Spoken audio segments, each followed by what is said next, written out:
Chapter 1. The demise of that wretched man, Xiao Zixuan, in the silken chamber.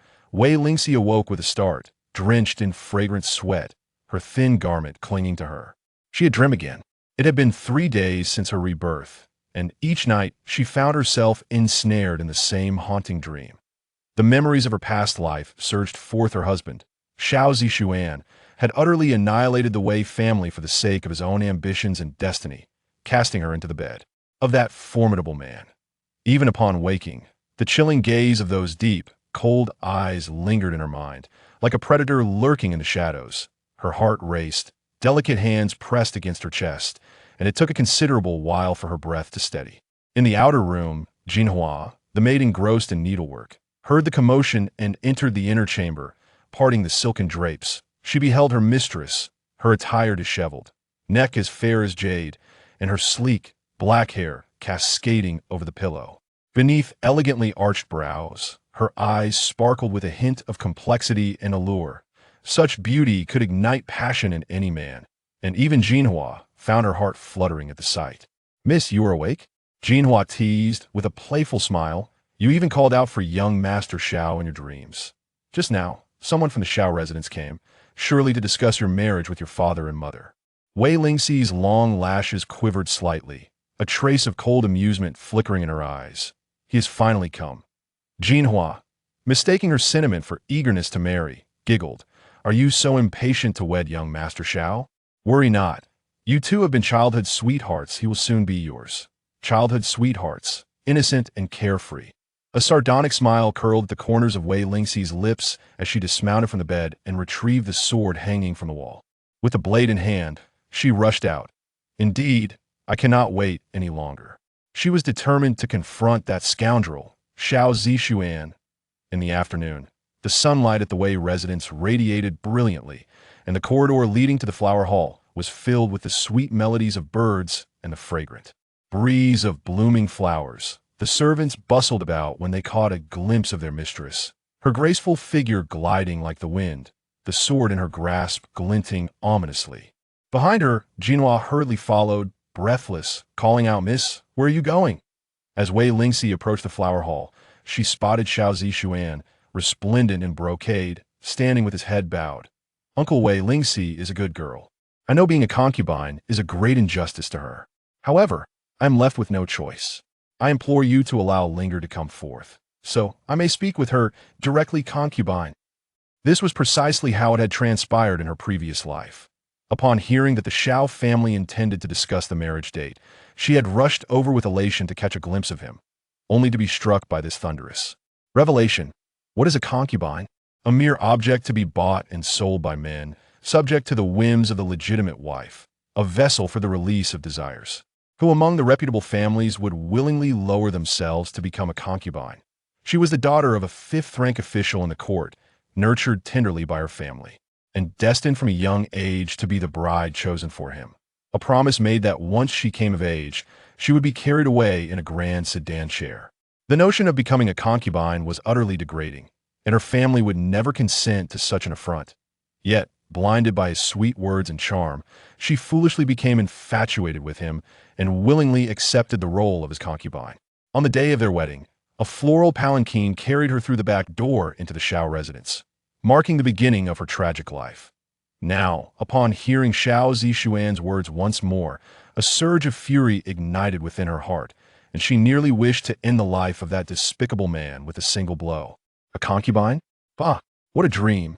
As soon as Xiao Zixuan's words fell from his lips, Wei Lingxi was ready to charge in with her sword drawn. However, she was halted by the thunderous roar of her father, which threatened to shatter the very roof tiles. "What? You want my daughter to be a concubine? Xiao Zixuan, whom do you think you are insulting? Don't think that just because your father is the minister of war, I want to take action against you, you little brat." Hearing her father's furious outburst scold the entire Xiao family, Wei Lingxi felt a warmth in her heart, a faint smile gracing her lips. "Uncle Wei, I have known Lingxi since childhood. My heart belongs solely to her. However, my engagement to Yu was bestowed by the Empress, and I cannot refuse. I humbly request that you allow me to meet Lingxi, so that I may clarify matters with her face to face." Xiao Zixuan continued to argue, with tea present. The most powerful family in court was the Song clan, with Song Yingyu harboring affections for him, specifically requesting the empress to arrange their marriage. Forming a connection with a first-rank family was highly advantageous for his career and for the Xiao family, and naturally, he and his father were in favor of it. While Song Yingyu was indeed beautiful, she could not compare to Lingxi's extraordinary charm. He, too, was reluctant to part with Wei Lingxi. After much deliberation, the family ultimately decided to take Wei Lingxi as a concubine, securing the Wei family's allegiance for their own purposes. "Stop talking nonsense," Wei Shanha bellowed. "When I was risking my life to fight against bandits, you were still wetting your pants. Do you think you can fool me with such excuses? My daughter will not be anyone's concubine. Go back and tell your father that this marriage was an agreement between our families long ago, and you must come with a grand sedan to marry my daughter." Xiao Zixuan's face flushed crimson from a scolding. Just as he was at a loss for words, he suddenly heard the sound of delicate footsteps approaching. He looked up to see Wei Lingxi entering. "Lingxi, you have finally arrived," he exclaimed, his eyes lighting up as he rushed forward to discuss the matter with her. He was confident that Wei Lingxi's heart belonged to him. Among the 7 children of the Wei family, 6 were sons, leaving only Wei Lingxi as the sole daughter. Wei Shanha cherished her, as if she were a precious gem once she nodded in agreement. No one could stand in her way. However, to his astonishment, Wei Lingxi raised an eyebrow and, without uttering a word, drew a gleaming sword, striking towards him. He was taken aback, instinctively raising his hand to block her. The sharp blade sliced through his arm, crimson blood gushing from the wound. "Lingxi, what do you mean by this?" Xiao Zixuan stammered, his face paling in fear as he stepped back, unable to believe what he was witnessing. Just 3 days prior, she had gazed at him with tender affection, declaring that she would marry no one but him. In the blink of an eye, she brandished her sword to strike him. Wei Lingxi's gentle eyes, usually as soft as water, now appeared frostbitten, betraying a hint of displeasure as she called out his full name. "Xiao Zixuan, you have gone too far. Lingxi, I am truly left with no choice. If you would only agree to be with me, I would cherish you for a lifetime," Xiao Zixuan declared, disregarding the presence of elders and uttering such reckless words. Wei Lingxi gazed at him, her eyes shifting, having long since shed the youthful infatuation she once held for him. "No need for that. Put away your sordid intentions. Xiao Zixuan, I hereby declare our engagement null and void. I end this betrothal." Chapter 2. Breaking off the engagement, Xiao Zixuan's heart tightened as he thought he must have misheard. Was this truly the gentle and charming Wei Lingxi he knew? In just 3 short days, she appeared to have transformed entirely, displaying such unwavering resolve. What did I just hear?" Xiao Zixuan stood in shock, as if struck by lightning, staring at her. "Breaking off the engagement. I shall repeat it once more. Breaking off the engagement. From this moment forth, we have no further ties, and you are never to set foot in the Wei household again." Wei Lingxi flung her sword to the ground with a clang, turning away to leave him with a cold and resolute silhouette. She was well aware that this man was driven by ambition, fixated solely on his own future, harboring little genuine affection for her. He was merely captivated by her beauty. Xiao Zixuan remained dazed for a moment, finally regaining his composure, and slowly inquired, "Have you truly considered the consequences of breaking off the engagement?" In the Dezhou kingdom, a woman whose engagement had been annulled was regarded with greater disdain than a concubine. No respectable man would ever wish to marry such a woman. "You must understand, it is I who has rejected you, not the other way around." Wei Lingxi pivoted, pointing towards the door, her voice a delicate yet firm reprimand. "Leave." Wei Shanha, her father, was equally taken aback by his daughter's sudden boldness. He had never expected this seemingly delicate girl to act with such defiance. "Well done, my daughter, Wei Shanha," he exclaimed. "A man devoid of sentiment is not worth your time. If you cannot find a suitable match, remain at home, and I shall support you for the rest of your life." Wei Lingxi's eyes glistened with unshed tears as her voice softened, sweet as honey. "Thank you, father. You are the best to me." Wei Shanha gently patted her shoulder, murmuring, all right, such a grown woman still seeking comfort in her father's embrace. "If your mother were to see this, she would certainly scold you." Wei Lingxi wiped her tears and mumbled, "Mother did not see. I was merely moved by father." I shall not act this way again. Very well, very well. Wei Shanha nodded repeatedly, comforting his beloved daughter. However, upon noticing that Xiao Zixuan had yet to leave, his brow furrowed, and he bellowed, "Why are you still here? Depart." Xiao Zixuan emerged from the room, nursing his injured arm, and soon found all the gifts he had brought unceremoniously tossed out by Wei Shanha. The attendants waiting outside, terrified by the notorious temper of the general, trembled as they saw their master emerge and hurried forward to inquire, "Young master, are you unharmed?"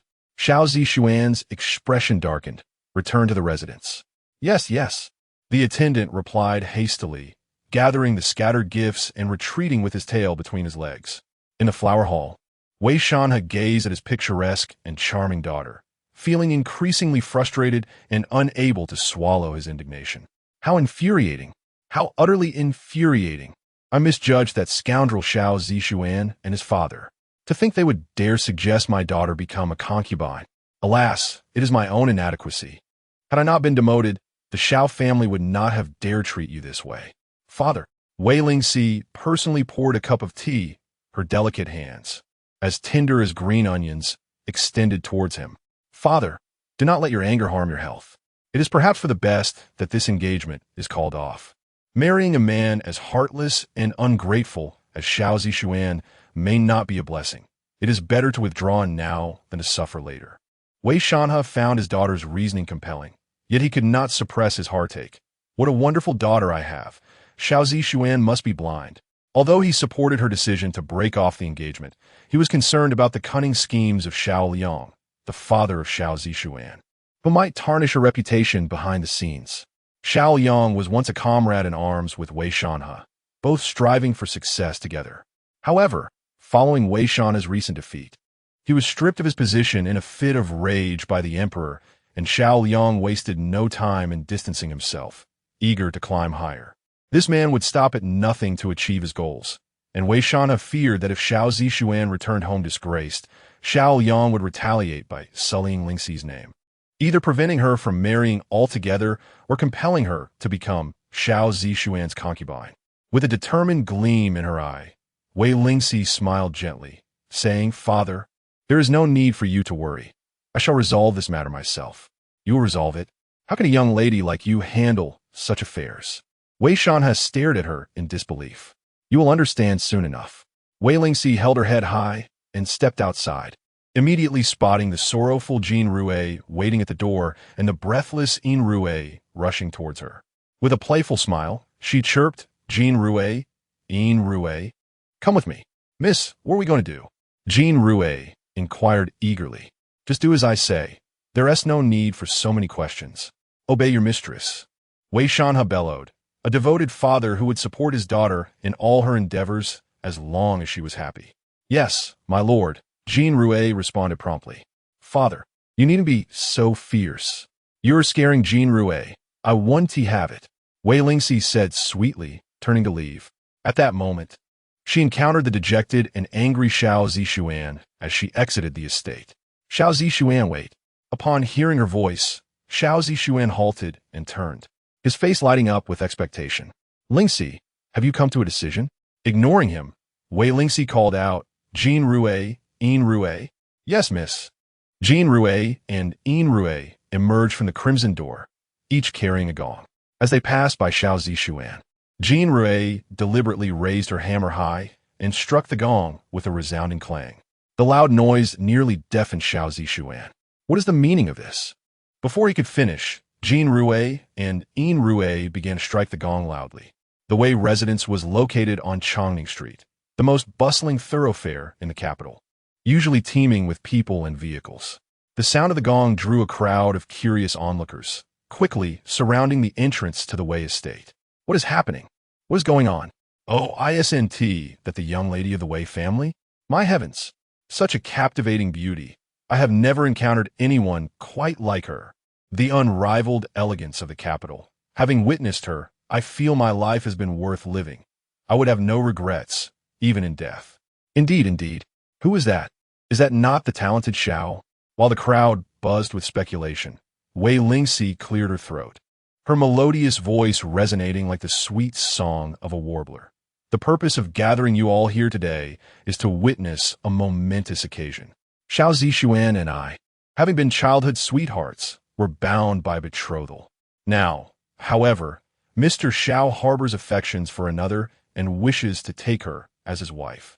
While proposing that I become a concubine, I, a daughter of the Wei family, would rather remain unmarried than accept such a fate. I hereby announce my intention to withdraw from this engagement. From this day forth, let us part ways amicably and cease all further relations.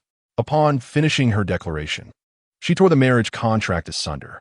Suddenly, she felt a gaze fixated upon her, sending an inexplicable shiver down her spine. Following that feeling, she turned her gaze across the bustling street. There, under the blazing sun, stood a figure atop a majestic black steed, poised and unmoving. His silhouette was tall and straight, his features strikingly handsome. Beneath his long brows rested a pair of cold, piercing eyes, slightly narrowed yet resembling the chill of a wintry sun over a frozen river. It was him. Chapter 3 addressing you as uncle. The moment their gazes collided in the air, Wei Lingxi's heart trembled violently. She bit her lower lip, avoiding his profound and inscrutable eyes, forcing herself to concentrate on the matters at hand. The crowd began to murmur, "Oh dear, who would have thought that the talented Xiao was such a person? A talented individual? He forgets one after another. A treacherous man. Miss Wei is so beautiful. If she were willing to marry me, I would never take a concubine for life." Indeed. Xiao Zixuan was taken aback by Wei Lingxi's reaction. His face flushed with alternating shades of blue and white, grinding his teeth in silence as he stared at her for a long while, managing only to utter a farewell without being able to express another word. Once Xiao Zixuan departed, the spectators in front of the Wei residence dispersed.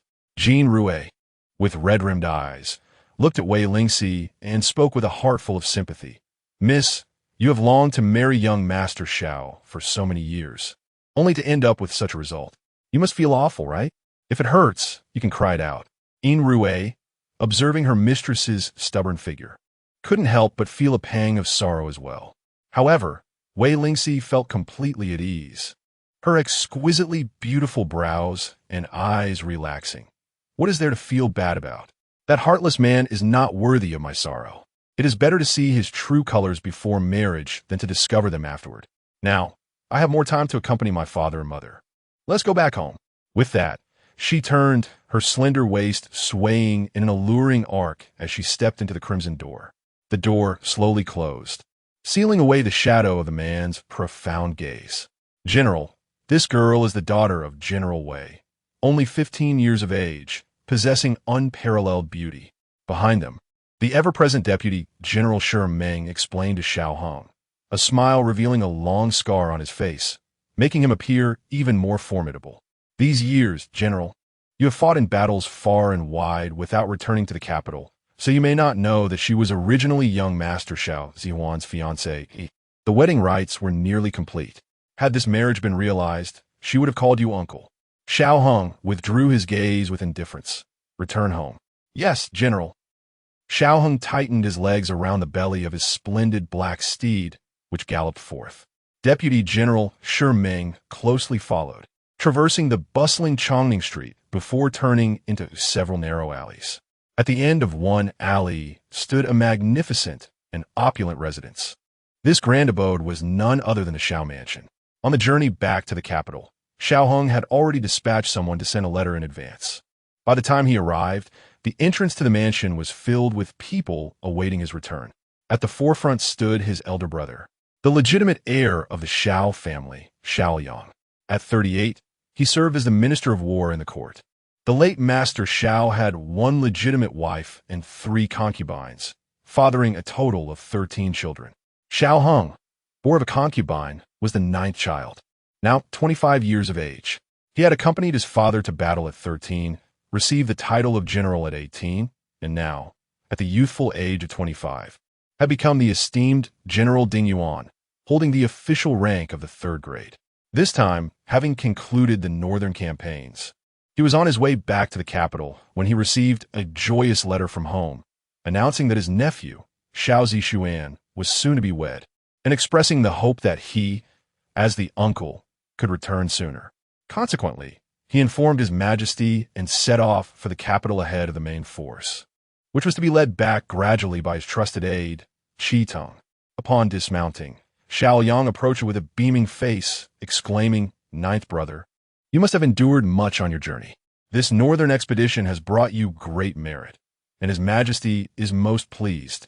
You shall undoubtedly receive substantial rewards." Xiao Cheng merely smiled slightly, attributing the success to the emperor's favor. "That is indeed good to hear," Xiao Yang replied, turning to the group of elegantly clad men standing behind him. "Eldest fifth, seventh, come forth to welcome ninth brother." Several men stepped forward, clasping their hands in greeting.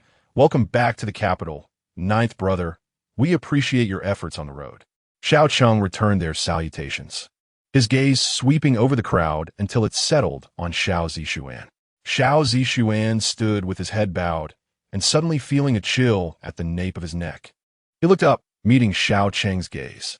"Zixuan," Xiao Yang called, "come forward and greet your uncle." Xiao Zixuan immediately stepped forward, respectfully saying, "Greetings, ninth uncle."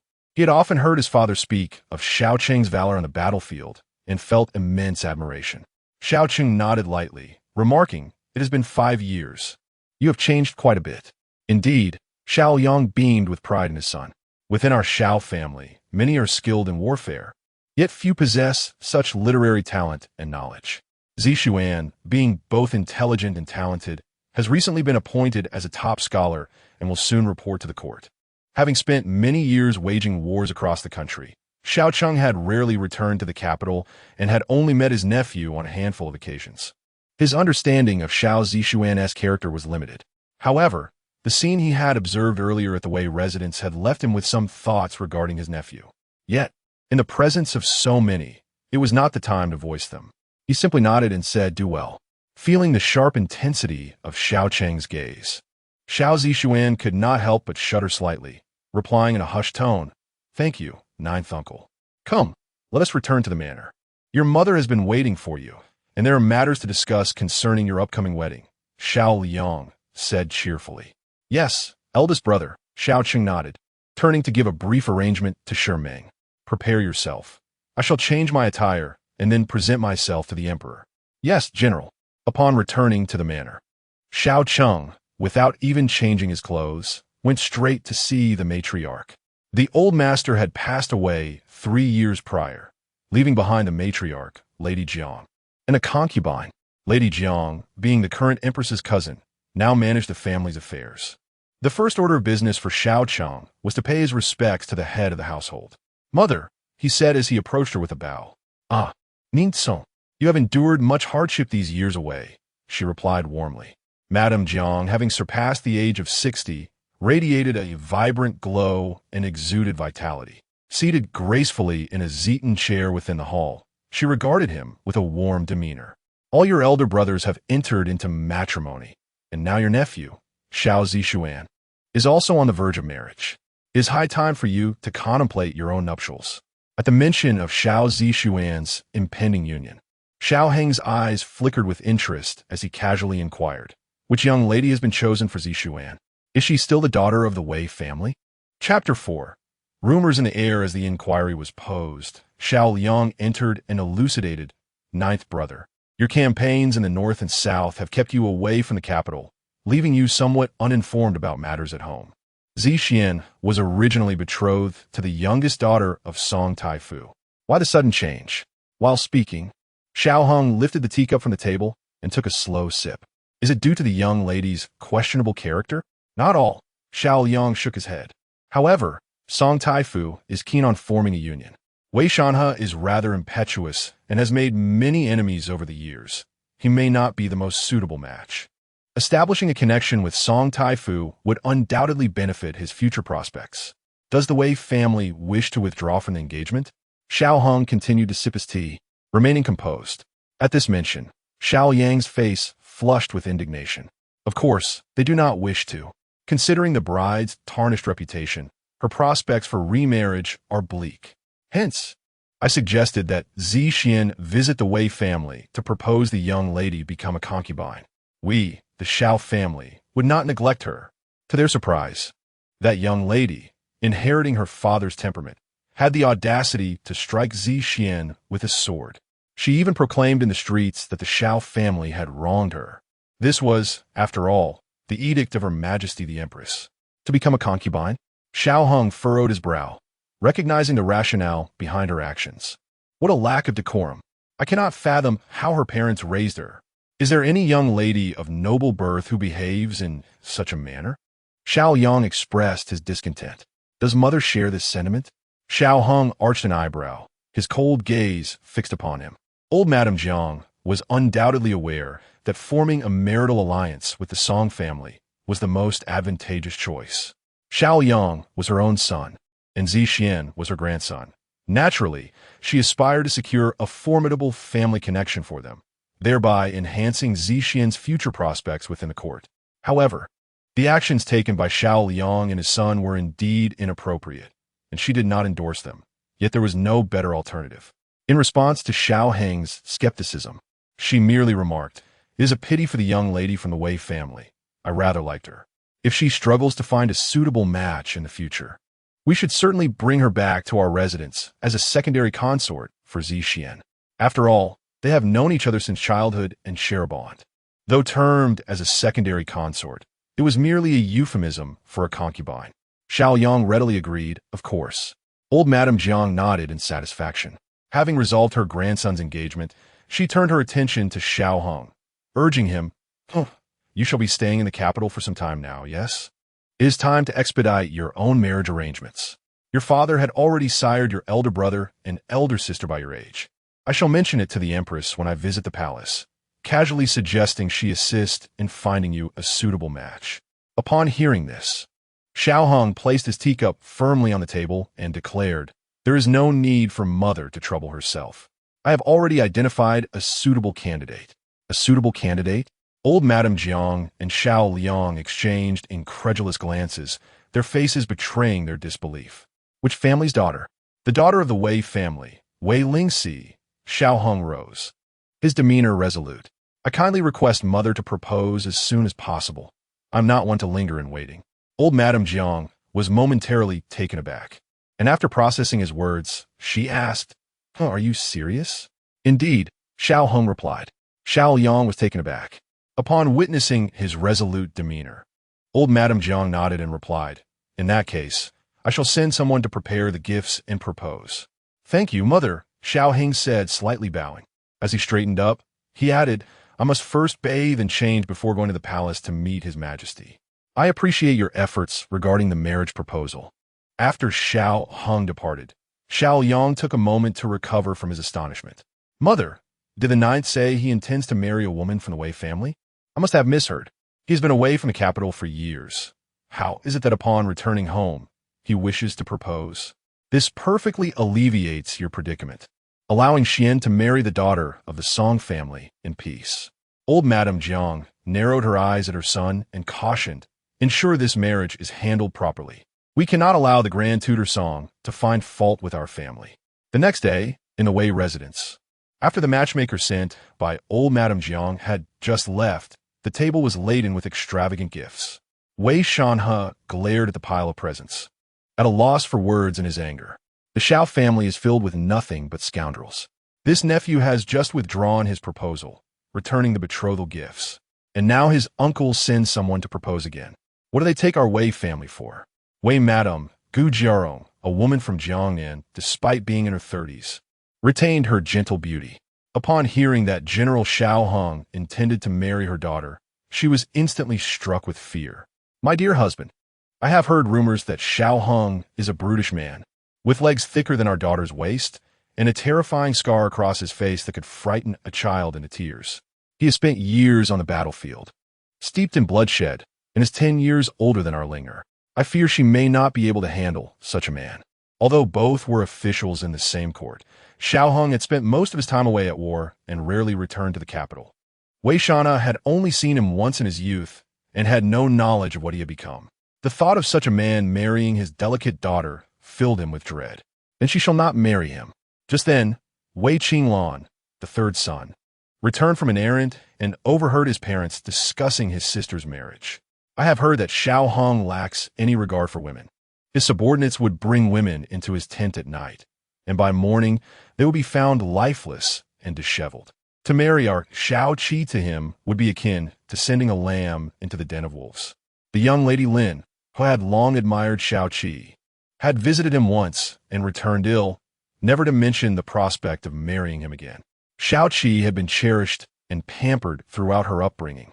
How could she possibly endure such a man? Wei Siwalang, the fifth son, had also returned with his brother and immediately voiced his opposition upon hearing of the proposed marriage. What if I refuse? Might Xiao Hong persuade the emperor to arrange the marriage? Wei Shanhe expressed his concern. Reports indicated that the emperor had been attentive to Xiao Hang's marital affairs. 3 years prior, when the elder Xiao passed away, Xiao Hong had observed a period of mourning, which delayed his prospects. Now that he had returned victoriously, the emperor would undoubtedly reward him handsomely. Wei Shanhe feared that Xiao Hong might seek the emperor's intervention. Although the emperor and empress dowager seldom granted marriage proposals lightly, should a subject request it, the emperor might indeed consider acquiescing. At that moment, would he still have grounds to refuse? He neither wished for his daughter to become a concubine nor to wed the burly Xiao Hang. Rather, he aspired for Xiao Qi to marry a cultured scholar and lead a tranquil life. Wei Lulang Wei Jinyu returned from the academy, carrying a bag of fresh golden apricots. Father, mother, shouldn't we also consider Xiao Qi's opinion on this matter? Naturally, she was opposed to it. Madame Wei remarked, that man is exceedingly unattractive. For our Xiao Qi to marry him would be akin to placing a beautiful flower in a pile of cow dung. Chapter 5. Are you out of your mind? Wei Jinyu tugged at the corner of his mouth. His mother, despite being in her 30s, still behaved like a child. Regardless of the task at hand, her first consideration was always the appearance of others. Who says I am unwilling to marry? I am willing. Wei Lingxi arrived at the flower hall accompanied by Jean Rue, having heard of Xiao Hang's proposal. What? Wei Shanhe was momentarily taken aback upon learning that his daughter was willing to marry Xiao Hong. Do you even know who Xiao Hong is? You truly wish to marry him. Wei Lingxi was indeed aware. In her previous life, she had been sent to Xiao Hang's bed by Xiao Zixuan. By then, he had already become the powerful regent, assisting the 9-year-old emperor in governing the realm. Xiao Zixuan, for his own nefarious purposes, had drugged her and delivered her to Xiao Hong. They were entangled for 3 days, and when she finally stumbled off the bed, the tragic news reached her. Her beloved sixth brother, the last scion of the Wei family, had perished at the hands of Xiao Zixuan. In that instant, she lost her sanity, fainting from the overwhelming anguish. When she opened her eyes again, she had been reborn, returned to the present. Wei Lingxi had endured immense suffering in her past life, and the man she had loved for a lifetime had caused her the greatest torment. Now, she harbored no lofty expectations for love. Her only desire was to protect the Wei household, safeguard her parents and brothers, and prevent them from meeting a wrongful and disgraceful end. In this world, the only one capable of assisting her in achieving that was Xiao Hong. Although her time spent with him was limited, she understood that he was not devoid of compassion. Only by marrying him could the Wei family hope to avoid destruction amidst the turbulent times. Father, please convey to Master Xiao that I am willing to marry him. Let him make all the proper arrangements and come to wed me in grand style. Wei Lingxi declared resolutely. Madame Wei was utterly astonished upon hearing that her youngest daughter wished to marry Xiao Hong. Little seven, have you lost your senses? How could you possibly marry him? He is 10 years your senior, fierce and unattractive, and most importantly, he lacks tenderness towards women. I fear your delicate frame may not withstand. Coughing discreetly, Wei Shanhe reminded his wife to be mindful in front of the children. It was one thing to speak recklessly behind closed doors, but quite another to be so indiscreet before the young ones. Madame Wei was genuinely distressed. The thought of her delicate daughter marrying a man like Xiao Hong made her heart ache. The 3 young men of the Wei family understood the gravity of the situation, each wearing an expression of embarrassment.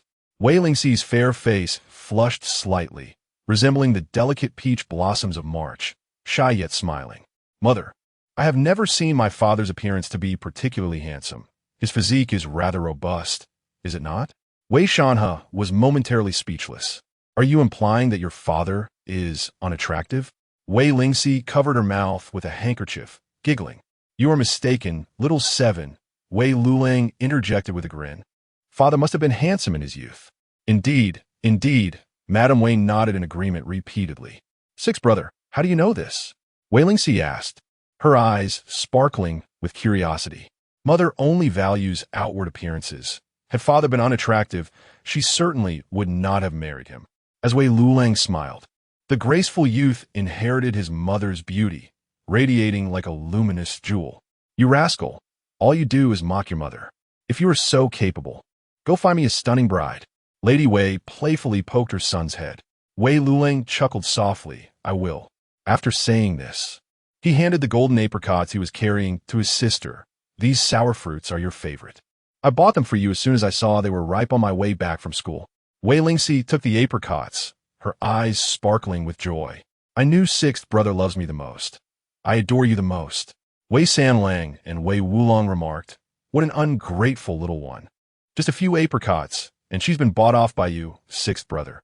The next day, the Wei family received a response, and upon learning that the young girl was indeed willing to marry him, Xiao Hung promptly sent someone to exchange the betrothal gifts and align their birth dates.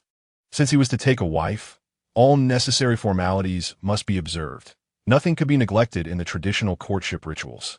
However, the speed of these proceedings needed to be expedited. In the following days, the Xiao residence was abuzz with visitors, delivering an array of gifts: rare ginseng, deer antler, luxurious silks bestowed from the palace, and various hair ornaments. Lady Wei felt perplexed and inquired of the gift-bearer, "Is this part of the betrothal gifts?" The messenger Lin Bai, who served by Xiao Hung's side, smiled and replied, "Certainly not. These are gifts from my Lord Ninth to Miss Wei. The betrothal gifts are a separate matter altogether. Please convey my gratitude to your Lord Ninth, but do refrain from sending any more. It is against propriety," Lady Wei stated. Lin Bai countered, "My Lord Ninth insists that as long as Miss Wei is pleased, that is sufficient." Wei Lingxi, accompanied by her maids Jean Rue and Yin Rue, was about to step outside when they spotted her mother conversing with a stranger. She intentionally averted her gaze and refrained from proceeding further. Upon overhearing their discussion, Jean Rue and Yin Rue exchanged knowing glances. Once Lin Bai had departed, Jean Rue giggled. "It seems Lord Xiao cares quite a bit for our young mistress. In just a few days, he sent everything imaginable from the heavens and the earth, all for her, yet claims it's not part of the betrothal gifts. I've never heard of a young master sending gifts separately before presenting the official betrothal gifts." Yin Rue nodded in agreement. "Indeed, I believe he surpasses Xiao Zixuan by 100-fold. As the two maids chatted, Lady Wei approached with a gentle sigh. "Ah, what a pity.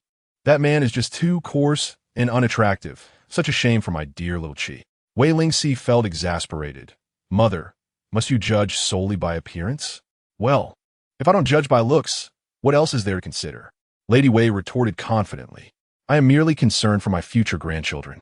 You have been blessed with such exquisite beauty from your parents, but alas, they have been dealt a poor hand with a father of fearsome appearance."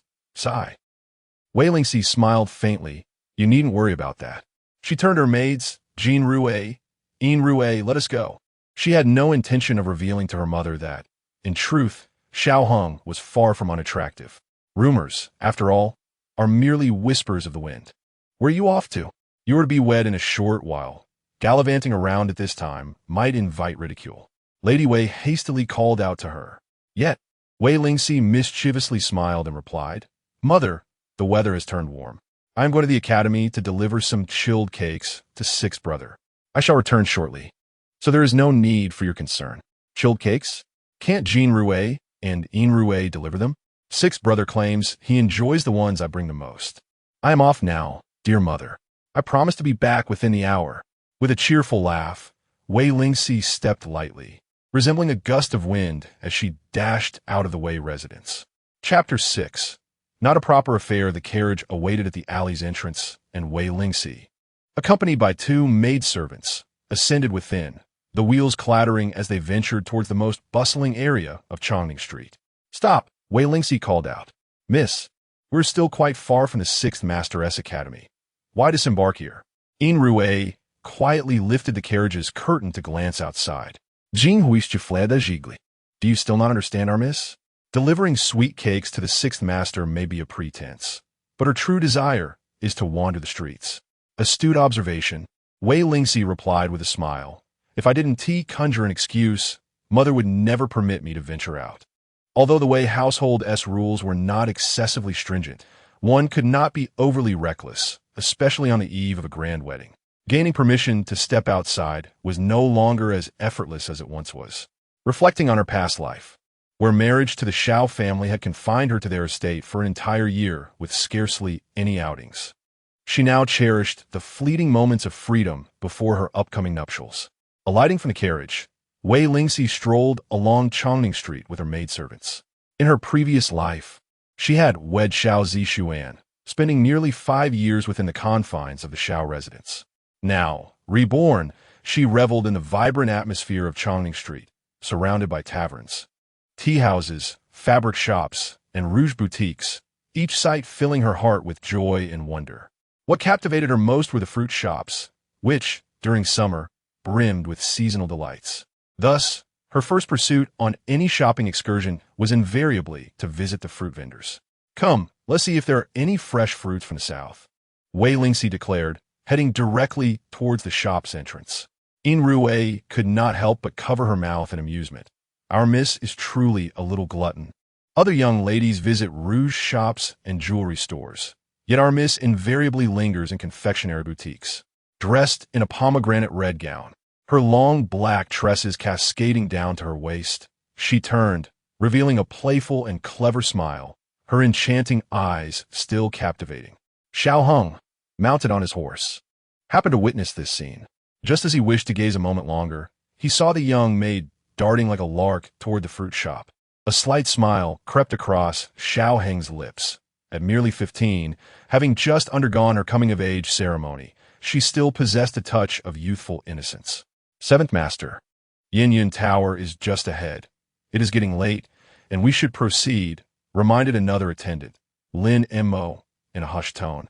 Indeed, Xiao Hung replied. Dismounting and handing the reins to Lin Mo, follow closely behind. Report back to me shortly. Understood. Ascending to the second floor of Yin Tower, Xiao Hung found 2 elegantly dressed gentlemen already seated by the window.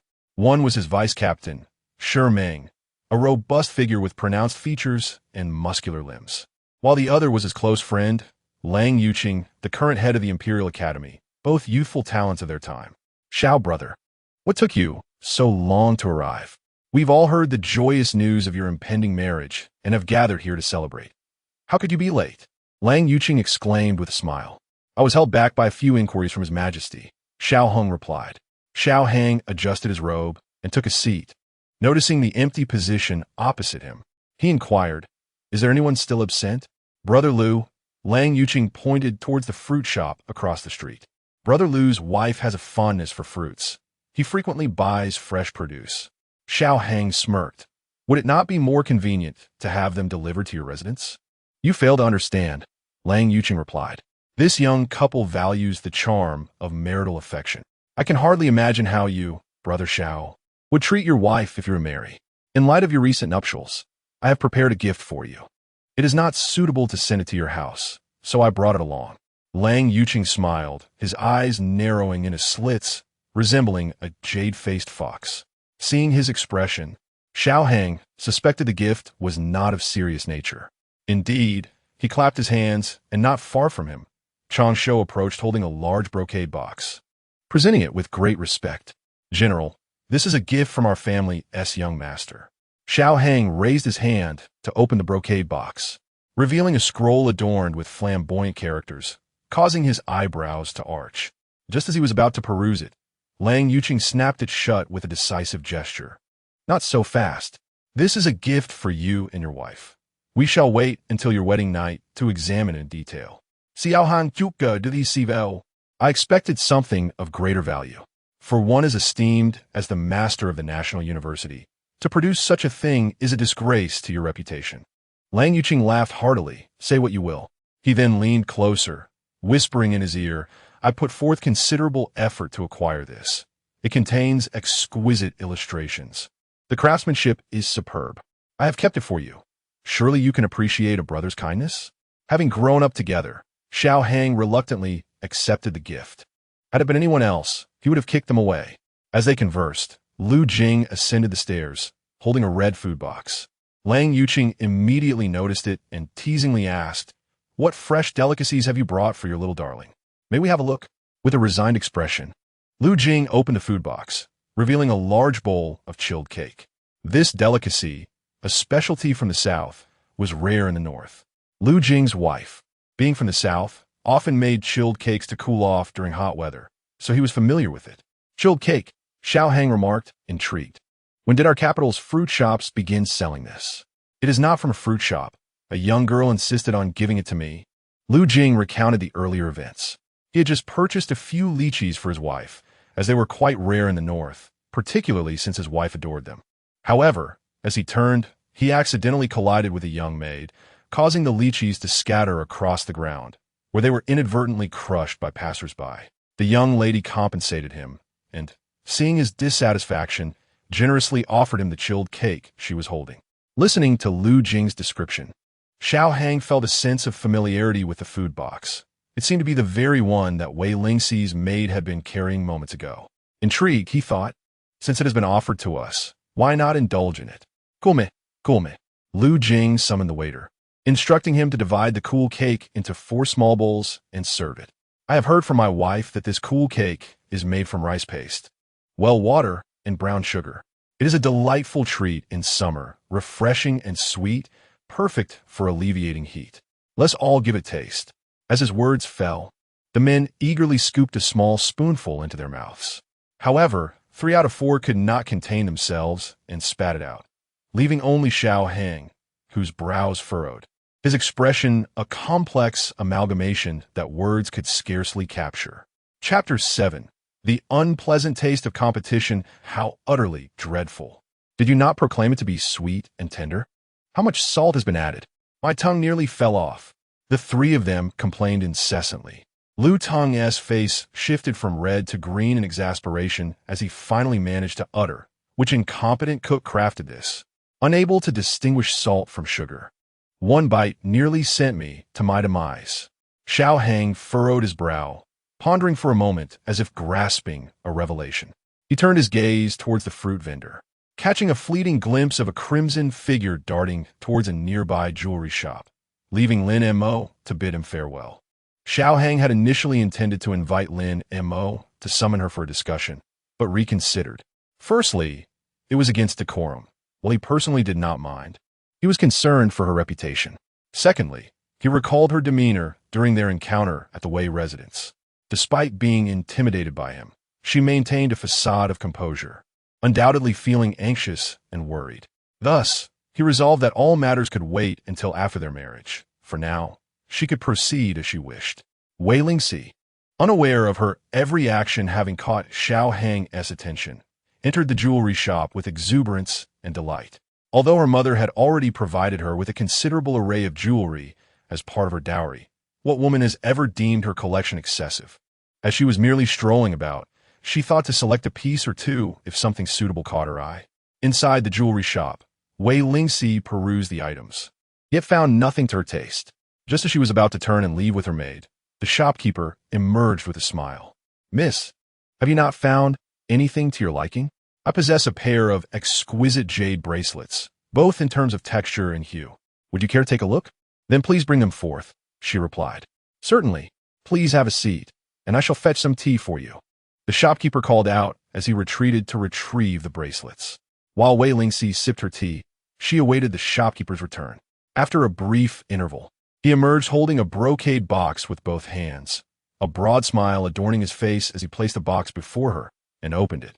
Inside were 2 translucent, icy blue jade bracelets of remarkable quality. Wei Lingxi's eyes lit up at the sight of the bracelets, and she promptly stated, "Shopkeeper, what is your asking price?" The shopkeeper waved his hand, declaring a fixed price Mississippi. "If you fancy them, they are yours." "Very well," Wei Lingxi agreed, handing over the silver note to Jean Rouet. "Wait!" A crisp, bright voice interrupted as a figure clad in pale yellow entered. Pointing at the jade bracelets in Wei Lingxi's hands, she asserted, "Shopkeeper, I shall take them for 600 taels of silver." Hearing that familiar voice, Wei Lingxi turned in disbelief to find her nemesis from her previous life, Song Yingyu. During her time as a concubine to Xiao Zixuan, Song Yingyu, the legitimate wife, had made her life unbearable, often bestowing slaps as casual punishment and imposing decrees that forced her to kneel upon the washboard for the slightest displeasure. She and Xiao Zixuan indulged in intimate pleasures within the crimson tent, while she stood outside, holding a candle and listening. The molten wax dripped, scorching her hands until they blistered, yet she dared not utter a word. This was not merely due to her humble love for Xiao Zixuan, but also because her parents were tightly controlled by the Song family. But now things had changed. She was no longer Xiao Zixuan's concubine. This time, she was present to assist the Wei family in averting calamity, ensuring that tragedy would not repeat itself. The shopkeeper, upon seeing a wealthy patron, was instantly filled with joy as she offered 600 taels of silver. "Miss, you are indeed generous. I shall have the items wrapped for you at once." "Wait," Wei Lingxi interjected, firmly grasping the brocade box. "Shopkeeper, purchases must adhere to a first-come, first-served basis. Since you have already conducted business with me, do not entertain others. Integrity is paramount." Song Yingyu, having successfully taken Xiao Zixuan from Wei Lingxi, was reveling in her triumph. Encountering Wei Lingxi, she could not resist mocking her. "Oh, who could it be? Why, it's you," she sneered, adopting a victorious demeanor. "I heard you were just rejected by Xiao Zixuan. I thought you would be at home." Weeping inconsolably, Wei Lingxi smirked and retorted without hesitation, "Miss Song, do you seldom leave your estate? It's no wonder the citizens of this capital know I, Wei Lingxi, cast aside Xiao Zixuan. The one truly lamenting must be him. You certainly have a knack for embellishing your own image." Song Yingyu scoffed, rolling her eyes. "Your words are mere self-deception, a feeble attempt at solace and psychological balance. As for me, I am magnanimous. Should you beseech me, perhaps I might take pity and have Xiao Zixuan bring you back as a concubine." Wei Lingxi recognized the derision in Song Yingyu's words, yet remained unfazed. A smile gracing her lips as her eyes sparkled with clarity. "I am not interested in being a wife, let alone a concubine. I see now, Miss Song. You seem to delight in collecting what others discard. No wonder you cherish what I cast aside like refuse." Song Yingyu was left speechless by her cutting remark. What did it mean that Wei Lingxi discarded him? This marriage was clearly one she had solicited from her father before the Empress Dowager. How had it become a matter of leftovers in Wei Lingxi's mouth? Noticing the patrons in the shop had paused to witness the spectacle, Song Yingyu felt her composure slipping. She could not afford to lose face here. "How dare you speak of my lady?" barked Billy Yu, Song Yingyu's proud maidservant, brazenly confronting Wei Lingxi. "Our lady's marriage was personally bestowed by the Empress Dowager last month. It is not something you can dismiss as leftovers. Cease your nonsense." Upon hearing Billy Yu insult her mistress, Jin Rue and In Rue, Wei Lingxi's maidservants, immediately put their hands on their hips, prepared to argue, but were halted by Wei Lingxi. "Who is spreading nonsense?" Wei Lingxi inquired of Billy Yu. "I say it is you." As Biyu's words remained unspoken, Wei Lingxi flicked her wrist, splashing a cup of tea onto her face. "Is this the kind of maid trained in the Song residence? If your young lady has not educated you properly, I would be more than willing to take on the task myself."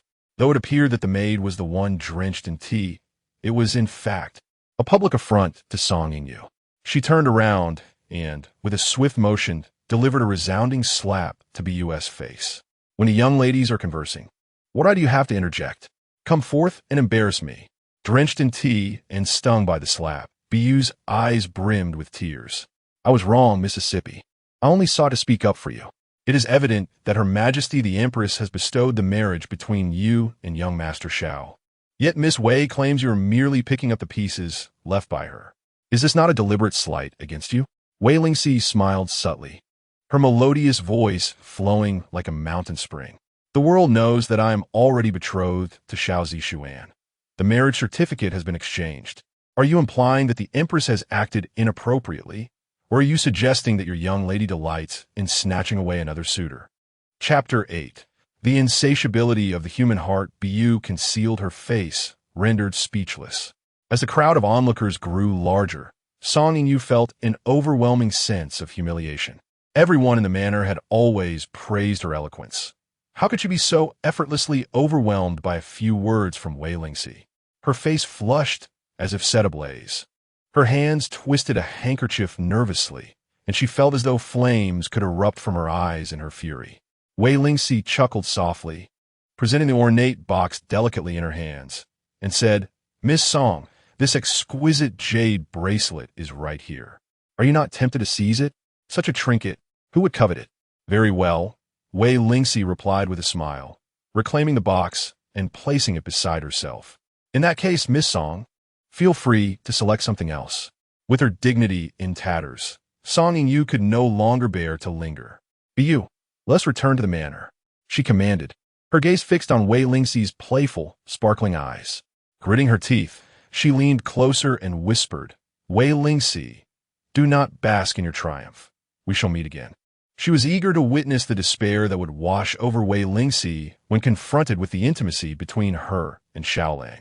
As if reading her thoughts, Wei Lingxi replied with a knowing smile, "Indeed, we shall meet again. However, when that day comes, it will be under different circumstances. You will have to address me as Aunt." Song Yu was momentarily taken aback, clearly unaware of this development. Just as she was about to express her indignation at Wei Lingxi's presumptuousness, her servant rushed in, breathless, announcing that her father had returned and urging her to hurry home. With a dismissive wave, she departed. The crowd dispersed, and the shopkeeper, who had been hiding like an ostrich, emerged with a sycophantic grin, exclaiming, "This bracelet is far more suited to Miss Wei." "Is that so?" Wei Lingxi mused, admiring the bracelet on her snow-white wrist, indeed finding it agreeable. 500 taels, wrap it up for me." The shopkeeper, seeing the departure of other clients, clung tightly to her.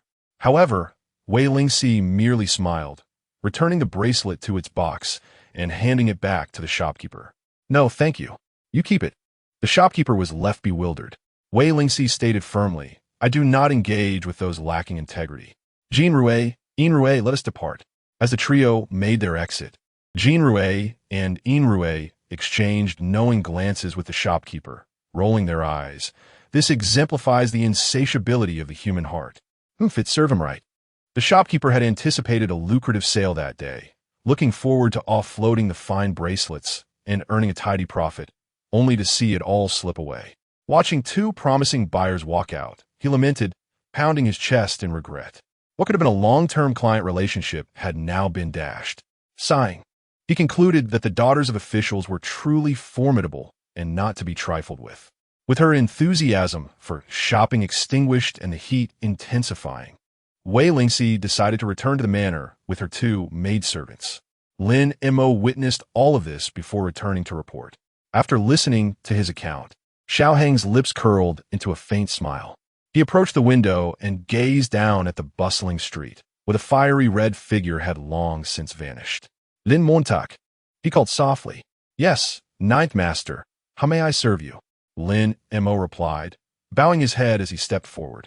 Xiao Heng whispered a few words, and Lin Mo promptly took his leave from the Yin building.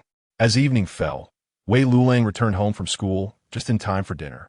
He washed his hands and took a seat at the dining table, picking up his chopsticks in preparation for the meal. Mrs. Wei scrutinized her son closely. The heat of the season was intensifying, and his studies had evidently taken a toll on him, causing his cheeks to hollow slightly. Yet, this only served to enhance his handsome and ethereal demeanor.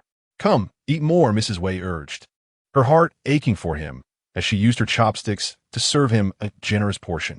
"Have you eaten the cool cake that Xiao Qi sent?" Wei Sanlang interjected. "Cool cake? Why was tea there any for me?" Wei Wulong added, "Xiao Qi is being biased again." Wei Lingxi remained silent. Her head bowed as she delicately picked at her rice, silently urging, "Sixth brother, please don't speak out of turn. We have a certain understanding." Seizing an opportunity, she discreetly signaled to Wei Jinyu.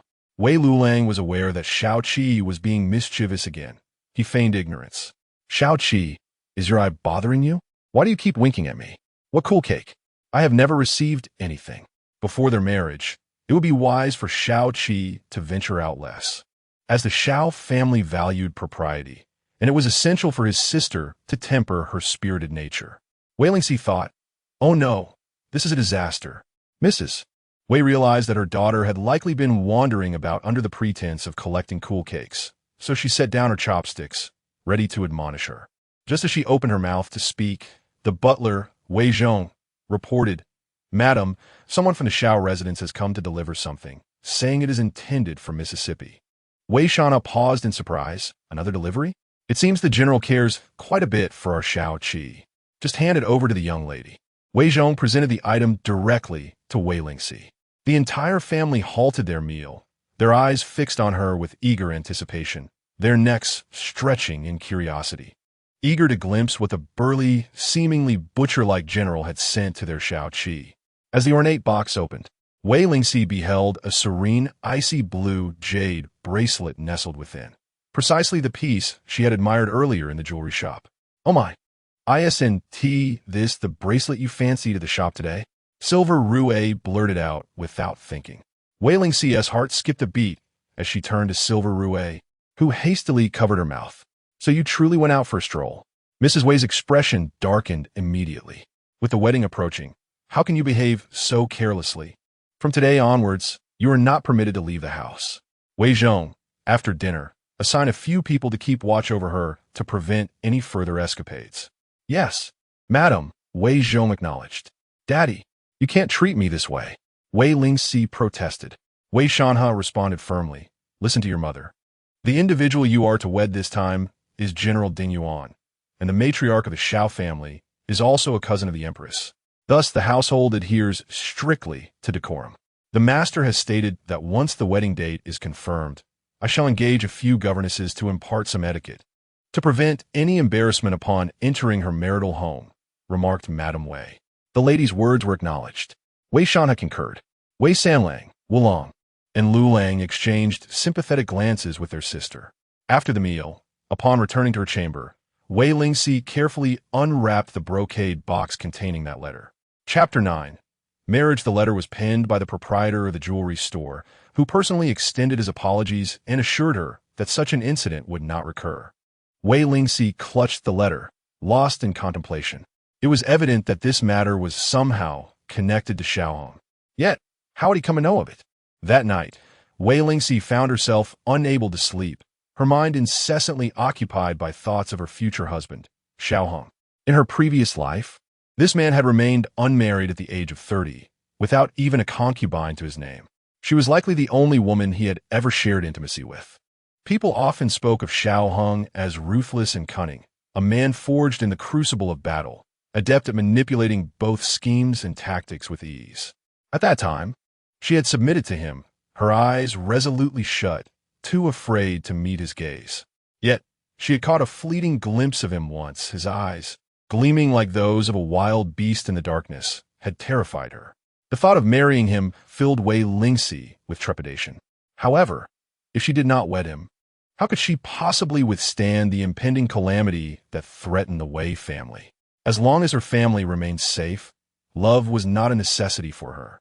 Unbeknownst to her, she soon drifted into a deep slumber.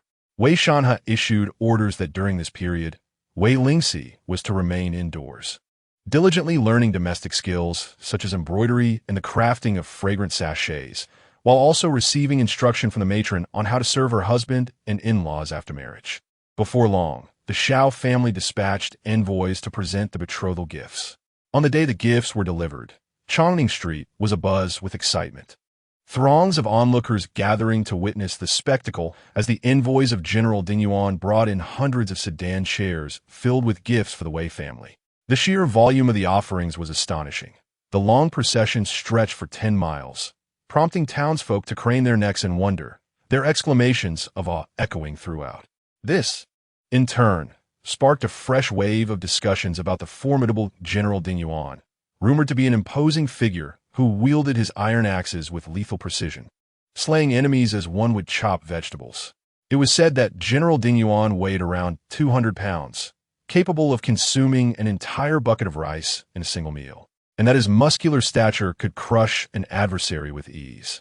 His fearsome scar only added to the tales, with whispers suggesting that his terrifying appearance was the reason he remained unmarried. Alas, pity the delicate flower of the Wei family, destined to be wed to such a man. Leading the procession was Lin Bai, who could not suppress a smirk as he mused, "Rumors truly can be deadly." Upon the betrothal gifts arriving at the Xiao residence, Wei Shanhe was left dumbfounded, for the offerings exceeded their prior agreement by several measures. Consequently, he instructed Madame Wei to prepare a return gift. That day, the capital buzzed with discussions regarding the betrothal gifts exchanged between the Xiao and Wei families, infused with envy and admiration. The Wei family basked in the glory of their newfound prestige.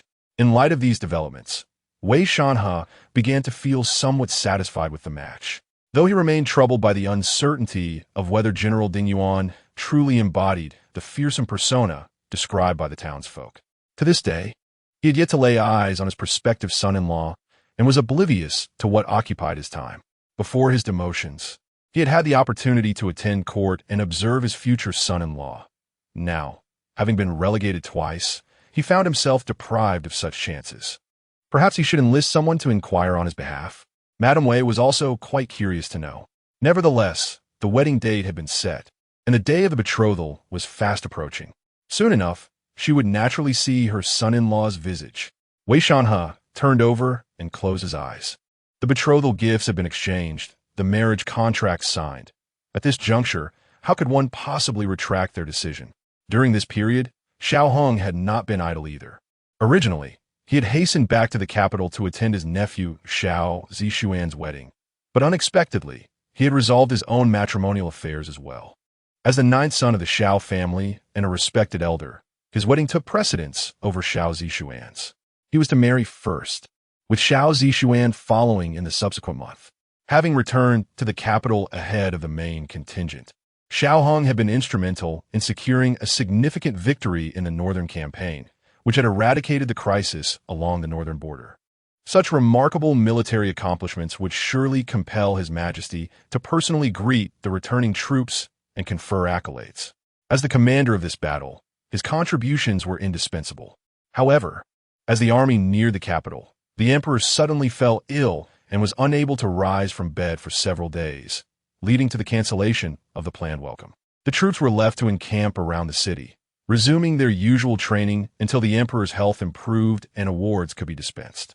During this time, Xiao Hong busied himself with the arrangements for his soldiers, and before long, the wedding day arrived. On the 8th day of the 6th month, an auspicious day for marriage, Xiao Hong had chosen this day to marry Wei Lingxi.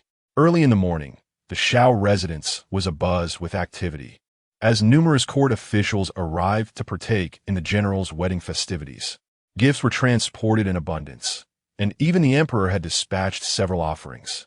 As the hour approached, Xiao Hong donned a splendid wedding robe and, mounted on a fine steed, led a jubilant procession to the Wei residence to claim his bride.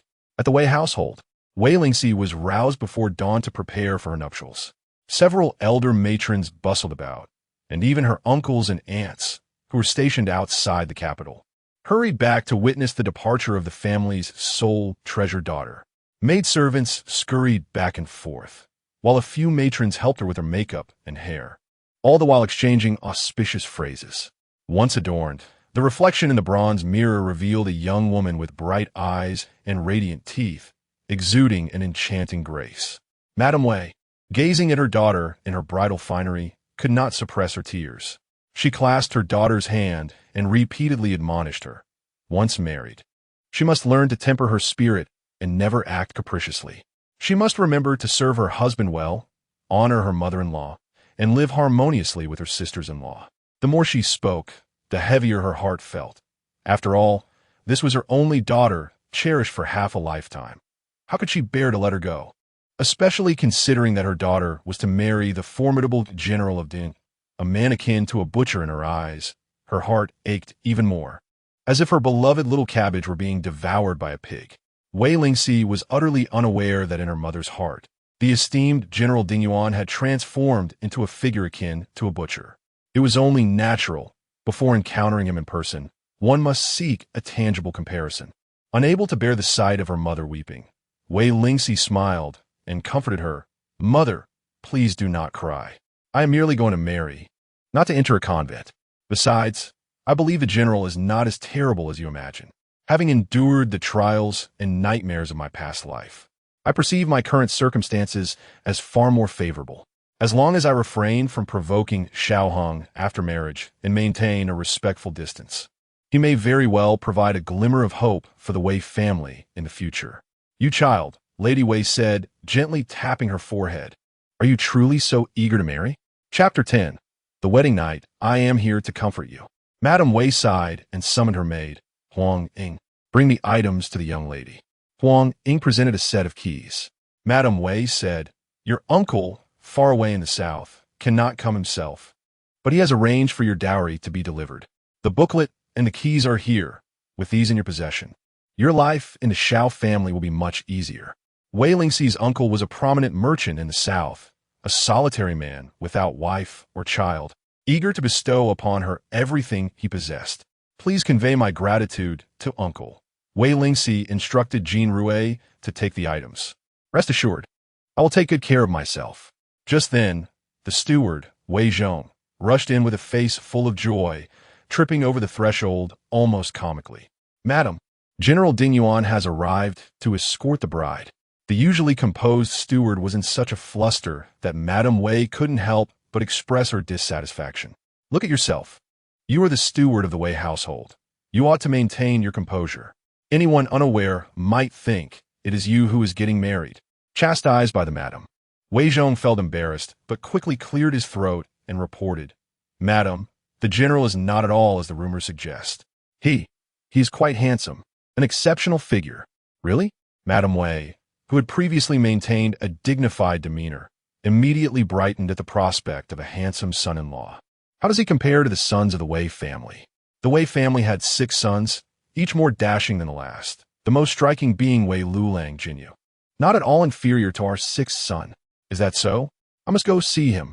Madame Wei exclaimed joyfully, relieved that her daughter was not marrying someone unworthy. Mother, Wei Lingxi interjected, I still need to bid farewell to father, uncle, and my brothers. Oh yes, hurry along, but do not miss the auspicious hour, Madame Wei urged. The room was filled with giggles from the maids and matrons, who secretly chuckled, understanding that their mistress had always been this way since her youth. Raised with utmost care and then married to the master, she was cherished beyond measure. Thus, she differed from the wives of ordinary households. The young lady had also been nurtured in a similar manner, yet at this moment, it seemed she exhibited a steadiness that surpassed her motheress. Although it was a day of joy, Wei Lingxi could not help but shed tears as she bid farewell to her parents and brothers. As the auspicious hour approached, the steward from the Xiao family urged her on. Wei Lingxi, veiled, bid her parents farewell once more and was assisted into the bridal sedan chair. Meanwhile, Madame Wei stole a glance at her future son-in-law. True to the steward's words, he was indeed a striking figure, not a disgrace to her daughter, allowing her to breathe a sigh of relief. The sedan chair swayed as it departed from the Wei residence. This time, she was marrying openly and without reservation, and her feelings sitting in the chair were entirely different from those of her previous life. In her past existence, she had been filled with joy and anticipation for a future with Xiao Zixuan. Now, her heart was as still as water, sitting quietly and listening to the sounds of cheers, praises, and congratulations outside the bridal sedan. Previously, she had believed that General Ding Yuan was a fearsome and unattractive man. Yet upon seeing him, she found him to possess an ethereal beauty, with graceful brows and clear eyes. Although merely 25 years of age, he exuded an air of solemnity and poise. Truly, he was worthy of the title of general, having fought valiantly on the battlefield beneath his sharp brows. His brilliant eyes shone with a spirited vigor. As the bridal sedan entered the Xiao residence amidst the fervent crackle of firecrackers, she stepped over the fire basin and crossed the threshold. After completing the ceremonial rites, she offered her respects to heaven and earth, and with the assistance of her 2 maidservants, she entered the bridal chamber, settling herself upon the wedding bed, quietly awaiting the arrival of Xiao Hong. Having lived 2 lifetimes, this was her first genuine marriage, and she found it to be quite exhausting. Wei Lingxi sat for an extended period, her waist aching and legs weary. The phoenix crown upon her head felt as if it weighed 1,000 pounds, straining her neck. She longed to move, but with both her maidservants and the matron of the Xiao household present, she silently endured the discomfort. Having gone the entire day without sustenance, coupled with the fatigue of her elaborate attire, she felt lightheaded, her stomach growling in protest. It seemed something beneath her was pressing uncomfortably, discreetly. She reached down and discovered a plump date, remnants of the peanuts, longan, and dates strewn across the wedding bed. Just as she prepared to discreetly indulge in one, she heard the sound of measured footsteps approaching from the corridor outside the door, prompting her to quickly cease her actions. The door swung open, and her maidservants and the matron bowed in unison, greeting Ninth Master. You may all leave," came Xiao Heng's voice, clear and resonant, akin to the sound of jade striking against jade, surpassing any heavenly melody. Upon hearing this voice, memories of her past life flooded back. The tone had been deeper and more commanding then, instilling a tremor in the heart. Even with the mental preparation she had undertaken in this life, hearing that voice made her scalp tighten, and her previously relaxed body tensed once more. "The marriage wine has yet to be consumed, General. May I remain until I witness the General and his wife partake in a nuptial cup?" The matron inquired with a smile. "There's no need," Xiao Heng replied, his voice cold and detached. "Just leave the items." Since the General was unwilling, the matron dared not defy his command. Yes, we shall heed the General's wishes. We shall take our leave, wishing the General and his wife a harmonious union and the blessing of children soon." Xiao Heng nodded slightly. "You may go and receive your reward." The matron tidied the red dates, longan, and peanuts from the bed and departed joyfully, with Jean Rouet and Yin Rouet following suit. As the door closed behind them, Wei Lingxi, seated upon the bridal bed, felt an even greater tension envelop her. Beneath her voluminous red sleeves, her delicate, pale hands twisted together, her body taut, and her breathing became increasingly uneven. As Xiao Heng picked up the bridal scale to lift the veil, he happened upon this very scene. He paused momentarily, gradually lifting the corner of the veil. In the dim glow of the candlelight, she revealed half of her face, her porcelain-like cheeks adorned with a delicate blush as vibrant as peach blossoms. Her ruby lips were gently pressed together, and her eyes cast downward, framed by gracefully arched brows, with lashes fluttering softly, exuding an enchanting and youthful charm. Indeed, she was a woman of the Wei family, her beauty undeniably remarkable. Previously seen from afar, her striking countenance appeared even more captivating up close. Xiao Heng lifted the veil completely and softly commanded, "Lift your head." Wei Lingxi inhaled gently, raising her eyelids. A pair of eyes, clear as spring water, met Xiao Heng's gaze. Unlike the playful sparkle he had previously observed, they now reflected shyness and apprehension. Upon seeing Xiao Heng's face, with his sharp brows and eyes bright as diamonds, she recognized his handsome visage. Yet the chilling and oppressive aura he emanated inexplicably stirred a sense of trepidation within her. "General," she called out softly. Chapter 11. Eavesdropping from the window, Xiao Heng turned and sat at the table, pouring a cup of wine into 2 gourds. The gourd, known as the bitter melon, plays a significant role in the wedding ceremony. On the wedding day, a bitter melon is split open and a red thread is tied around its stem. The bride and groom each hold a gourd, pouring in fine wine to drink together, symbolizing their unity. Wei Lingxi understood the significance and gracefully rose to sit beside him. Xiao Heng handed her one of the gourds. She took a small sip before they exchanged gourds to drink from each other. Subsequently, Xiao Heng combined the 2 gourds into one, binding them with red thread and setting them aside, representing their shared joys and sorrows as one. Wei Lingxi then took scissors, snipped off a lock of her hair, and presented it to Xiao Heng. She watched as he tied it with the red string and placed it next to the bitter melon, signifying a lifetime of companionship and unwavering love. This ritual, known as the binding of hair, is essential for becoming true spouses. It was a desire that Wei Lingxi had long harbored in her past life with Xiao Zixuan. Regrettably, she was merely a concubine, unable to fulfill such a wish. After they had shared the wine and tied the bond, Xiao Hong rose and, bending down, lifted her into his arms. General Wei Lingxi was startled by this unexpected gesture and instinctively wrapped her slender arms around his neck. A faint smile graced Xiao Heng's lips as he gently laid her upon the bed. Outside the window, Xiao Heng's friends crouched in the corners, stealthily eavesdropping on the happenings within. After a prolonged silence, they shifted restlessly, inching closer. In the sweltering summer heat, these men not only endured the warmth, but also the relentless bites of mosquitoes. What is taking so long? Shermaine could no longer contain his impatience. Lang Yuqing quickly placed a hand over his mouth, laughing like a sly fox. Keep it down. If the general hears you, he might come out with his sword. Sure. Chi Tong grinned, eager to know how his general's wedding night was unfolding. Unbeknownst to Xiao Hong, his focus was entirely on the delicate figure before him. He pressed Wei Lingxi onto the bed, swiftly peeling away her wedding garments. What lay before him was a vision of pure white, her skin as smooth as jade, delicate and soft, her slender waist fitting perfectly within his grasp. Wei Lingxi instinctively knew the intentions of the man above her.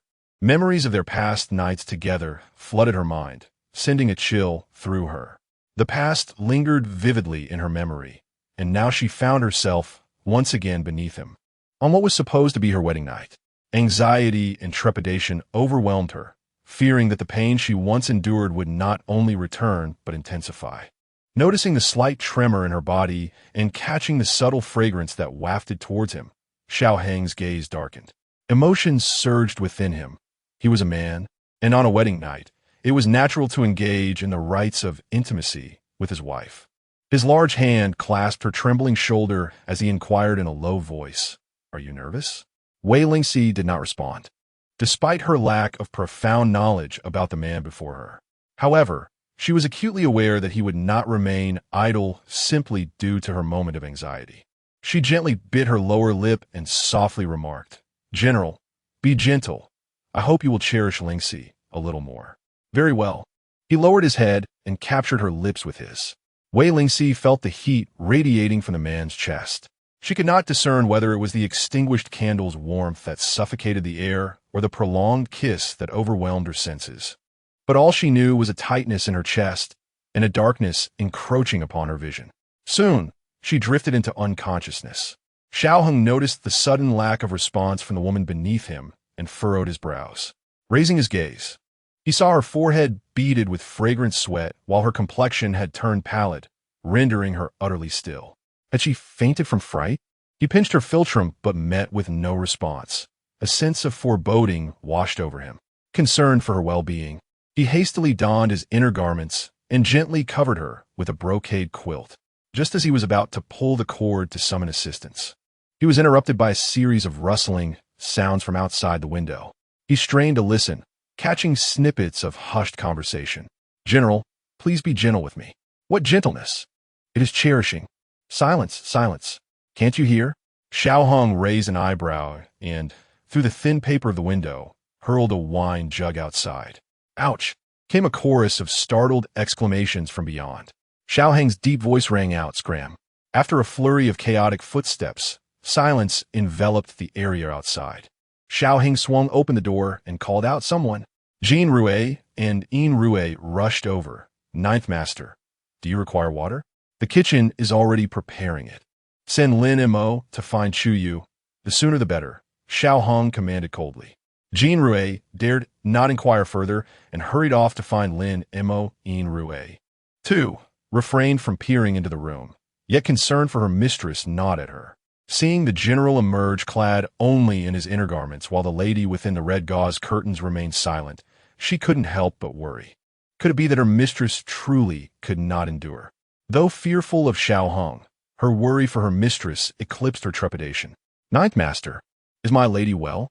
Initially, Xiao Hong intended to ignore her inquiry, but upon catching sight of the girl's anxious expression, he replied coolly, "I will ensure she faces no issues." Understanding dawned on Yin Rue. Biting her lip, she summoned her courage and said, "I humbly implore you, Ninth Master, to take extra care of my lady. She has been frail since childhood." Xiao Hong cast a dark glance her way. remaining silent as he turned back towards the inner chamber. With the pressure lifted from her shoulders, Yin Rui turned to close the door, her back now drenched in sweat.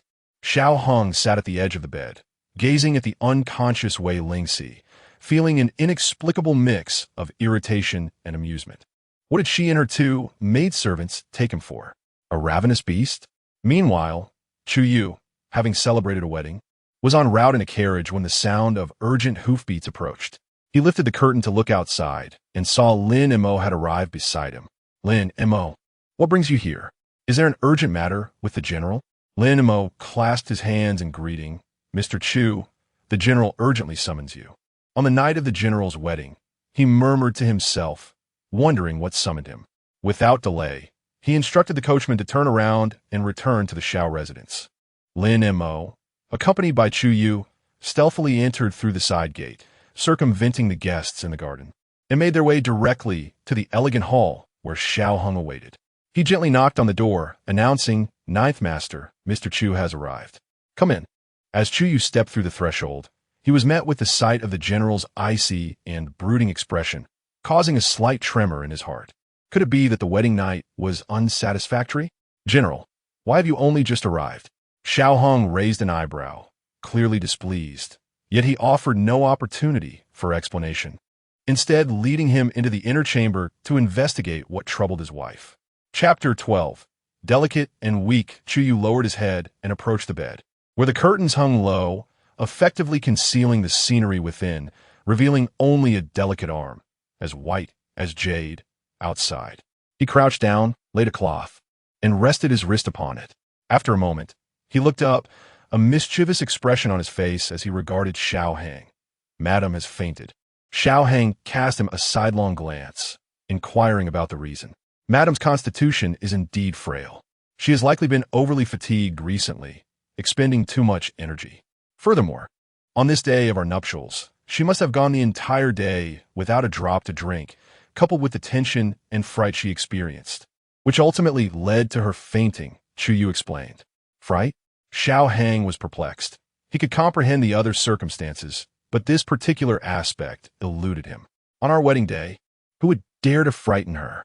Xiao Yu smiled ambiguously, inching closer to Xiao Hang, and remarked, "The great general possesses extraordinary talents, unmatched by ordinary men.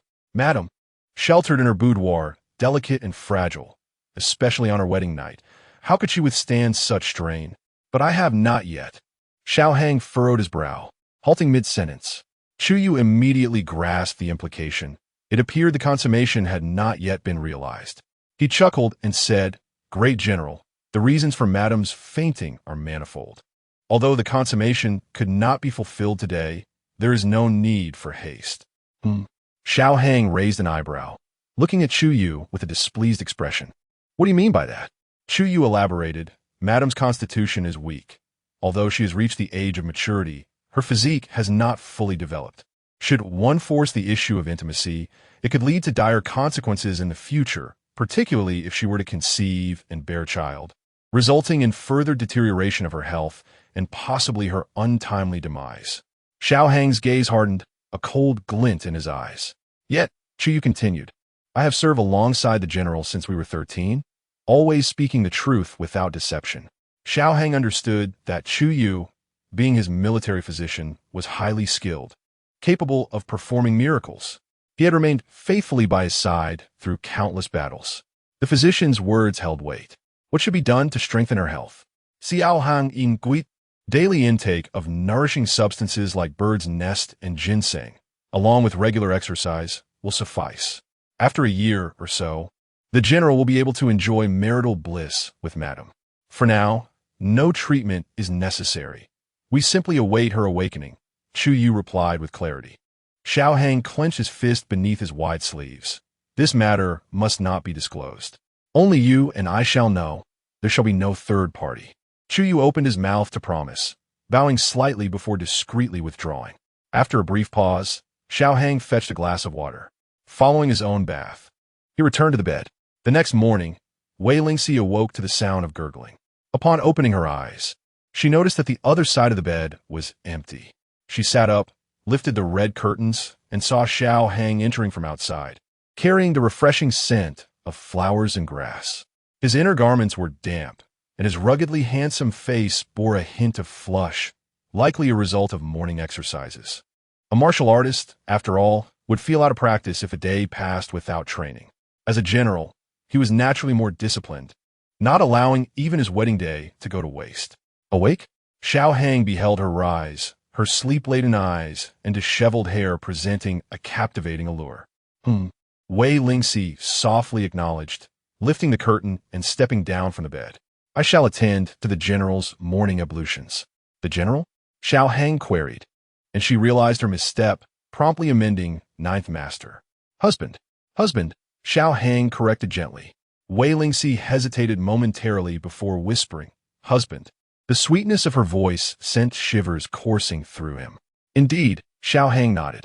As Wei Lingxi took a few steps, she sensed something amiss, yet felt no discomfort. Last night. She was lost in recollection when his voice interrupted. You fainted last night. Wei Lingxi was taken aback. So that is why we did not consummate our union? Fainted from hunger, he added. Her cheeks flushed crimson at the realization. Indeed, she had been terribly famished. Hastily consuming the wedding wine before he carried her to bed. The events that followed had faded from her memory. How embarrassing, to be the only one to faint on the wedding night. What a spectacle. Xiao Hang observed her complexion shifting from red to pale, finding it quite amusing. He surmised her mind was racing with thoughts, so he provided further clarification. I have summoned a physician to examine you. Your constitution is somewhat frail, but a period of recuperation will suffice. Wei Lingxi exhaled deeply, her face still flushed from his words.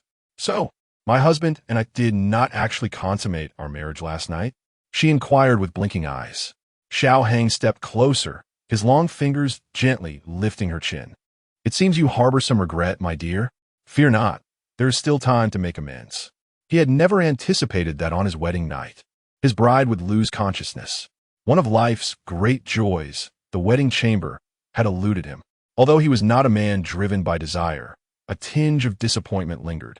Considering her delicate condition, he suppressed his own fervent impulses, awaiting the day she would be strong enough for him to cherish her properly. Upon hearing his words, Wei Lingxi instinctively retreated a step, laughing awkwardly. Do not. It is getting late. It would be improper to delay serving tea to the matriarch. Xiao Hang chuckled softly. Are you so afraid of me? And no, I am not afraid, she stammered, though the denial felt disingenuous. Xiao Hang found her demeanor utterly charming, brimming with youthful innocence, and it amused him greatly. He ceased his playful teasing, adopting a serious tone. Last night, the physician confirmed your frailty. Rest assured, I shall not approach you until you are well. Wei Lingxi was taken aback by his words, staring at Xiao Hang for a moment before slowly nodding. I understand. Just as the couple concluded their conversation, voices drifted in from the courtyard. Zhao Ma, who served beside the old matriarch, had come to fetch a handkerchief. A handkerchief? Wei Lingxi was at a loss, her gaze seeking Xiao Hang's reassurance. On the night of their nuptials, the couple found themselves unable to consummate their union, leaving her uncertain about how to communicate this to the esteemed Lady Jiang. Hearing her words, Xiao Hung stepped into the inner chamber, with Wei Lingxi closely following. He deftly pricked his finger, allowing a few drops of blood to fall onto the pristine handkerchief spread across the bed before carefully covering the thin bedding. Do not speak of last night's events to anyone, Xiao Hung admonished. Wei Lingxi understood that he meant well and nodded obediently in agreement.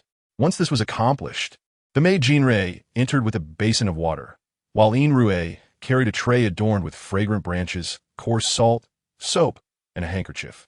Ninth Master Miss, Jin Rui announced. Mama Zhao from the old lady's quarters has arrived. Chapter 13. Are you still worried about your wife being bullied? Let her in, Wei Lingxi suggested. Yes. Jin Rui replaced the water in the basin and turned to invite Zhao Ma inside. Zhao Ma entered, first greeting Xiao Heng and Wei Lingxi, before turning to introduce the four accompanying maidservants.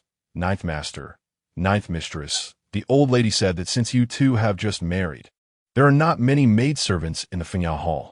She specifically assigned 4 maidservants to you: Zisu, Lin Xiao, Qing Dai, and Songji. Thank you for the old lady's thoughtfulness. Wei Lingxi smiled graciously. Ninth mistress, I will fetch the silk handkerchief and report back to the old lady, Zhao Ma said. Wei Lingxi nodded, her cheeks flushed. Zhao Ma tidied the bed again, noticing the red plum blossoms blooming on the white silk handkerchief, then smiled as she collected it and left to report back. The room fell into tranquility. After Wei Lingxi settled the 4 newly arrived maidservants, she called for more water. Xiao Hong, having finished his exercises, was drenched in sweat and needed to bathe anew.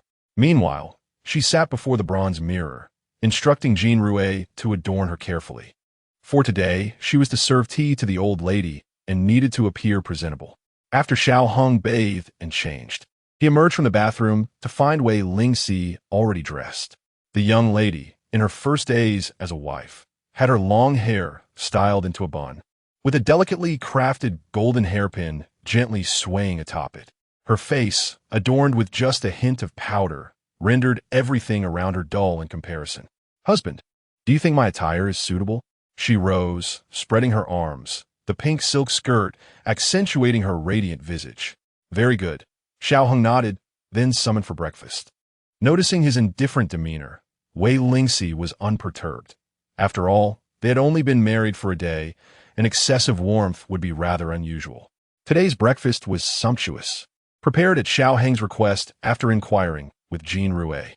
It consisted of 2 bowls of congee, 2 vegetarian dishes, and 1 meat dish, 2 portions of shrimp and egg custard, and 2 baskets of dumplings, 1 meat and 1 vegetable. Additionally, fresh lychees were served, which Wei Lingxi particularly enjoyed. Having hardly eaten the previous day and awakened by hunger this morning, she wasted no time in indulging. Her appetite, however, was modest. She consumed 1 vegetarian dumpling, took 2 bites of the steamed egg, and sampled each dish only once before setting her chopsticks down. Even the bowl of congee was left half-finished. In contrast, she relished the lychees, deftly peeling the vibrant red shells with her delicate fingers, a sight to behold. I've had enough, she declared, leaving a few lychees uneaten. Why are you eating so little? Xiao Hong frowned, noticing her meager appetite. Did you not go an entire day without food yesterday? I'm full now. I was indeed hungry yesterday, but today I'm satisfied. I can't possibly eat 2 days' worth of food just because I missed a meal yesterday. You've eaten too little? Xiao Hong thought to himself, realizing the fragility of her form. Her slender waist could easily be grasped by one hand, and a gentle push might break her. Do accompany me in eating more. I truly cannot eat any more, Wei Lingxi murmured softly, beholding the imposing figure before her, reminiscent of an iceberg. She hesitated to act impulsively and refuse him outright. Instead, she reached for the remaining lychees in the fruit bowl, deftly peeling them and removing the pits, then personally offering the succulent morsels to his lips. Husband, do try this. It is truly delightful. Though Xiao Hong had no particular fondness for sweets, he found it difficult to decline as the young girl, with a bright smile, presented the juicy flesh of the lychee to him. His lips parted slightly as he leaned in, gently consuming the treat she offered. At one moment, his lips brushed against her fingers, causing a faint blush to rise on her cheeks. Yet she said nothing, continuing to feed him the remaining fruit at a leisurely pace. The waiting maids, Jean Rouet and Yin Rouet, exchanged knowing smiles, silently acknowledging their mistress's prowess. Even the formidable general seemed softened in her presence. Xiao Hong forced himself to finish the lychees, a cloying sweetness lingering in his throat. Seeking relief, he requested a cup of plain tea to cleanse his palate, and only then did he signal for the meal to be cleared away. Today, he was not obliged to attend court, but rather to accompany the young lady in offering tea. In the flower hall, the matriarch, Lady Jiang, was impeccably attired as she cheerfully examined the embroidered handkerchief, instructing Mama Zhao to put away before casually inquiring about the household's affairs. Just as Mama Zhao began her response, the maids entered to announce the arrival of the 9th master and his wife. Upon hearing this, Lady Jiang promptly instructed them to be shown in. As Wei Lingxi entered, she followed closely behind Xiao Hong, greeting the matriarch with respect. Mama Zhao presented the freshly brewed tea. 9th madam, it is time to serve tea to the matriarch. Wei Lingxi accepted the tea, gracefully kneeling upon the prepared cushion. her hands elevated above her head. "Matriarch, please accept this tea." Lady Jiang took the tea, seizing the opportunity to observe Wei Lingxi closely. Indeed, the young woman possessed unparalleled beauty. It was a pity her father held a lowly position. Otherwise, she would have undoubtedly been the wife of her own grandson by now. After sipping the tea, Lady Jiang produced a jade hairpin from her sleeve, its exquisite clarity no ordinary item, and personally adorned Wei Lingxi's hair with it. "This pin is most fitting for you. Do cherish your life with the ninth master and bear him children soon." Though Xiao Hong was a child of lesser birth, he had risen to prominence before the emperor and was the most promising scion of the Xiao family. For this reason alone, Lady Jiang felt compelled to maintain appearances. Wei Lingxi blushed at the words, contemplating that without even consummation, the prospect of offspring was still a distant dream. Stealing a glance at Xiao Hong, she noticed his gaze wandering over her chest and waist, a contemplative expression gracing his features, which made her cheeks burn even brighter. "Yes, matriarch," she replied softly. "Please rise. No need to kneel. I have informed the other ladies of the household to come and meet you shortly," the matriarch instructed. "Yes," Wei Lingxi responded. "Why have you not yet attended court? Marriage is indeed a joyous occasion. It should not impede your career," Lady Jiang remarked as she prepared to establish some guidelines for the new bride, only to look up and find that Xiao Hong had yet to depart. "Today, there is no need to attend court, so I shall accompany her in paying respects to her mother." "Xiao Hang Leisu Vima, is it really necessary for you to accompany me?" Old Madame Jiang cast a sidelong glance at him and replied with a smile, "What? Are you afraid I might bully your wife?" Xiao Hang smiled faintly. "Lingxi is still quite young, and as it is her first meeting with her mother, I am merely concerned she may not fully grasp certain customs. I can offer her some guidance." However, old Madame Jiang laughed and said, "What makes you think she is unaware of the proper etiquette? You underestimate her. Don't you agree, Lingxi?" Wei Lingxi had dealt with this old lady frequently in her past life. Outwardly amiable, she could be quite ruthless. Due to Song Yingyu's constant complaints to old Madame Jiang, the latter often reprimanded her. She would summon Lingxi to wait on her, massaging her back, kneading her feet, serving tea, and treating her like a mere servant. The old lady's earlier comments suggested her dissatisfaction. She resented Xiao Hang's presence, thus making such remarks. On the very first day of their marriage, the old lady was already stirring trouble.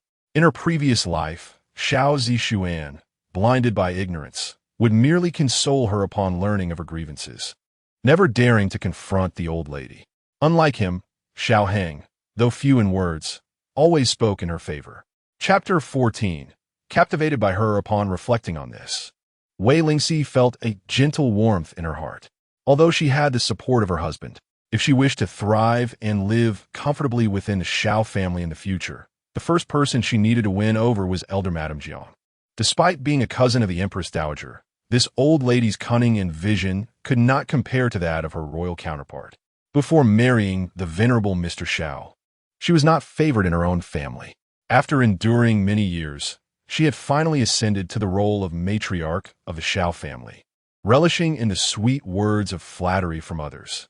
With this in mind, Wei Lingxi decided to cater to her preferences. "Madam, you hail from a prestigious lineage and possess a noble status. You are a person who values propriety and decorum. My husband fears that I may not perform well, bringing disgrace upon him and displeasing you. Hence he has accompanied me today. After this experience, I have gleaned much insight." "Oh, what have you learned?" Elder Madame Jiang inquired, her gaze fixed upon her. "I have discerned the reason behind the Xiao family's prosperity. It's due to your constant guidance over the children, reminding them to remain diligent and ambitious.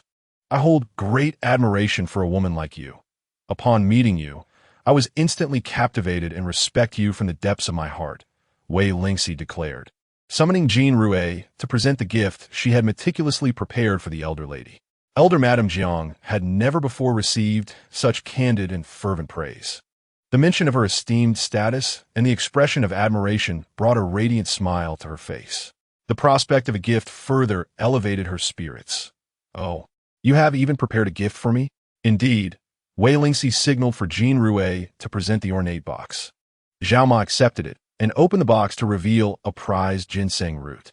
Upon inspection, Elder Madame Jiang recognized its considerable age and value. "My lady, this is a millennium-old ginseng king, unearthed from the ancient forests of the northeast. It is excellent for nourishing the body," Wei Lingxi explained. She was acutely aware of the elder lady's habits, knowing her fear of an untimely demise and her penchant for various supplements. Elder Madame Jiang had a particular fondness for ginseng, often enlisting others to seek out aged wild ginseng. While affluent families were not lacking in ginseng, it was typically of lesser quality and age. The ginseng in her possession, comparable in thickness to a radish, was a rare find, seldom seen in the market, and even the palace could only offer a few each year. Elder Madame Jiang was utterly thrilled, her eyes sparkling. Is this ginseng truly a millennium old? Perhaps a millennium is an exaggeration, but it is certainly over a century. I hope you will graciously accept it. Though the elder lady feigned modesty, she could not resist the allure of the gift. How could I accept such a precious item? You should keep it for your own nourishment. I am unworthy of such a treasure. I cannot keep it. It would be ungracious to refuse a gift from my mother-in-law. Wei Lingxi feigned a frown, expressing a sense of disappointment. Very well, the elder lady conceded. You are too generous.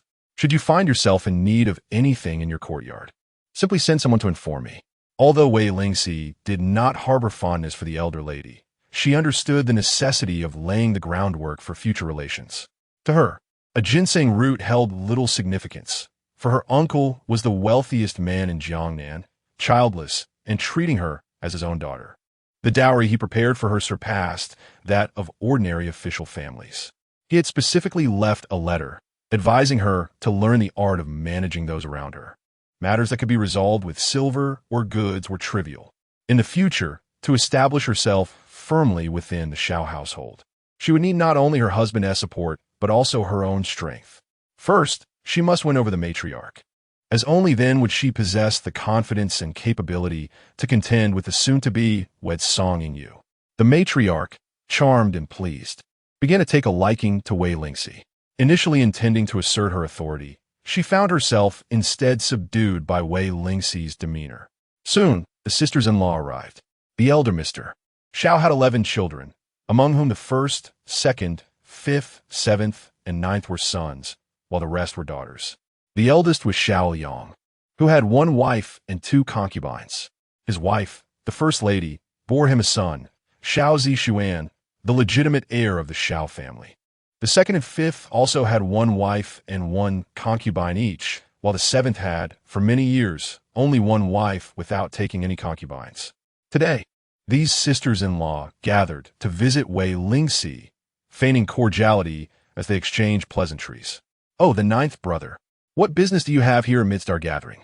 remarked the 5th lady, straightforward and candid. Noticing Xiao Hong lingering, she playfully urged him, "Your 5th brother has been mentioning you. Hurry along to see him, as he has taken up archery recently and is rather dreadful at it." Finding himself an unsuitable participant in their merriment, Xiao Hong sought out the 5th brother, Xiao. Before departing, he turned to Wei Lingxi and said, "Little 7, I'm off to see 5th brother. You may return to the Fiancé hall." "Little 7? The 5th lady glanced curiously at Wei Lingxi. "I am the 7th in my family, hence the nickname." Wei Lingxi blushed as she explained. This Xiao Hong surely has a knack for such childishness. Ah, the youth of today, how utterly charming. The second lady chuckled, covering her mouth, unbothered by their remarks. Xiao Hong turned away without a second thought. Once he had departed, the first lady coldly remarked, "9th sister-in-law. Such affectionate titles should be reserved for the privacy of one's chamber. It is quite disrespectful and lacking in decorum in the presence of the matriarch." Wei Lingxi, who had previously endured a strained relationship with the first lady, now found herself scrutinized despite no longer being her daughter-in-law. It was evident that the animosity stemmed from the day she had wounded Xiao Zixuan and subsequently called off the engagement at the gates of the estate, tarnishing his reputation. As his biological mother, the First Lady was naturally displeased and sought to leverage this incident to provoke the matriarch against her. Understanding the underlying tensions, Wei Lingxi calmly replied, "Sister-in-law, those words came from the 9th Lord. You should address him directly." She showed no intention of yielding to the First Lady, asserting her position as Xiao Hong's legitimate wife, not a mere concubine to be trampled upon. The elder Lady Jiang, having just received a generous gift from Wei Lingxi, was certainly inclined to speak in her favor. Moreover, she had never been fond of her son's wife, who perpetually wore a stern expression, resembling a piece of wood. Thus, her words offered no leniency. Lingxi speaks the truth. Those words were uttered by Lao Jiao. Why must you trouble her?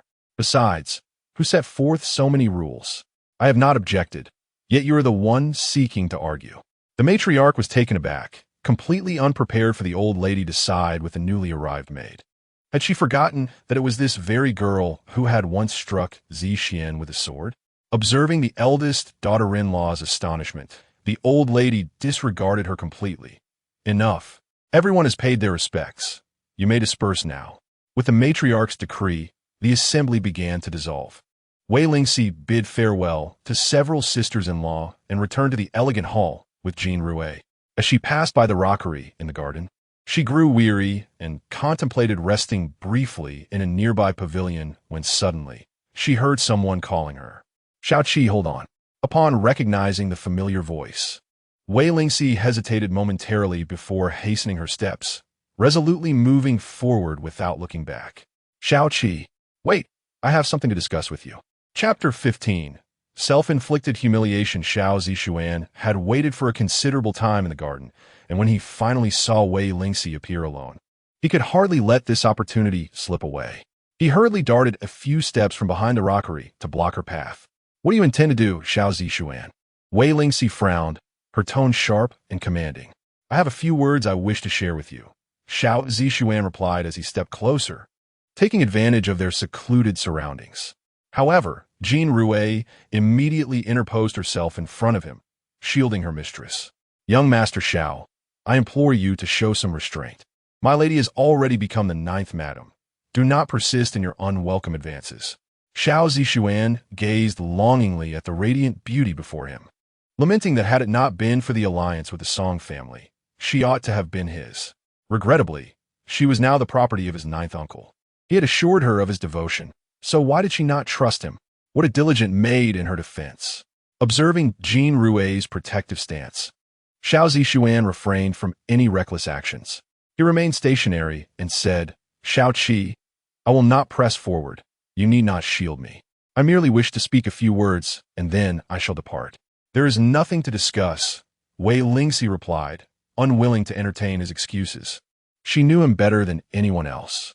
Xiao Zixuan, we have already made our sentiments clear before marriage. There is no need to revisit them now. Furthermore, I must remind you that I am wed to your 9th uncle, making me your 9th aunt. You should address me as such, rather than calling me Xiao Qi. In my heart, you are not an aunt. You are merely Xiao Qi, Xiao Zixuan retorted, the words stinging him deeply. His emotions surged as he forgot his earlier promise to Xiao Qi and stepped closer, declaring, my marriage to Song Yu was a matter of necessity. My heart belongs solely to you. Have you forgotten your own vows? In this life, I shall marry no one but you. I have not forgotten. Yesterday, as you wed, I drank alone until dawn, and the thought of you lying beneath another man on your wedding night felt as if a blade had pierced my heart. You should rightfully belong to me. Silence. Wei Lingxi exclaimed in fury, raising her hand to deliver a sharp slap across his face. Her gaze was fierce as she admonished. You are a scholar. Refrain from uttering such disgraceful words in the future. Having chastised the callous suitor, she lifted her chin, her expression regaining its cold composure. Jinghui, let us depart. Xiao Zixuan's face burned with pain. He had hoped to pour out his heart to Wei Lingxi, only to find himself humiliated. The more elusive the desire, the more restless the heart. Initially, he thought that even if she rejected him, it would not matter.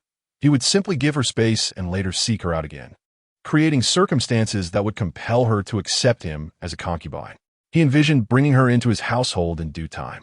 Who could have anticipated that his 9th uncle, upon returning to the capital, would take an interest in her and promptly send someone to propose? What astonished him further was Wei Lingxi's acceptance of the match.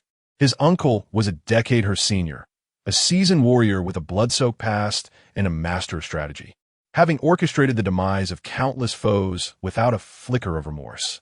The delicate maiden wed to Uncle Xiao is likely to be thoroughly dominated by him. Should he ever grow weary of her, she might not experience a single day of happiness. Confronted with such a man, one wonders what thoughts occupy Wei Lingxi's mind that led her to marry him. The more Xiao Zixuan contemplated, the more incensed and perplexed he became. Suddenly, a spark of insight illuminated his mind. He began to grasp Wei Lingxi's intentions. By marrying Uncle Xiao, Xiao Hong, she would gain entry into the Xiao family, thereby drawing closer to him. While they may not share daily companionship, this arrangement could quench her longing. Her acceptance of Uncle Xiao's proposal must have been a moment of spite, intended to shatter his heart. Ah, the young lady certainly possesses a fiery spirit. Xiao Zixuan, in his self-assuredness, immediately turned to pursue her. He reached for Wei Lingxi's arm, but missed, instead grasping her sleeve. Little 7, your willingness to marry Uncle Xiao is for my sake, isn't it? Wei Lingxi. For him? How audacious of you. You must be marrying Uncle Xiao out of spite towards me, right? A glimmer of amusement danced in Xiao Zixuan's eyes. Do not deny it. I know this must be your motive. Admit it, and let us not quarrel. Are you out of your mind? Wei Lingxi forcefully shook off his grasp. Do not follow me, unless you wish to forfeit your chance at a pleasant life. Are you threatening me? I am not swayed by such tactics. Little 7.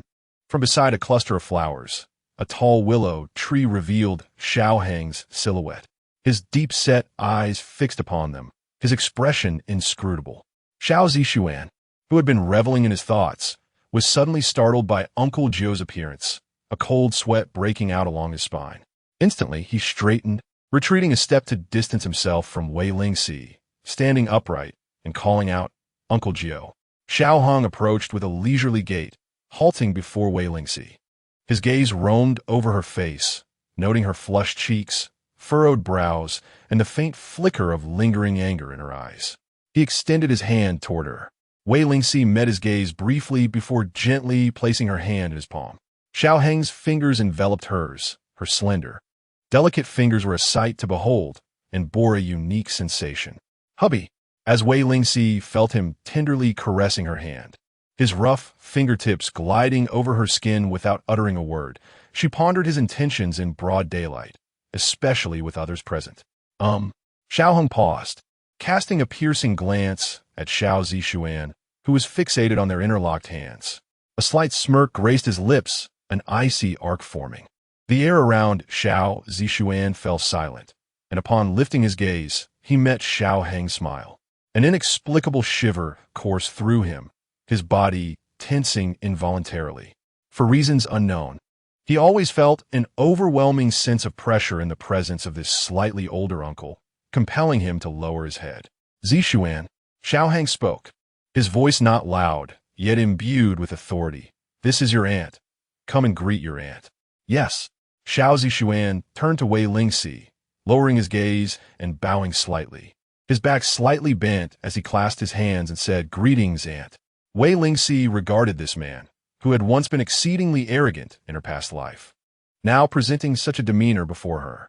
A surge of satisfaction welled up within her.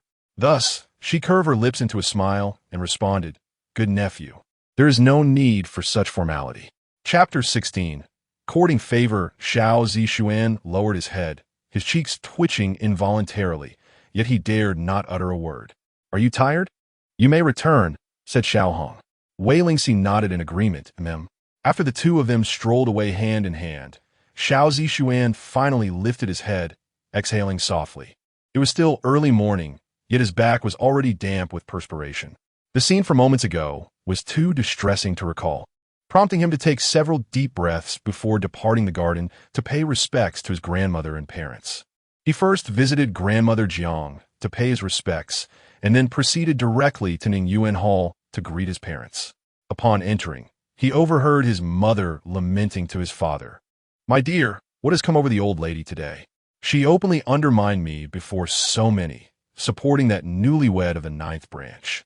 Xiao Yang was engrossed in his writing when he heard his wife's complaints. He set down his brush, wiped his hands, and replied currently, "The ninth branch has earned the Emperor's favor for pacifying the northern frontier. He is now quite esteemed in the Emperor's eyes, and future promotions will be merely a matter of time." The old lady, being perceptive, is naturally considering the future prospects of our Xiao family. "What do you understand of such matters?" Feeling slighted, the matron of the house simmered with indignation. The old lady's support for that yellow-haired girl clearly favors her husband. "And you? You are still his biological son, yet she has never shown me a hint of kindness." Xiao Yang scoffed. "What concern is that of mine? It merely indicates her disdain for you."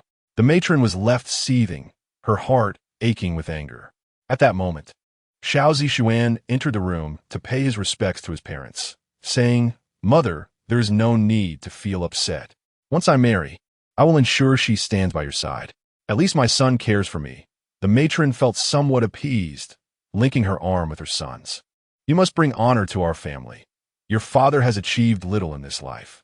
When you attain high office, I too shall enjoy the fruits of your labor. Do not worry, mother." As Xiao Zixuan's mind flickered to Wei Lingxi's visage, a silent vow formed within him. He would make her regret this day. Xiao Hong held Wei Lingxi's hand as they returned to Fiancé Hall, the silence between them palpable. Wei Lingxi pondered quietly, wondering whether Xiao Hong had overheard her earlier exchange with Xiao Zixuan.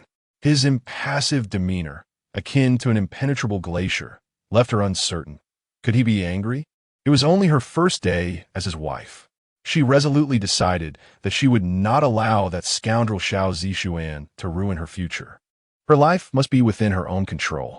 Only by seizing the reins of her destiny could she navigate her days as she wished.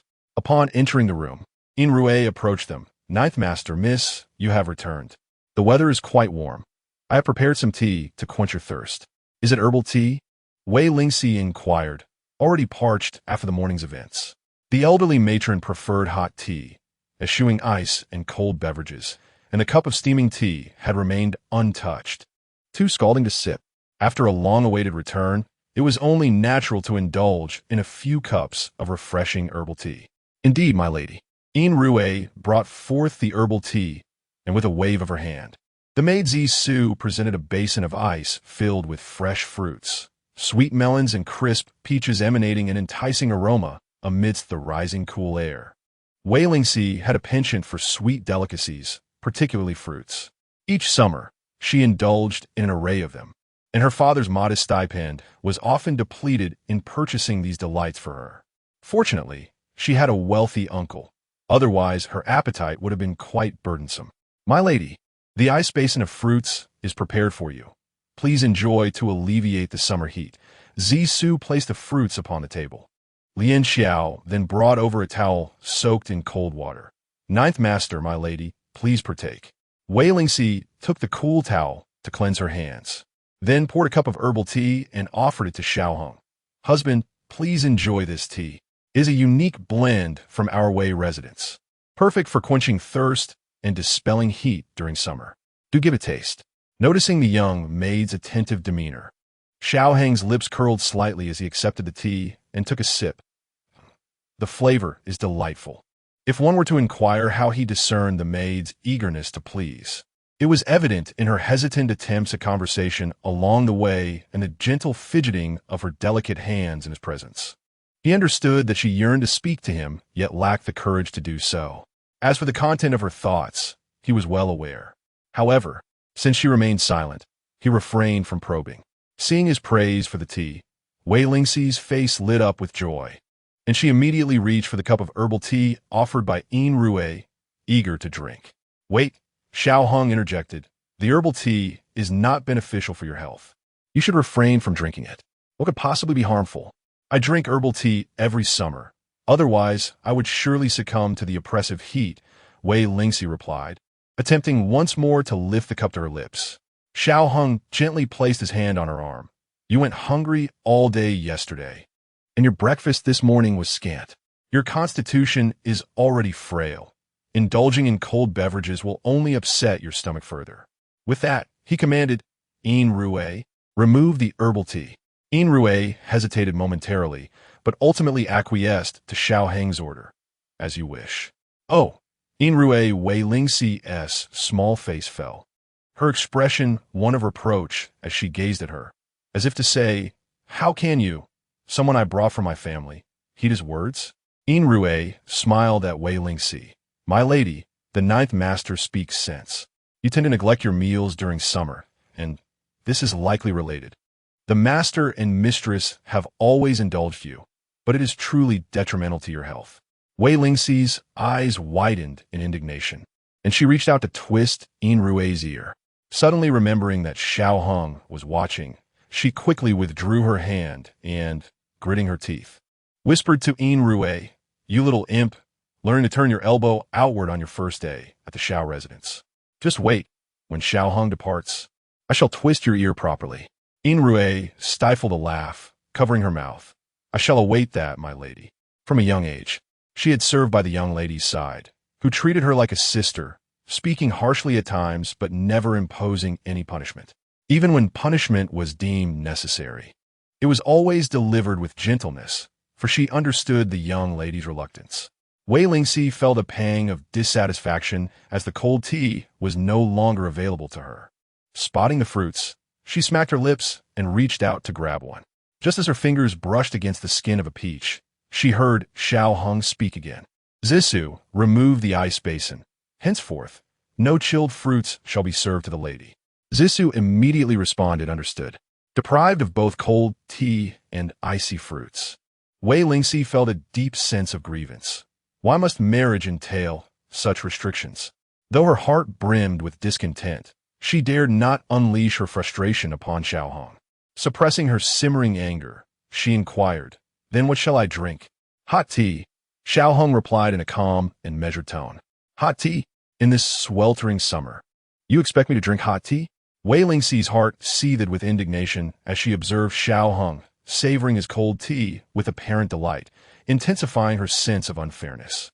Without a moment's thought, she snatched the teacup from Xiao Heng's hands and handed it to Rui, declaring, "I shall not drink cold tea, nor shall you."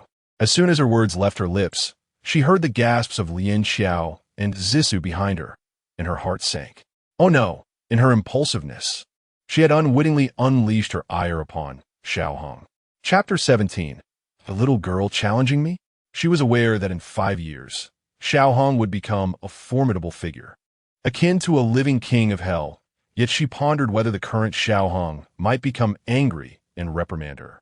Her mind raced as she contemplated ways to salvage the situation, when suddenly, Xiao Heng's voice, laced with amusement, reached her ears. "Very well. I shall accompany you for some hot tea."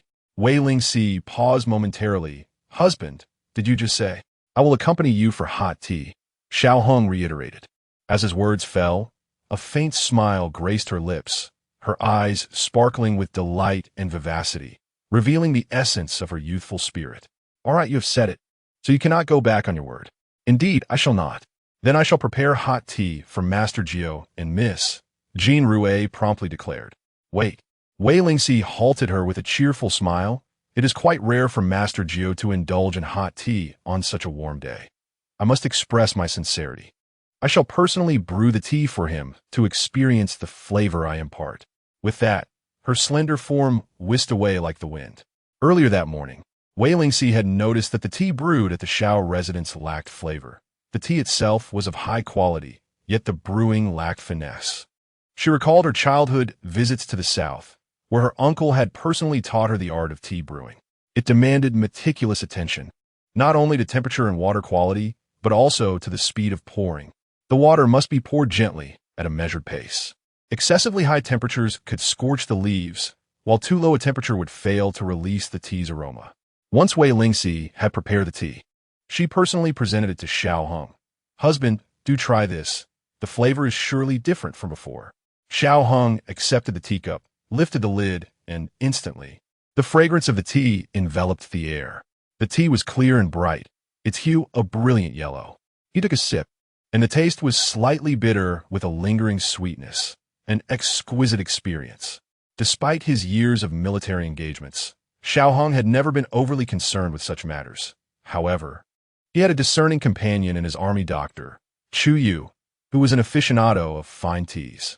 Having shared a few cups with him, Xiao Hong had come to appreciate the superior quality of the tea brewed by Xiao Yu. Now, having tasted the tea prepared by Xiao Qi, he found it surpassed even that of Xiao Yu. Pleased by his commendation, Wei Lingxi lifted her own cup to drink. Just as the cup approached her lips, an unexpected cat suddenly darted into the scene. Startled, she nearly spilled the tea. A cat? Where did it come from? Jean Rue exclaimed. Catch it quickly. My young lady cannot be near cats.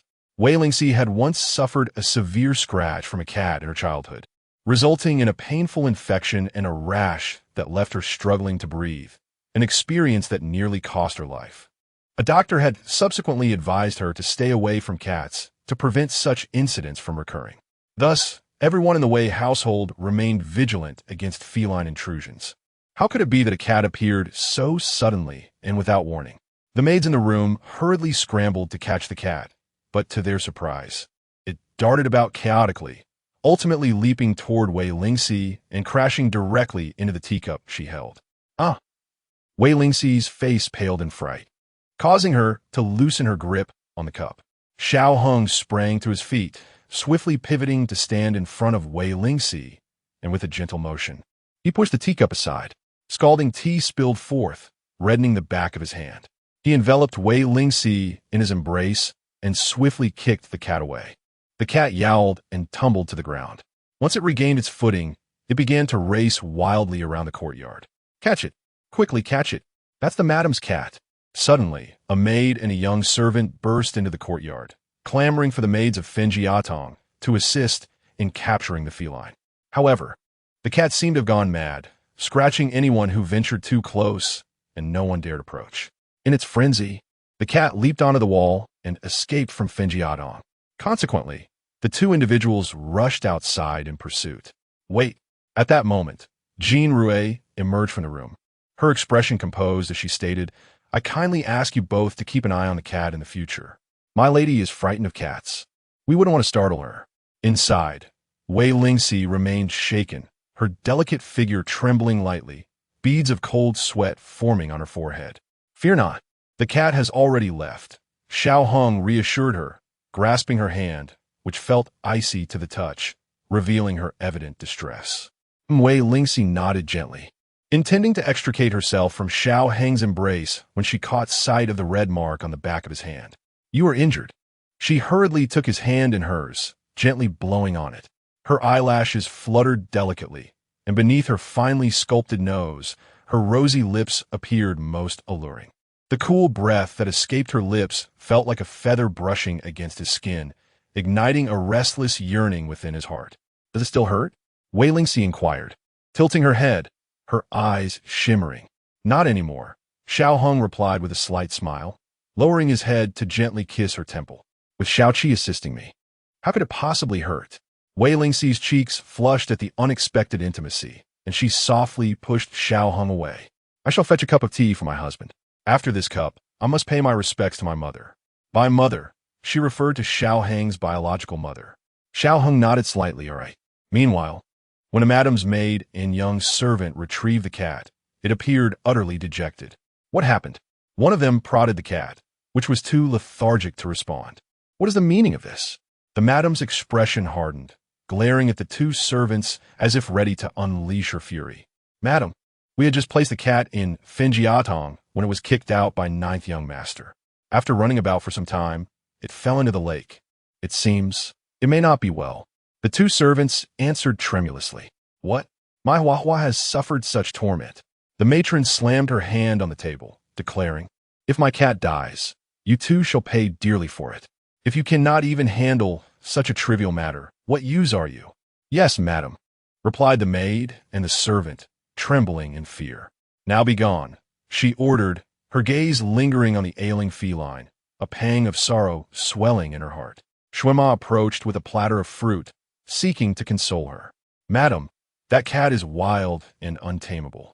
Despite your affection and the finest delicacies you offered, it still scratched you. If it were to perish, it would not be a great loss. I only wonder if that girl, Wei Lingxi, has suffered any scratches. The matron reclined on the soft couch, leisurely fanning herself. Shuema chuckled as she handed her a slice of melon. Madam, before that cat was placed in the elegant hall, I had someone give it a good scare. After enduring some pain, once thrown inside, it would surely thrash about in a frenzy. The elegant hall is rather small. Even if it cannot harm her, it will certainly frighten her half to death. Oomph. The matron scoffed. That little girl dares to challenge me, yet she fails to recognize her own limitations. Chapter 18. Teasing her emotions indeed.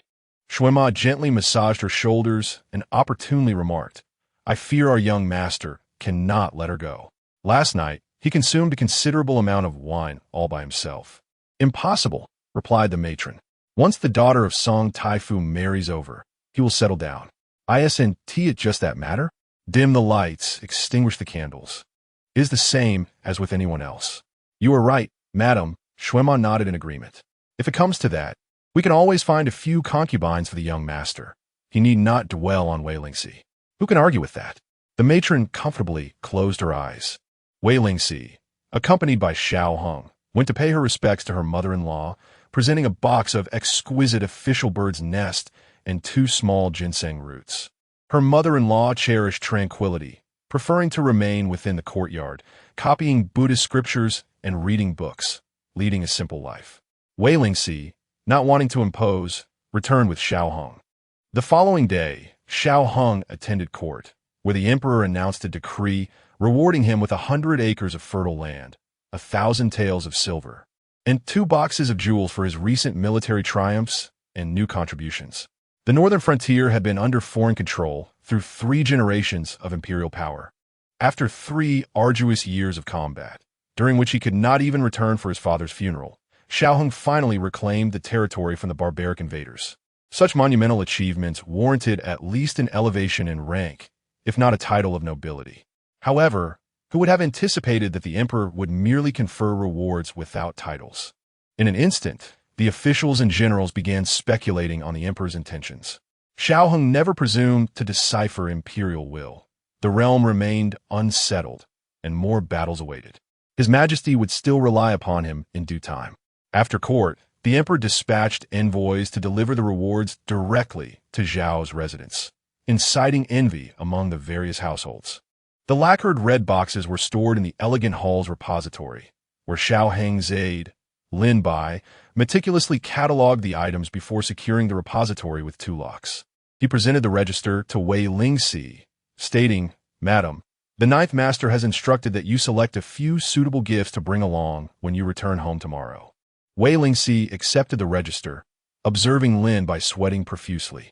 She turned to Yin Rui and said, Please fetch Lin Bai a cup of cool tea to quench his thirst and relieve the heat. Upon hearing this, Lin Bai's face brightened. Thank you, madam. Yin Rui brought over a cup of tea and handed it to Lin Bai. Brother Lin, please enjoy the tea. Lin Bai accepted the cup and drank it in a few gulps. This tea is indeed refreshing. Could madam grant me another cup? Wei Lingxi nodded, and Yin Rui served another cup. This time, Lin Bai savored it more carefully before finishing it off. After expressing his gratitude to Wei Lingxi, he turned and departed from the elegant hall. That evening, Xiao Hung returned home to find Wei Lingxi had already chosen the gifts. Husband, come and see, she called, presenting her selections. I chose a pair of exquisite jade bracelets for my mother and a jade pendant for each of my 6 brothers. Xiao Hung glanced at her chosen gifts. Very good, you have a discerning eye. But why did you not select anything for my father-in-law? I am unsure what to present to him. Wei Lingxi instructed someone to prepare tea and wine. Does the Wei family lack tea? Xiao Hung inquired. Wei Lingxi shook her head, biting her lip as she replied, Not at all. Leave this matter to me. Then what will you present to father? Wei Lingxi's bright, clear eyes blinked inquisitively at him. Curious, are we? Xiao Hung, unable to resist teasing her at the sight of her eagerness, said, You shall find out tomorrow. Why tomorrow? I wish to know now. Very well. If you wish to know today, you must pay a price. Xiao Hung narrowed his eyes, glimmering with mischief. Wei Lingxi discerned his jest, and, with a flicker in her gaze, declared, I no longer wish to know, and you need not say anything. Fine, Xiao, Conceded. Then let us prepare the meal. Throughout the evening, Xiao Hung refrained from divulging his plans, leaving Wei Lingxi brooding. It was not until the following morning, after breakfast, that she completed her grooming, organized her gifts, and sought the matriarch's approval to leave the estate. In prominent families, the rules were stringent, and married women were particularly restricted from venturing out freely. After consulting with the elder lady, Wei Lingxi returned to Fingao Hall with Jin Rue and Yin Rue to prepare. Upon her return, Sang Ji reported, "Madam, just now, third aunt sent someone with a gift intended as a present for your return home." "Understood," Wei Lingxi replied. "Has the ninth master returned?" Lin Mo just came by. "He mentioned that the ninth master is waiting for you at the corner of Chongning Street," Sang Ji answered. "Jin Rue, Yin Rue, we shall depart directly." "Yes." The mention of returning to the Wei estate made Jin Rue and Yin Rue giddy, their steps noticeably lighter. As the carriage approached Chongning Street, it suddenly halted. Wei Lingxi lifted the curtain to gaze outside, where she beheld Xiao Hong, clad in court attire, astride his horse. Beneath the blazing sun, he stood there, his elongated, cold eyes reminiscent of a frozen river. This scene mirrored the day she first encountered him. Noticing the carriage had stopped, Xiao Hong dismounted and approached, drawing back the curtain to take a seat beside her. Wei Lingxi inspected his court garb for a moment before softly asking, "Are you going to my home in court attire?" "I instructed Lin Ba to fetch my regular clothes. I will wait for him at the next intersection," Xiao Hong replied. "Oh," Wei Lingxi nodded, and silence enveloped them for a while. She stole a glance at him, observing his closed eyes and tightly pursed lips, an icy aura seemingly enveloping him, creating a barrier between them. This version of him was strikingly similar to the memories she harbored from her past life. A thread of anxiety tugged at her heart. She was uncertain why Xiao Hong appeared this way, as if burdened by some disquiet. Though she initially hesitated to speak, she ultimately decided to inquire, "Husband, are you unhappy today?" Xiao Hong remained silent, seemingly oblivious to her question. After another moment of silence, the carriage arrived at the designated corner. "Ninth Master, your regular attire." Lin Bai handed the garments inside. Xiao Hong accepted the clothes and lowered his head to remove his official robes. Wei Lingxi noticed him loosening his garments and turned her gaze aside. During these few days of their marriage, aside from the first night he had spent in her chamber, he had taken to residing in the study on the second and third nights. Thus, she had not witnessed him undressing. Xiao Hong removed his official robes and set them aside, donning his casual attire instead, and softly said, "Lingxi, assist me with my clothing." Reluctantly, Wei Lingxi turned back, lowering her eyes to fasten the buttons of his attire. When she had secured his belt, she timidly inquired, "Husband, what exactly is the gift for father? May I know now?" Upon hearing her words, Xiao Hong suddenly lifted his gaze to meet hers. Chapter 19. Matters within the boudoir. Wei Lingxi was taken aback by his penetrating gaze. "Why do you look at me like that?" She had merely observed him lost in a melancholic reverie and wished to divert his attention. Could it be that her words had struck a nerve? Xiao Hong, realizing he had startled her, tempered the intensity of his gaze. "I do not know." Wei Lingxi was slightly surprised but soon regained her composure, lowering her head in silence. Noticing her apparent misunderstanding, Xiao Hong extended his hand and gently grasped hers. "I am unaware of my father-in-law's preferences, so I have sent Lin Mo to inquire and prepare a gift." As he spoke, Lin Mo galloped forth, pulling the reins to a halt. Dismounting swiftly, he retrieved 2 exquisite boxes from a carriage. "Ninth Master, the items have arrived." A slender hand emerged from the carriage, and Lin Mo presented the boxes with a bow before stepping aside. Xiao Hong opened the 2 boxes to take a glance, then casually closed them, turning to ask her, "Do you wish to know what gifts lie within?" Wei Lingxi nodded, "Yes." With a playful smirk, Xiao Hong pointed to his cheek, "A kiss." "And I shall tell you." Wei Lingxi gazed at his handsome face for a moment, then leaned in, bestowing a delicate peck as light as a dragonfly's touch. Xiao Hong's fingertips brushed over the cheek she had kissed, and he chuckled softly. "Can I know now?" she inquired.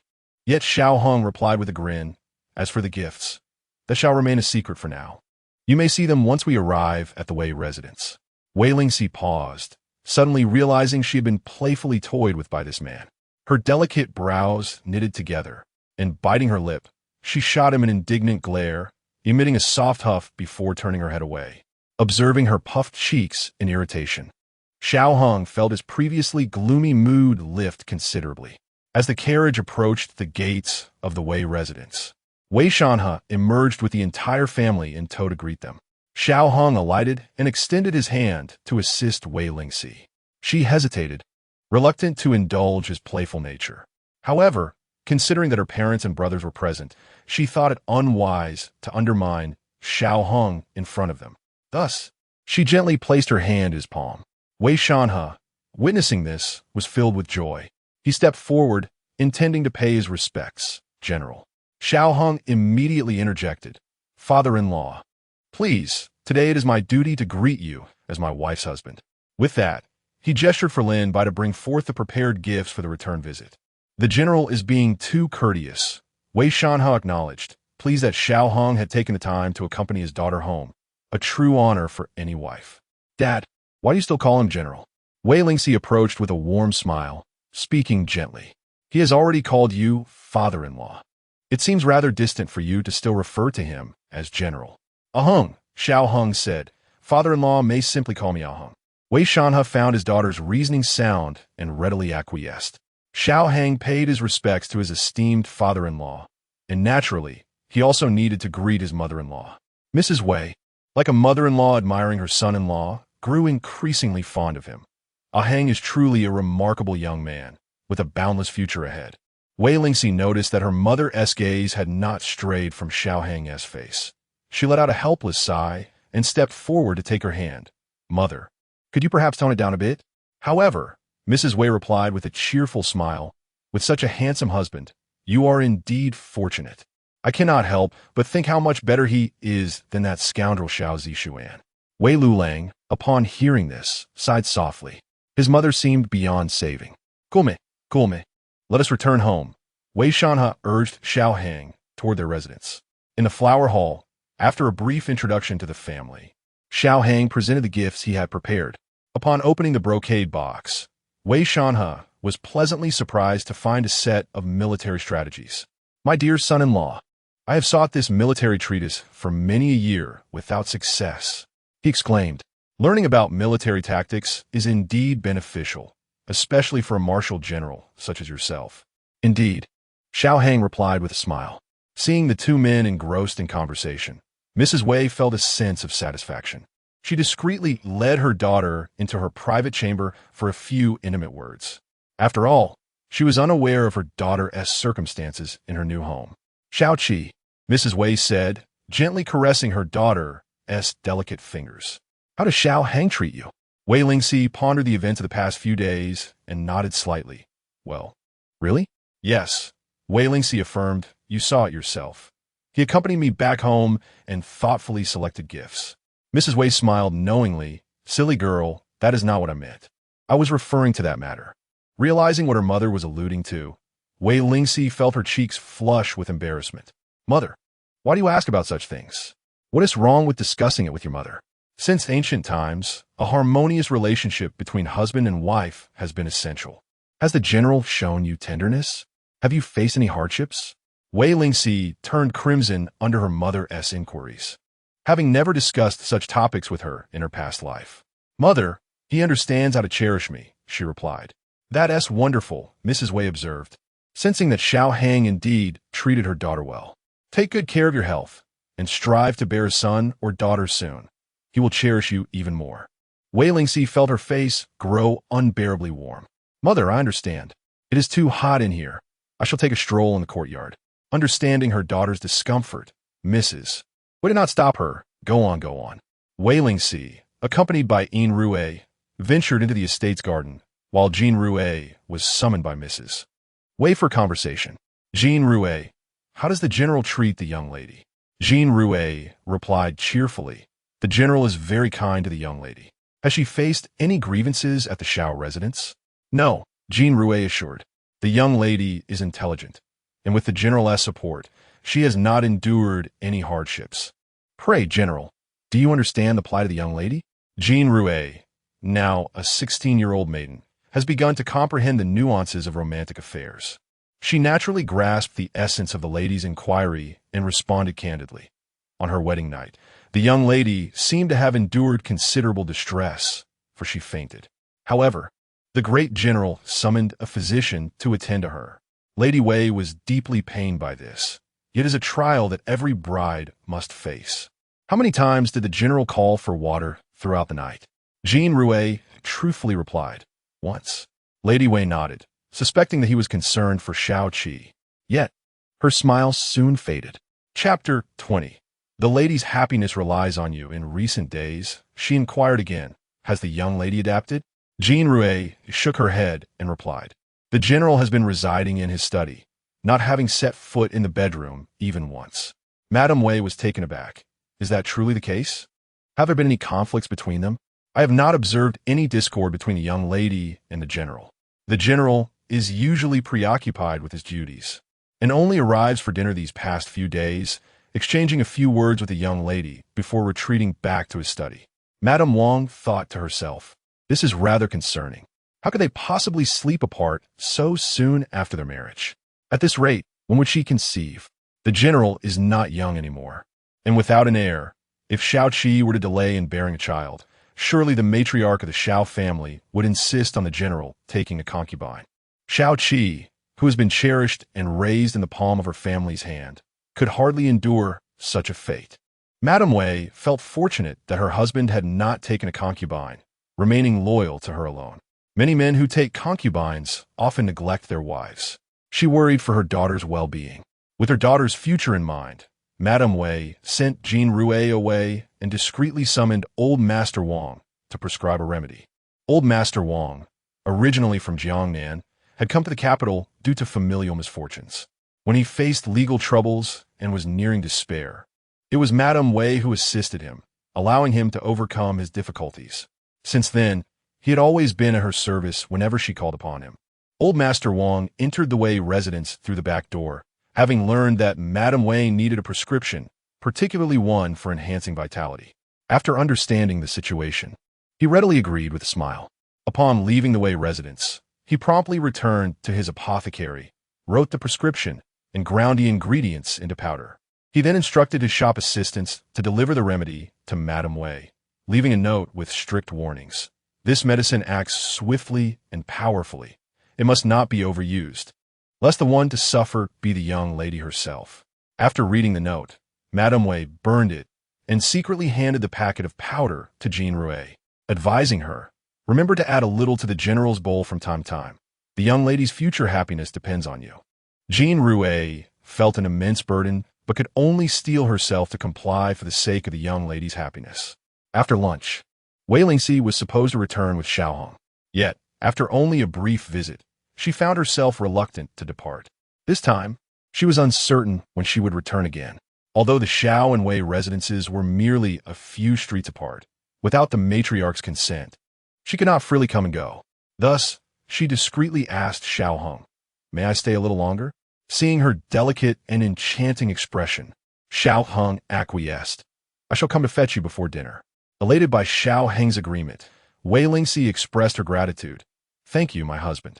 Xiao Hong, having other matters to attend to in the afternoon, took his leave first and headed to Yanyan Tower. The gathering this time was even larger than the last, with the familiar faces from before joined by another, Qitong. As the crowd beheld his arrival, they stood one after another, clasping their hands in greeting. On this joyous wedding night, the successful Lang Yuqing, with a beaming smile, inquired, Brother Xiao, has the gift I presented to you been of any use? Xiao Hong cast a sidelong glance at him and replied, no. Why not? My gift was procured at great expense. Someone previously sought to buy it from me. Yet I refrained from selling it, reserving it solely for you, Brother Xiao. Lang Yuqing chuckled. My wife is of fragile health. She cannot endure such reckless tumult. Xiao Hong replied coolly, ha ha, I heard you accompanied your wife to serve tea, and today you personally attended her homecoming with gifts prepared. They teased. My wife is still quite young. Naturally, I must take extra care of her. Oh my, after following the general for so many years, I have never witnessed such attentiveness towards any woman, they exclaimed. Indeed, who would have thought he had such a penchant for it? It is akin to an old ox grazing on tender grass. Xiao Hong allowed their jests to wash over him, remaining indifferent. Once their merriment subsided, Xiao Hong finally spoke. What are your thoughts on today's events in the court? He continued, today, Grand Tutor Song dared to advise the emperor, stating that the realm is peaceful and there is no war to be fought, requesting the emperor to reclaim the military insignia. Otherwise, as the general, he cannot remain in the capital for long. The first-rank general and the cavalry general are stationed with troops to guard their respective territories. As the general of Dingyuan, he has no justification to keep hundreds of thousands of troops around the imperial city, which inevitably stirs unease among the populace. To put it plainly, Grand Tutor Song aims to strip him of his military authority. Should the realm indeed be at peace, he would willingly relinquish his insignia. However, the reality is far from serene. The northern conflict has just subsided, while the southern borders with the Kingdom of Dian are once again stirring with unrest. He must not only recuperate, but also expedite military training. If he were to surrender his military power, he could not guarantee what circumstances might arise.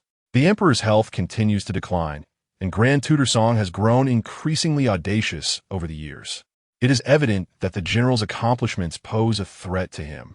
Prompting such actions, Qi Tong clenched his fists and remarked, "In the entire court, only you, general, can summon troops at will. Moreover, you are in the prime of your life, with boundless prospects ahead. Grand Tutor Song's ulterior motives are slowly becoming apparent. Thus you have become a thorn in his side."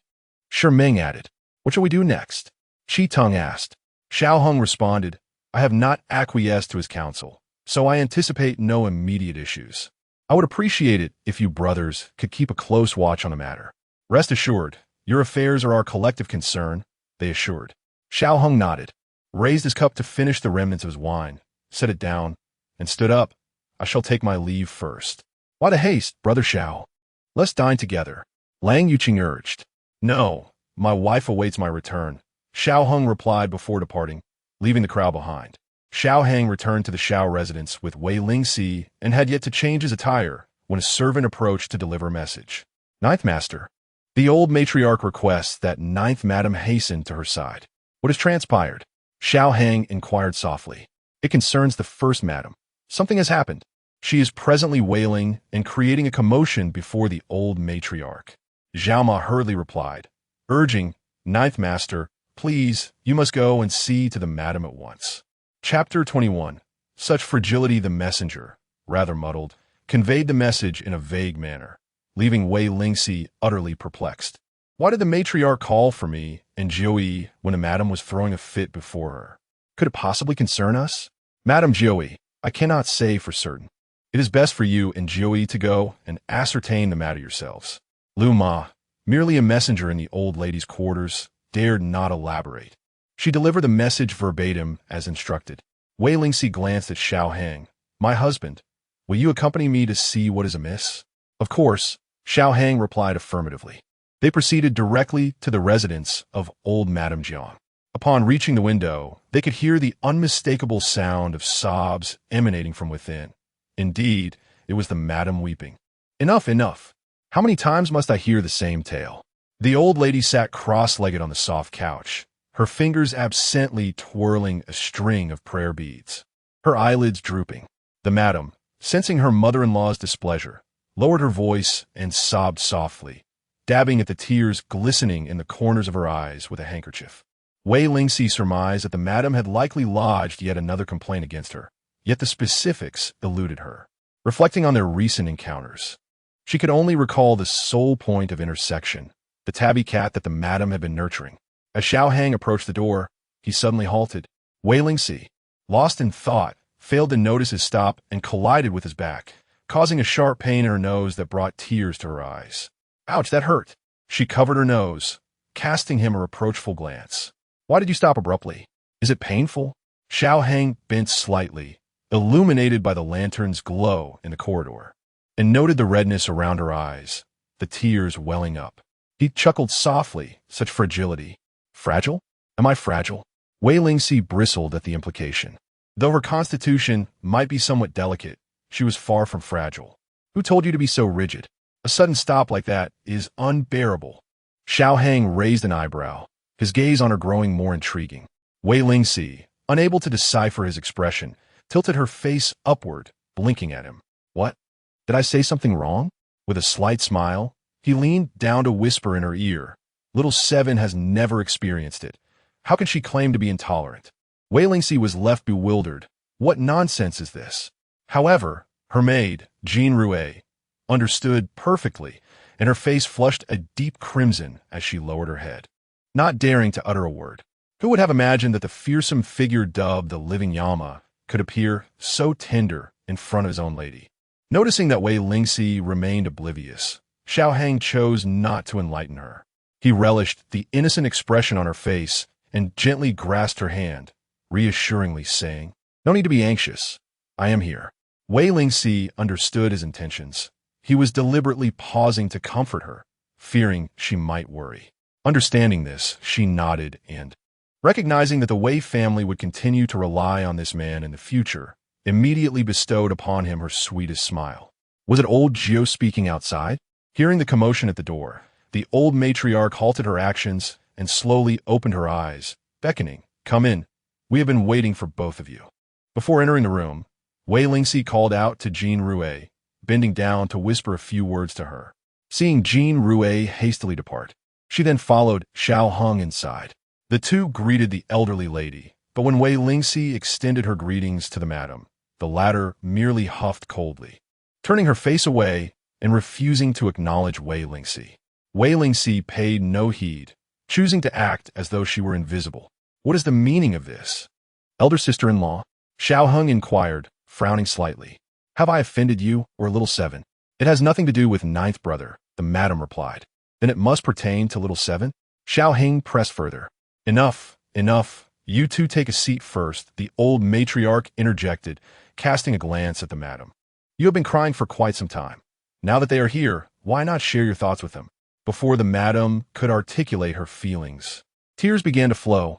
My tabby cat has passed away. Tabby cat. Wei Lingxi's eyes flickered as she connected the dots before the madam could finish. Are you referring to the tabby that ran into Fiancé Hall yesterday? Yes, that very one, the madam exclaimed, glaring at Wei Lingxi with unmistakable fury. That cat was my cherished companion. I treated it like a treasure. However, after it returned from your Fiancé Hall, it did not survive for long. Who in this household does not know that the tabby was dear to me? How could you have the heart to harm my cat? Wait a moment. Wei Lingxi interjected swiftly. Elder sister-in-law, please do not wrongfully accuse me. I have only just arrived at the residence a few days ago, and I had no idea that this tabby was yours. Moreover, I did not even touch that cat. Touch it, you say? The cat was kicked. The madam's words remained unfinished when Wei Lingxi interjected. Oh, that was done by Ninth Master, not by me. She promptly shifted the blame onto Xiao Hung, though it was indeed the truth. Yes, it was I, Xiao Hung admitted. Seeing Xiao Hung defend Wei Lingxi, the madam suppressed her discomfort and remarked, I have never heard that old Gio disliked cats. Rather, I have heard that ninth sister-in-law dislikes them. Wei Lingxi shook her head in correction. It is not that I dislike cats, but rather that I am afraid of them. I was bitten by a cat when I was young, which instilled a fear in me. Hence, I have never approached or touched cats. The maids of Fiancé Hall are well aware of this. Please do not wrongfully accuse me.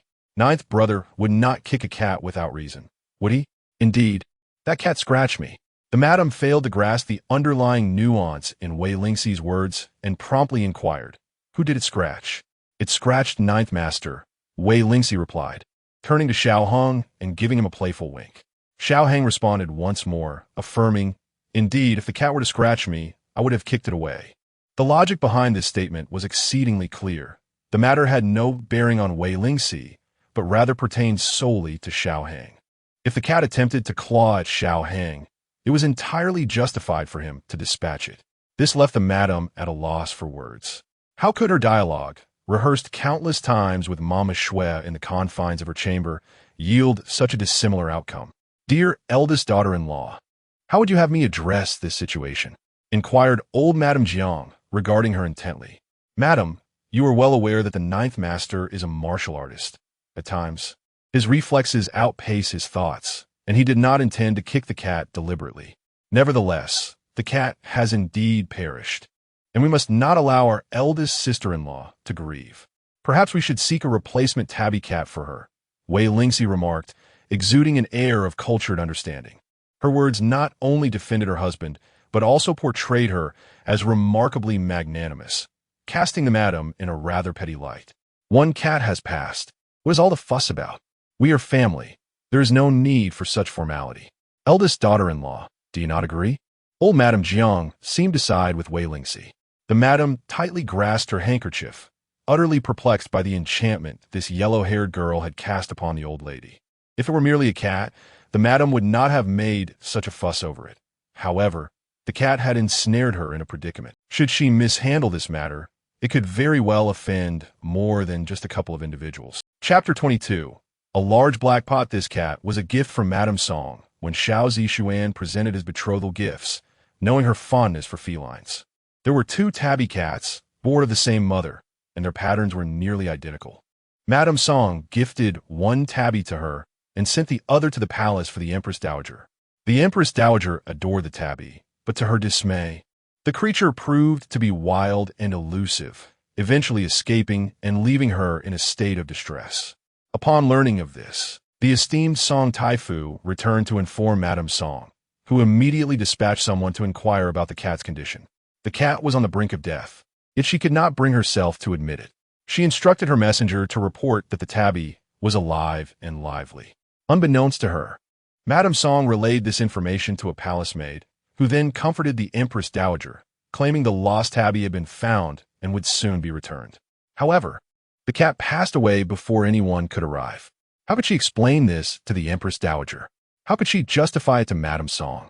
Initially, she intended to shift the blame onto Wei Lingxi, withholding the full truth from the matriarch. Yet now, Wei Lingxi effortlessly distanced herself from the situation, leaving her in a quandary. Matriarch, my concern is not for the cat, but for the Empress Dowager's needs. In her desperation, the eldest lady could only speak candidly. Upon hearing the entire account, old Madame Jiang nearly fainted in anger. Why did you not say this sooner? I feared it would distress you, the eldest lady replied, wiping away her tears. I am far more distressed. In her helplessness, the eldest lady turned to Xiao Hong and implored, Ninth brother, what shall we do? After all, the cat perished at your feet. Wei Lingxi discerned the eldest lady's intent. She wished for Xiao Hong to take the blame. In her previous life, although she did not know Xiao Hong well, she understood that his rise to power was fraught with peril and suffering beyond the ordinary. Now, as she had married Xiao Hong, they were bound together in fortune and misfortune, and she could not allow him to bear the brunt of another's folly. Sister-in-law, it is not as simple as that.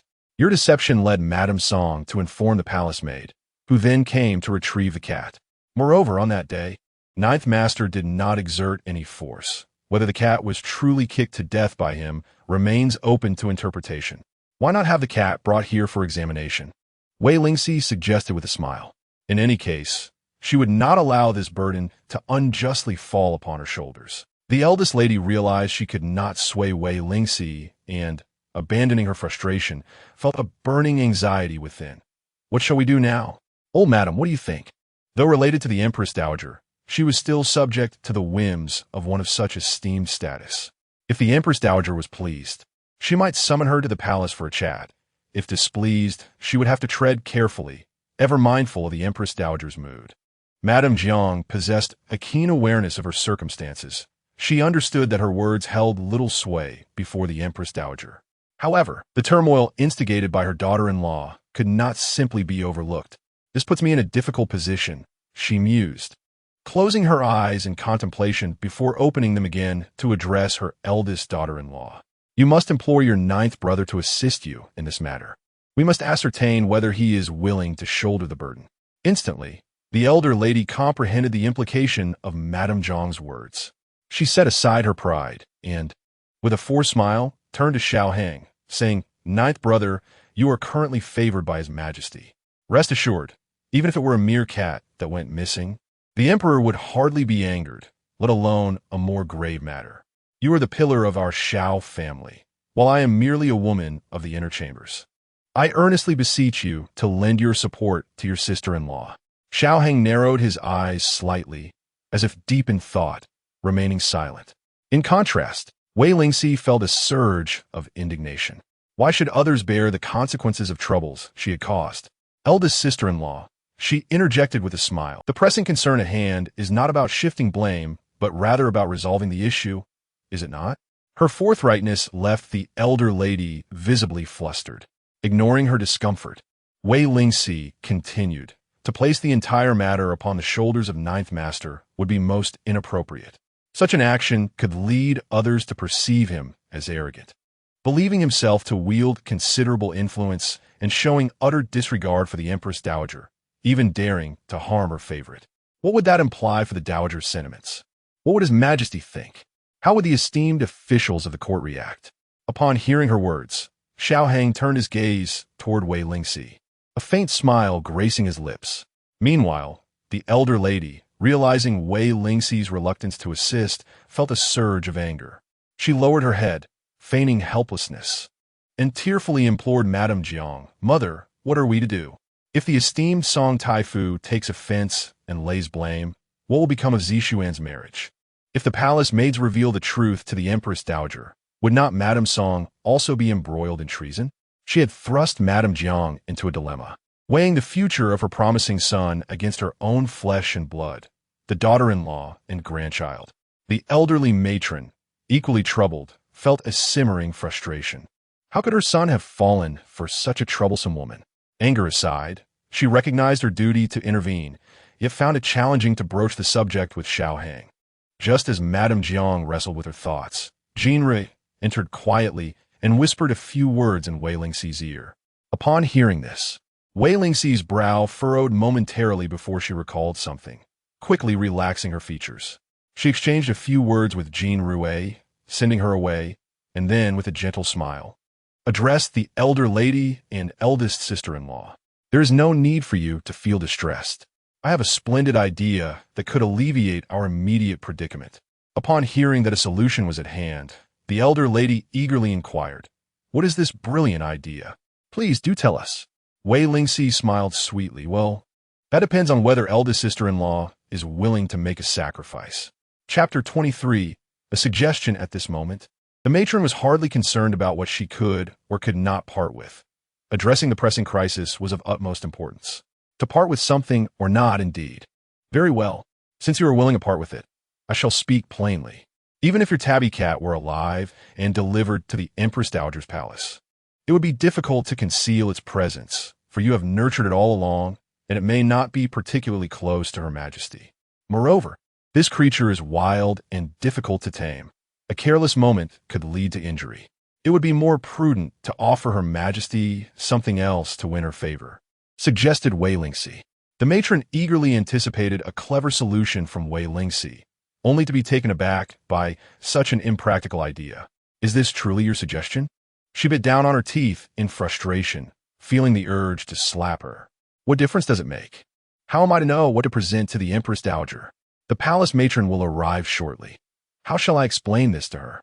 "Do not fret. Let me finish," Wei Lingxi replied calmly. "The Yang family in the east of the city has a talking myna, with feathers of a splendid sapphire hue, possessing a remarkable ability to converse sweetly. The Empress Dowager, having spent years in the palace's seclusion, would surely find joy in the company of such a bird. As for the matron, she can be appeased with some exquisite silk embroidery from Jiangnan, which would persuade her to cover for you regarding this matter." The matron grew increasingly incredulous, her irritation evident. "Ninth sister-in-law, this is hardly a time for jest." "I am not jesting," Wei Lingxi stated earnestly, locking eyes with her. "This matter concerns the Xiao family, and I would not trivialize their future. Do not underestimate the difficulty of acquiring the myna. Whether the Yang family is willing to part with it remains uncertain. I have heard that the matron beside the Empress Dowager is quite discerning about embroideries. Only the finest will capture her eye. To my knowledge, the Lin's embroidery house possesses a silk piece of exquisite craftsmanship that is yet to be sold due to its steep price. You might consider pursuing that." Old Mrs. Jiang, filled with curiosity, inquired, "How do you know all this, ninth daughter-in-law?" Wei Lingxi smiled charmingly. "Before my marriage, I learned of these things from a few close friends." The matron hesitated, but Wei Lingxi urged her, "Sister-in-law, time is of the essence. If you delay further, you risk missing the opportunity. What if the Empress Dowager is not satisfied?" The matron's worry lingered. Wei Lingxi confidently reassured her, "She will undoubtedly be pleased." should Her Majesty express dissatisfaction. I shall take full responsibility on your behalf. Xiao Hang's gaze revealed his surprise as he rested his chin on his hand, observing the young girl's lips moving animatedly. He found it difficult to fathom why she would suddenly take on such a burden. Xiao Qi, he began, concerned that her youthful impulsiveness might lead her into trouble.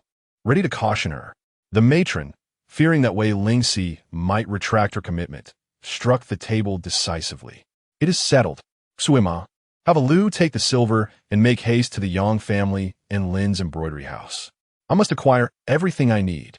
Shuema promptly responded and departed. Wei Lingxi smiled and stopped Shuema, saying, Shuema, please hold on. The items from the Yang family and Lin's are not easily acquired. It is best to bring sufficient silver. Otherwise, you may find it a fruitless journey. Upon this reminder, Shuema immediately understood and turned to the madam, asking, Madam, if those items are too expensive, should we still purchase them? Foolishness, the madam scolded, pointing a finger at her. You must bring them back at all costs. If this task is not executed well, you might as well pack your bags and return home. With the madam's words, Shuema quickly acquiesced. Yes, yes, yes. Rest assured, madam, I will ensure Lu brings the items back. Seeing that matters were settled, Wei Lingxi smiled slightly and stood up, addressing the old madam and her sister-in-law. May I take my leave now? Why the haste? The madam shot a glance at Wei Lingxi. We must wait until this matter reaches a conclusion. Are you suggesting that as long as the palace has not conveyed any news, I should remain here to accompany my sister-in-law? Wei Lingxi replied cheerfully, Sister-in-law, you truly are being unreasonable. Xiao Qi and I have just returned from our visit, and she is tired. Since there is now a plan in place, I believe it unnecessary for us to stay here. Do you not agree, mother? As Xiao Hang spoke, he rose to his feet. Seeing him ready to depart, the old madam felt it inappropriate to deny him and nodded in agreement. You may return to rest early. Thank you, mother. Before taking her leave, Wei Lingxi smiled at the old madam, saying, My mother mentioned that my uncle has sent some exquisite silk from Jiangnan. When it arrives, someone will deliver 2 rolls for you to make garments. The silk from Jiangnan is renowned throughout the land. Who does not know of it? Upon hearing this, the old madam's face lit up with joy. Your mother's truly too kind. When next I see her, please convey my gratitude. The madam, observing Wei Lingxi's obsequious demeanor, felt a wave of annoyance and turned her face away, choosing not to engage. On the way back from the old madam's residence, Fifth Master Xiao and sent someone to summon Xiao Hang, saying he had matters to discuss. Xiao Hang glanced at the path home and replied to Fifth Master's servant, I will arrive shortly.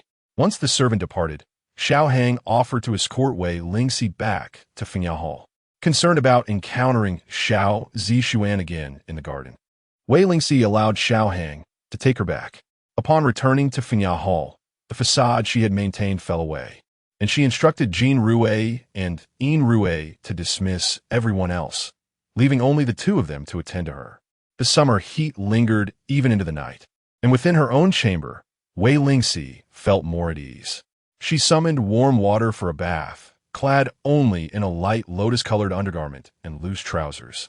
Reclining on her bed, she retrieved a volume of stories from her belongings and began to peruse it, while Jin Rue fanned her, unable to suppress a few questions for her mistress. Noticing how intently her mistress was reading, she hesitated several times to speak. Despite having bathed, Wei Lingxi still felt warm and called out to Jin Rue, Please prepare a pot of cool tea for me. Miss, the 9th Master has instructed that you are not to consume cold tea.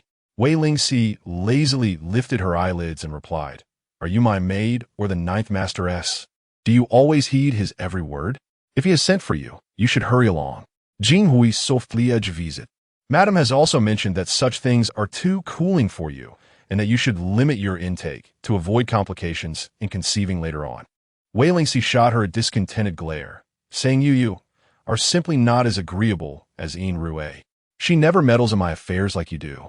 You are not my maid. You are more like my governess. Jin Rue, noting her mistress's rising temper, couldn't help but chuckle. Just as she was about to placate her, a thought struck her regarding the packet of medicinal powder that Madame had given her. If she could cleverly administer the powder to the miss or perhaps to the 9th Master, Might it not facilitate tonight's favorable outcome? Chapter 24, A Lesson for Her. Jean Rue, what are you thinking? Wei Lingxi called her name twice, yet received no response. She then pinched Jean Rue's waist. Jean Rue, coming back to her senses, smiled and said, "You can have the herbal tea, but you must answer me a question first." Wei Lingxi lazily shoved a book beside her pillow and replied, "Are you bargaining with me again? Hurry up and ask." "Miss, the 1,000-year-old ginseng and silk fabric are both exceedingly precious items. Even the madam seldom uses them. How could you so readily give them to the old lady?" Jean Rue felt a pang in her heart at the thought of what the miss had given away. Wei Lingxi smiled softly. These items were not given away without reason. They will have their purpose in due time. Rest assured, anything I give away will not be for naught. Relieved, Jean Rue asked, "Is there anything else?" "There is indeed. Miss, you have dug a pit for the madam today, and yet you are so certain that Her Majesty the Empress Dowager will favor the lark? And does the old matron truly prefer Sioux embroidery?" Jean Rue felt a flutter of anxiety over this matter. She had noticed that even the ninth master had briefly displayed a glimmer of concern, though it disappeared quickly. Wei Lingxi nodded. "I am certain. You need not worry about this. Simply await good news tomorrow." Seeing her confidence, Jean Rue set aside her worries. "Then I shall prepare the herbal tea for you." Jean Rue had a tendency to be chatty. Wei Lingxi turned over and resumed her reading. Jean Rue entered with a basin of ice, placing it beside Wei Lingxi's bed. The melting ice brought a refreshing coolness, and she fanned the gentle breeze towards Wei Lingxi, asking, "Miss, do you feel better now?" "Much more comfortable." "Where did this ice come from?" Wei Lingxi inquired. "The ice in the manor is rationed. Each courtyard has a set amount supplied each month. Since you are particularly sensitive to heat, we have been keeping ice in your room day and night, and the allotted ice has run out quickly. This was purchased by Lin Bai on the ninth master's orders. He just delivered it." Jean Rue replied. Wei Lingxi paused, her expression thoughtful. He is quite considerate.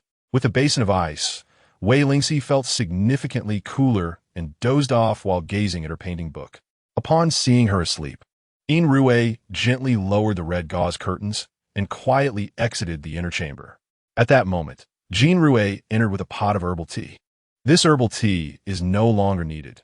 The miss has just fallen asleep," Jean Rue whispered. "What?" Jean Rue, seeing the disappointment on Jean Rue's face, felt puzzled. "What is it? You seem quite disheartened that the miss did not drink the tea. Did not the ninth master instruct us not to let her have herbal tea? It is not good for her health. She was just angry with me a moment ago. I had no choice," Jean Rue replied dismissively. Jean Rue gazed at the pot of tea, inhaling the fragrant aroma, and suggested, "Since the miss is asleep, pouring this tea would be wasteful. Why not let me have a cup?" "Absolutely not." Jean Rue hurriedly took 2 steps back to avoid her. "Why not?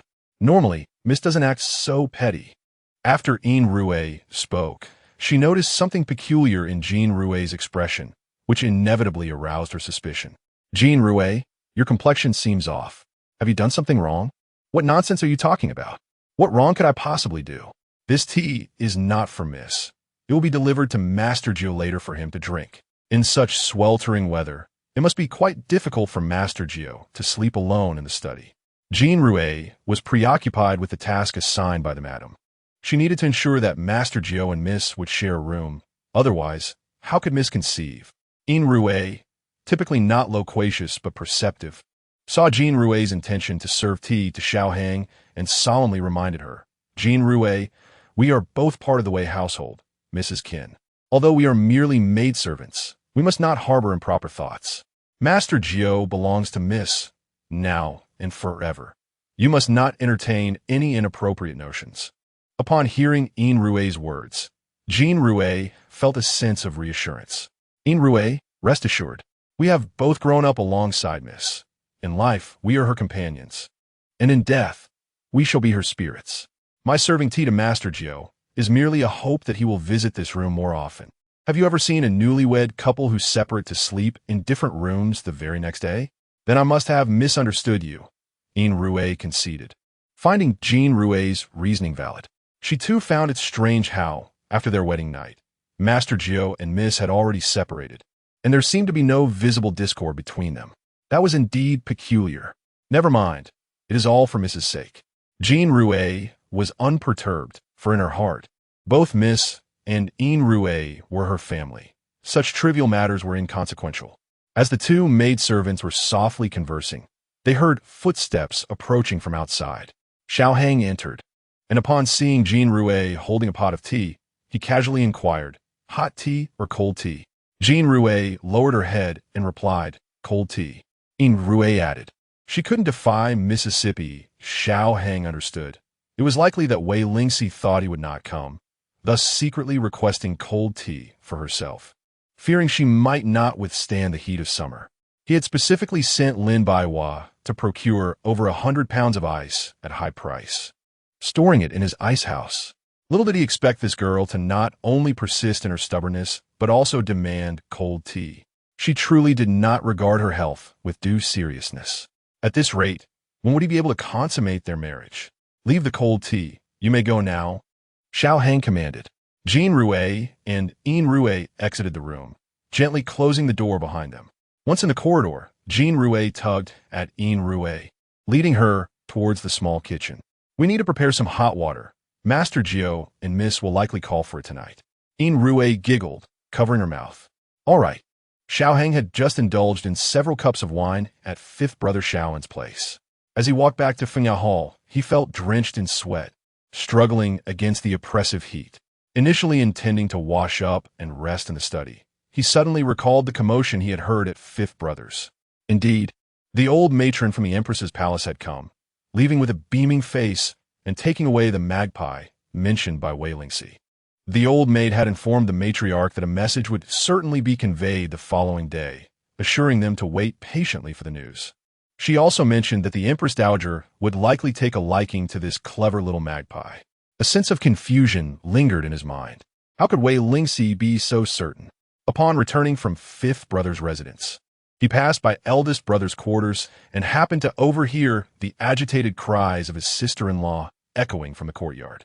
Why was she still weeping after the matter had been resolved? Instinct told Xiao Hang that there was undoubtedly more to this situation. He was curious about what scheme that little girl was concocting, determined to confront her. Xiao Hang entered only to be met by Jean Rouet carrying a cup of cool tea. Noticing her indifference to his words, he felt a twinge of irritation. It appeared that he needed to teach this little girl a lesson. After pouring himself a cup of the refreshing tea and feeling considerably more at ease, he proceeded towards the inner chamber. Chapter 25. You should be punished. In the dim light of the chamber, the crimson silk curtains had fallen, revealing glimpses of a young maiden nestled in luxurious brocade and silk. Her delicate back, like jade, was partially veiled, while her slender waist was adorned with a pale, lotus-hued undergarment. Her legs lay naturally curved, and her disheveled hair cascaded around her pale, white arms, stirring an unsettling restlessness in the depths of one's heart. This exquisite scene was the first that Xiao Hung had ever encountered in his 25 years. On their wedding night, they faced each other with sincerity, yet little did he know that this coy beauty, akin to a peepa partially shrouded, was the most intoxicating of all. A wave of heat rolled through Xiao Hang's throat as he inhaled deeply, attempting to quell his rising desires. He stepped forward and lifted the curtain. The beauty within was soundly asleep, her body rising and falling in rhythm with her breath. A delicate fragrance wafted through the air, leaving one to wonder whether it was the scent of her garments or the sweet essence of the maiden herself. "Xiao Qi, wake up," Xiao Hung said, his voice low and rich, tinged with a subtle rasp. Wei Lingxi, lost in her dreams, mistook his voice for an illusion and paid it no heed, her eyelashes fluttering briefly before she drifted back into slumber. "Wake up," he gently urged, giving her a soft nudge. His feverish palm met her cool, delicate skin, causing her to suddenly awaken. She flipped upright, her drowsy eyes colliding with Xiao Hang's gaze. "Husband?" Wei Lingxi stammered, momentarily stunned. As her mind cleared, she realized that Xiao Hung, who usually resided in the study, was suddenly present in her chamber. Startled, she instinctively recoiled. "What are you doing here?" Her instinctive reaction stirred a wave of dissatisfaction within Xiao Hung. Did she perceive him as a beast lurking in the shadows? Why, upon his mere approach, did she retreat? He had hoped that their time together over the past few days would ease her discomfort. Yet here she was, still wary of him. "This is my bedroom. Why should I not come?" Xiao Hong replied, his tone slightly softened. Wei Lingxi caught a whiff of the alcohol in the air, and a flicker of concern crossed her mind. Was he inebriated and seeking to consummate their marriage? Yet on their wedding night, he had been quite clear about her fragile constitution, suggesting she needed time to recuperate. After all, it had only been 3 days. Could it be that a man's words hold no weight? "Husband, you mentioned I should take care of my health. It has only been 3 days." She murmured softly, her gaze deliberately averted from his. Perhaps it was the alcohol coursing through him, coupled with the presence of a woman, that ignited a fervent desire within him. Yet, her demeanor seemed to beckon him to act. Hearing her words, however, sent a chill through Xiao Heng's heart. He struggled to suppress the tumult within and asked, "Are you unwilling?" On their wedding night, she had trembled, yet kept her eyes closed, enduring in silence. What was she afraid of? Did she fear his advances? In that moment, Wei Lingxi felt neither willing nor unwilling. After all, in her past life, they had shared intimate moments, yet his extraordinary nature was beyond her capacity to endure. She truly feared the pain it might bring her. Moreover, their prior relationship had lacked any emotional foundation. It had merely been a physical closeness, and while he held a position of great power, he had never coerced her. Hence, there was no question of willingness. There is no reluctance. In this life, she has already become his legitimate wife, bound to him in matrimony. She belongs to him, along with the Wei family behind her, who will also require his protection in the future. Thus, as his wife, it is her duty to alleviate his desires and ensure the continuation of his lineage. "I have no reluctance," Wei Lingxi softly uttered. Xiao Hong observed her, snorting coldly. Though she claimed no unwillingness, her entire being conveyed her resistance. "I shall not force you," he thought. Despite his displeasure, she was his woman, the one he intended to marry, and he would not compel her. Moreover, her body was truly delicate, every time he beheld her slender waist, which seemed as though it could break with the slightest touch. He found it difficult to act upon his desires. Wei Lingxi visibly relaxed upon hearing his words, her body loosening. "If that is the case, then why has my husband come to disturb me at this late hour instead of resting? You were clearly sleeping soundly before you woke me." As she spoke, her brows furrowed lightly, and her lips pouted slightly, indicating her dissatisfaction. Xiao Hong felt a mix of irritation and amusement. If one were to say this woman was bold, she was often cautious in his presence. Yet if one were to claim she was timid, here she was complaining about being awakened, lamenting her interrupted rest. Was this the behavior of a virtuous wife? "Had I not come, how would I have known that you were secretly drinking herbal tea behind my back?" Xiao Heng's voice revealed a hint of anger, for his feelings were akin to being caught in a tumultuous sea. Upon hearing those words, Wei Lingxi's expression shifted noticeably. Indeed, he had mentioned it. Was he now going to hold her accountable? The military doctor, Xiao Yu, had informed him that her health was frail and required nurturing. If she disobeyed and secretly drank herbal tea, it would surely be detrimental to her health, thus jeopardizing his own interests. It was no wonder he was incensed. She was about to admit her fault, but suddenly recalled that she hadn't actually consumed the tea. She had waited for Jean Rouet to bring it, but had dozed off instead.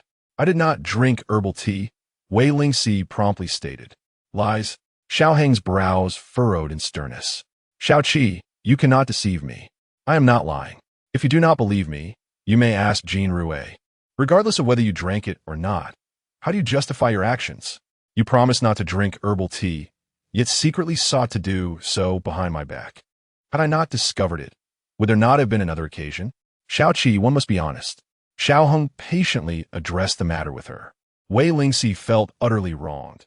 Had she consumed it, she would readily admit it, but since she had not, she refused to accept the accusation.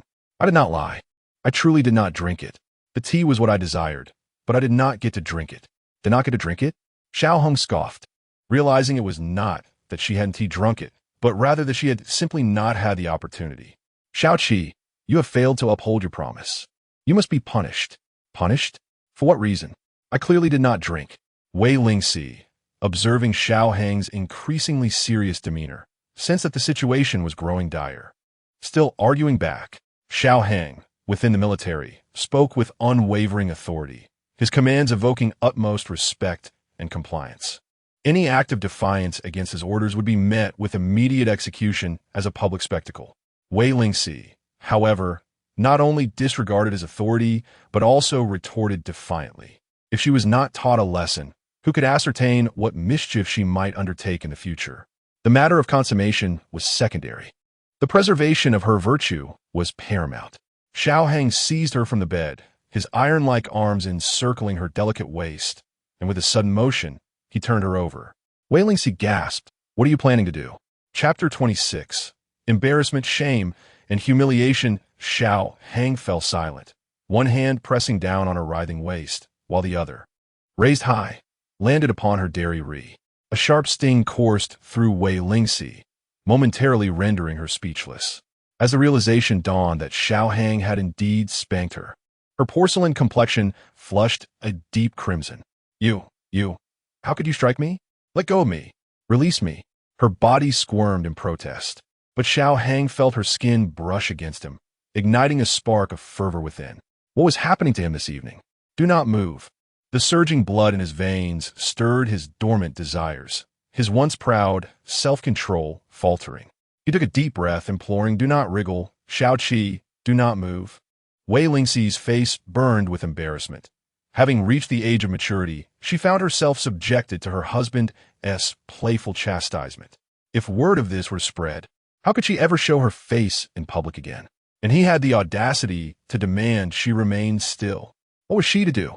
Remain still and await further punishment?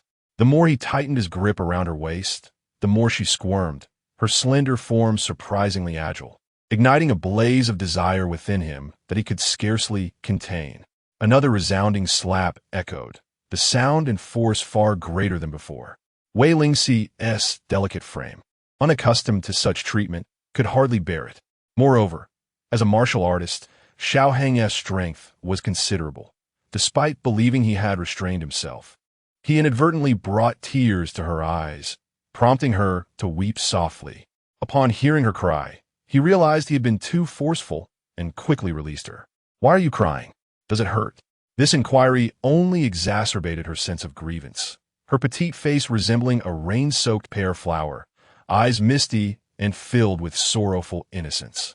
This was not merely a matter of pain. It was an embarrassment, a humiliation, a disgrace. Ignoring Xiao Hang, she dabbed at her tears with a handkerchief. Her head bowed slightly, revealing a long, snow-white neck that left onlookers breathless and disoriented. "I merely wish to impart a modest lesson, to instill in you the importance of self-care." Xiao Hang spoke softly, striving to suppress the flames of desire within. Yet, Wei Lingxi was consumed with indignation. Glaring at him as she exclaimed, "Xiao Hang, I am your wife, not your subordinate. Do not bring your military discipline into our home." The sound of her calling his name sent an involuntary shiver down his spine. "Repeat that again. Xiao Hang, Xiao Hang, Xiao Hang." She shouted in anger, defiant, and did she fear that uttering his name would lead him to cast her aside? Her voice was both alluring and spirited, laced with a hint of grievance, resonating in his ears like a celestial melody. An image formed in his mind, her beneath him, singing like a nightingale. "Say it once more." Xiao Hang grasped her hand, his gaze burning with an intensity that seemed to ignite the air around them. Feeling the intense heat radiating from his palm, Wei Lingxi was taken aback, sensing an ominous turn of events. She promptly fell silent, her cheeks adorned with 2 streams of tears. Xiao Hang had turned his head, his arm encircling her waist, pressing her into his embrace. With a firm grip on the back of her head, he pried open her tightly sealed lips and kissed her passionately. After a lengthy moment, Wei Lingxi struggled to breathe, pushing against his steel-like chest with all her might. Tears cascading uncontrollably down her face. The moisture from her tears mingled with his lips, and, as Xiao Hang opened his eyes, he was met with her woeful expression. She was but a young girl, raised in pampered comfort, unaccustomed to any form of hardship. He had merely struck her twice and kissed her, yet had left her so distressed. Xiao Hang dared not imagine what would linger in her heart if he were to force himself upon her that night. The woman he wished to marry should share a deep emotional connection, a bond for a lifetime, rather than indulging solely in her physical beauty while disregarding her feelings. Moreover, she was not a woman to be easily manipulated. He had discerned her strength when she tore up the marriage contract before everyone. He understood that this was the woman he desired. He recognized her as someone who, once in love, would burn fiercely for it, yet could also turn away resolutely if love faded, never to cast another glance back. "Do not cry." Xiao Hung gently wiped away her tears. "Rest well. I shall return to see you tomorrow." With a body still ablaze with passion, he exited the room, only to find Jean Rue and Yin Rue anxiously waiting under the eaves. Particularly, Jean Rue was tense upon hearing a commotion from within, followed by Wei Lingxi's escalating cries. She worried that she had administered too strong a dose of medicine, causing the ninth master to be too harsh and leaving the young lady in distress. Seeing Xiao Hung emerge, Jean Rue quietly inquired, "Ninth master, do you need water?" "Yes, bring a bathtub for your young lady, and another one to my study," Xiao Hung instructed before striding away. Once Xiao Hung had departed, Jean Rue and Yin Rue hurried inside to check on their mistress. "Do not come in," Wei Lingxi cried, her nose red from weeping. She wished to conceal the fact that she had been struck, not wanting them to witness her disheveled state. "Just bring in the water." Jean Rue, filled with concern, asked, "Mistress, are you all right? What could possibly be wrong with me?" "Just bring in the water. No one is allowed to enter without my permission," Wei Lingxi asserted. "Yes, mistress." Jean Rue finally let out a sigh of relief. Meanwhile, Xiao Hung sat breathlessly beside the soft couch, two crumpled silk handkerchiefs discarded at his feet. Just when he thought peace would finally descend, the insatiable desire surged once more. He glanced at his burning palms, rose to his feet, pushed open the door, and retrieved a sword from the wall before making his way to the shadowy rear garden. There he began to practice, the iron sword slicing through the air with formidable vigor, until sweat drenched his clothes. Only when the cool night breeze dispersed the heat within him did he return to his study, wash himself, and lie down to rest. On the following day, before dawn broke, Xiao Hang made his way to court. Wei Lingxi had also risen early to pay her respects to the old matriarch. Jean Rue came to assist her with her hair, and as she gazed into the mirror, she noticed the lingering redness and swelling around her mistress's eyes. It was evident to her that the ninth master had been exceptionally vigorous the previous night, and thus, her mistress had endured considerable suffering. A wave of guilt washed over her. However, she recalled hearing that such experiences were initially painful, but ultimately led to an appreciation of bliss akin to that of celestial beings. Therefore, for her mistress's future, she felt compelled to temporarily disregard her feelings of sympathy. Wei Lingxi remained immersed in the emotions of the previous night, oblivious to Jean Rue's expressions. Once she completed her grooming, she hurriedly departed, making her way towards the matriarch's quarters. As she traversed the corridor and passed the waterside pavilion, she was about to reach the Anshan studio, where the matriarch resided, when she encountered the elder madam, who was also on her way to pay her respects. Upon meeting, Wei Lingxi initiated the greeting, "Sister-in-law, good morning." Upon raising her gaze, she was taken aback by the elder madam's tear-streaked face, resembling a bruised walnut. A gentle smile tugged at her lips as she continued, "Are you also here to pay your respects to the matriarch? Let's go together."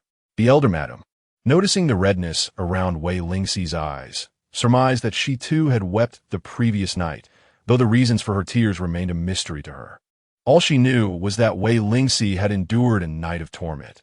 The mere thought of it brought forth a pain akin to having one's heart wrenched away, a sorrow so profound it rendered one breathless. Chapter 27. The heart-wrenching numbers she wept for the better part of the night, and by morning, her face was so swollen that it was almost unbearable to behold. Wishing to avoid the mocking gaze of her sisters-in-law, she rose early to pay her respects to the matriarch, only to unexpectedly encounter Wei Lingxi. What a twist of fate! Since they had crossed paths, they might as well proceed together. The matriarch's demeanor was rather frosty as she acknowledged her with a curt response, leading Xuema ahead without engaging in much conversation with Wei Lingxi. Wei Lingxi pursed her lips and offered a faint smile, hastily trailing behind. Upon their arrival, the matriarch had just finished her morning ablutions and was sipping tea while enjoying her breakfast. Seeing the eldest daughter-in-law and the ninth daughter-in-law approach her in unison, her gaze fell upon the first, whose eyes resembled those of a withered walnut, leaving her momentarily taken aback.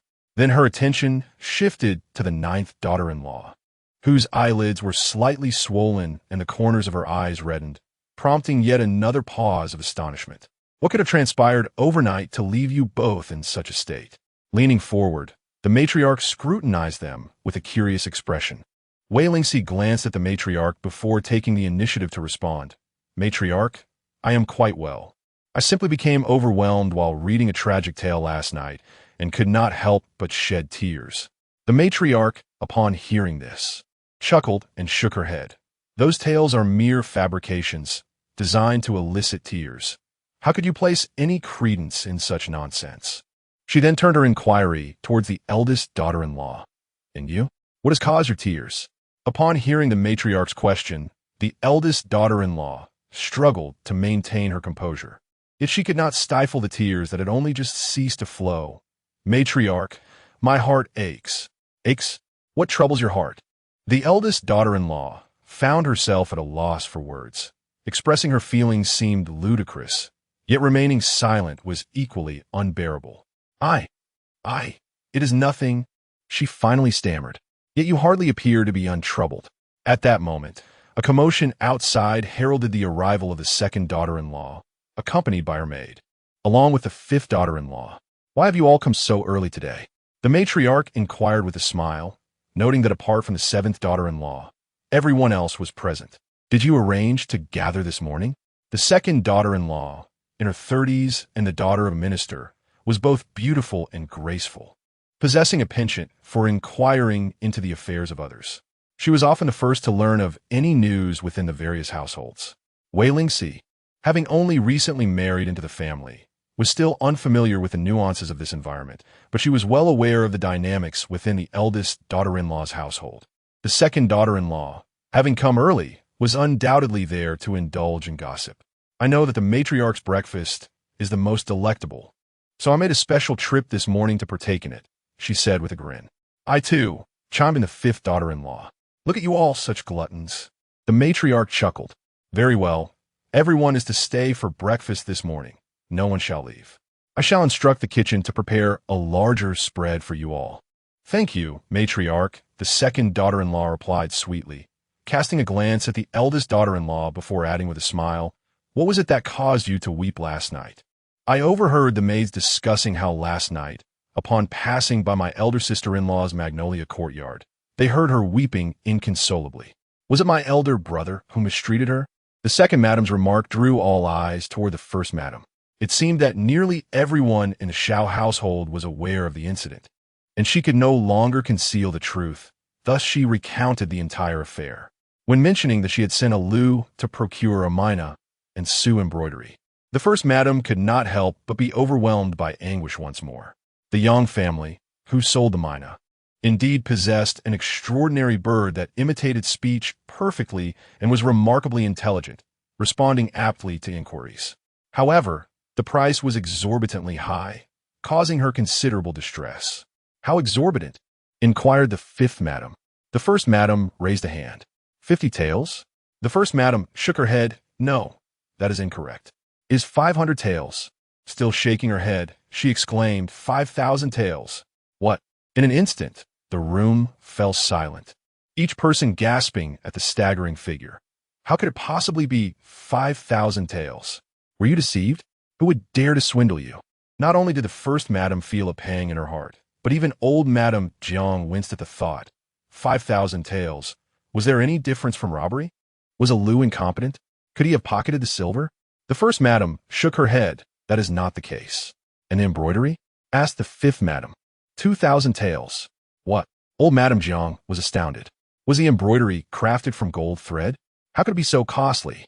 Silk, replied the first madam. Upon hearing that the main household had suffered a loss of 7,000 taels overnight, the second madam could not help but revel in their misfortune. Concealing half her face behind a fan, her brows displayed concern and sympathy, while the corner of her mouth, hidden by the fan, betrayed a smirk. Wei Lingxi observed this scene with clarity. Such intricate expressions could only be executed by the second madam. With such a significant loss incurred in a single night, her husband, infuriated, had disregarded her, retreating to the concubine Qin to spend the night. She wept for half the night, unable to find solace even with dawn's arrival. I say, ninth sister-in-law, how could you procure such exorbitantly priced cellars for our elder sister-in-law? The second madam, seeking to stir the pot, incited discord between Wei Lingxi and the first madam. Yet, Wei Lingxi, with a look of grievance, retorted, "This cannot be laid at my feet. I sought to assist our elder sister-in-law in her time of need. Typically, the prices from these two sellers are somewhat high, but who could anticipate their sudden price hike? Yesterday, our elder sister-in-law clearly informed Aunt Shui that she would spare no expense to procure those items. Thus the implication was clear, placing the blame solely on the first madam's insistence to buy, absolving the sellers of wrongdoing. As they spoke, news from the palace arrived, stating that the Empress Dowager was quite fond of the mina, assuring them there was no longer cause for concern. With this matter resolved, the first madam finally breathed a sigh of relief. Sister-in-law, can your heart now find solace? I did not expect your gratitude. Merely wish that you would cease your relentless pursuit of me. Wei Lingxi chuckled. At this moment, the tension that had gripped the mistress entirely dissipated.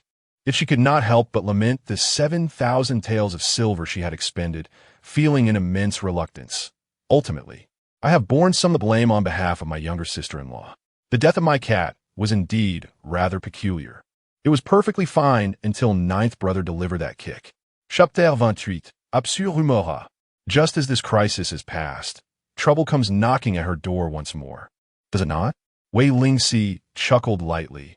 If my elder sister-in-law wishes to pursue this matter so diligently, shall we unearth the cat to conduct an autopsy? Coincidentally, my second brother has a few friends who are coroner, and I can summon them to examine the remains. If it indeed pertains to our esteemed ninth master, I am willing to accept responsibility. However, if it is unrelated to him, I kindly ask my elder sister-in-law to restore my innocence. The matriarch's expression grew noticeably strained. That would not be necessary. It would be too distressing. Nay, I do not find it distressing at all. Wei Lingxi had been well prepared. On that day, she had instructed Jean Rui to investigate the whereabouts of the cat, which was buried beneath the willow tree by the lake in the back garden. She had specifically asked Jean Rui to check, and upon her return, Jean Rui reported that the cat bore multiple wounds, indicating it had suffered abuse during its life. Fearing that the matriarch might deny the truth, she had kept a backup plan in store. Madam, last night, a maid from my quarters accompanied me for a stroll by the lake, and I noticed that the soil beneath the willow appeared freshly disturbed. I became curious if something was buried there. Thus, I instructed Jean Rui to procure a spade and dig. Would you care to guess what we uncovered? What? The second madam keenly sensed the tension and prepared herself for the unfolding drama. Could it possibly be the deceased cat? Inquired the fifth madam. Indeed. Wei Lingxi fixed her gaze upon the matriarch, sister-in-law. The cat is still in my possession. I shall have Jean Rui fetch it immediately for everyone to observe. It seems that the poor creature endured a brutal beating. One cannot fathom the wicked heart that would inflict such cruelty upon a mere kitten. Her words skirted dangerously close to directly implicating the matriarch's name. The matriarch's complexion shifted from pale to flushed, revealing her distress. I was entirely unaware of this. I must return and investigate to discover which wretched little foot has mistreated my cat. Once I ascertain the truth, I shall expel them without hesitation. Old Madame Jiang discerned the underlying implications, suspecting that the matriarch herself had caused the cat's demise and was now orchestrating this scene. She scowled, observing her disappointing eldest daughter-in-law, who had lived many years yet displayed nary a trace of wisdom. You cannot even manage the maids in your household, allowing such a significant uproar to ensue. Upon your return, discipline them properly, lest they cause a greater disaster in the future. After receiving a reprimand and suffering a loss of face, the matriarch felt a surge of frustration but could only lower her head in acknowledgement. Yes. Do not forget to express gratitude to our ninth daughter-in-law for her timely assistance during your crisis. Old Madame Jiang commanded sternly. Reluctantly, the matriarch bowed her head and offered. Thank you, ninth sister-in-law. Wei Lingxi sighed softly. It was ultimately for the benefit of the Xiao family. Enduring a bit of grievance is inconsequential. I merely hope that my elder sister-in-law remembers this favor. Having spoken, Wei Lingxi soon took her leave, finding an excuse to depart from old Madame Zhang's residence. On her way, Jean Rue was unusually cheerful, her steps much lighter than usual. Miss, the madam cried terribly last night, she remarked. Wei Lingxi's lips curled into a faint, cool smile. She deserves it. This is of her own making. Now that Yangbo had money, he could return to Jiangnan with his daughter to acquire property and lead a stable life. Our Lady now had funds to save for the sixth young master's future bride, Jean Rue said joyfully. Indeed, Wei Lingxi nodded with a smile. Both Yangbo and the madam hailed from Jiangnan. Yangbo's daughter had been abducted by human traffickers during her childhood, and for many years he had traversed from Jiangnan to the capital in search of her, depleting his assets along the way. After finally locating his daughter, he was unable to take her home due to her illness, which required treatment in the capital. Thus, he resorted to raising birds for a living. He had fortuitously captured a talking myna, which Wei Lingxi had always admired, but Yangbo had offered it to her, which she had declined. In her previous life, the Empress Dowager had encountered Yangbo while searching for a lost cat and had forcibly taken the myna from him. The exquisite silk embroidery from Yang's family was crafted by her, yet due to the modest salary of Wei Shanhe, supporting such a large family was quite a challenge. Although Wei Lingxi's brother had consistently sent her money, she was reluctant to rely on his support and secretly embroidered items to sell. This particular piece, made from fine materials, had attracted interest, but potential buyers hesitated at its high price. Therefore, Wei Lingxi suggested to the madam that she purchase the embroidery for 2,000 taels, which would likely yield a profit of about 15 to 1,600 taels. Contemplating this, Wei Lingxi felt a weight lift from her chest and cheerfully said to Jean Rue, "Let us return to Fenjiazhai." "Yes, miss," Jean Rue replied. As they walked a few steps, a gust of wind swept by, causing Wei Lingxi to sneeze twice uncontrollably. She covered her mouth and nose with a handkerchief and waited a moment before releasing it. "Miss, have you caught a chill?" Jean Rue inquired. "Fortunately not. Let's hurry back." Upon returning to Fenjiatong, the four maids, Zisu, Qing Dai, Lian Xiao, and Sang Ji, had already tidied the room and awaited Wei Lingxi's return to serve the meal. Once inside, Wei Lingxi washed her hands and set the table. The meal was mediocre and did not suit her palate. After a few bites of overly salty dishes and a couple of sips of plain porridge, she found it unpalatable and requested the food be removed. "Miss, you've lost quite a bit of weight in just a few days," Jean Rue noted with concern. Observing her lack of appetite. "You've eaten so little today. At this rate, how will your body endure?" Wei Lingxi often experienced a significant decrease in appetite during summer, preferring cool teas and fruits, consuming very little food. Thus, each summer, she would lose a considerable amount of weight, a true trial of the season for her. Today, however, her appetite was even more diminished. Her head felt heavy, and her body weak and languid. "I did not rest well last night. I will lie down for a while. Unless there is something urgent, do not disturb me." Jean Rue acquiesced. "Yes, Mississippi." After leaving the court, Xiao Hong returned to the Xiao residence to change his attire. A report had arrived from the southern regions during the morning assembly, indicating that the kingdom of Nandian had repeatedly invaded the borders of the Great Zhou, leaving the common folk in dire straits. The general tasked with guarding the frontier had perished on the battlefield. The emperor, incensed, dispatched a new general to safeguard the southern territories. In recent years, the state affairs had declined, with the Great Zhou surrounded by formidable foes. Two small foreign nations posed threats from the north and south, while two great powers in the east and west eyed the kingdom with suspicion. The court was rife with undercurrents, and with the emperor's health failing, there were many discontented factions. To secure internal peace, external threats must be addressed.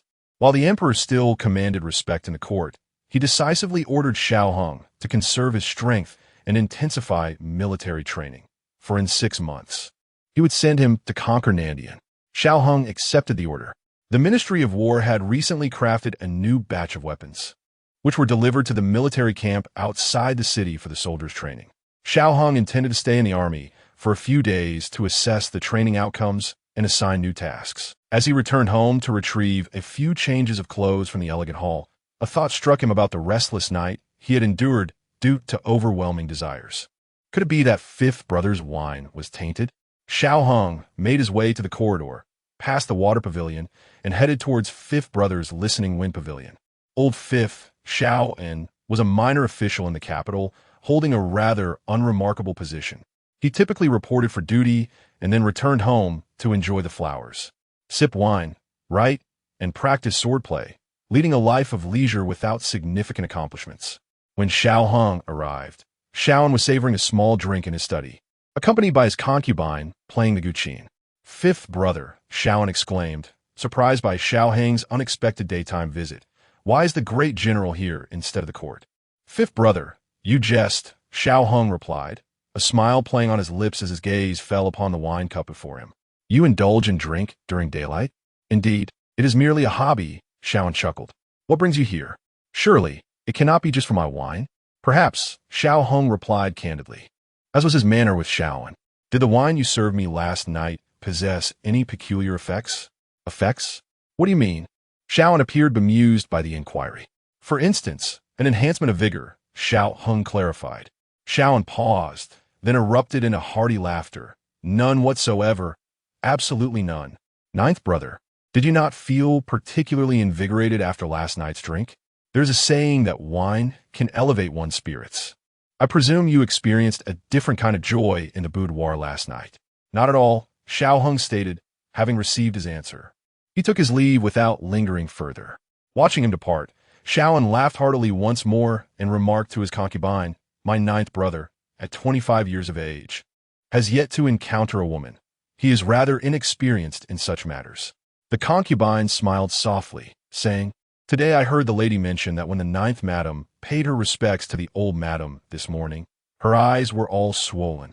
It must be that the ninth master was quite relentless last night.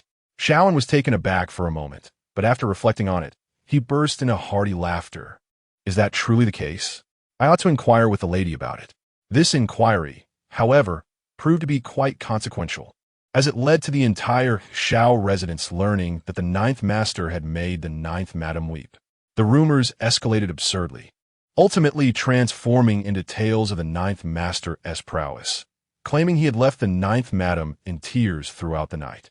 While the gossip spread like wildfire within the manor, Xiao Zixuan was preoccupied with arranging his upcoming marriage, his feet barely touching the ground. Upon hearing the news, he clenched his fists tightly, a tumult of suppressed fury brewing within him. Fortunately, the wedding was drawing closer. The woman he was to marry was set to enter the manor at the beginning of next month. At this moment, Wei Lingxi lay in her tent, deep in slumber, unaware of how long she had been asleep. She only felt an overwhelming chill enveloping her, her eyes burning with fever.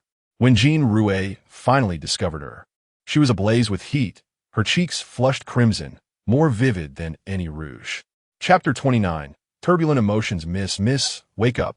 Jean Rue's panicked voice echoed in Wei Lingxi's ears, yet it seemed distant, almost ethereal. She struggled to open her eyes, but her eyelids felt as if they were weighed down by 1,000 pounds, stubbornly refusing to lift. Yihui. Jean Rue felt Wei Lingxi's forehead, which was burning hot, and called for Yin Rue to come over. The young lady has a fever. She's burning up. Quickly, fetch a physician to examine her. Yin Rue hurriedly entered, taking small, quick steps. Upon seeing the young lady's flushed face, dry lips, and tightly closed eyes, she frowned slightly in concern. She was perfectly fine this morning when we paid our respects to the old madam. How could she have fallen ill upon returning? Could it be indigestion? The young lady hardly ate anything for breakfast. How could it be indigestion? Stop speculating and hurry to fetch the physician. I shall go at once. Yin Rue took some silver and rushed out. Jean Rue gathered the 4 maidservants assigned by the old madam and assigned them tasks. Zisu, fetch some ice. Qingdai, pour some water for the young lady to drink. Lian Xiao and Sang Ji, you two go prepare a basin of warm water and bring me 2 cloths." The 4 maidservants promptly complied, and soon returned with everything prepared. Jean Rue stayed by Wei Lingxi's side, continuously soaking a silk cloth in water, wringing it out, and applying it to her forehead. Yin Rue dashed out of Fiancé Hall, heading toward the northeast corner of the Xiao residence to the corner gate. The old matron guarding the gate stopped her upon learning she intended to leave. "You know the rules. Maidservants are not allowed to go outside, don't you?" "I do. But our 9th madam has fallen ill, and she is in a state of delirium. I must go fetch the physician," Yin Rue replied anxiously. "Please, grant me this favor." As she spoke, she pressed a silver ingot into the old matron's hand. Upon seeing the silver, the matron's demeanor changed instantly, her face brightening with a smile. "So, you are from the 9th madam's quarters. Ordinarily, maidservants are not permitted to leave, and if discovered, we would all be in trouble. However, if you are in a hurry, I can find someone to run an errand for you." "Thank you, matron. Please make haste. Our 9th madam cannot wait." Of course, unable to exit herself, Yin Rue had no choice but to wait for the matron to find someone to fetch the physician. On such a hot day, it would be best not to wait here. "Once the physician arrives, I shall send someone to take him to the 9th madam," the matron said, her tone polite now that she had received the silver. Worried for her mistress, Yin Rue decided not to linger and turned back. Just as she reached the entrance of Fiancé Hall, she bumped into Xiao Hong, who was returning. She immediately halted, standing straight and greeting him respectfully, "Ninth Master." Seeing Yin Rue panting and drenched in sweat, Xiao Hong inquired, "Why are you in such a rush?" Yin Rue finally lifted her head and replied, "The young lady developed a high fever after breakfast. I just went to fetch the physician." "And where is the physician?" Yin Rue bit her lower lip and shook her head. "I cannot leave the estate. I can only ask the matron guarding the side gate to send someone on an errand." Upon hearing this, Xiao Hong furrowed his brows and replied without hesitation, "You should go to the main entrance now. Lin Mo and Lin Bai are waiting for me there. Have Lin Mo go to the military camp and bring Chu Yu back to the estate to attend to the madam's illness." Seeing that the 9th master had made arrangements, Yin Rue's previously anxious heart was instantly calmed. "Yes, 9th master." When Xiao Hong stepped into the room, he noticed Yin Rue had pulled a stool to sit by the bedside, holding a bowl of water and using a spoon to feed Wei Lingxi. Lin Xiao sat by the bed, cradling the feeble Wei Lingxi in her arms, softly coaxing her. "Miss, drink some water. You will feel better." Sang Ji stood beside them, soaking a cloth in warm water, wringing it out, and placing it on Wei Lingxi's forehead. Wei Lingxi herself had not opened her eyes, her cheeks flushed with fever, her lips parched and cracking, and she occasionally mumbled incoherently. The maids were bustling about, and upon seeing Xiao Hong enter, they hurriedly attempted to rise. "No need to move," he said, approaching Yin Rue and taking the bowl of water from her hands. "I will do it." Yin Rue quickly made way for him, allowing Xiao Hong to tend to the Mississippi. As one bowl of water was emptied, she promptly handed him another, meanwhile updating him on the Miss's condition. The Miss was fine this morning. After paying respects to the old madam, she had a few bites of breakfast and then lay down. When I noticed she had not gotten up for a while and her face appeared unusually flushed, I checked her forehead and realized she was running a fever. Xiao Hong nodded slightly, understood. He fed Wei Lingxi a few sips of water, but she grew impatient, refusing to open her mouth, her brows tightly knit. No more, it's so annoying." With a flick of her hand, she sent the bowl flying from Xiao Heng's grasp. It clattered to the floor, shattering into several pieces. A few shards flew onto Sang Ji's leg, startling her. Jinghui, seeing this, quickly bent down to tidy up, worried that Xiao Hong might be displeased, and softly pleaded, "Ninth Master, my miss is in a daze and surely does not realize it is you feeding her water. Please do not be angry with her. It is of no concern." Xiao Hong replied, fully aware of Wei Lingxi's discomfort. Thus he bore no anger. Even if she were to vent her frustration at him upon feeling better, he would not take offense. "How much water has the madam consumed?" Xiao Hong inquired. Yin Rue replied, "The madam has had a small bowl.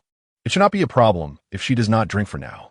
Xiao Hong nodded, his gaze falling upon the bloodstain seeping from the hem of Sang Ji's trousers, and asked, "Did you injure yourself?" Zhangji dared not look up, her eyes cast down. It is nothing, ninth master. Give me the cloth. You should tend to your wound.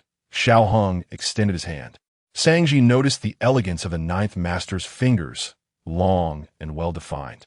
Despite being the hands of a martial general, they were no less graceful than those of a scholar, truly a sight to behold.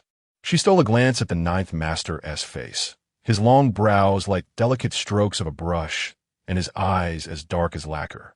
Even more handsome than young master Xiao Zixuan. Truly, he was a rare beauty in the court. That fleeting glance set her heart aflutter, compelling her to lower her gaze and gently wring out the moisture from her handkerchief before handing it to Xiao Hong, then turning to tend to the wounds. When Zhangji returned, she found the ninth master still at the lady's bedside, his gaze fixed upon her face, exuding an indescribable depth of affection. Ninth master, the people have arrived, came the voice of Yin Rue, interrupting Zhangji's reverie. She hurriedly bowed her head to make way for Yin Rue, who entered, drenched in sweat, followed by the physician, Xiao Yu, carrying a medicine box. Upon seeing Xiao Yu, Xiao Hong immediately dismissed everyone in the room. Xiao Yu, the lady's fever persists. Please examine her condition. Chapter 30. Administering medicine with a kiss, Xiao Yu sat down to take Wei Lingxi's pulse, casting her gaze over her face twice before smiling. Madam, you have lost quite a bit of weight since our last meeting. The general truly does not know how to cherish a delicate flower. However, you remain the most beautiful woman in the capital. Even in your emaciated state, your beauty is unmatched. Upon hearing this, Xiao Heng's handsome features darkened, resembling the depths of a blackened pot. Silence. If you keep staring, I shall have your eyes dug out and fed to the dogs. Xiao Yu sheepishly closed his mouth. The general's jest had become increasingly intolerable. Once the pulse diagnosis was complete, Xiao Yu rose. Well? Xiao Hong inquired immediately. Xiao Yu remained silent, noticing his reticence. Xiao Heng's heart sank slightly. Is the problem serious? Xiao Yu pointed to his mouth. Did you not instruct me to remain silent? Xiao Yu, seeing Xiao Heng's expression darken, his eyes radiating an icy glare, Xiao Yu recognized the general's genuine anger. He offered a slight smile, deciding to forego the jest. Madam is not in grave danger. She is suffering from high fever due to the invasion of cold air last night. I will prepare a prescription, and with one dose, the sweat will break forth, and she shall recover. Upon hearing that there was no cause for alarm, Xiao Hong let out a sigh of relief. However, I am puzzled by one matter. Xiao Yu glanced at the glaring sun outside, retrieving a handkerchief from his sleeve to wipe the sweat beading on his forehead. Last night was unbearably hot, yet Madam allowed cold air to invade her body. How could this be? Xiao Hong replied, there was an ice basin in the room. Xiao Yu shook his head. An ice basin alone would not cause any issues. Unless one is already weakened from excessive sweating, the body would not succumb to the cold. Xiao Hong recalled the previous night, when he had pinned Wei Lingxi to the bed, punishing her. The young girl had been both angry and aggrieved, her face streaming with sweat and tears, dampening her hair at the temples. It was likely that the cold air had entered her body as a result of that incident. Understanding the situation, but choosing not to disclose it to Xiao Yu, Xiao Hong urged him to prepare the prescription swiftly. Hurry and write it. I shall fetch the medicine myself. Xiao Yu nodded, requesting a pen from Yin Rue. He laid it upon the table and, with fluid strokes, quickly composed a prescription. Procure the medicine according to this. One dose will suffice. Xiao Hong glanced at the prescription before summoning Lin Mo. Go to the pharmacy and fetch the medicine. Be quick about it. Seizing the opportunity, Xiao Yu added, since Madam is not in serious danger, I shall return to the army now. After watching Lin Mo and Xiao Yu depart, and while awaiting Lin Mo's return with the medicine, Xiao Hong sought out Lin Bai to convey certain matters. You need not accompany me on outings anymore. Remain in the residence. Should Madam encounter any issues, you may leave the estate at any time to address them. Also, find 2 robust maids to assist. Understood, Lin Bai replied. Does the ninth master have any further instructions? Xiao Hong pondered for a moment. Request several notes from the old madam. Should Madam face an urgent situation requiring her to leave, she may do so directly with a note. Understood. When Lin Mo returned with the medicine, the physician summoned by the matron at the corner gate finally arrived. Finding him useless, Xiao Hong promptly dismissed him. Jean Rui prepared the medicine and returned to the room to administer it to Wei Lingxi. Wei Lingxi felt alternating chills and fever, suffering terribly. Her eyelids were heavy and unyielding. At that moment, Jean Rui urged her to take the medicine, but she felt as though her bones had been extracted, leaving her utterly devoid of strength to even respond. Seeing this, Lian Xiao hurried over to support Wei Lingxi, while Jean Rui carefully tucked a handkerchief against her chest, gently blowing on the medicine to cool it before bringing it to her lips. "Miss, it's time to take your medicine." Wei Lingxi, parched and dry, slightly parted her lips. However, upon tasting the bitter and spicy concoction, she immediately expelled it, refusing to open her mouth again despite Jean Rui's persistent coaxing. "Master Jiao." "She won't take it," Jean Rui exclaimed, her forehead beaded with sweat as she turned to Xiao Hang. Xiao Hang furrowed his brow, his jaw muscles twitching briefly before he took the bowl from her. "Let me do it." Regardless of who was feeding her, Wei Lingxi resolutely refused to comply. Her mind, already muddled by fever, registered only the sensation of someone prying her mouth open and forcing her to drink the wretched concoction, prompting her to resist even more. Her head shook incessantly, disheveled hair clinging to her temples, exuding an aura of fragility that tugged at one's heartstrings. "What shall we do if she refuses to drink?" Yin Rui lamented as she watched Wei Lingxi suffer, her heart filled with anxiety. Xiao Hang glanced at the bowl of medicine, tilted his head back, and downed the bitter liquid in one gulp. He then tossed the bowl to the floor, bending down to firmly embrace Wei Lingxi's delicate frame. One strong hand gripped the back of her head, and he lowered his face, pressing his lips against hers, patiently prying open her tightly clenched jaw to let the bitter liquid flow in, bit by bit. As Wei Lingxi attempted to spit it out, he pinched her petite nose. With no air to breathe, she was compelled to open her mouth, allowing the medicine to slip down her throat, ultimately swallowing it, despite her resistance, until not a drop remained. The maids in the room stood by, their eyes cast downward, afraid to look up. Qing Dai and Songji stole a glance, witnessing the striking profile of Master Jiao. After just one glimpse, they dared not look again. Songji silently mused, so the usually aloof and proud general can display such tenderness in the intimacy of his chamber. After being forced to take the medicine, the bitterness seemed to revive some spirit in Wei Lingxi, and she managed to open her eyes, meeting Xiao Hang's gaze. Remembering how he had spanked her the night before, and the discomfort of being forcibly fed medicine, a wave of grievance surged within her. Her long, dark lashes fluttered, and crystalline tears spilled from her eyes. "You're bullying me. You're bullying me again." "Bullying? What bullying?" Xiao Hang observed her tear-streaked face, her slender shoulders trembling slightly. A delicate beauty tinged with a hint of allure that inexplicably ignited a smoldering desire within him. Due to the presence of the maidservants, Wei Lingxi found it inappropriate to disclose the incident of last night's beating. Instead, she sought an excuse. The medicinal concoction was exceedingly bitter, unbearable even. "I have never been able to tolerate bitterness since childhood. Yet you insist I consume such a vile potion." Just then, a plate of candied fruits arrived, brought over by Zissou to alleviate the bitterness.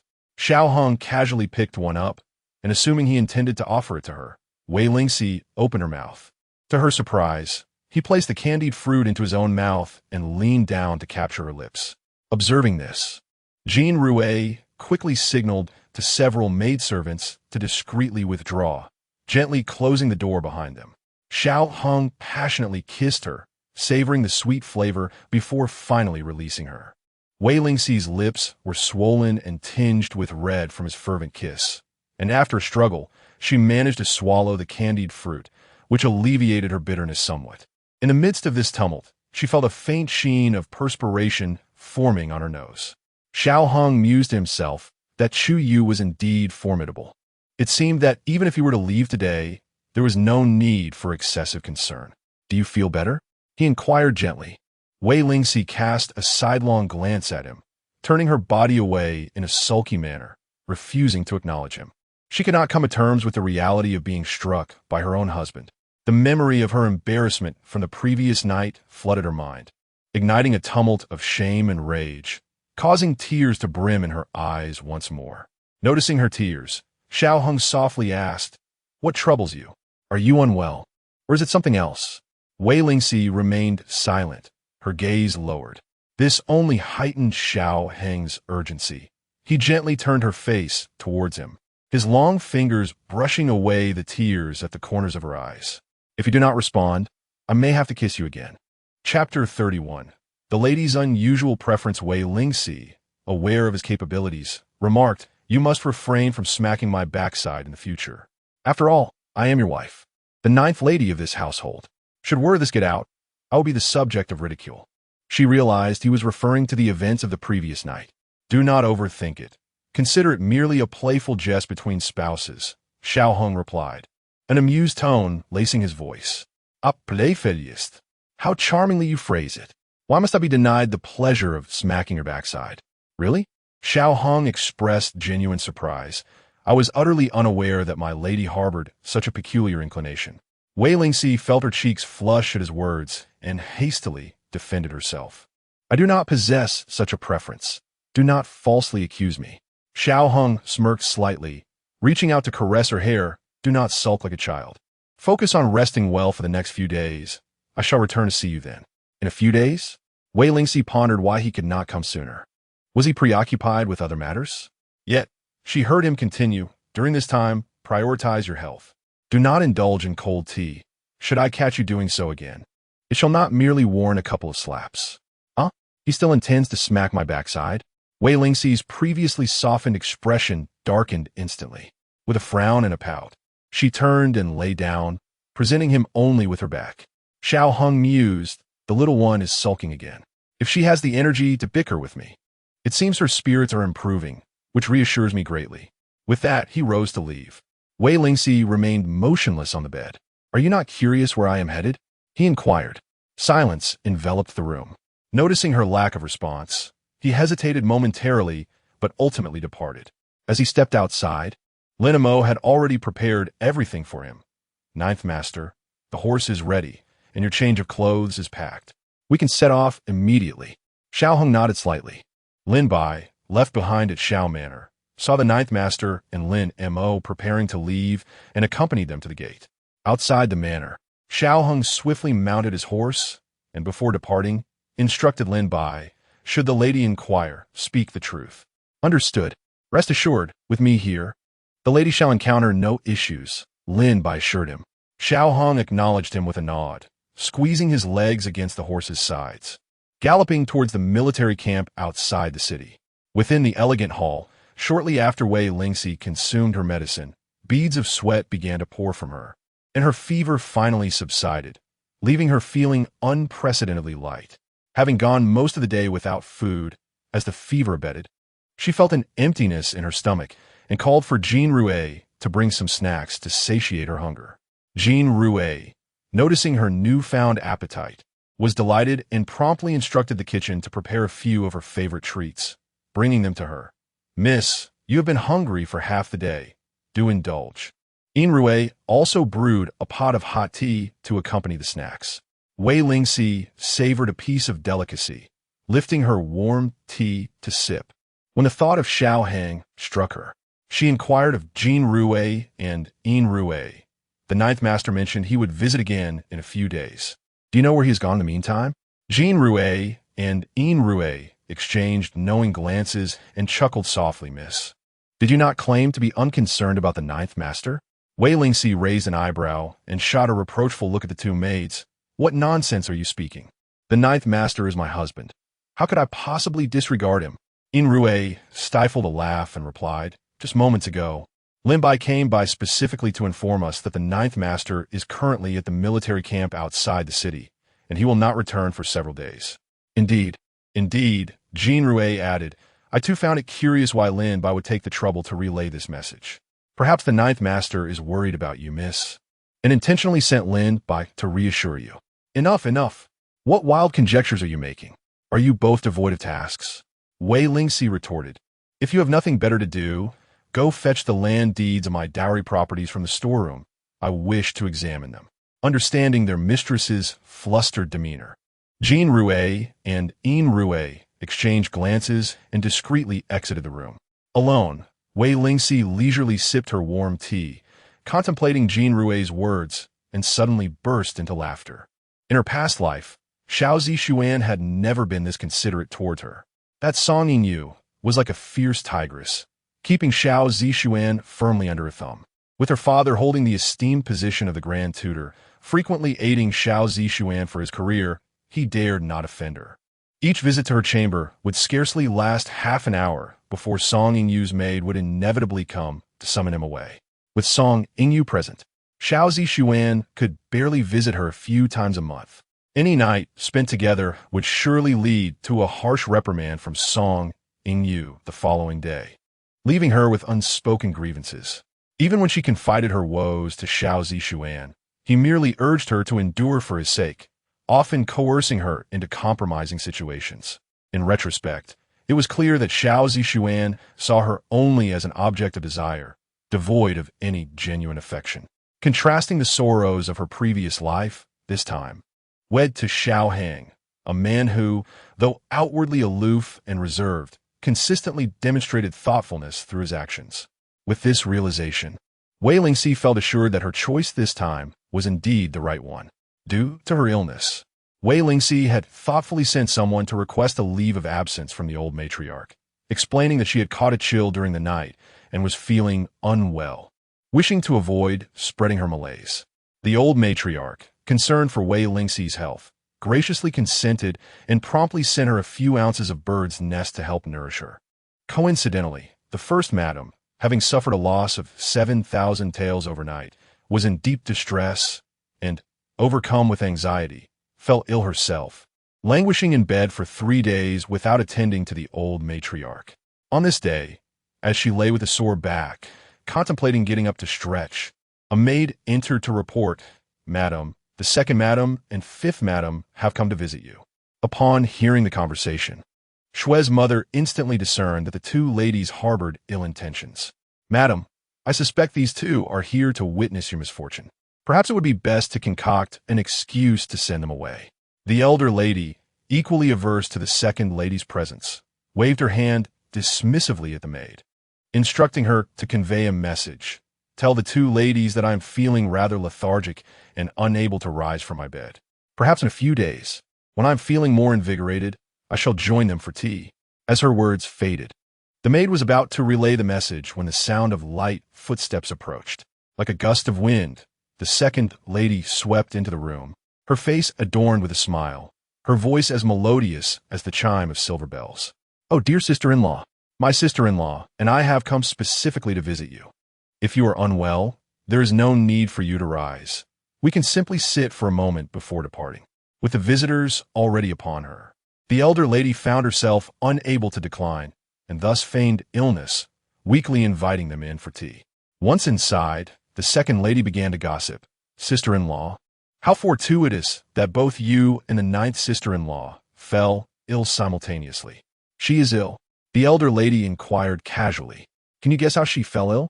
The second lady's expression was rife with insinuation. "How did she fall ill?" The fifth lady leaned in, whispering conspiratorially for a moment before raising her voice to declare, "It seems that the ninth sister-in-law, who usually exudes an air of icy detachment, has unexpectedly shown great resilience in this matter. I heard that she wept throughout the night, and lo and behold, she fell ill the following day." Chapter 32. The impetuous ninth master. Upon reflection, the first lady recalled that on that fateful morning, Wei Lingxi's eyes were indeed tinged with red, as if she had wept. She had claimed to be engrossed in a tale. It had turned out that she had been moved to tears by the ninth master. Youthful exuberance, indeed, especially in the case of the ninth master, having spent years in battle, had forged a physique as solid as iron, far beyond the capabilities of our second master. The second lady fanned herself, her words laced with an undercurrent of envy. Nor could our fifth master compare. The fifth lady sighed, lamenting that though her husband was merely 5 years the senior of the ninth master, his frail constitution resembled that of crumbling tofu, utterly incapable of enduring any strain. Observing the first lady's silence, the second lady's eyes darted playfully, and she teased, "Among our brothers, aside from the ninth master. Only the eldest rises early to practice martial arts. Surely, he can satisfy the needs of his wife? Satisfy her? Huh! The first lady's teeth ground in frustration. All of her husband's vigor was squandered on that enchanting concubine, particularly the one named Xiao, whose alluring figure twisted like a water snake, captivating any man who laid eyes upon her. It was infuriating. What fortune do I have? She muttered, choosing to say no more. To speak further would only invite tears, so distressing and painful. Indeed, the ninth master was quite devoted to his young wife. The second lady, seemingly oblivious to the first lady's dismay, continued her chatter. The ninth lady, barely of age, was significantly younger than them, even a decade younger than the ninth master. She was indeed a delicate blossom, especially with the title of the most beautiful woman in the capital. Any man would be hard-pressed to resist her allure. Moreover, the fifth lady interjected, the ninth master, being newly initiated into the world of passion, is both robust and filled with youthful vigor. Yes, the second lady added, we had thought this flower-like maiden would become our Zixuan's bride. Who could have imagined she would end up as the ninth master's wife? The first lady scoffed. No matter how lovely, she is merely a pretty face. After all, her status pales in comparison. Zixuan's new wife is the cherished daughter of Grand Tutor Song, far surpassing her in worth. In truth, she felt a deep-seated resentment towards Wei Lingxi, though she refrained from voicing it too explicitly. She was not intimidated by a mere young girl. The rift between her and Wei Lingxi had been irrevocably formed when she had publicly humiliated Zixuan by tearing apart their marriage contract. The second lady and the fifth lady exchanged glances, their expressions inscrutable, neither daring to respond to the first lady. The first lady, sensing the silence, grew increasingly irate, her countenance darkening. Observing her distress, Xuanma, who was tending to her tasks nearby, interjected, I fear that the ninth lady, being so delicate, may not be well suited for motherhood. The slender waist seems so fragile that a mere touch could shatter it. Such a woman may find it challenging to bear a child. In this world, what man does not yearn for offspring of his own? Lord Xiao is no exception. Should Wei Lingxi prove unable to conceive, it is hard to believe that Lord Xiao would refrain from taking 2 concubines into his household. The first wife discerned the underlying meaning in Xuanma's words, and her spirits lifted considerably. Indeed, let us observe whether this young mistress of the ninth can bear children. If not, it seems likely that he would take 2 concubines. Does it not? Yes, yet given Lord Xiao's temperament, it is quite uncertain. The fifth mistress, having interacted more frequently with Xiao Hong, possesses a better understanding of his character. She perceives that he genuinely cherishes his ninth sister-in-law, always siding with her. Not long ago, he even requested the matriarch to issue several permits to facilitate her outings. One must ask ourselves, how many among us can freely enter and exit the Xiao estate? The second mistress nodded in agreement. Indeed, they have only recently wed. The excitement of their union has yet to fade, which is perfectly natural. The 2 women chattered around the first mistress for quite some time, and only when the room became unbearably warm did they rise to take their leave. Sister-in-law, do take care of yourself. We shall visit you again in a few days. After Xuema bid farewell to the 2 ladies and returned to the room, she found the first mistress lying on the bed, sulking. Do you think they came to see me? I believe they have come solely to vex me. The first mistress's face turned a shade of blue with anger. During these days of her illness, her husband, Xiao Yang, had only visited her once on the first day, and thereafter he had not returned. Instead, he spent all his time in the company of that Jia Xionyang, and the maidservants reported that the 2 were reveling together every night. When Xiao Yang was with her, he lacked any enthusiasm, yet in the presence of his concubine, he was as lively as a man in his 20s. Last night, he had summoned water 3 times. 3 times. In her quarters, it would take a month to summon that much. It was infuriating. Madam, do not let your anger consume you. If you allow it, you will fall right into their trap. They surely came to witness your misfortune. Observe how they claim to visit you, yet arrive empty-handed, Xuema remarked. They cannot stop prattling on about Wei Lingxi. What is there for that young girl to be proud of? It is merely because she has just entered the household, and Lord Xiao favors her. I shall wait, and see if one day Lord Jiu brings home a concubine. I wonder if Wei Lingxi will still be so arrogant then. The first mistress exclaimed in exasperation. The more she pondered, the more she felt something was amiss. Especially when Alu returned with the report that the person who sold her the lark had vanished overnight, leaving no trace. She sensed that this event had been orchestrated in advance, ensnaring her in a trap. Madam, Xuema approached her from behind, gently kneading her shoulders. Some matters need not be postponed. What do you mean? The first mistress inquired. Xuema smiled. There are very few men beneath the heavens who do not stray. Although Lord Jiu has just married, his wife is frail and cannot withstand him. Otherwise, she would not have fallen ill so soon. I have heard that Lord Jiu has been absent from the residence these past few days, leaving Lady Jiu alone and unwell. Upon reflection, there seems to be some matter that cannot be easily disclosed. Suddenly, the First Lady's eyes brightened. Are you suggesting that? Xue, ma nodded, madam. There are 4 young maidservants sent by the old matriarch to attend to Lady Jiu.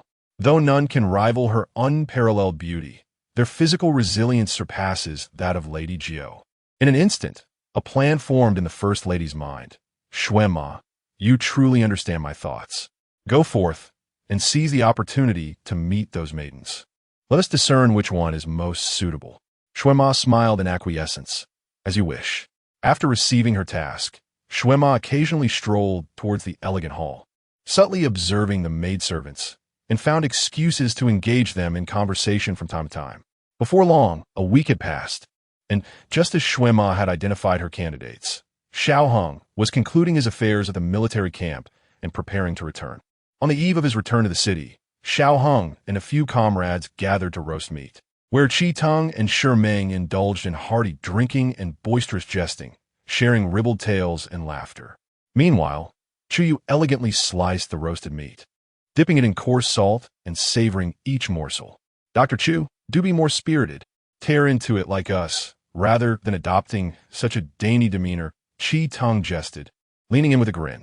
Chu Yu glanced at him, a faint smile gracing his lips.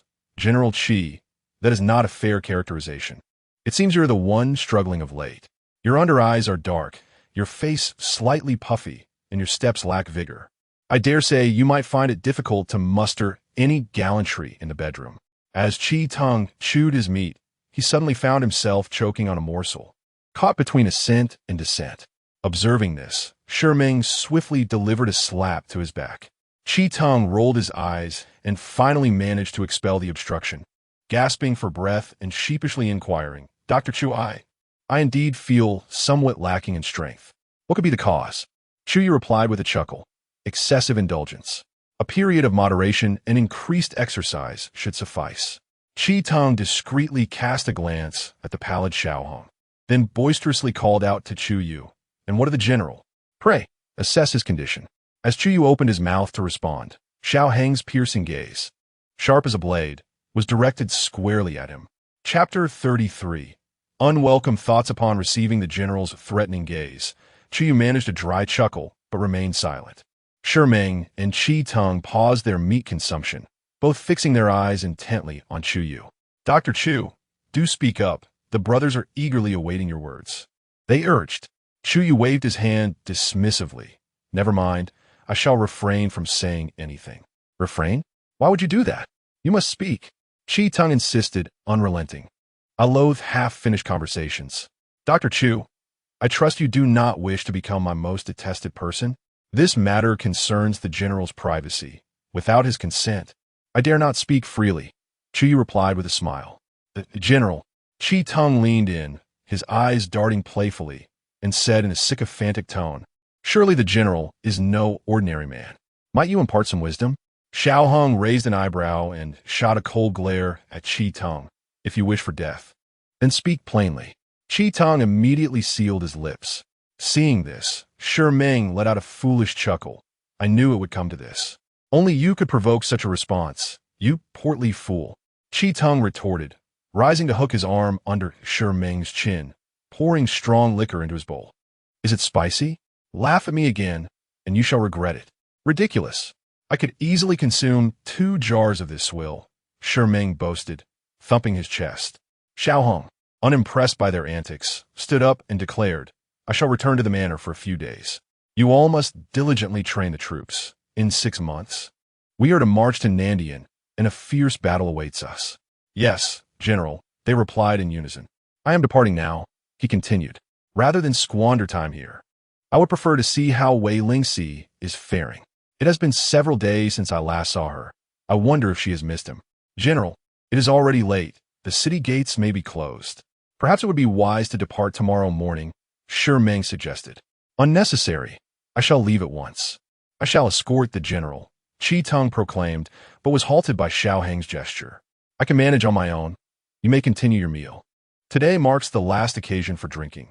From tomorrow onward, no one in the military is permitted to indulge in alcohol. Those who defy this order shall face execution. With this decree, Xiao Heng lifted the tent flap and strode out. Once the general had departed, Tung set down his meat and inched closer to Xiao Yu. What is the general truly like? Speak quickly. He is gone now, and you are no longer under threat. Xiao Yu chuckled softly. The general is unfulfilled. Ha ha, ha, ha. Tung laughed heartily until he suddenly noticed Xiao Heng returning, at which point he promptly silenced himself, his face reddening with suppressed mirth. Meng pretended not to notice, bowing his head to continue chewing on his meat. Xiao Yu, step outside, Xiao Heng called, his expression stern. Though caught off guard, Xiao Yu felt no fear or urgency. He smiled as he followed him outside the tent. General, it was General who pressured me to speak. Xiao Heng furrowed his brow. I perceive you are courting disaster. Your subordinate would never dare, Xiao Yu replied. Xiao Yu respectfully performed a bow, her smile warm and gentle, pondering whether the general had returned with matters to discuss. Indeed, Xiao Heng replied. You have taken the lady's pulse twice already. How long must we nurture her? Do you possess any tonics? The general appeared anxious. Leaning closer, Xiao Yu whispered with a smile. In truth, General, there is no need for haste. The lady is young and beautiful, her hands like tender green onions, soft and delicate. Perhaps this could add a touch of flavor to your relationship. And when the general finds himself in need, it may provide some relief. Upon hearing this, Xiao Heng's expression darkened further, coldness flickering in his eyes. You old lecher, what nonsense fills your head? I mean to say the lady's health is fragile. A mere chill at night has caused her fever. Understanding his intent, Xiao Yu chuckled awkwardly and suggested, encourage the lady to exercise more. If she desires tonics, let her have some bird's nest and ginseng. Medicine can be somewhat toxic. Unless absolutely necessary, I do not advocate its use. Understood, Xiao Heng said, expressing his gratitude to Xiao Yu before hastily returning to the Xiao residence with Lin and Mo. As night deepened, Wei Lingxi had already retired. Upon entering, Xiao Heng found Sang Ji on night duty. What brings you here? He inquired. Jean Rue and Yin Rue, Wei Lingxi's childhood maids, were her personal attendants and the primary caretakers of the chamber. The 4 maids dispatched by old Madame Jiang had been assigned as rough servants, primarily responsible for serving tea, cleaning, and running errands. Wei Lingxi, compassionate towards her servants, permitted them to rest on the soft couch outside the screen during their night shifts. Sang Ji, having just awakened, was surprised to see the 9th master return, her heart brimming with joy. Tonight, Sister Yin Rue is on duty, but she is unwell, so I am here in her stead, Sang Ji said softly. How is the lady? Xiao Heng asked. The lady has been well these past few days. She has been eating heartily and is in good spirits. There is no need for you to worry, 9th master, Sang Ji replied candidly. Xiao Heng approached the curtain, gently lifting it to find Wei Lingxi soundly asleep, a hint of a smile gracing her delicate features. Seeing this, he couldn't help but curve his lips and quietly said to Sang Ji, I shall go to the study. Sang Ji quickly followed a few steps, stepping out into the moonlight. Observing Xiao Heng's tall figure and handsome visage, her heart fluttered. 9th master, you have returned so late. Allow me to fetch some water for you to wash up before you rest. No need. Just take care of the lady, he replied. Yet, Sang Ji, smiling, insisted. 9th master, the lady has been sleeping quite well these past few days, hardly waking at night, so my brief absence is inconsequential. Moreover, she has been mentioning you frequently, expressing concern that if you were to return late one day, who would prepare her bed? Upon hearing this, Xiao Heng paused. a hint of tenderness gleaming in his handsome features. "Really?" he inquired. Zhangji, emboldened, dared to lift her gaze to meet Xiao Hang's. Her eyes sparkling with mirth. She would not dare deceive the ninth master. Upon learning that Wei Lingxi had been thinking of him, Xiao Hang felt an instant surge of elation. "Very well, go fetch some water." With his approval, Zhangji was filled with joy. Of course, upon returning to the study, Xiao Hang removed his outer garment, revealing a pristine white inner robe that hung loosely, exposing his sun-kissed, robust chest. Chapter 34. Not excluding him, Zhangji placed the basin on the stand, holding a towel while waiting with the willow branches and blue salt by the side. As Xiao Hong washed his face, Zhangji stole a glance or two. The muscles on the ninth master's chest appeared remarkably firm, adorned with a scar near his heart, yet it did not detract from his appeal, instead adding a touch of wildness and masculinity. Once Xiao Hong finished washing his face and brushing his teeth, Zhangji brought in a bucket of water. "Ninth master, wash your feet to relieve your fatigue." After placing the towel down, she busied herself arranging his bedding. Zhangji diligently displayed her efforts before Xiao Hong. After finishing the bed, she noticed he was about to dry his feet and quickly crouched down, saying, "Ninth master, let me do it." "No need," he replied. Having long accustomed himself to managing such tasks alone in the military, he insisted, "You should return to the lady soon." Zhangji picked up the basin and collected Xiao Hong's discarded clothing. "Ninth master, please rest early." Before exiting, she thoughtfully extinguished the candles in the room. After leaving the study, she tightly embraced Xiao Hang's clothes, lowering her head to gently inhale the scent lingering on them. Her cheeks flushed fiercely, her heart racing as if it might leap from her chest. This was the essence of a ninth master. The next day, Wei Lingxi was roused from her slumber by the sound of conversation. She vaguely heard Xiao Hang's voice outside in the corridor. Could he have returned? Startled, she quickly rose, donned her outer garment, and hurriedly stepped outside, only to see Xiao Hong entering. He appeared to have just finished his morning exercise, beads of sweat glistening on his forehead. Wei Lingxi wished to retrieve a handkerchief, but momentarily forgot that she was still in her inner garment. Instead, she gently dabbed his forehead with the cuff of her sleeve. Xiao Hong was taken aback by her gesture. Seizing her hand in his palm, he asked, "Do you not find me dirty?" Wei Lingxi chuckled lightly.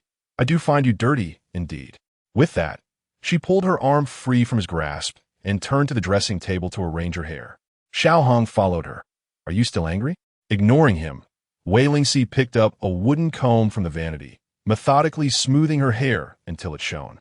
"All right, I shall not spank you anymore." Before Xiao Hong could finish his sentence, Wei Lingxi sprang up from the stool and swiftly covered his mouth. "Do not say such things. If the maids hear you, I shall be utterly embarrassed." Seizing the opportunity, Xiao Hong tightly embraced her slender waist, bending down to kiss her soft, fair fingers, his mind drifting to the words spoken by Xiao Yu. A surge of warmth enveloped his chest. Wei Lingxi felt a ticklish sensation from his kiss and quickly withdrew her hand, asking, "When did you return last night?" "You didn't even say a word." "You were already asleep when I returned," he replied, gently tucking a stray lock of hair behind her ear, adding, "Little Seven is a person of many words, yet few intentions." Wei Lingxi was left confused by his words, pondering their meaning. Xiao Hang did not respond to her, but instead inquired, "Have you thought of me in these past few days? Do you think of me daily?" Wei Lingxi pondered briefly before answering truthfully, "I have thought of you, though not every day." She indeed had considered Xiao Hang, yet it was not a daily occurrence. There was no need for deception. Moreover, Xiao Hang was not foolish. His keen, discerning eyes would certainly see through any falsehood. To mislead him would be counterproductive, as feelings could be nurtured gradually, without the urgency for grand ohs or sweet nothings. "Is that so? I find it hard to believe," Xiao Hang remarked. Wei Lingxi was momentarily taken aback. She had indeed overestimated him. With such intellect, it was somewhat concerning.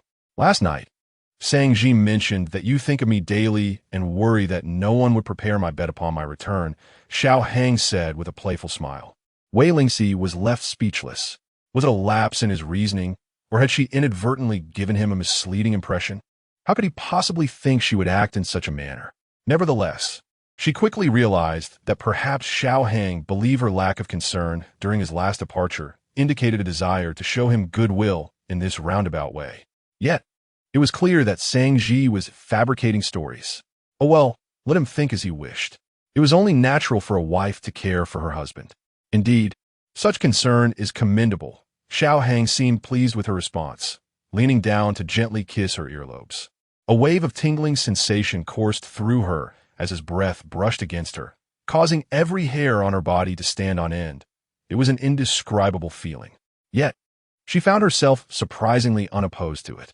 Observing Wei Lingxi's flushed cheeks, Xiao Hang chuckled softly, poised to capture her crimson lips in a kiss when the sound of footsteps interrupted them.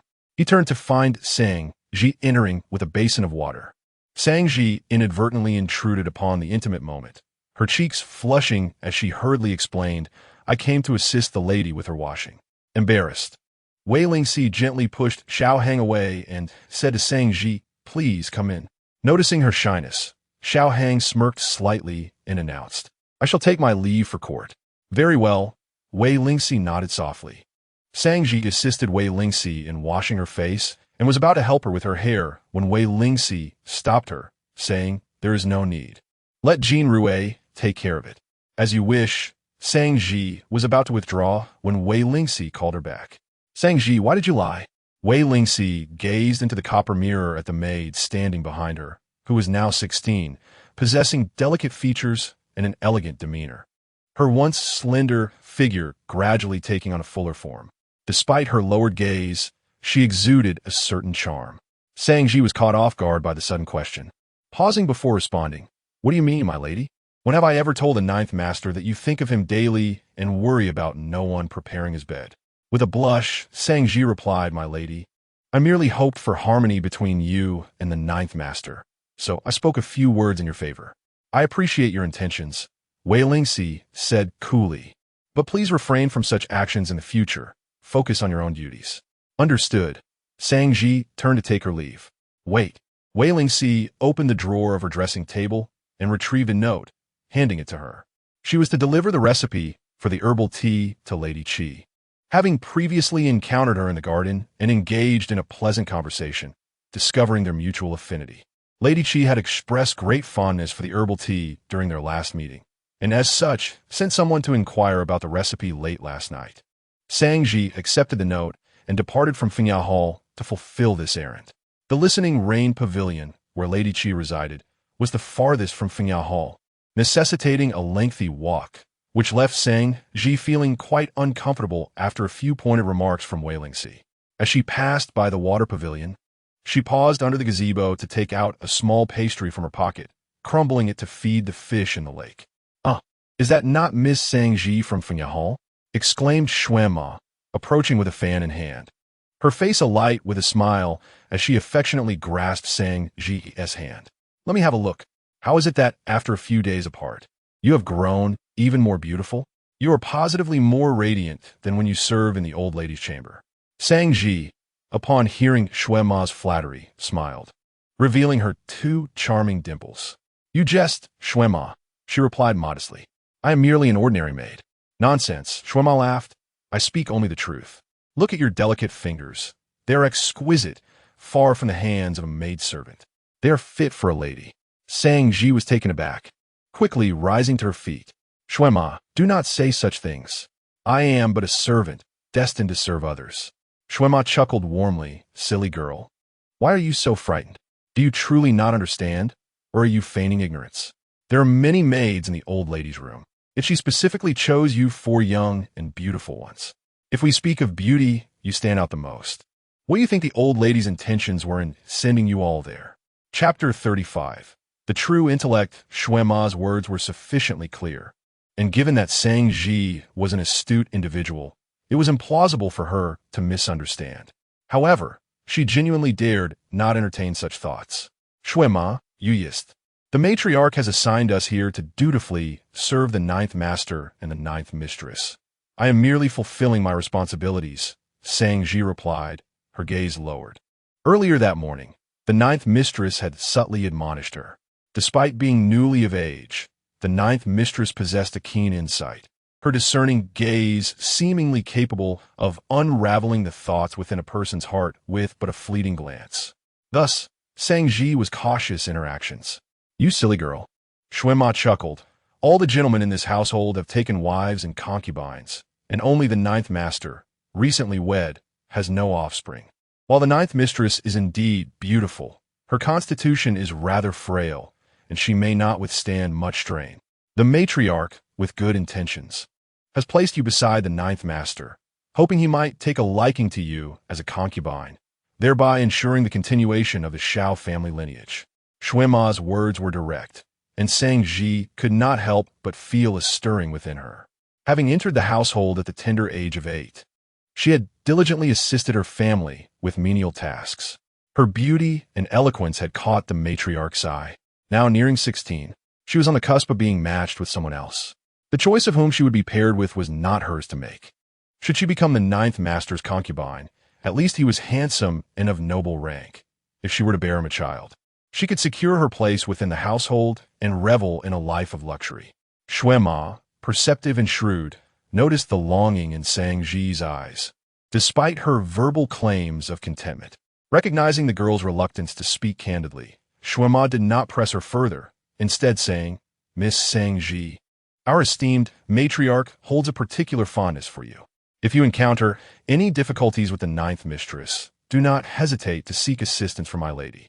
"Thank you, Xuema, and thank you to the matriarch," Zhang murmured in gratitude. Xuema smiled, producing a handkerchief from her sleeve. Unfolding it revealed a jade bracelet.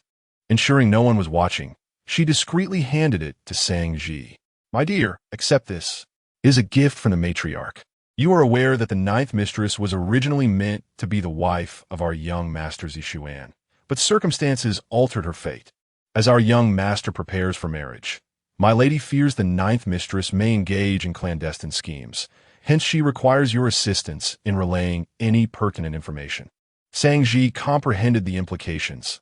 The matriarch sought to secure her loyalty. The prospect of reporting on the ninth mistress's affairs was one she ought not to entertain. Yet the allure of the verdant bracelet tugged at her heartstrings. In a few years, she might find herself matched with someone, and it would be prudent to amass a modest dowry for herself. As Zhang hesitated, Xuema leaned closer and whispered, "Miss Zhang is a clever girl.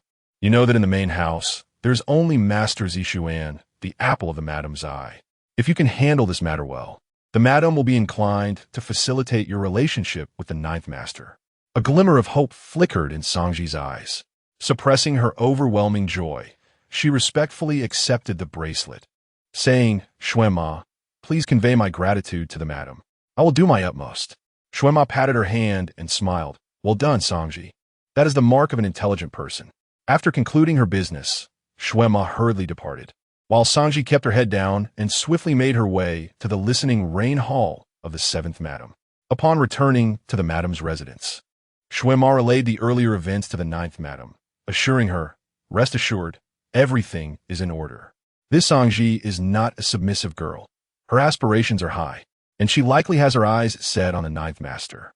The madam reclined on her bed, her eyes half closed, languidly responding, "That's good. I'm not concerned if she lacks focus. What worries me is if she has too many thoughts. If there is an opportunity, I shall facilitate her union with old Jiao. I am curious to see how Wei Lingxi will fare without old Jiao's favor. A mere girl has set her sights on what is not meant for her. It is simply reckless." "Indeed," Xuema replied with a knowing smile. "Rest assured, madam. Tomorrow, I shall find a few nurses to instruct Zhang, teaching her some skills. I refuse to believe there exists a cat that doesn't tease stray." The madam's eyes widened in sudden interest. "Excellent." Today, during court, discussions regarding the affairs of Nandian ignited fervent debates. After the court session, the emperor retained Xiao Hung to discuss the southern expedition planned for 6 months hence. Consequently, Xiao Hung lingered in the palace for an extended period, returning late. Wei Lingxi, with time to spare, examined her dowry brought from her family. Aside from gold and silver treasures, her parents had also prepared over 30 acres of fertile land and several shops for her. These assets required no direct management from her. Designated individuals handled them, regularly delivering the profits to the bank, which were then exchanged for promissory notes sent to Wei Lingxi. In her previous life, this arrangement had functioned smoothly, allowing her to simply collect her earnings when due. However, later on, those managing the shops turned unscrupulous, swayed by others' manipulations, ultimately embezzling all the funds and even seizing the shops themselves. In the end, Wei Lingxi found herself with not a single coin, relying solely on the meager monthly allowance from the household, living a life of constant financial strain and disdain from others. In this life, she was resolute. Her fate must rest in her own hands, and she needed to maintain control over her properties and shops, even if she did not manage them herself. Regular inspections of the accounts were imperative to guard against deception from those unscrupulous individuals. Jean Rouet, accompany me outside, Wei Lingxi instructed. Miss, the rules of the household dictate that unmarried young ladies and the various madams and concubines are not permitted to leave the residence at will, Jean Rouet cautioned. But there is a note from the ninth master seeking the old madam's approval. What harm could there be in us going out for a while? Regardless, Xiao Hang had provided her with convenient conditions, so why not take advantage of them? Miss, the ninth master has left Steward Lin for your use. Shall I inquire with him? Jean Rouet suggested. After all, Lin Bai had been with Xiao Hang since childhood, serving him faithfully and in a certain sense. He represented Xiao Hang. You may go, Wei Lingxi agreed. Lin Bai found his days within the manor quite mundane. He preferred the exhilaration of accompanying the ninth master on various errands. As he idly practiced his calligraphy in his room, he was approached by Jean Rouet, who inquired if he could leave the manor. He promptly replied, of course. The ninth master instructed me that as long as the madam wishes to go out, I will arrange it at any time. Thank you, Brother Lin. Upon hearing this, Jean Rouet's spirits lifted instantly, and she beamed at Lin Bai. I shall inform the miss right away. A quarter of an hour later, the four of them exited the manor and ventured onto the bustling Chongning Street. Wei Lingxi's first order of business was to inspect the various shops. Her family had provided her with 3 establishments, a paper shop, a silk shop, and an incense shop, all funded by her uncle to assist in her dowry. The meager salary of her father, Wei Shanhe, was woefully insufficient to cover the household expenses, let alone to prepare her dowry. In the era of the Great Zhou dynasty, women from official families were not expected to engage in commerce. The societal hierarchy was distinctly divided into 4 classes: scholars, farmers, artisans, and merchants, with the latter regarded as having a low social standing. Families of officials were strictly prohibited from trading, not due to state restrictions, but rather out of concern for their reputation.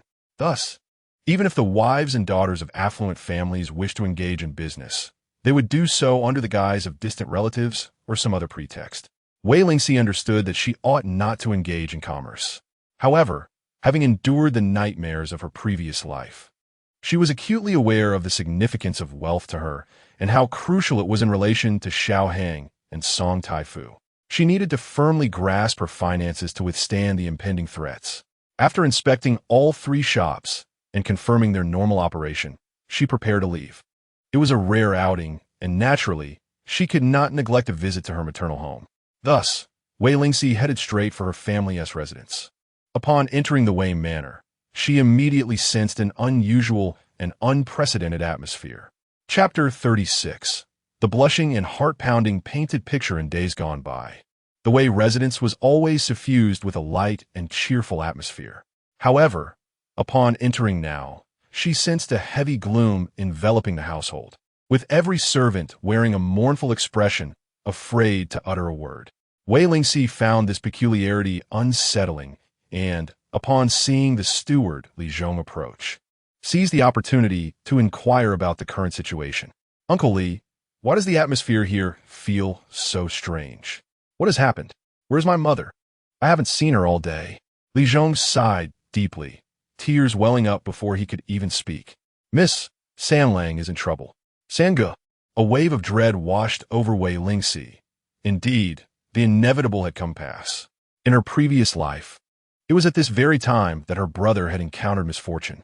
Yet, she steadied herself and asked Li Zhong what had transpired with Sanga. Wei Sanling Qinglan was Wei Lingxi's elder brother, alongside Wei Lulang Jinyu, both born to Madame Wei, Gujiaro. At the age of 20, Wei Qinglan held a military appointment under the Jingqing Patrol Office, responsible for maintaining order in the capital. In her past life, he had apprehended several smugglers of brass during an inspection, unknowingly capturing the subordinates of the Grand Tutor, who happened to be related to him.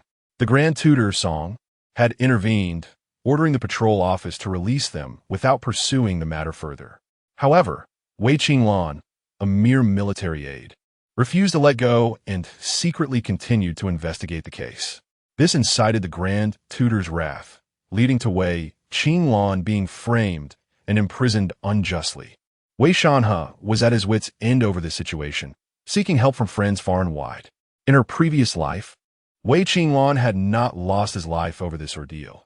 Instead, he was subjected to special treatment in prison, where his legs and arms were broken, tendons severed, and his once handsome face marred by burns and scars.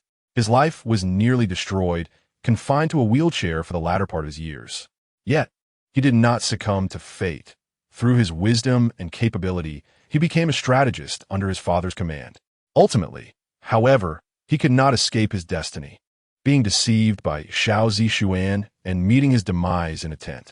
Sanji's life had once promised to be radiant and illustrious. Gifted with intelligence, he had trained in martial arts with his father from a young age, studying military strategy, always yearning to serve his country loyally. Who could have foreseen that at merely 20 years of age, his life would plunge into darkness? Upon hearing Li Zhong's account, Wei Lingxi immediately sought her mother to devise a plan. When she found her mother, she lay on the bed, looking unwell, her eyes swollen from weeping, her complexion pale and devoid of color. Heart aching, Wei Lingxi stepped forward and called out, "Mother." Madame Wei, surprised that her daughter had managed to leave the Xiao residence, felt a mix of shock and joy.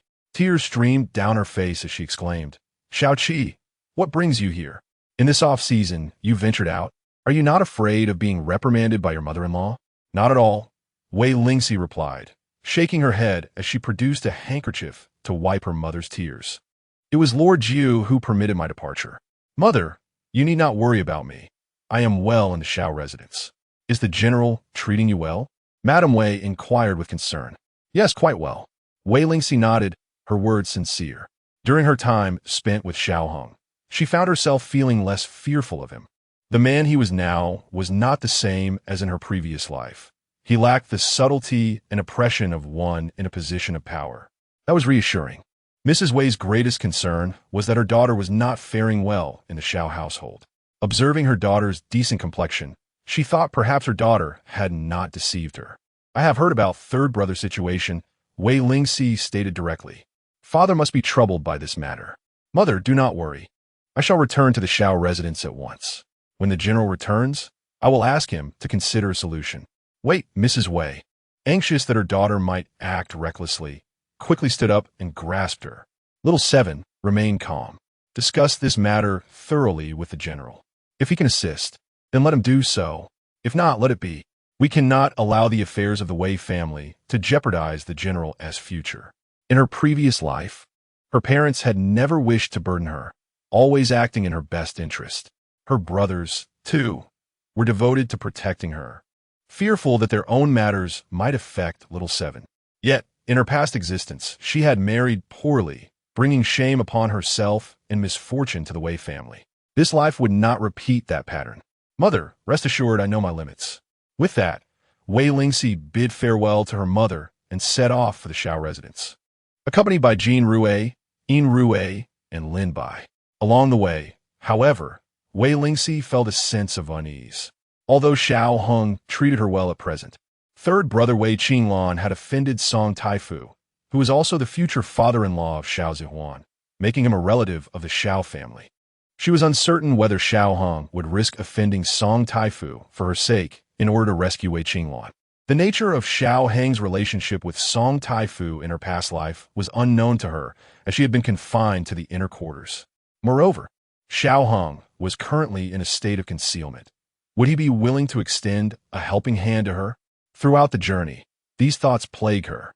Upon her return to the Xiao residence and entering the elegant hall, her foremost intention was to consult Xiao Hong regarding this matter. To her surprise, he had yet to return, so she waited alone in the study, her anxiety growing with each passing moment, her mind occupied by thoughts of third brother, rendering her restless. In an effort to calm her thoughts, she noticed the Xian paper and brush resting on the desk. Without hesitation, she ground the ink and began practicing her calligraphy. After a few strokes, she realized her writing was as chaotic as her current state of mind. Unable to continue, she turned to the bookshelves in search of model calligraphy. As she sifted through the rows of books, she discovered a wide array of texts, military strategy, history, paintings, and even poetry and prose, which left her quite astonished. To think that Xiao Hong, a mere martial general, had such diverse interests, rivaling even the collection in her sixth brother's study. She casually pulled a few poetry books from the shelf, flipping through them to find his unique insights and annotations, which further elevated her regard for him. As she perused these volumes, her heart gradually found tranquility. To her surprise, she also stumbled upon some storybooks, which only deepened her sense of wonder. As she stood on tiptoe, attempting to retrieve the elevated book of dialogues, she unexpectedly discovered a thick, bound volume beside it. From a side, the tome appeared devoid of any inscription, its smooth, substantial pages exuding a remarkable quality. Could it possibly be a masterpiece for a renowned author?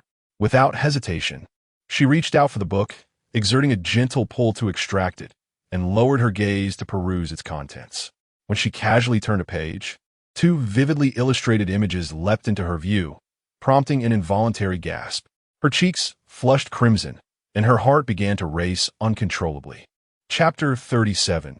The general's peculiar interest whenever a woman is betrothed. Her family typically prepares a dowry, which often includes a volume of fire avoidance illustrations tucked away at the bottom of the chest. However, these volumes are usually mere black and white illustrations. Wei Lingxi, having experienced the pleasures of intimacy in both her past and present lives, was wholly unprepared for the blush that crept upon her cheeks upon encountering this particular tome.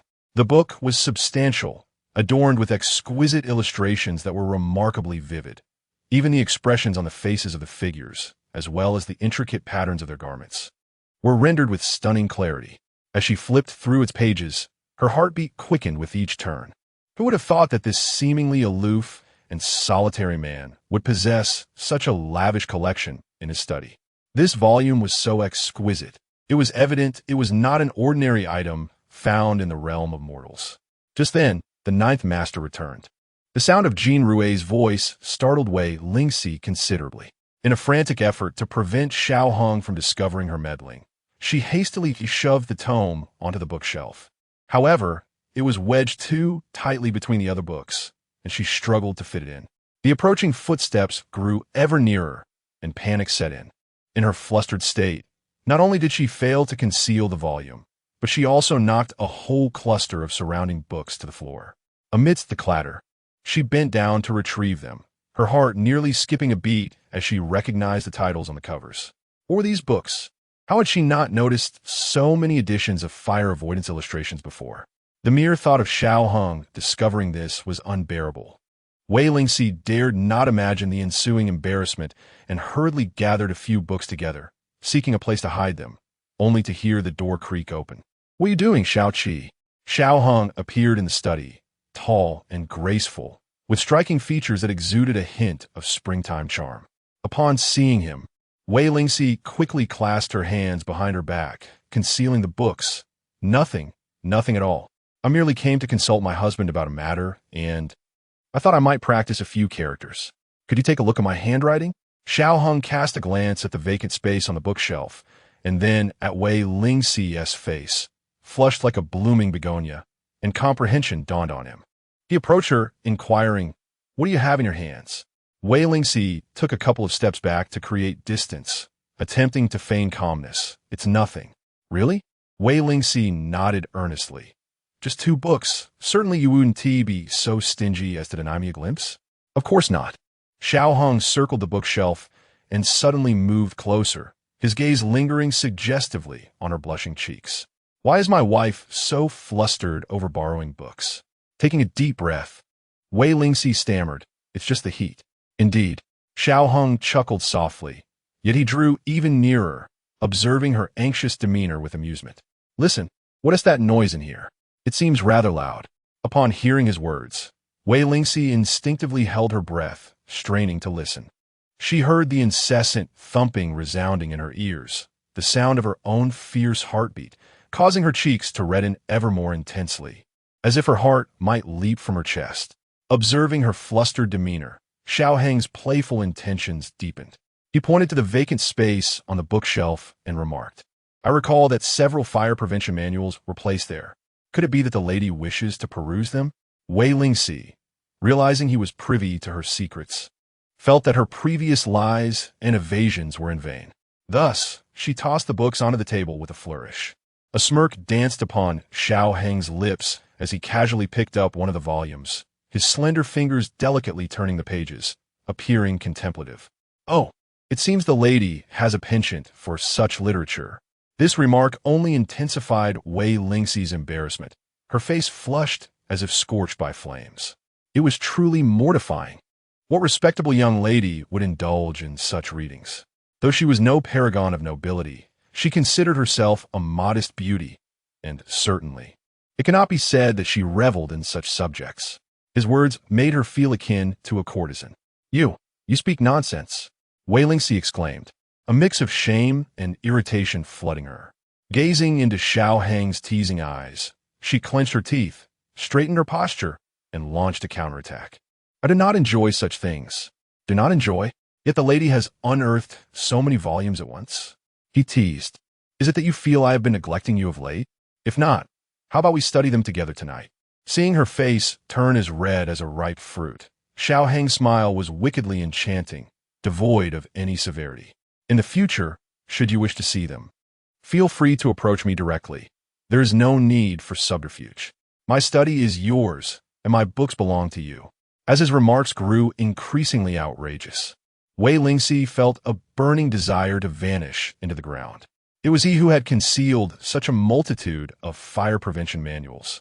Yet he spoke as though she were the one with an affinity for them. Regaining her composure, she feigned sternness and stated, I never would have guessed that the esteemed general's study harbored such a collection of fire prevention manuals.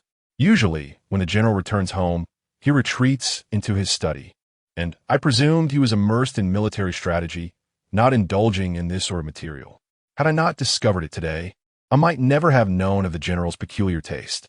Xiao Hong, with a subtle smile playing at the corners of his mouth, replied nonchalantly, These are merely wedding gifts from those rascally youths. I cannot simply discard them. Moreover, he casually flipped through a few pages. The illustrations are rather exquisite, and some poses are quite novel. What do you say? Shall we take a look together? Absolutely not. Wei Lingxi averted her gaze, her cheeks still flushed. Seeing her so bashful, Xiao Hong chuckled softly, setting the book aside and refraining from further teasing. What brings you to my study, my lady? Is there something you require of me? Wei Lingxi nodded, wanting to inquire if Xiao Hong was indeed the one she sought, yet she hesitated slightly. Sensing her uncertainty, Xiao Hong encouraged her, Please, do not hesitate to speak. With his words, Wei Lingxi spoke directly, for it was imperative to rescue her third brother. Without a doubt, I returned to the Wei residence today and learned that my third brother has been imprisoned. She recounted to Xiao Hang how Wei Qinglan had offended the esteemed Song Taifu, and how he had been ensnared and cast into the dungeon, elucidating the matter with clarity. Then, with a face full of anticipation, she inquired, My husband, it is evident that my third brother has fallen afoul of Song Taifu, resulting in his dire fate. Do you possess any means to rescue him? Xiao Hang searched his mind for an image of Wei Qinglan and recalled that this man was born with an exceptional presence, radiating a noble aura that belied his mere role as a military aide in the capital's inspection office. Chapter 38. United in heart and mind before marrying Wei Lingxi, he discreetly inquired about the Wei family circumstances. His father-in-law, Wei Shanhe, was as steadfast as his name suggested, wholly dedicated to safeguarding the realm of the great Zhou dynasty. His fiery temperament often led him to offend court officials. Wei's wife hailed from a merchant family in Jiangnan, her character gentle and pure. After marrying General Wei, their bond flourished, and she treated the household servants as if they were family.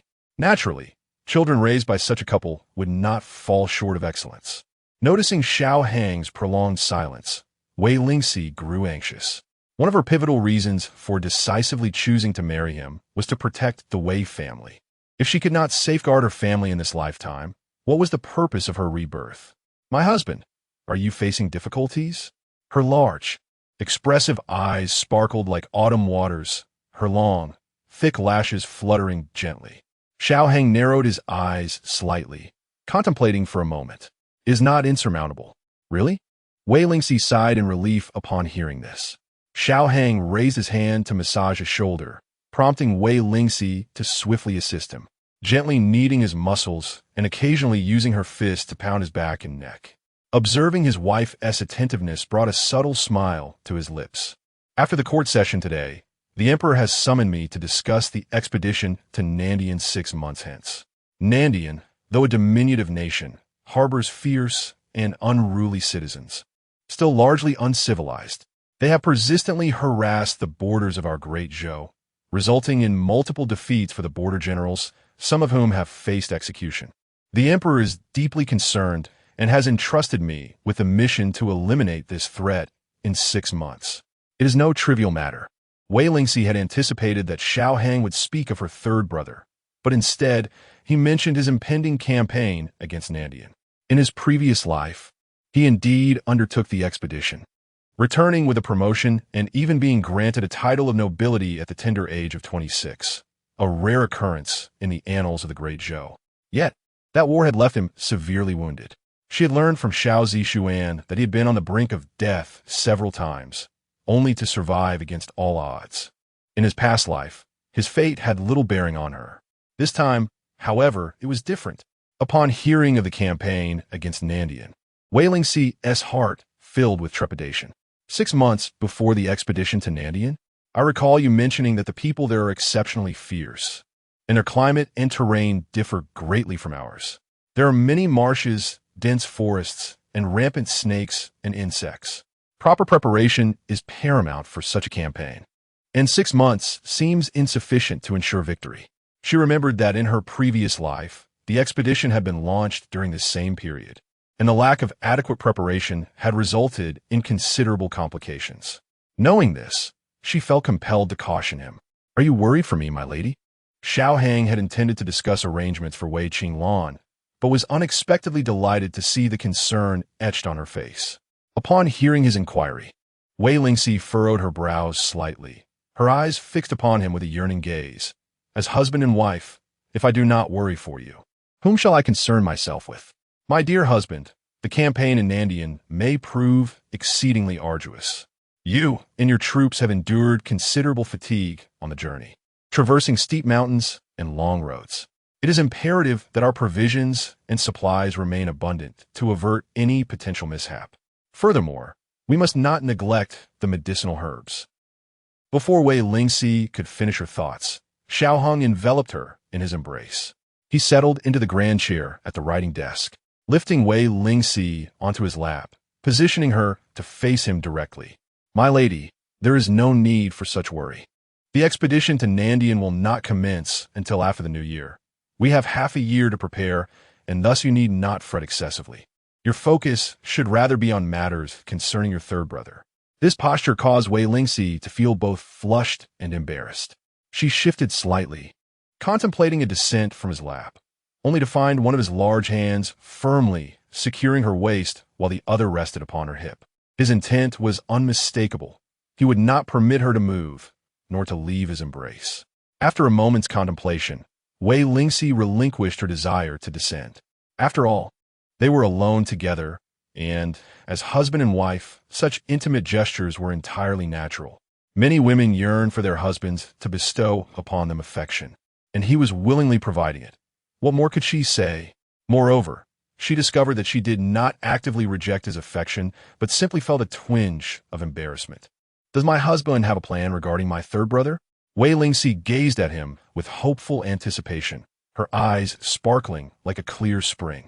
I wish for you to rescue him, but I'm also concerned about the potential repercussions with Song Taifu, given his considerable influence in court. While you're engaged in battle, should complications arise at home, I fear. At this, she bit her lower lip. It was true that she wished to protect the Wei family, Yet her concern for Xiao Hong was genuine. The man before her was not yet the renowned regent of the realm. Any misstep on this path could lead to irreparable consequences. Moreover, the Xiao Hong of this lifetime was gentle and caring towards her, starkly contrasting with the man who had once ruthlessly seized her during that fateful rainy night 5 years hence. Such a man would surely stir the heart of any woman. How could she bear to place him in jeopardy? Hence, her words were born of this deep-seated concern. In the court, Song Taifu's ambitions were gradually becoming evident. Beneath the surface, he was forming alliances and cultivating his own faction, a truth well understood by many officials. The current emperor was no fool. However, in a time of turmoil, with both internal strife and external threats, he must first eliminate external dangers before addressing matters within the court. Song Taifu had been expanding his reach and had previously sought to ally with Xiao Hong. 3 years prior, he had intended to offer his second daughter in marriage to Xiao Hong, but the latter had declined, citing pressing wartime affairs. Later, when the proposal was reiterated, Xiao Hong expressed his need to observe a 3-year mourning period for his recently deceased father. Once that period concluded, his first act upon returning was to wed Wei Lingxi. Much to Song Taifu's discontent, Xiao Hang's actions clearly expressed his stance and delineated the boundaries with Song Taifu.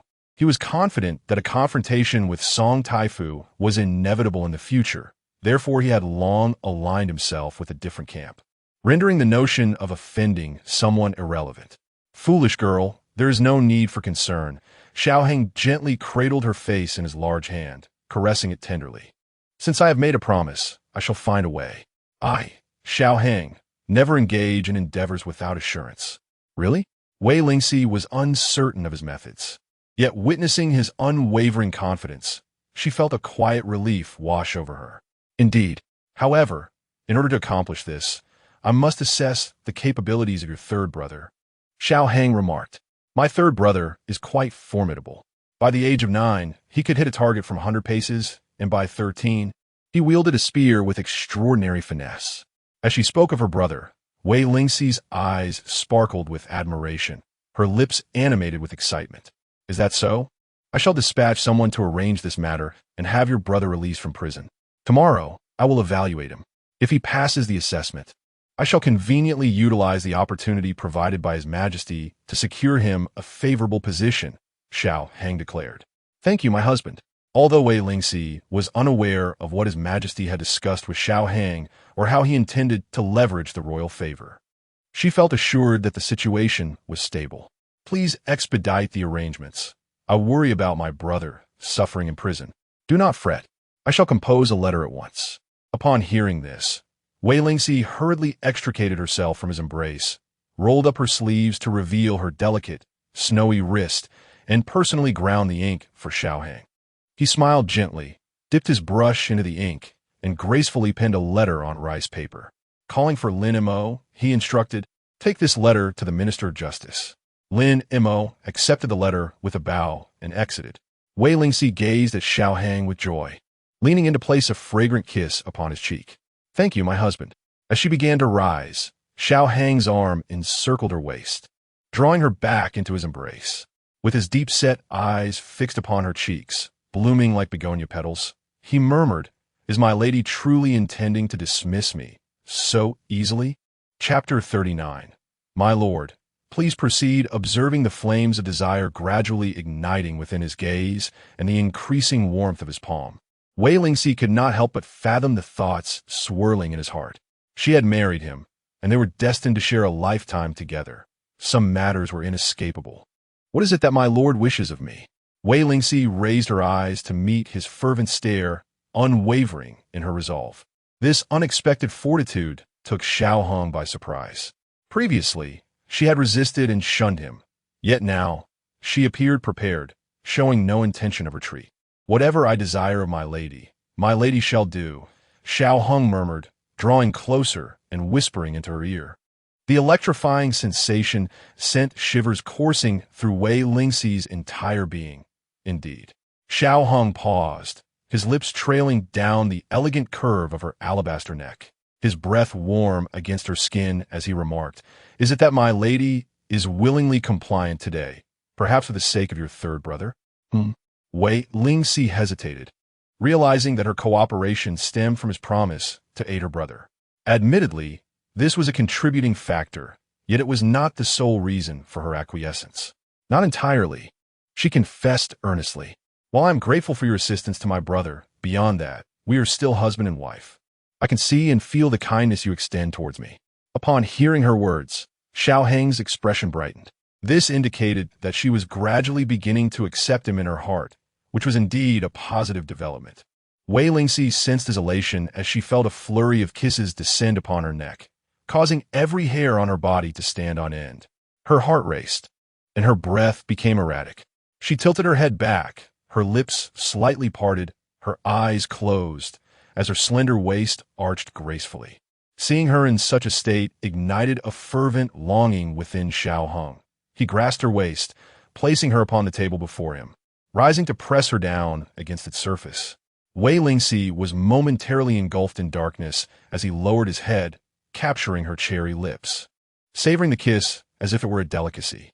Like wildfires meeting a spring breeze, the flames of passion surged, creating an overwhelming force. Suddenly, Xiao Heng found himself struggling to maintain restraint. With beauty beside him, soft and fragrant, he could only gaze upon her without indulging. Throughout history, heroes have faltered at the hands of beauty, and he did not consider himself a hero. He reached to loosen her garments, his gaze sweeping over her cheeks, flushed as if kissed by the clouds. He paused, taken aback, as he found her eyes, glistening like dew, fixed intently upon him. "May I?" he inquired softly. In the fleeting moments, a myriad of emotions flickered through Wei Lingxi's watery gaze: surprise, suspicion, hesitation. Ultimately, she slowly closed her eyes. Her long, thick lashes fluttered as she whispered between her lovely lips, "My lord, please proceed." With those words, her face ignited once more in a blaze of color. In her previous life, Xiao Zixuan, that scoundrel, never once sought her opinion. Though he was outwardly charming and graceful, in matters of intimacy, he resembled a ravenous dog, devoid of tenderness, charging forward like a reckless youth. It took her a long time to realize that he was not merely a fool, but rather excessively self-absorbed, indifferent to her feelings. In that life, the depths of his dark, oceanic eyes merely reflected desire. Love was a concept far from their reality. Now, circumstances have changed drastically. Wei Lingxi finds herself perplexed. Could it be that the timing of their encounters has altered Xiao Zixuan's character from her past life? Was it merely infatuation at first sight? Or was it lust that compelled him to marry her? Wei Lingxi often sensed an unusual dynamic in their interactions, yet she could not pinpoint what felt amiss. With her consent, a smile graced Xiao Zixuan's lips. His hand caressed her delicate waist, yet hesitation crept in. She was too frail, far too fragile. "My husband." Wei Lingxi felt he was about to act, and suddenly opened her eyes, her soft, fair fingers gripping his iron-like arm. In broad daylight, did her husband truly intend to engage in such acts? If overheard, it would surely reach the ears of the matriarch, and the consequences would be dire. Xiao Zixuan chuckled softly, leaning down to caress her cheek, his obsidian eyes fixed upon her. "My lady, do you permit me, or do you not?" Wei Lingxi bit her lip, seemingly pondering. "If my husband wishes it, I shall comply." "Is this your true sentiment?" he inquired. She nodded, her captivating gaze locked onto his, softly asking about the words of Dr. Chu. Xiao Zixuan noted her seemingly obedient demeanor, yet beneath it lay a cunning mind. Her earlier unfinished sentence had been a test of his intentions, to see if he would disregard her frail condition and the doctor's warnings, proceeding without care. Suddenly, Xiao Zixuan perceived that his wife was not as weak as she appeared. Beneath her delicate features resided a clever heart. Amidst their verbal tug-of-war, his ardor gradually waned. He was well aware of her frailty, and forcing himself upon her was not his nature. Throughout history, there have been those who perished from the act of intimacy, regardless of gender, having exhausted themselves to the point of death. Thus, Xiao Zixuan released her, rising to his feet, yet he spoke to her, "Tomorrow at the first watch. Wait for me in the courtyard." "For what purpose?" Wei Lingxi inquired. "To teach you the art of sword dancing." "Huh?" Wei Lingxi was taken aback. Sword dancing? Indeed. But I cannot wield a sword. That is precisely why you must learn. Upon hearing his words, Wei Lingxi's expression fell. That sword is too heavy. I can scarcely lift it. Xiao Zixuan chuckled. When you struck that blow against Xiao Zixuan, I found your grip quite steady. Wei Lingxi blushed. My husband, mentioning that is rather unkind. Must we revisit old grievances? You must come tomorrow, unless you have resolved never to consummate our union in this lifetime, Xiao Hang declared, his words hanging heavily in the air. Wei Lingxi immediately wilted, responding with a soft "Oh, very well. You may return now. I have some matters to attend to," Xiao Hang said, allowing her to retreat to her chamber for rest. Understood, my lord, Wei Lingxi replied, just as she was about to rise from the table. Suddenly, the door swung open with a loud bang, startling her and prompting her to reach out toward Xiao Hang. He swiftly pulled her behind him, his long brows furrowing as his icy gaze pierced the doorway. Who permitted you to intrude upon my study? Yin Rui and Sang Ji, both carrying copper basins, had just entered when they were met with his chilling reprimand. They gasped in shock, causing the basins to crash to the floor, spilling water everywhere. Upon encountering Xiao Hang's frosty visage, Sangji immediately knelt, her delicate shoulders trembling like leaves in a tempest. Ninth Master, please spare us. My sister Yin Rui and I assumed you had not yet returned, and we came to tidy the study. Chapter 40. Fear of betrayal. Wei Lingxi's gaze turned towards Yin Rui, awaiting her response. I apologize, miss. We truly do not know. Yin Rui lowered her head, silently chastising her own recklessness. Let this matter pass this time, but do not let it happen again, Wei Lingxi spoke. From now on, no one is permitted to enter my study without my explicit consent. Xiao Hang's countenance darkened, visibly displeased, and his voice grew colder. Yes, Ninth Master. Sang Ji and Yin Rui promptly replied. You may leave, Xiao Hung commanded. After Sang Ji and Yin Rui departed, Wei Lingxi also took her leave, returning to her own chamber. In her bedroom, an ice basin had already been prepared, and Jin Rui brought in some delicacies and fruits from the kitchen. Wei Lingxi picked up a piece of mung bean cake, savoring it in small bites as she contemplated, then inquired of Jin Rui. Has Yin Rui been spending a lot of time with Sang Ji lately? In response to the Mrs. question, it is indeed the case. Jin Rui poured her cup of hot tea and whispered, Sang Ji is quite skilled with her hands and often occupies herself with weaving in her room. Yin Rui enjoys that craft and has taken a learning from Sang Ji. Thus they have grown familiar with each other. Noticing a change in her Mrs. expression, Jin Rui asked, Miss, is there something troubling you? It is nothing. Please summon Yin Rui. I have something to inquire of her, Wei Lingxi instructed. Understood. Soon, Yin Rui arrived, asking, Miss, what are your instructions? What is your opinion of Sang Ji? Wei Lingxi queried directly. She is fine, quite adept, and observant. Miss, is something the matter? Yin Rui, having grown up alongside Wei Lingxi, knew her inquiries were seldom without reason. It is nothing serious. I merely feel she has been overly attentive to the Ninth Master of late, Wei Lingxi replied. Yin Rui pondered briefly. Miss, now that you mention it, I seem to recall that Yin Rui has indeed been inquisitive about certain matters concerning you and the Ninth Master. What she inquired about? She asked why the Ninth Master resides in the study, and remarked that while it appears the Ninth Master and the Miss share a good relationship, he never calls for water in the evenings. Jing Hui spoke softly. Wei Lingxi raised an eyebrow, silently reflecting. This Sang Ji is certainly not ordinary. Such matters had escaped even Jin Rui and Yin Rui's notice, yet she was acutely aware of them. Have Qing Dai, Zi Su, and Lin Qiao inquired about this? Yin Rui shook her head. No. The affairs of this household are managed solely by Jin Rui and myself. Those girls only attend to cleaning the courtyard, washing, running errands, and delivering messages, handling the more laborious tasks. Since you're close to Sang Ji, please keep an eye on her movements for me, Wei Lingxi instructed. Mrs. concern she may have. Ulterior motives? Rest assured, I will keep a close watch on Sang Ji for you, Yin Rui assured her. With this topic broached, Jin Rui and Yin Rui found themselves rather curious, as they often mingled with the other maids in the household.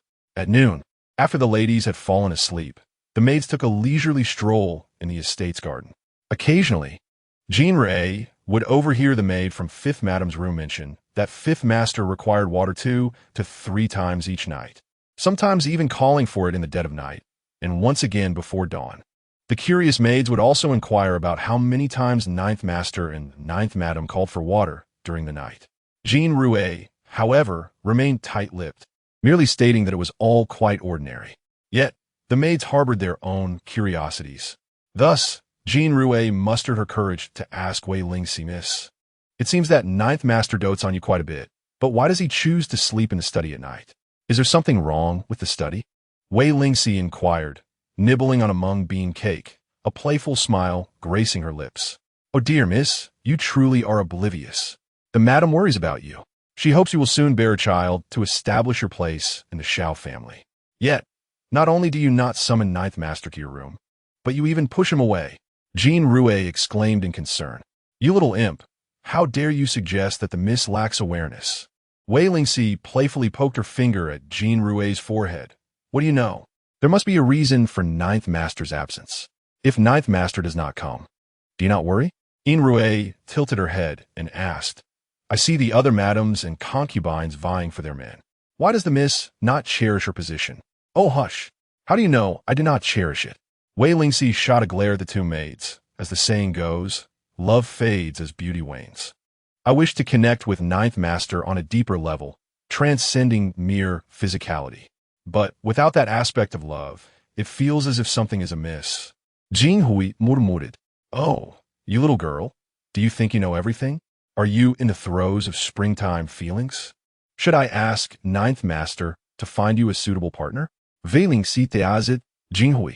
Jean Rey's face flushed crimson. "Miss, please do not jest. I have no desire to marry. I wish to stay with you for life. I am only concerned about you and Ninth Master. Hence my curiosity." Jean Rey nodded in agreement. Wei Lingxi sighed, conceding to the two young maids, "Ninth Master is overwhelming for me." "Overwhelming in what way?" Jean Rey asked.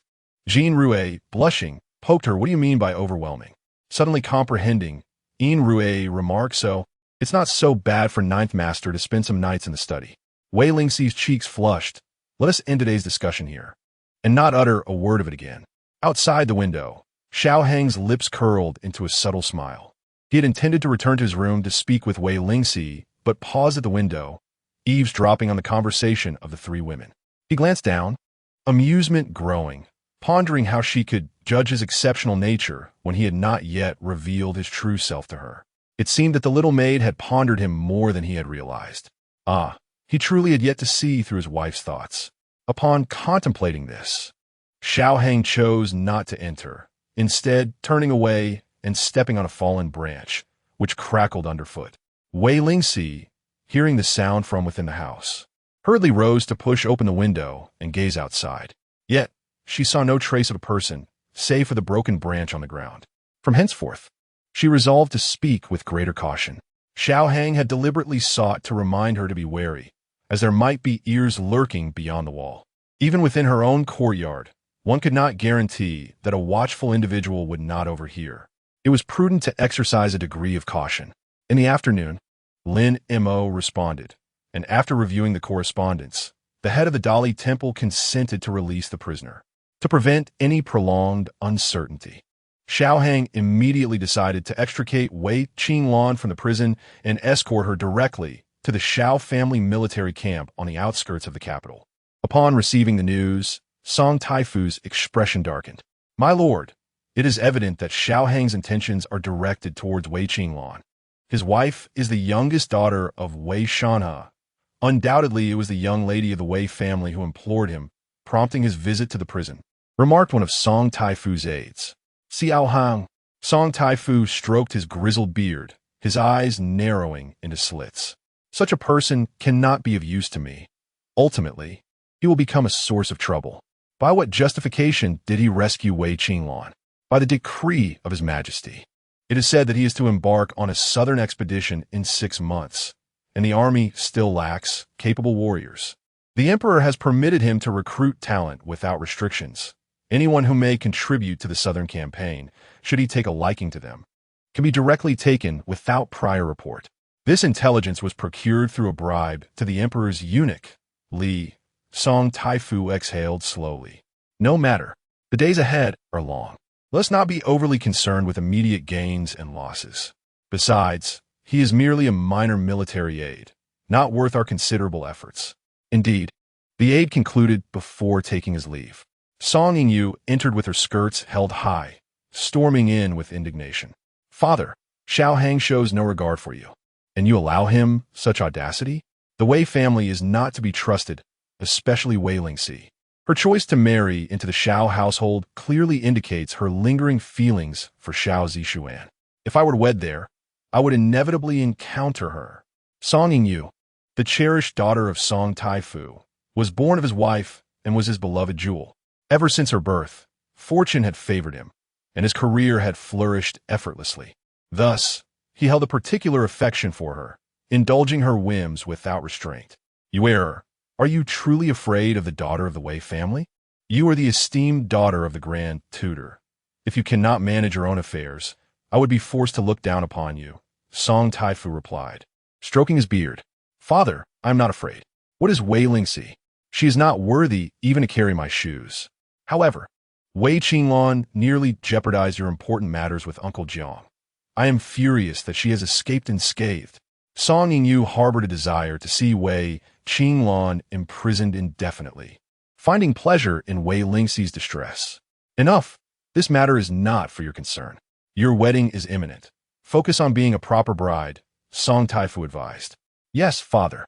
Upon contemplating her impending marriage to Xiao Zixuan, Song Yu's face radiated with a blissful smile.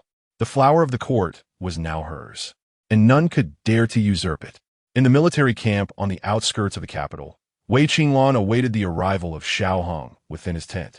He had heard that it was Xiao Hung who had extricated him, intending to bring him for an assessment, and he surmised that his younger sister had exerted some influence in this matter. It appeared that Xiao Hung held a certain affection for his little sister. As he pondered this, the sound of approaching footsteps reached his ears. He raised his gaze, only to witness Xiao Hung parting the tent flap and stepping inside. Body-chested. His physique was both muscular and well-defined, beads of sweat cascading down his body, gliding along the contours of his abdominal muscles and disappearing into the waistband of his white trousers. When Wei Qinglan's eyes fell upon this impressive figure, he felt a momentary jolt of surprise, his gaze inadvertently lingering. Strangely, he found himself at a loss as to whether he should rejoice for his sister or feel a pang of concern for her. Noticing the lingering gaze and the myriad expressions flitting across Wei Qinglan's face, Xiao Hang's lips curled into a subtle smile. Wei Qinglan. Chapter 41. The Dragon and Phoenix stance logically. Xiao Hang should have addressed Wei Qinglan as brother, just as Wei Lingxi did. However, given that they were in a military camp and Wei Qinglan was younger than him, he chose to call him by his name instead. Wei Qinglan withdrew his gaze and promptly stood up, respectfully addressing him. General, please take a seat. Xiao Hang gestured for Wei Qinglan to sit down, took the handkerchief Lin Mo offered him, wiped away the sweat from his brow, and donned his coat. You must understand why I have brought you here, correct? Indeed, Wei Qinglan replied, clasping his hands in salute, his expression grave. I am grateful for your life-saving grace, General, as well as for your support. I, Qinglan, wish to follow you into battle, to restore peace to the realm and safeguard the great Zhou. His declaration spared Xiao Hang the need to inquire whether he wished to join the military. In truth, Xiao Hang already understood that Wei Qinglan, hailing from a military lineage and possessing exceptional skills, would be remiss not to serve the nation, especially in times of war. It was far easier to achieve merit and rewards than during periods of peace. Pouring himself a cup of cool tea, Xiao Hang casually filled another and handed it to Wei Qinglan. Joining my Xiao family army is no simple matter. Drink this cup of tea and demonstrate your abilities. Yes, General. Wei Qinglan tilted his head back and drained the tea, then stood and followed Xiao Hang outside. In the training grounds, soldiers resting between drills gathered to witness the general's assessment of a newcomer, encircling the expansive area tightly. Xiao Hang ordered the soldiers to set up the prepared straw targets. A military officer stepped forward, presenting a longbow and a quiver of arrows. 10-stone longbow. Xiao Hang stood on the high platform, looking down at him. Xiao Qi mentioned you possess the skill to shoot 100 paces and hit the mark 5 times out of 5. If you can pass this test, you shall have my approval. Wei Qinglan drew back the bowstring to test its tension, then turned to the tall figure under the blazing sun and called out, "General, do you have a horse?" Xiao Hang was somewhat taken aback. "You wish to shoot from horseback?" "Indeed." "Very well." With a grand gesture, Xiao Hang signaled for a war horse to be brought forth. A military officer led over a chestnut steed, and Wei Qinglan swiftly mounted it. After completing a lap around the training ground, he nodded to Xiao Hang, indicating he was ready to begin. The young man exhibited a certain bravado. Qi Tong squinted as he observed the rider's upright posture. That slender figure was capable of drawing a 10-stone bow while also executing mounted archery. Even for him, after years of practice, hitting the target with every arrow from 100 paces was a formidable challenge. Shi Ming stood with his legs apart, arms crossed, eagerly awaiting the spectacle of Wei Qinglan's potential failure. To be frank, he found little respect for Wei Qinglan. Though the young man was strikingly handsome, with features that would surely please women, such traits were of little value on the battlefield. To demand mounted archery without even attempting to test the bow was audacious.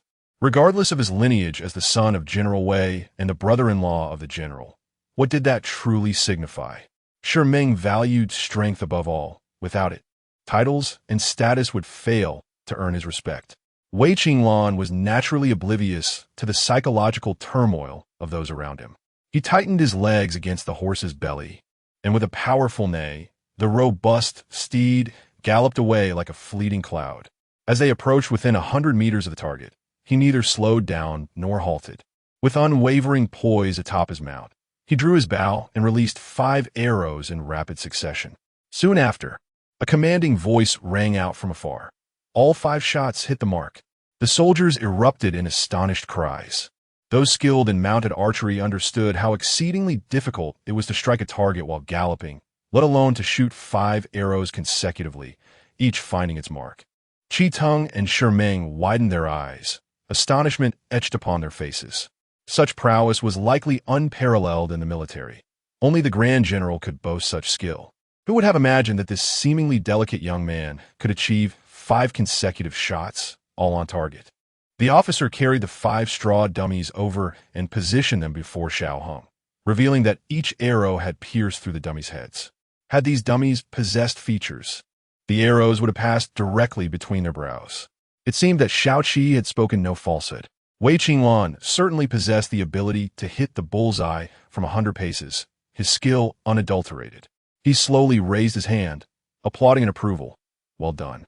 Wei Qinglan stood tall and elegant, akin to a stately pine, neither arrogant nor impatient.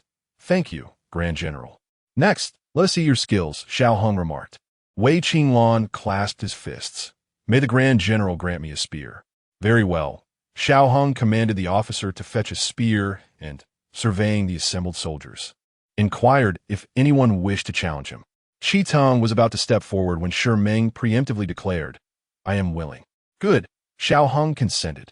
Shi Ming summoned his war horse and, taking 2 heavy bronze hammers from the officer's hands, mounted his steed, announcing, "I am Deputy General Shi Ming." Wei Qinglan glanced at the weapon in Shi Ming's hands and remarked, "General Shi, my weapon is a spear, while yours are bronze hammers. One long, one short. I fear I may have the advantage." "A bold young man indeed," Shi Ming retorted. "Do not underestimate my hammers. They too can secure victory. Prepare to receive my challenge." With that, Shi Ming urged his horse forward, eager to test his mettle against Wei Qinglan. Upon closer inspection, Wei Qinglan noted that Shi Ming's legs were as thick as a woman's waist. A grotesque scar marred his face, and his eyes bulged like copper bells. The 2 heavy hammers he wielded gave him the appearance of a butcher. Suddenly, he recalled the rumors circulating in the capital, claiming that his brother-in-law, Xiao Hong, bore a similar visage. It became clear that the citizens had mistaken Shi Ming for Xiao Hong. No wonder. Wei Qinglan chuckled softly, shaking his head as he flicked the reins and brandished his spear, ready to engage in battle. Shi Ming summoned all his might. the two bronze hammers swirling with formidable power. A single strike could surely rupture organs and lead to a bloody demise. Yet, Wei Qinglan exhibited no fear. Wielding his spear with the grace of a coiling serpent, striking from all angles with deft precision, employing skill to counter strength. After a fierce battle, he seized the opportunity and aimed his spear directly at Shi Meng's heart. Shi Meng's expression changed dramatically, contemplating his imminent demise, when Wei Qinglan suddenly eased his force, halting just in midair. "General Shi, I concede." Upon witnessing Shi Meng's defeat, Qi Tong refrained from advancing, knowing he could not withstand Shi Meng's prowess. "Are there others?" Xiao Hang in Gui. A few young generals stepped forward to challenge Wei Qinglan, yet all were unceremoniously unseated from their steeds by a spear. At this point, everyone was convinced of his skill. "Excellent," Xiao Hang expressed his satisfaction. Xiao Qi recommended a valiant general to him, whose remarkable skills surpassed all others. And there were no objections to his joining the Xiao family army, commencing as a soldier the following day. "Thank you, General," Wei Qinglan accepted graciously. "General," at that moment, Qi Tong called out, "Wei Qinglan's skills are unparalleled. Perhaps the general would consider a friendly competition with him?" As his words faded, a wave of cheers erupted from the crowd. "General! General! General!" Although Xiao Hang had no intention of competing, the soldiers' enthusiasm was infectious. "General, I humbly request your guidance," Wei Qinglan said. As Xiao Hang rose, a military officer led a war horse forward, while Qi Tong retrieved a spear from the training grounds. Xiao Hang nodded slightly, and with a swift motion, he launched the spear. In an impressive display, Xiao Hang leaped into the air, executing a graceful spin to grasp the spear, landing deftly upon the horse's back. With a powerful kick to the horse's belly, it galloped fiercely towards Wei Qinglan. The two engaged in a fierce duel in the arena. Under the bright sun, Xiao Hang's figure radiated like a dazzling light, capturing everyone's attention. His strikes were precise and forceful, executed with remarkable agility. Wei Qinglan faced him head-on, barely managing to withstand the relentless onslaught for several rounds. Observing Wei Qinglan struggle, Xiao Hang smirked, quickening his movements, his spear dancing in a mesmerizing flurry. As Wei Qinglan gradually retreated, he suddenly thrust his spear towards Xiao Hang's face, halting mere inches from his brow, a steely smile gracing his face. "General, I have lost." Wei Qinglan dismounted and respectfully acknowledged his defeat. "You performed admirably," Xiao Hang replied, dismounting to approach Wei Qinglan. "Xiao Qi did not deceive me. It would be a pity for someone of your talent to remain merely a city patrol officer. Join me in the pursuit of glory, as we conquer the southern regions of Dian." "Yes, General," Wei Qinglan agreed, for this was indeed his aspiration. As the sun began to set, a carriage entered the city gates, within which Xiao Hang and Wei Qinglan sat side by side. Upon reaching Channing Street, Wei Qinglan noticed a street vendor pushing a unicycle cart, selling food. The capital of the great Zhou dynasty bustled with activity. Vendors presented their wares in exquisite, pristine containers, and the flavors were meticulously crafted, ensuring each dish was delicious. "Stop," he said. Wei Qinglan halted the carriage, leaped down, and approached the small vendor, inquiring about two items, a steamed cake and a lotus cake. After taking a few steps forward, amidst the bustling street, she spotted a wooden shelter adorned with a sign that read tea soup and fragrant drinks. The tea soup referred to tea, while the fragrant drinks were her refreshing summer beverages. Wei Qinglan purchased a bowl of dried plum tea, which she had the vendor seal in a bamboo tube before returning to the carriage. Through the curtain of the carriage, she handed the items to Xiao Hang, saying, "Little Seven adores snacks, and these are her favorites. Please bring them to her." Xiao Hang accepted the items, replying affirmatively. Wei Qinglan then took her leave, stating, "General, not far ahead lies the Wei residence. I shall depart now. Do you not wish to meet Little Seven?" Xiao Hang Sudeli Inguit. She would undoubtedly be delighted to see her brother. Wei Qinglan paused. Is it convenient? What could be inconvenient about it? Naturally, Wei Qinglan desired to see her sister. Though they had been apart for less than a month, she often thought of her. "Then I thank you, General." Meanwhile, within the Xiao residence, Wei Lingxi was engaged in a momentous endeavor. Chapter 42. Was it really that unpalatable? She was aware that Xiao Hang had extricated her third brother from the prison and had sent him directly to the military grounds for assessment. If he passed the evaluation, he would be able to join the army. Wei Lingxi was acutely aware that in her past life, Wei Qinglan's dream was to gallop across the battlefield on horseback, defending against those who would invade the Great Zhou. He possessed ambition and aspirations, yet was hindered by his physical disability. This life, she was immensely grateful that Xiao Hang was willing to rescue her brother. Seeking to express her gratitude, she contemplated throughout the afternoon and resolved to prepare a meal for him as a modest token of her appreciation. From a young age, Wei Lingxi had a fondness for food. During her childhood, her uncle and aunt resided in the family estate in the capital, where her aunt, skilled in culinary arts, delighted in preparing dishes. She would often linger by her aunt's side, observing her as she cooked meals and crafted desserts. Despite her own limited skills, the presence of a cook and maid instilled her with a degree of confidence. Thus, she decided to wash her hands and prepare a soup for her husband. She chose to prepare 2 dishes and a porridge: roasted chicken, tofu soup, and a fragrant lotus leaf porridge. However, who could have anticipated that complications would arise during the cooking process?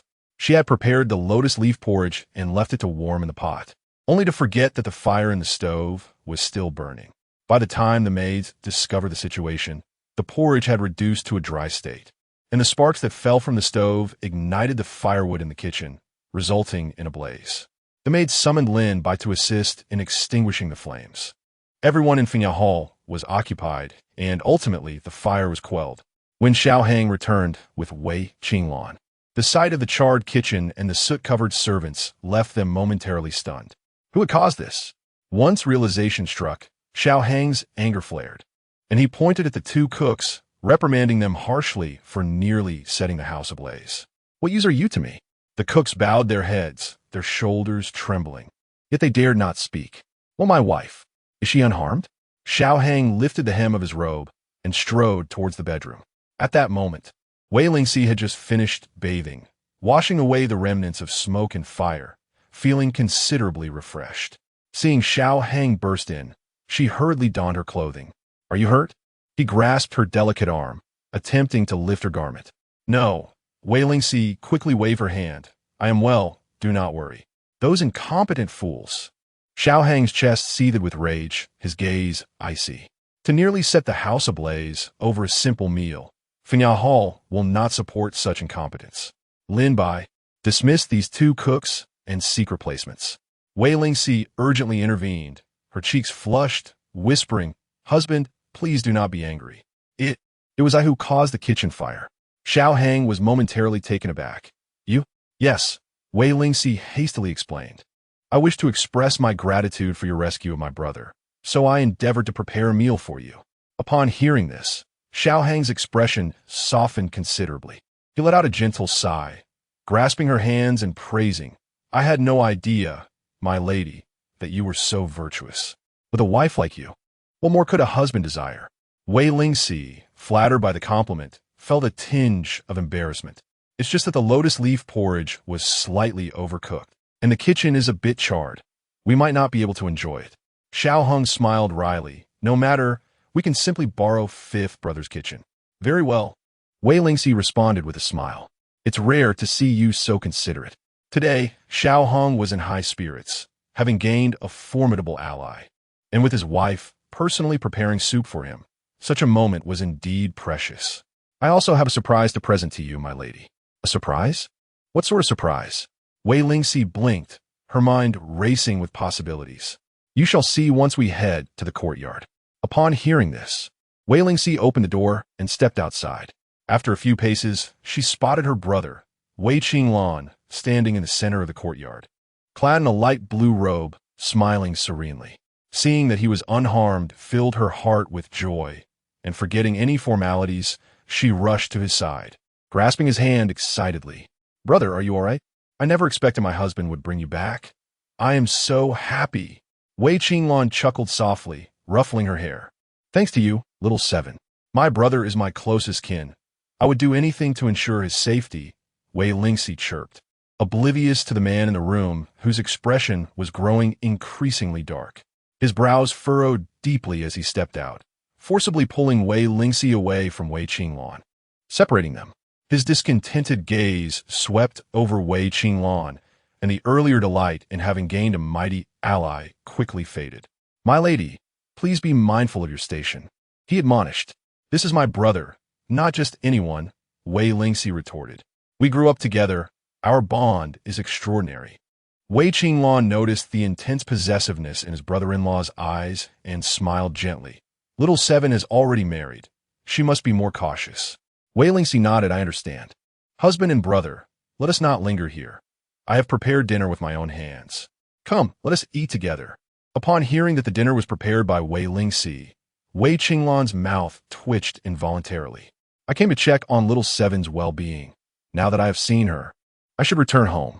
"Absolutely not," Wei Lingxi insisted, refusing to let him leave. "You must stay for dinner. I wish to hear about the martial competitions in the military." With no choice but to comply, Wei Qinglan stayed. At the dining table, 2 dishes, 3 wine cups, and 6 chopsticks were laid out. Wei Lingxi warmly urged, "Husband, do try the roasted chicken I made. Brother, you love tofu soup. Please sample as well." Without hesitation, Xiao Hung stuffed a piece of chicken into his mouth, while Wei Qinglan hesitated for a moment before summoning the courage to spoon 2 small servings into his bowl, lowering his head to taste it. With a sudden puff, Xiao Hang was momentarily taken aback, and after a brief moment, he expelled a fragment of bone from his mouth. He then instructed Jean Rue to bring a cup of hot tea. Wei Qinglan hastily wiped her mouth. The taste of the tofu soup was utterly bizarre. Not only was it excessively salty, but the peculiar assortment of spices made it unbearably sour. "Brother," Wei Lingxi furrowed her brow, casting a resentful glance at her. "Is it truly that unpalatable?" Wei Qinglan chuckled awkwardly. "Little Seven, your culinary skills are indeed astonishing in their ability to astound the heavens and weep for the spirits. Does my husband feel the same?" Wei Lingxi turned to Xiao Hang.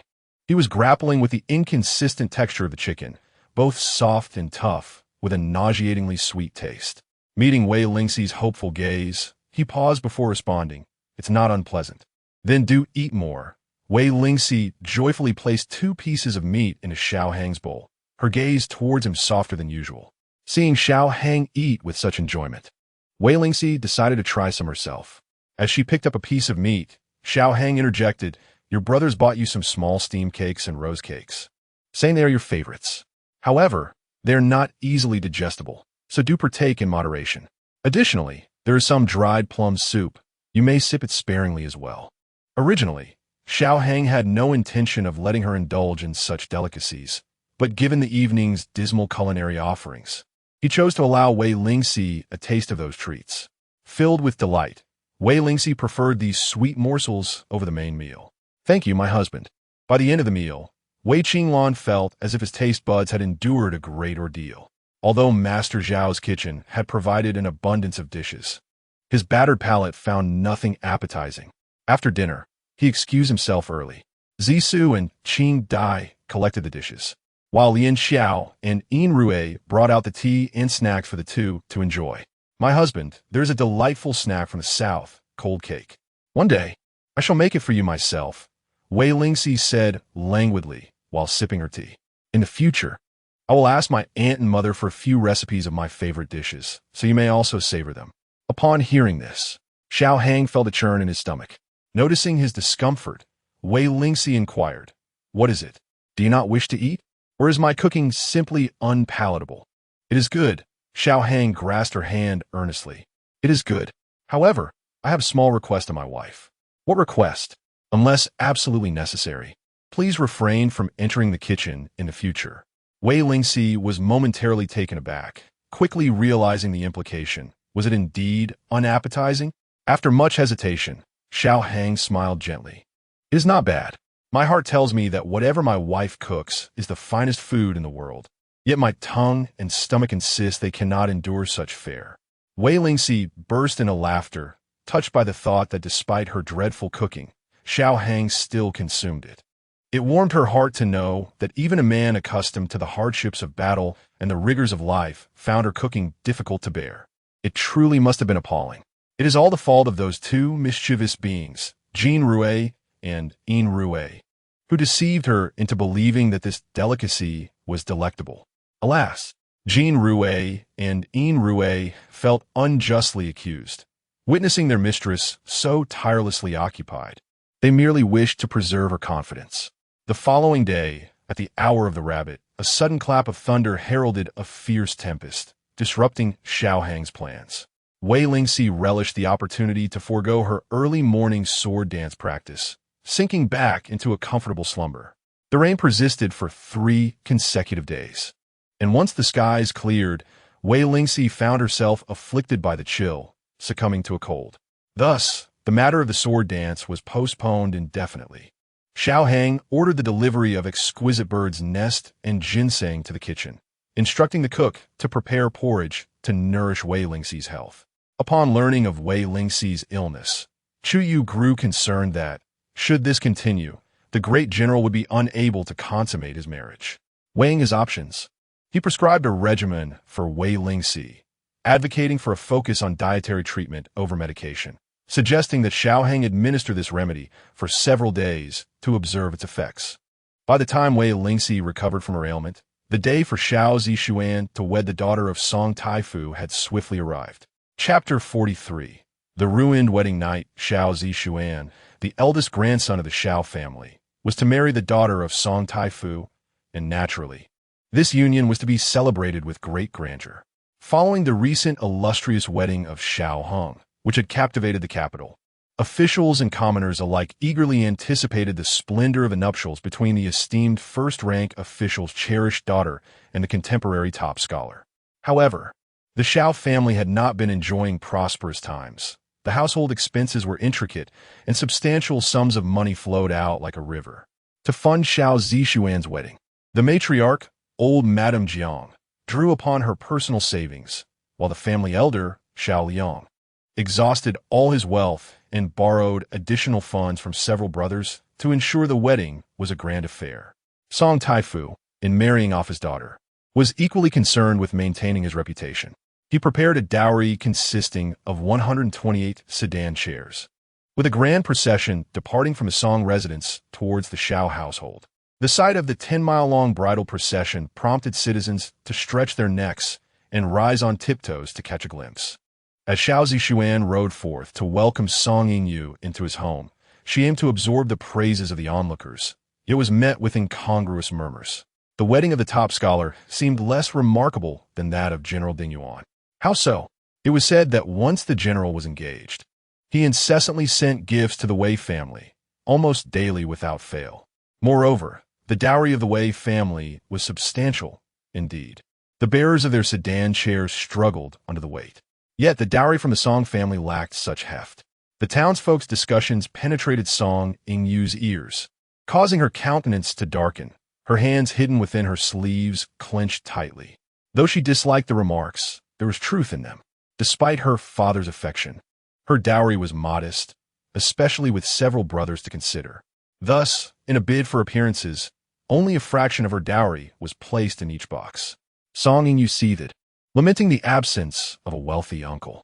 Upon the grand sedan entering the courtyard, the lively ceremony of bowing and pledging commenced, and soon the bride was ushered into the bridal chamber, awaiting the groom's arrival. Seated on the nuptial bed, Song Yu felt elated, anticipating a romantic evening with Xiao Zixuan.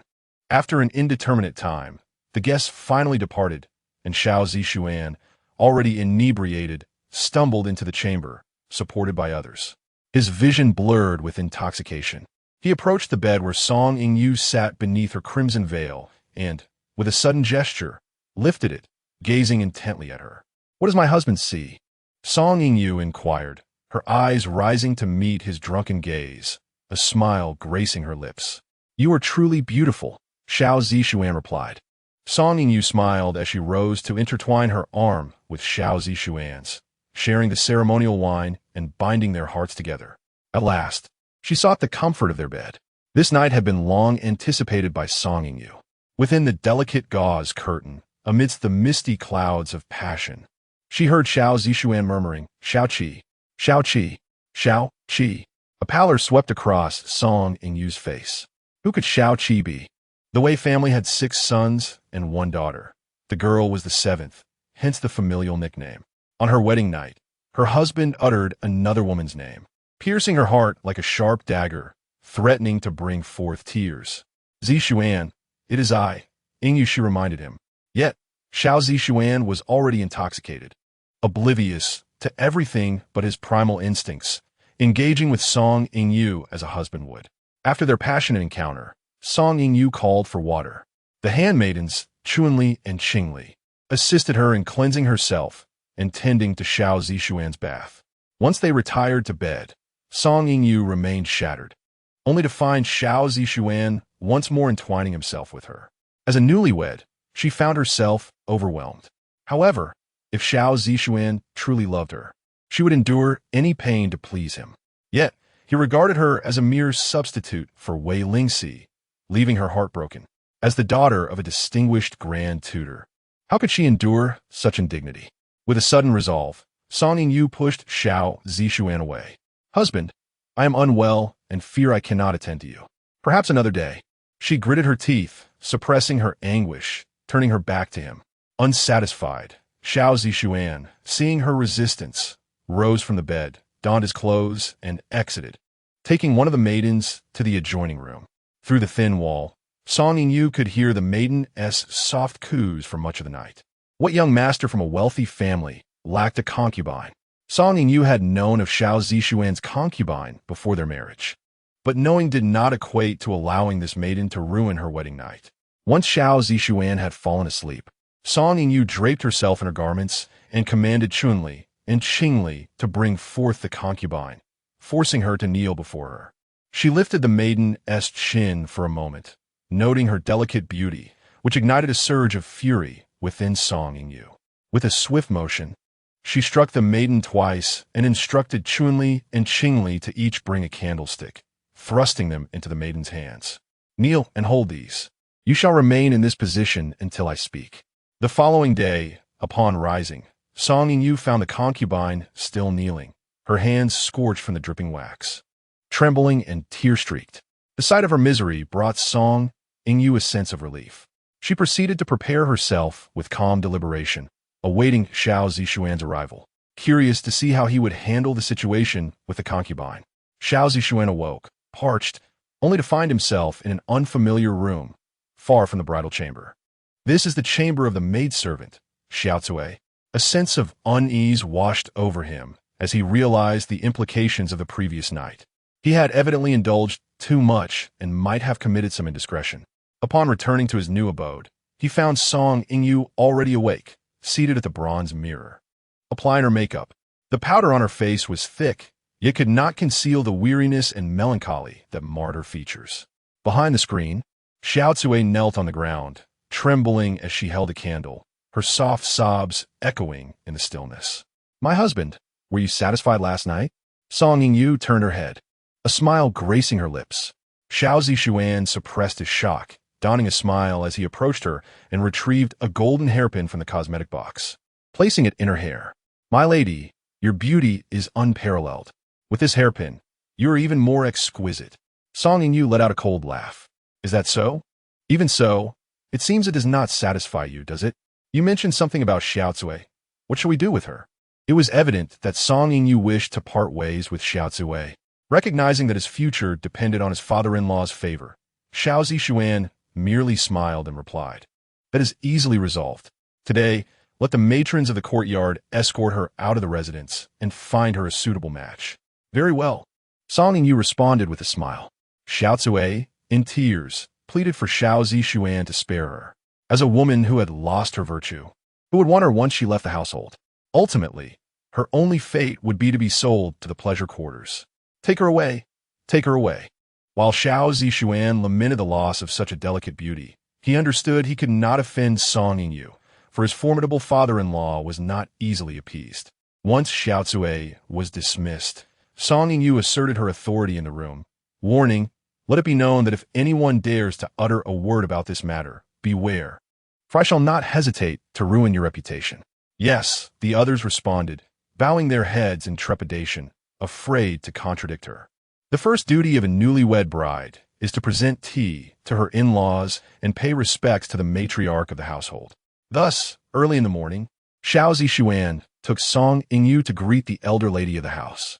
Before departing, Song Yingyu admonished the matrons responsible for household affairs. Ensure that everything is handled discreetly. Do not allow anyone from the other quarters to catch wind of this. Should I lose face, you shall find yourselves expelled from the estate. The matrons nodded in agreement. Yes, my lady. In the elegant hall, Wei Lingxi awoke early, her mouth watering as she reminisced about the sour soup wontons from the vendor on Changning Street. In the past, when her brother returned from his patrol, he would always bring her a bowl of wontons. Therefore, whenever her appetite waned or she craved a taste, she thought of those wontons. As Xiao Hong entered the bedroom, he overheard Wei Lingxi and Jin Rui discussing how delicious the wontons were, igniting his own desire to savor their flavor. Such a little glutton, Xiao Hong smirked, summoning Lin Bai to fetch wontons for his wife. Upon receiving the order, Lin Bai prepared to leave, and Wei Lingxi instructed him to take Yin Rui along. Wontons are a must, but I also desire to have some lotus flower cakes. If the pastry shop's offerings do not suffice, I shall have those made by Lady Li. Lin Guanzhao was uncertain of their whereabouts, yet Yin Rui was well aware. Xiao Heng nodded in agreement. Lin Bai and Yin Rui exited through a side door at the southeast corner of the residence. Although this route was somewhat distant from Changning Street, it was less frequented, providing a certain seclusion to avoid being seen by others in the household, thus sparing them from gossip regarding their mistress. As they approached the side door, Yin Rui discerned two elderly women escorting a maid toward the exit, their voices notably hushed. Dear girl, cease your weeping. If blame is to be cast, let it be upon your ill fate, one admonished. Indeed, our mistress is the daughter of a first-rank official. None in this household can afford to offend her, yet you have managed to do so. Crying, the maid named Xiao Chui lamented. How could this matter be mine to decide? I am merely the concubine maid of the young master. When he calls upon me, I cannot refuse. Who would have known that he would seek me out on the very night of his wedding? I had thought it was the mistress who could not endure, prompting the young master to summon me. Chapter 44. Don't be so timid. You are quite naive. When have you ever seen a newlywed lady push her husband towards a concubine? In the eyes of these ladies, those little wives and concubines are better off dead. Hush! Keep your voice down. Look at my loud voice. We should leave quickly. When it gets light and more people are around, it will be troublesome if we are discovered. Yin Rui listened to this matter with a hint of melancholy, reflecting on how her mistress had not married Xiao Zixuan, and she genuinely felt happy for her. If her mistress had married Xiao Zixuan, it would have been her mistress who was heartbroken today. Lin Bai noticed Yin Rui subtly wiping her sweat and couldn't help but chuckle, asking, "What is the matter? Are you nervous for the lady?" Yin Rui raised her eyes and met Lin Bai's twinkling gaze, realizing that the steward was quite perceptive and had read her thoughts. However, she firmly denied it, stating, "I am merely feeling warm from walking." Lin Bai, without saying a word, stepped out of the side door, and then quietly remarked, "I have been by Master Jiu's side since childhood. For many years, he has never taken concubine. It is not that the household has tea arranged for it, but rather that Master Jiu does not desire it. Over the years, military leaders have proposed matches for him, but he has declined them all." Yin Rui listened quietly, and after a while asked, "How did Master Jiu come to favor my mistress?" "I cannot say for certain. Perhaps it was love at first sight?" Lin Bai replied with a smile. Yin Rui fell silent thereafter. After breakfast, Wei Lingxi appeared quite content, her smile brighter than usual as she proactively assisted him in changing into his morning attire and personally escorted him to the entrance of Fenya Hall. While riding on the way to court, Xiao Hong kept reliving the earlier scene, and upon noticing the sullen Lin Mo, he inquired, "What do you think of the lady?" Lin Mo pondered for a moment before replying succinctly, "Charming." This sentiment resonated deeply with Xiao Hong, prompting a slight smile from him. "I feel the same." After bidding farewell to Xiao Hong, Wei Lingxi began to prepare herself in front of a bronze mirror, while Yin Rui styled her hair. She recalled what she had witnessed earlier and shared it with her. "Miss, as I was leaving the residence today, I ran into young Master Xiao's concubine, who was chased out by Miss Song. I heard it was because young Master Xiao spent the night in her chamber." Jin Rui's eyes widened in disbelief. "What? On the wedding night? What is young Master Xiao thinking?" To forsake the affection of our mistress for the sake of marrying Miss Song. Who would have thought that after marrying Miss Song, he would spend his wedding night with a concubine? Wei Lingxi, however, showed no surprise at this revelation. In her previous life, before entering the household, Xiao Zixuan's concubine had already been expelled by Song Yu. Later, she learned that on his wedding night, Xiao Zixuan had indeed spent the entire night with a concubine. In truth, such occurrences are not uncommon in affluent families. After all, newlywed brides are often delicate young ladies, and as they embark on their roles as wives, they may not fully satisfy their husband's desires. This is when the presence of a concubine becomes relevant. However, Wei Lingxi had only heard of such matters. In the Wei household, her uncle and aunt, as well as her parents, had never experienced such situations. They were devoted to one another, marrying only once and taking no concubines. On her wedding night, she had fainted, and Xiao Hong endured the night without seeking solace in another woman. Xiao Zixuan's behavior mirrored that of his past life and this one. She vividly recalled being carried into the Xiao residence. That night, when Xiao Zixuan joined her in her chamber, Song Yu had sent her personal maid to disrupt them multiple times, fabricating complaints of headaches and stomach aches.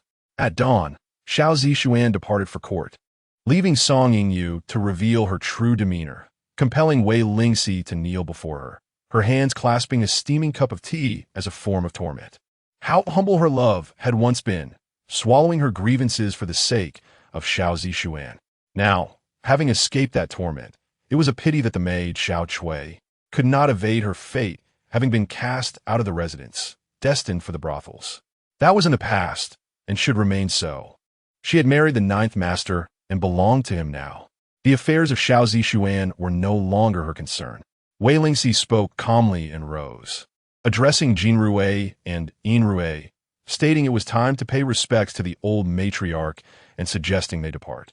Aware that Song Yu would also be visiting the matriarch today, she intentionally delayed her arrival. Upon exiting the matriarch's chambers, she felt the hour was still early. The oppressive heat had yet to set in, and the outside air remained cool. Seizing the moment of respite, Wei Lingxi, along with Jin Rui and Yin Rui, strolled through the courtyard, admiring the exquisite rocks, flowing water, bamboo groves, and lotus ponds, all of which were a feast for the eyes.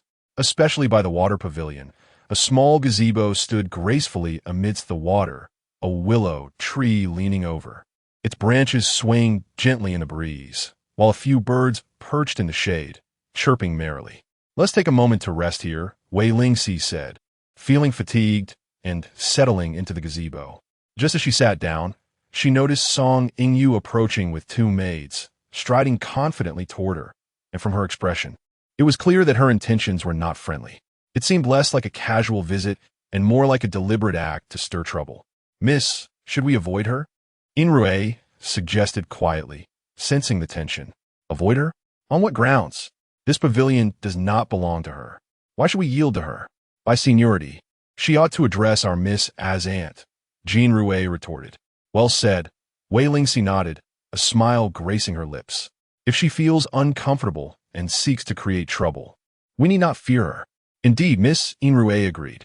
Just as Wei Lingxi anticipated, Song Yu was not there to enjoy the scenery or the coolness. Last night, as Xiao Zixuan called her name and indulged in her, the bitterness and resentment within her had nearly driven her mad. Originally, she was meant to wed Xiao Zixuan first, but his marriage to Wei Lingxi had intervened.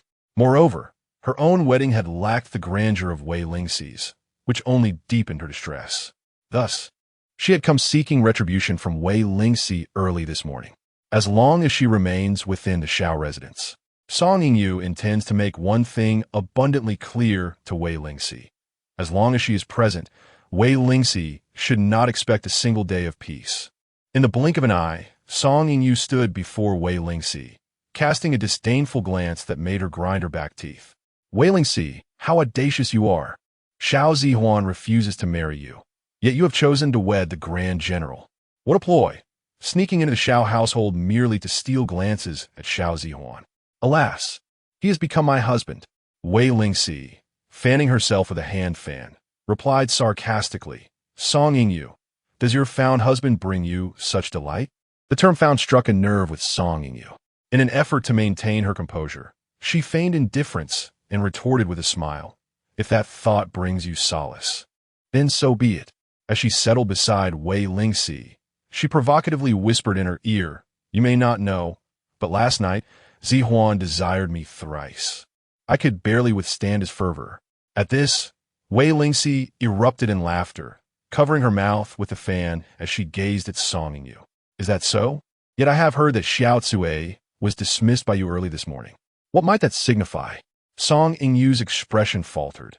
She had not anticipated Wei Lingxi discovering this matter. However, she quickly regained her composure and laughed along. "Indeed, Xiao Zixuan was sent away, but it was not I who dismissed her, Zixuan did. He declared that with me in his life, there would be no need for a concubine." "Believe what you will," Wei Lingxi replied nonchalantly. She had long ceased to harbor feelings for Xiao Zixuan. As long as he did not trouble her or pursue the Wei family, she would show him no mercy should he choose to do so. Song Yingyu found it hard to believe that Wei Lingxi no longer loved Xiao Zixuan. She had witnessed Wei Lingxi swear allegiance to him, claiming she would marry no one else. Such profound affection could not simply vanish. Just as Xiao Zixuan had deeply wounded her, her heart still yearned for him, refusing to let go. "Keep pretending. I hope you can maintain this facade for a lifetime." Song Yingyu rose, leaning against the red-painted pillar of the pavilion, her gaze fixed upon the azure waters, a thought blossoming in her mind. "I live openly and honestly, with no need for pretense," Wei Lingxi stated, preparing to leave for Fiancé Hall. "Wait," Song Yingyu called out hastily, her expression softening as she said, "Wei Lingxi, I truly do not wish to be your enemy. Zixuan is my husband, but if you have no future dealings with him, we could still be friends. Not a chance. In this lifetime, she could never befriend this woman. Very well, then let us coexist without crossing paths." As Song Yingyu spoke, she beckoned to Wei Lingxi. "Come here. I have something to show you." Fearing that Wei Lingxi might refuse, she added, "It concerns Lord Jiao." "Is that so? What is it?" Upon hearing the words, Wei Lingxi approached and stood beside the railing. "Do not rush. Allow me to show you," she said. Song Yingyu circled around to Wei Lingxi's back, her eyes gleaming with malice, and suddenly thrust her hands forcefully towards Wei Lingxi's back. "Miss!" Jean Rue exclaimed in shock, calling out urgently. It seemed as though Wei Lingxi had eyes on the back of her head. Just as Song Yingyu's palms were about to make contact, she swiftly turned, grasping Song Yingyu's hands firmly. "Dear niece-in-law, what are you attempting? Do you wish to push me into the water?" Song Yingyu, thwarted and exposed by Wei Lingxi, wore an awkward expression. "How could that be? I would never entertain such thoughts. You have misunderstood. Is that so?" Wei Lingxi released her grip and, with a sudden lift of her leg, kicked Song Yingyu into the lake before the gaze of the 4 maidservants. "Song Yingyu, were you not intent on pushing me into the lake? Be generous. Do not be so coy. Embrace the moment, as I do." With a splash, Song Yingyu fell into the water and immediately began to struggle. "Help me! Madam, someone please. Our young mistress has been pushed into the lake by the 9th madam." Chun Li and Qing Li were momentarily stunned. None had anticipated the boldness of the 9th madam, who spoke her mind and acted upon her desires without hesitation. Once they collected themselves, they began to panic, hopping anxiously in the pavilion while calling for assistance. Wei Lingxi smiled as she observed Song Yingyu's disheveled state before turning to Jean Rue and Yin Rue, saying, "Do you not see that the young mistress has accidentally fallen into the water? Why do you not rush to help?"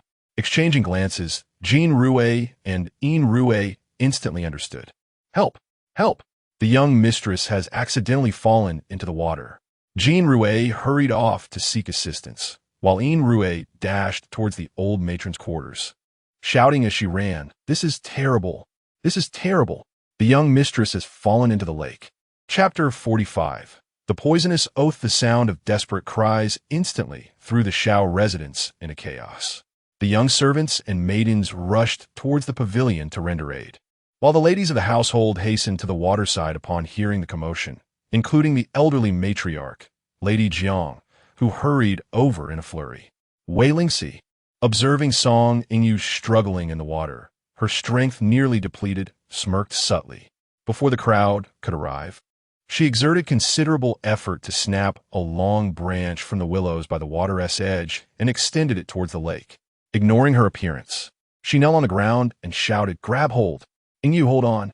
I'll pull you up." At that moment, Song Yingyu, having swallowed an unknown quantity of murky water, felt as though she were drowning. Her legs weighted down as if filled with lead, dragging her further beneath the surface.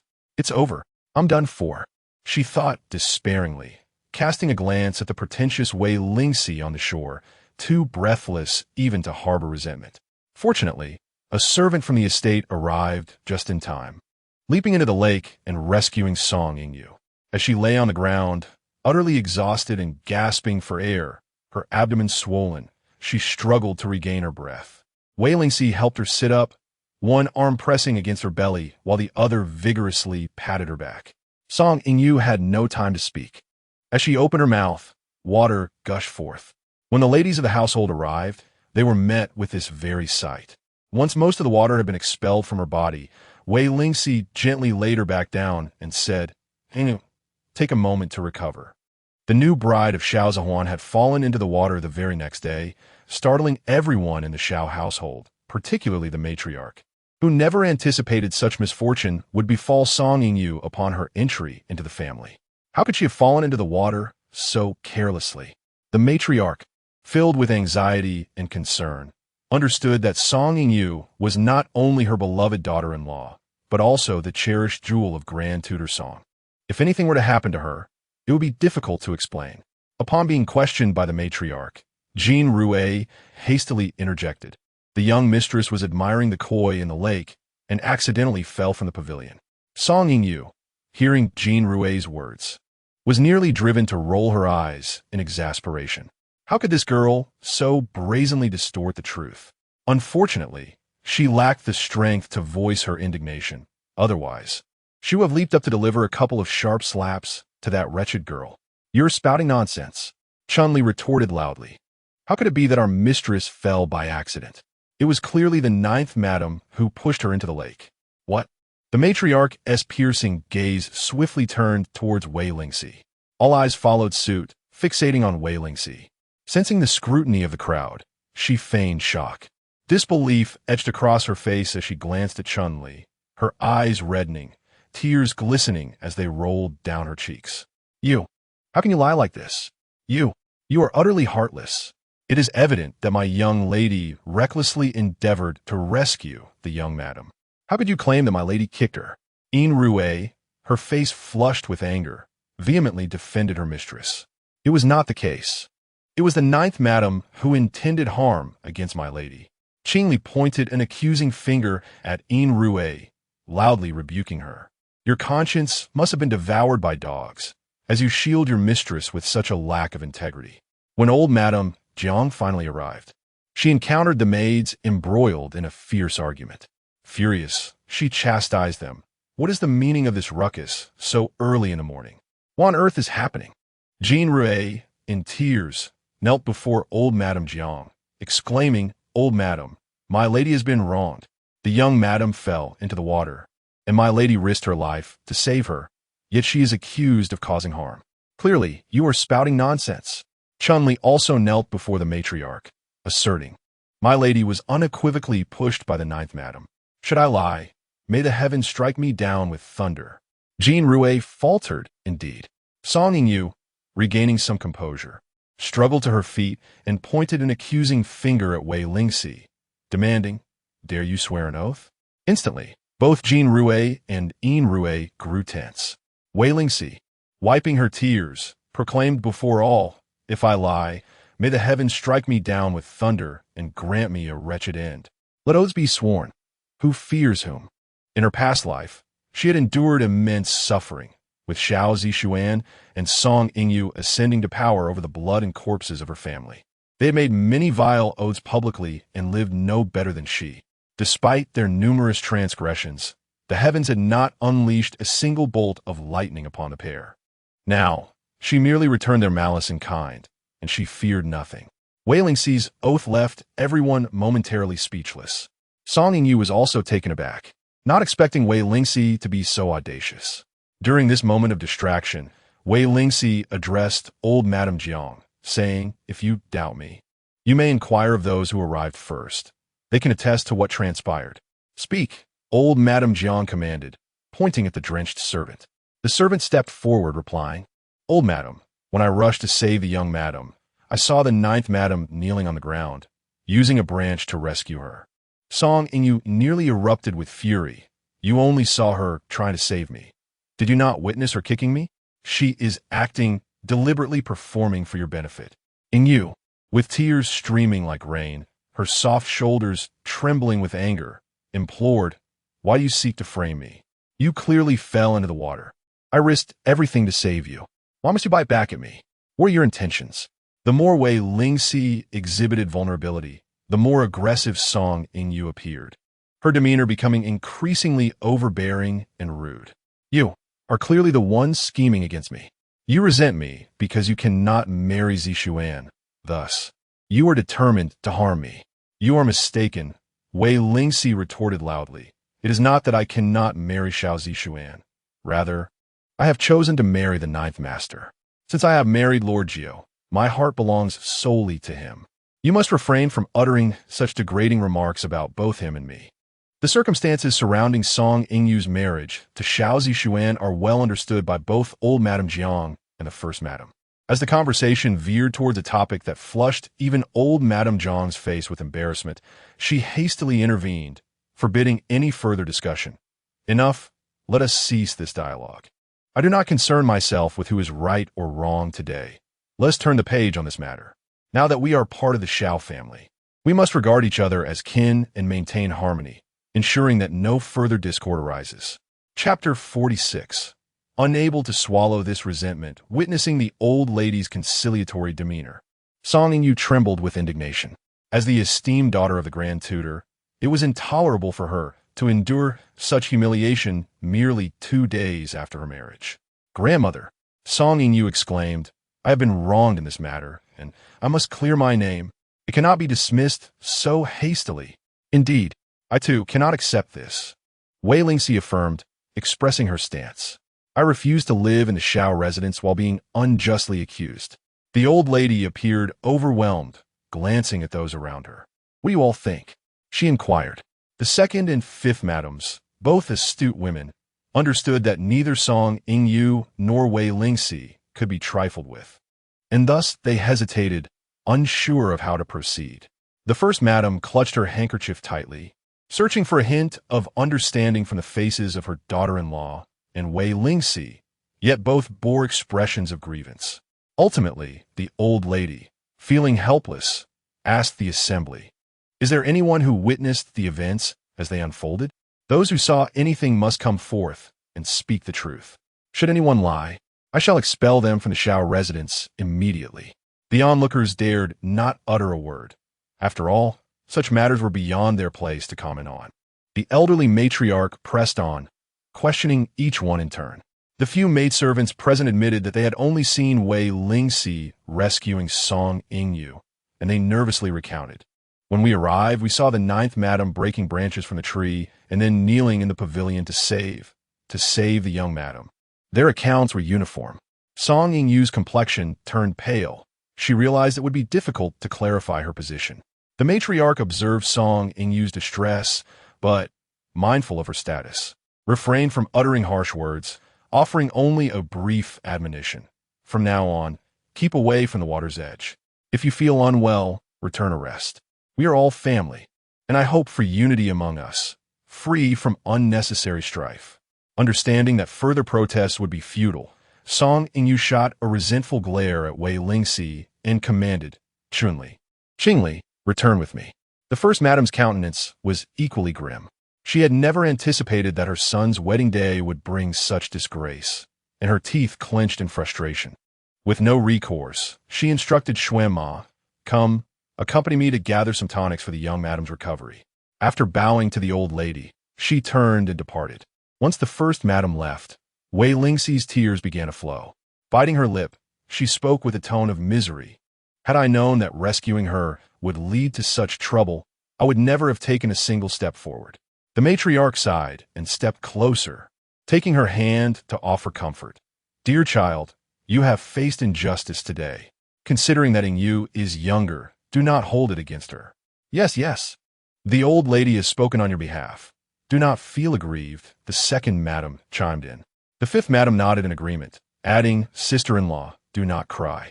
You must take care of your health, lest ninth brother become distressed. Wei Lingxi, having recognized the time to withdraw, subtly planted a seed of doubt in her words. Logically, as a senior, I should not hold grievances against her. Moreover, she is the daughter of the Grand Tutor. How could I possibly provoke her? My only concern is that she might seek to trouble me in the future. Thankfully, today there was someone to vouch for me. If there is no one in the future, rest assured, this matter will not arise again. If she truly dares to bully you, I shall stand up for you. The elderly lady Jiang gently patted her hand. For now, let us soothe the present situation before considering what lies ahead. Having achieved her aim, Wei Lingxi lowered her head slightly and replied, Thank you, my lady. I shall take my leave to rest. Good child, go on, the lady encouraged. After resolving this matter, Lady Jiang felt a surge of indignation. As she walked along, she turned to Zhao Ma beside her and said, I had thought the Grand Tutor's daughter was a sensible person, yet she proves to be so muddled and overbearing. My lady, do not be upset. After all, the young mistress is still impetuous. Zhao Ma responded in a hushed tone. Impetuous? What reason has she to be angry? Zhao Ma recounted the events of the previous night, concluding, the young mistress cannot swallow this humiliation. That little Chui was driven out of the estate early this morning. Upon hearing this, Lady Jiang's anger intensified, and she felt a mix of resentment and frustration towards Song Yingyu. It is only natural for a gentleman to have a concubine. How can she expect him to be unattended on their wedding night? In her tirade against Song Yingyu, she completely forgot the feelings she had experienced when she first witnessed her husband taking a concubine. After lamenting Song Yingyu, she could not help but criticize her grandson. What on earth is Zixuan thinking? Why must he choose to sleep with a concubine on their wedding night? The young master must be suffering in silence, Zhao Ma suggested. Although he has married Miss Song, he likely still harbors feelings for Lady Jiu. I suspect Miss Song's fall into the water was no mere accident. She probably intended to create some trouble for Lady Jiu to assert her dominance. Zhao Ma was astute, having witnessed countless affairs in the Xiao residence over the years. Her mind as clear as a polished mirror. Yet, her analysis only captured half the truth. She discerned that Song Yingyu sought to intimidate Wei Lingxi, but failed to realize that Wei Lingxi could turn the tables, delivering a resounding lesson to Song Yingyu. Naturally, Song Yingyu felt discomfort after being reprimanded. If she could not suppress this indignation, she would likely find it impossible to endure the day. Thus, she waited near the bamboo grove by the elegant hall, with two personal maids for Wei Lingxi's return. When Wei Lingxi came back, they crossed paths on a secluded path. Wei Lingxi, how ruthless you are! I truly did not expect you to retaliate so fiercely. Song Yingyu exclaimed, gritting her teeth in anger. What? Are you feeling unsettled? Wei Lingxi scoffed, leaning closer to Song Yingyu's ear and whispering. Did you not intend to do the very same to me at the waterside? I merely preempted your intentions, and now you feel discomfort? Song Yingyu, I advise you to be more prudent. This is near the Fiancé Hall. If I were to raise my voice, you would find it impossible to cleanse your reputation, even if you plunged into the Yellow River. You, Song Yingyu's eyes blazed with fury. Very well, Wei Lingxi, just wait for me. I shall accompany you to the end. A faint smile played upon Wei Lingxi's lips. Defeated, Song Yingyu returned home, pondering how Wei Lingxi could so effortlessly perceive her thoughts. She had acted preemptively, only to find herself unable to do anything. Miss, I truly felt anxious for you, Jean Rouet remarked, her hand still trembling. I never anticipated you would take such a bold step. If I hadn't tea, Song Yingyu would have done so instead. She would have pushed me into the water and pretended to rescue me, performing the very act she just enacted before everyone. Because, in the previous life, that is precisely what transpired. At that time, Song Yingyu kicked me into the water, staging a scene that left me utterly speechless. In this lifetime, to return the favor to her is, in a way, a means of avenging my past self. You both performed admirably today. You deserve extra chicken legs. Wei Lingxi smiled, embodying the innocent and lively young lady. As dusk fell, Xiao Hong returned to the manor, only to encounter Xiao Zixuan, who had just returned from court. Chapter 47. Temptation. Xiao Zixuan felt a profound trepidation towards his uncle Jiao, and he always endeavored to avoid encountering him within the mansion. However, upon returning from the Hamlin Academy today, he unexpectedly ran into his uncle Jiao, who was returning from the military camp outside the city. "Uncle," he greeted respectfully. Xiao Hong glanced at him and said, "Let us walk together." The mere mention of those 3 words filled Xiao Zixuan with discomfort. The thought that Wei Lingxi, the woman who ought to have been in his embrace, now lay in his uncle's bed, caused him to feel as though countless invisible ropes were mercilessly constricting his heart. "Yes, uncle." Despite his reluctance, Xiao Zixuan nodded in acquiescence. Xiao Hong walked ahead, while Xiao Zixuan trailed slightly behind, reluctant to engage in conversation with his uncle. "Are you still able to manage your duties at the Hamlin Academy?" Xiao Hong casually inquired. "Indeed," Xiao Zixuan responded with unwavering certainty. The work was merely a matter of editing documents and drafting historical records, nothing particularly arduous. After all, he was a top scholar of the Great Zhou dynasty, and such literary tasks posed no challenge for him. Recently, there has been considerable opposition in the court regarding the emperor's decree to campaign against the southern regions. "What is your perspective on this matter?" Xiao Hong halted and regarded him intently. Upon hearing this question, beads of sweat threatened to cascade from Xiao Zixuan's forehead.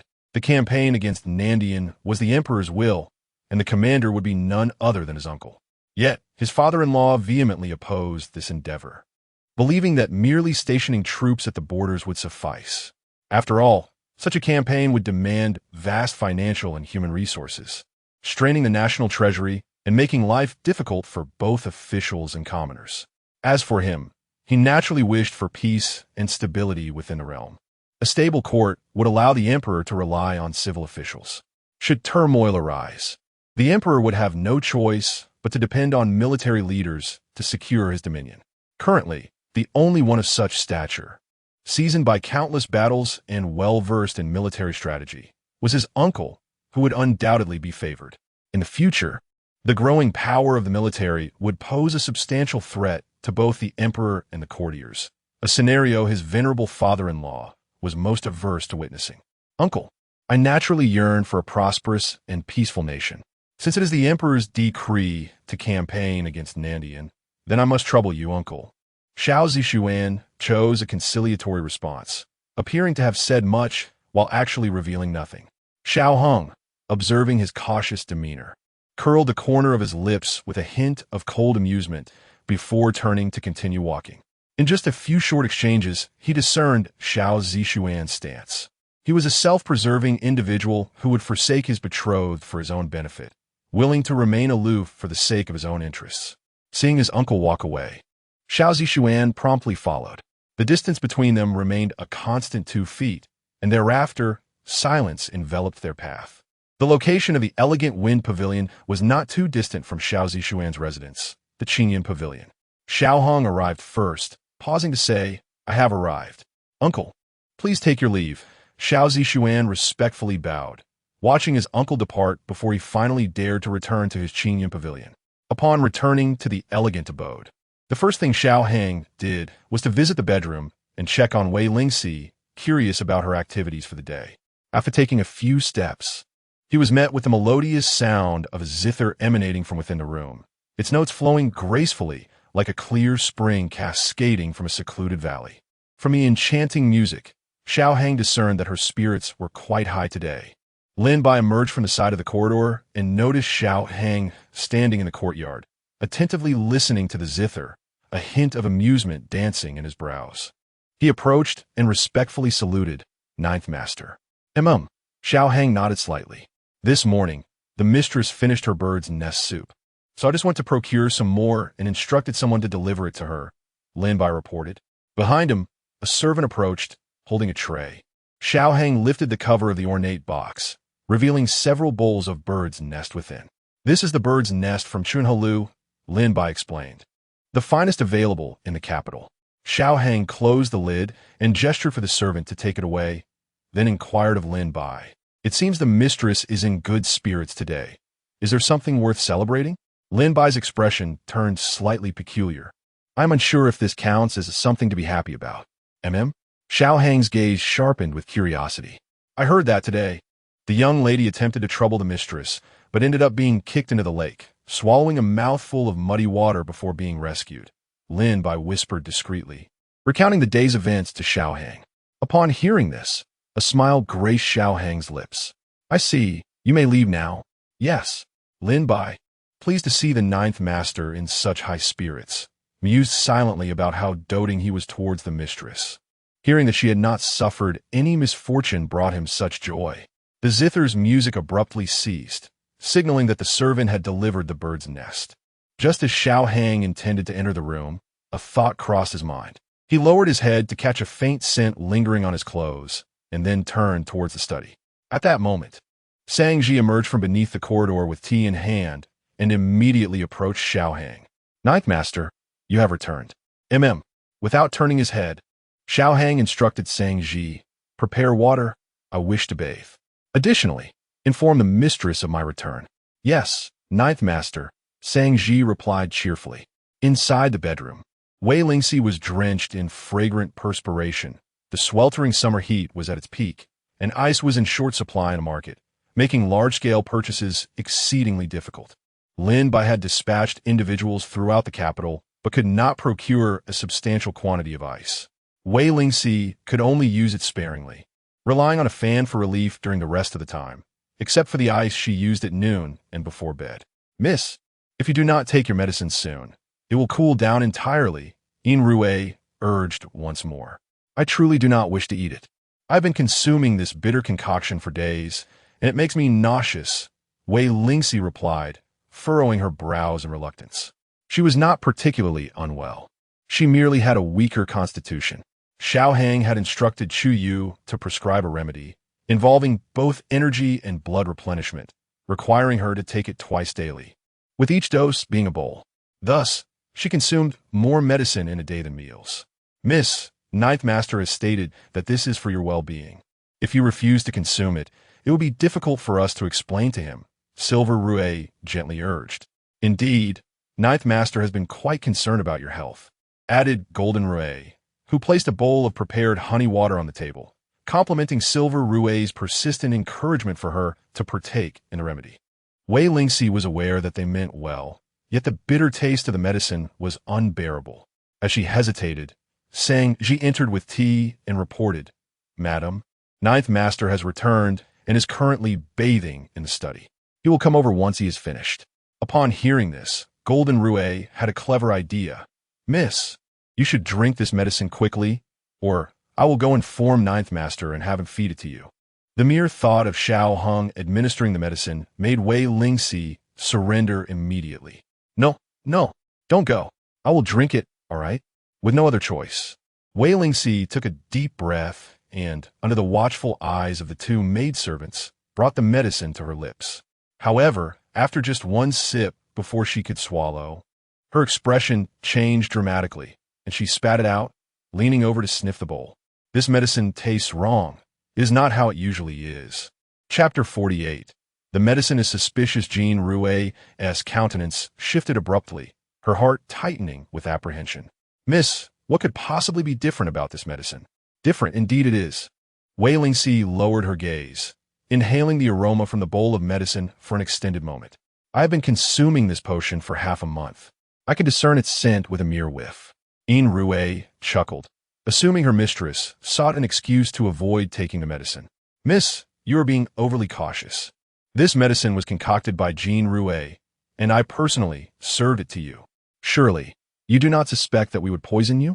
Neither you nor Jean Rue would dare to administer poison. Yet something feels amiss about this medicine. Perhaps it has gone bad? Upon sensing her mistress's doubt, Jean Rue's heart sank. If the young lady continued to investigate, their secret stash of medicine would be compromised. It had been a month since her marriage, yet she still shared a separate chamber from Ninth Master and consistently evaded intimacy. At this rate, when could they possibly expect a child? The task entrusted to her by the lady must be fulfilled. Recently, the young lady had been unwell, and Jean Rue had refrained from administering the medicine.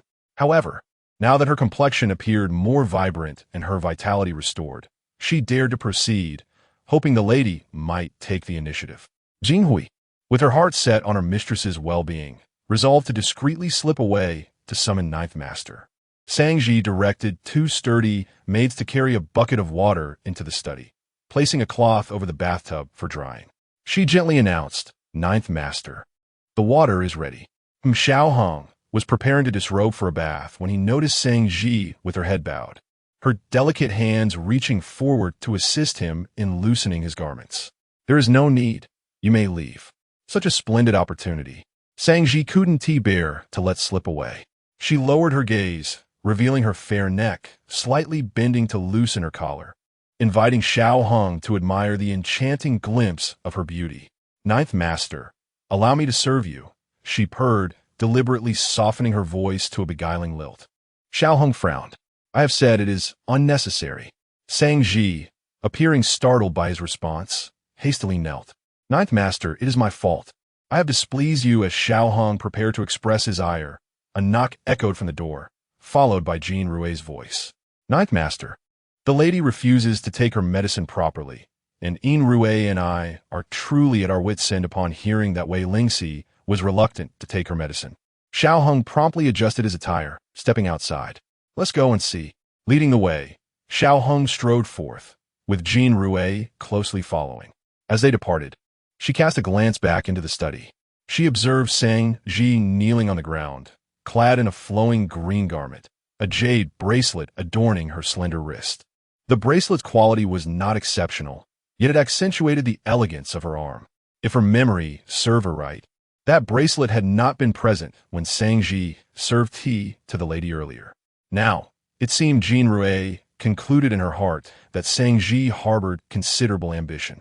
She momentarily suppressed her thoughts and followed Xiao Heng into the bedroom in silence, where she observed Wei Lingxi hesitating to take the medicine. Wei insisted that the concoction was flawed and demanded that Yin Rue prepare another batch. However, Yin Rue countered that this was the last dose available, and refusing it would be a waste. "What is the matter? Are you throwing a tantrum?" Xiao Heng approached and sat beside her. "No, it's just that the medicine tastes unpleasant. It must be spoiled," Wei Lingxi asserted earnestly. "Spoiled?" Xiao Heng chuckled, a knowing gaze resting on her face. "In all my life, I've never heard of freshly brewed medicine going bad." "I am not lying," she protested, but her words sounded like mere excuses to Xiao Heng. He extended his hand towards her. "Is that so? Let me have a whiff." "Can you even do that?" she questioned, partly skeptical, for she had been consuming this medicine daily and could discern any variance. "Why not give it a try?" She complied and handed him the bowl, yet to her surprise, Xiao Heng did not even bother to sniff it. Instead, he tilted his head back and drank nearly half of the concoction in one go.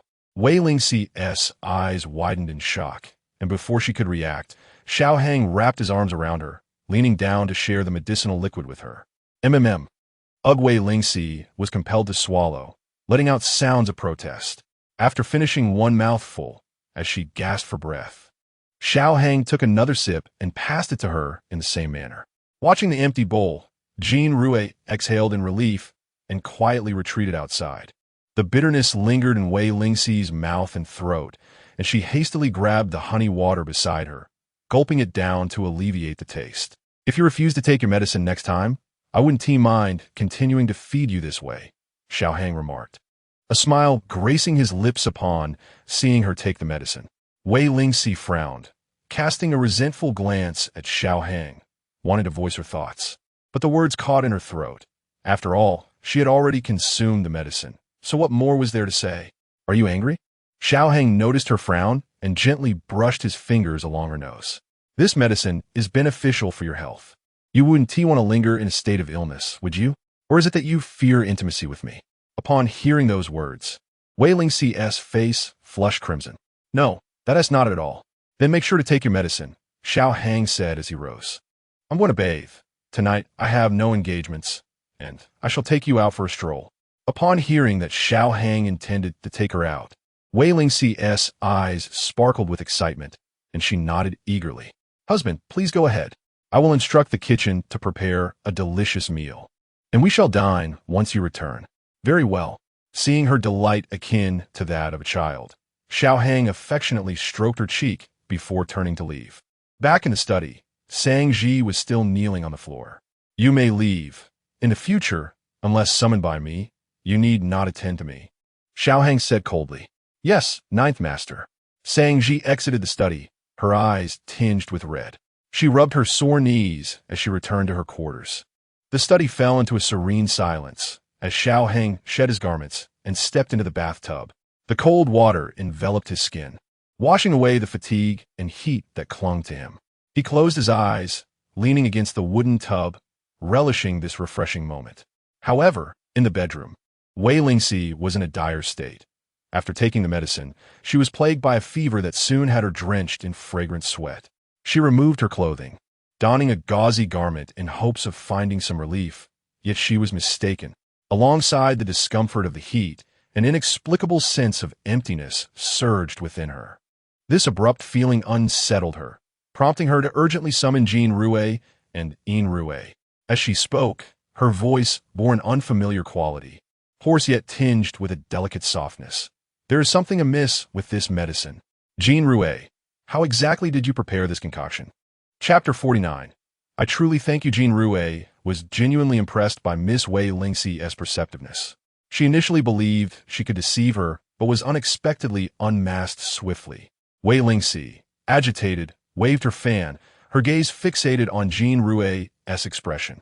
Noticing the evident signs of guilt and unease on her face, she surmised that Jin Rue was inevitably involved in this matter.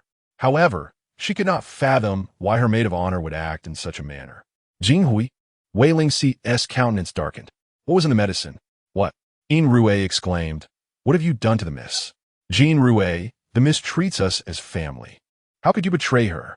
What did you add to her bowl?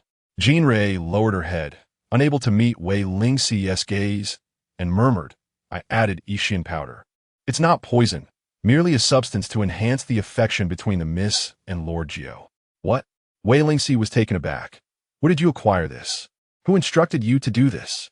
I cannot say. Jin Rue dared not reveal the lady's involvement, keeping her head bowed and lips sealed. Refusing to speak? Very well. If you choose silence, then you may leave the Xiao residence at once, and go wherever you please thereafter. Wei Lingxi, incensed, turned her back on her. Seeing her mistress intent on expelling her, Jin Rue panicked. Miss, I'll tell you. It was the lady. She instructed me to give it to you. My mother? Wei Lingxi thought she misheard. When did she give you this medicine? It's true. When Lord Jiao accompanied the miss on her return visit. Upon hearing that he was staying in the study, the lady feared that if this continued, the miss and Lord Jiao would not cultivate their feelings. What if the miss remains childless and Lord Jiao takes a concubine? She worried for the miss S standing in the Xiao family and the potential grievances she might endure. Jin Rue, with no choice, confessed the truth. Wei Lingxi was touched by her mother's good intentions. What was she thinking in giving her daughter Yixian powder? She wondered if this medicine could cause any harm to her body. How many times have you used it? Wei Lingxi inquired. Twice. Once for Lord Jiao, and this is the second time for the miss. It dawned on Wei Lingxi. No wonder one night, Xiao Hong had barged in, nearly out of control after drinking. He had been drugged by Jin Rue. A wave of heat surged through her, far more intense than a fever. As she found herself drenched in sweat, her temperature rising like one afflicted by illness. What should I do in this situation? I fear I must seek Lord Jiao. Jin Rue, who murmured softly, her head lowered. I truly thank you. Wei Lingxi shot a furious glare at Jin Rue before fanning herself and rushing out of the room like a gust of wind, directly crashing into the study. Xiao Hong was submerged in cold water, resting with his eyes closed. Upon hearing someone burst in, he opened his eyes suddenly, ready to reprimand the impertinent intruder, only to find it was Wei Lingxi. Xiao, Qi, why are you dressed like this? Husband, save me. Wei Lingxi could no longer afford to be concerned about trivial matters. What was amiss? Upon noticing her unusual countenance and unsettling gaze, Xiao Hang felt a surge of alarm as he touched her forehead, discovering an alarming fever. Why are you burning with such intensity? Jin Rue administered Yixian sand to me, mixed in with the bowl of medicine you just gave me. Wei Lingxi struggled to utter, feeling a wave of embarrassment for both her mother and maid. She saw you sleeping in the study and assumed we were at odds, thus resorting to such a method. How can medicine be used indiscriminately? Xiao Hang's heart ignited with fury. Xiao Qi, bear with it. I shall fetch a physician. With that, he hastily donned his garments and rushed out of the study. He soon located Jean Rue, demanding that she produce the substance immediately. Xiao Hang lowered his head to inhale the scent of the powder, pocketing it in his sleeve before turning to leave. He summoned Lin Mo, instructing, prepare the carriage. I shall depart the city with my wife. Lin Mo complied swiftly and departed. Returning to the study, Xiao Hang scooped Wei Lingxi from the water, enveloping her in an outer garment before dashing out of Fiancé Hall, navigating through the shadowy bamboo path toward the side gate.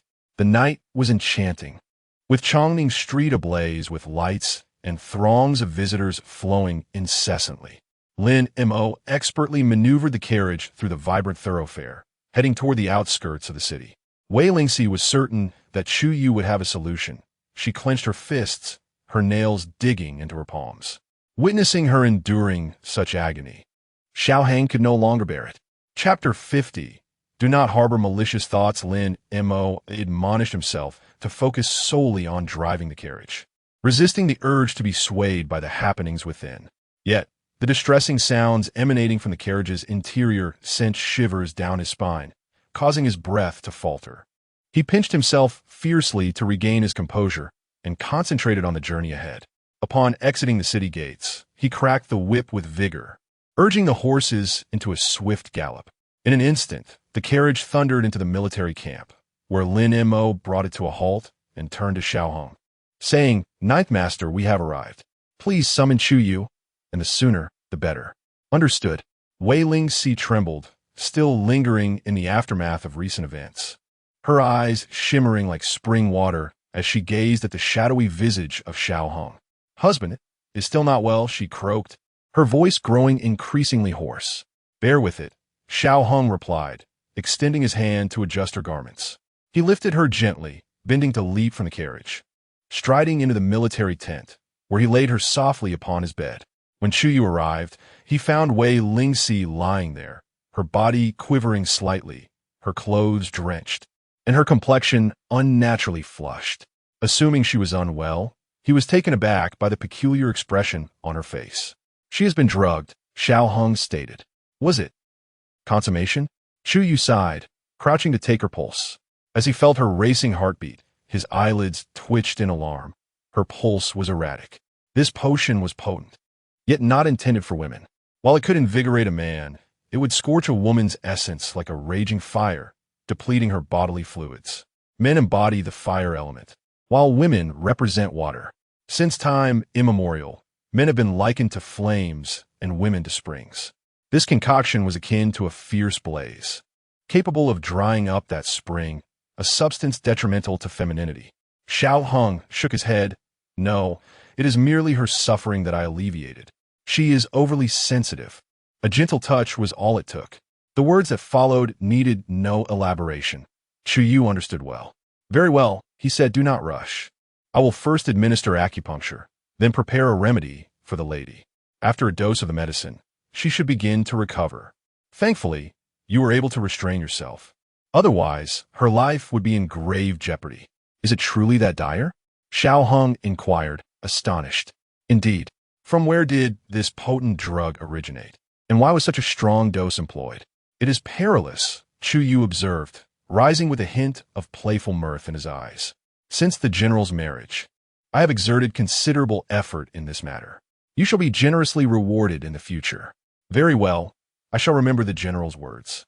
At the Fiancé Hall of the Xiao residence, Jean Rue found herself in a predicament, her mind consumed with concern for her mistress's safety, leaving her in a state of unease. She stood at the entrance, peering anxiously outside, hoping for her mistress's safe return. Do not fret, Ninth Master is with her. Nothing will happen to the young lady. In Rue advised her, noticing her refusal to eat, and brought over a cup of tea, urging her to drink a little water given the sweltering heat. Do take care. You would want to fall ill, lest you be unable to attend to the young lady properly later. Sang Ji sat at the edge of the Kong, crafting shoe patterns, occasionally lifting her gaze to glance through the window at Jean Rue and Yin Rue, who were in tears. Puzzled, she turned to Qing Dai, who was nearby cracking melon seeds, and inquired what transpired between the ninth master and the madam. Why did they rush out in such haste? Having been wary of the madam, she had the opportunity to re-enter and assist. Qing Dai, possessing some knowledge of the situation, leaned closer to Sang Ji and whispered, "The ninth master has been sleeping in the study because he is unable to consummate his marriage with the madam. I overheard Jean Rue and Yin Rue continually bringing the madam nourishing supplements and even brewing medicine. It remains unclear what ailment afflicts her. Are you suggesting the madam and the ninth master have not?" Qing Dai nodded. "Shu, lower your voice." Heavens! Sang Ji's heart raced. No wonder. After more than a month, there had been no signs of movement in the madam's belly. I recall the seventh madam was confirmed with child within a month of her marriage into the family. Indeed, you cannot fathom the torment the ninth master endures.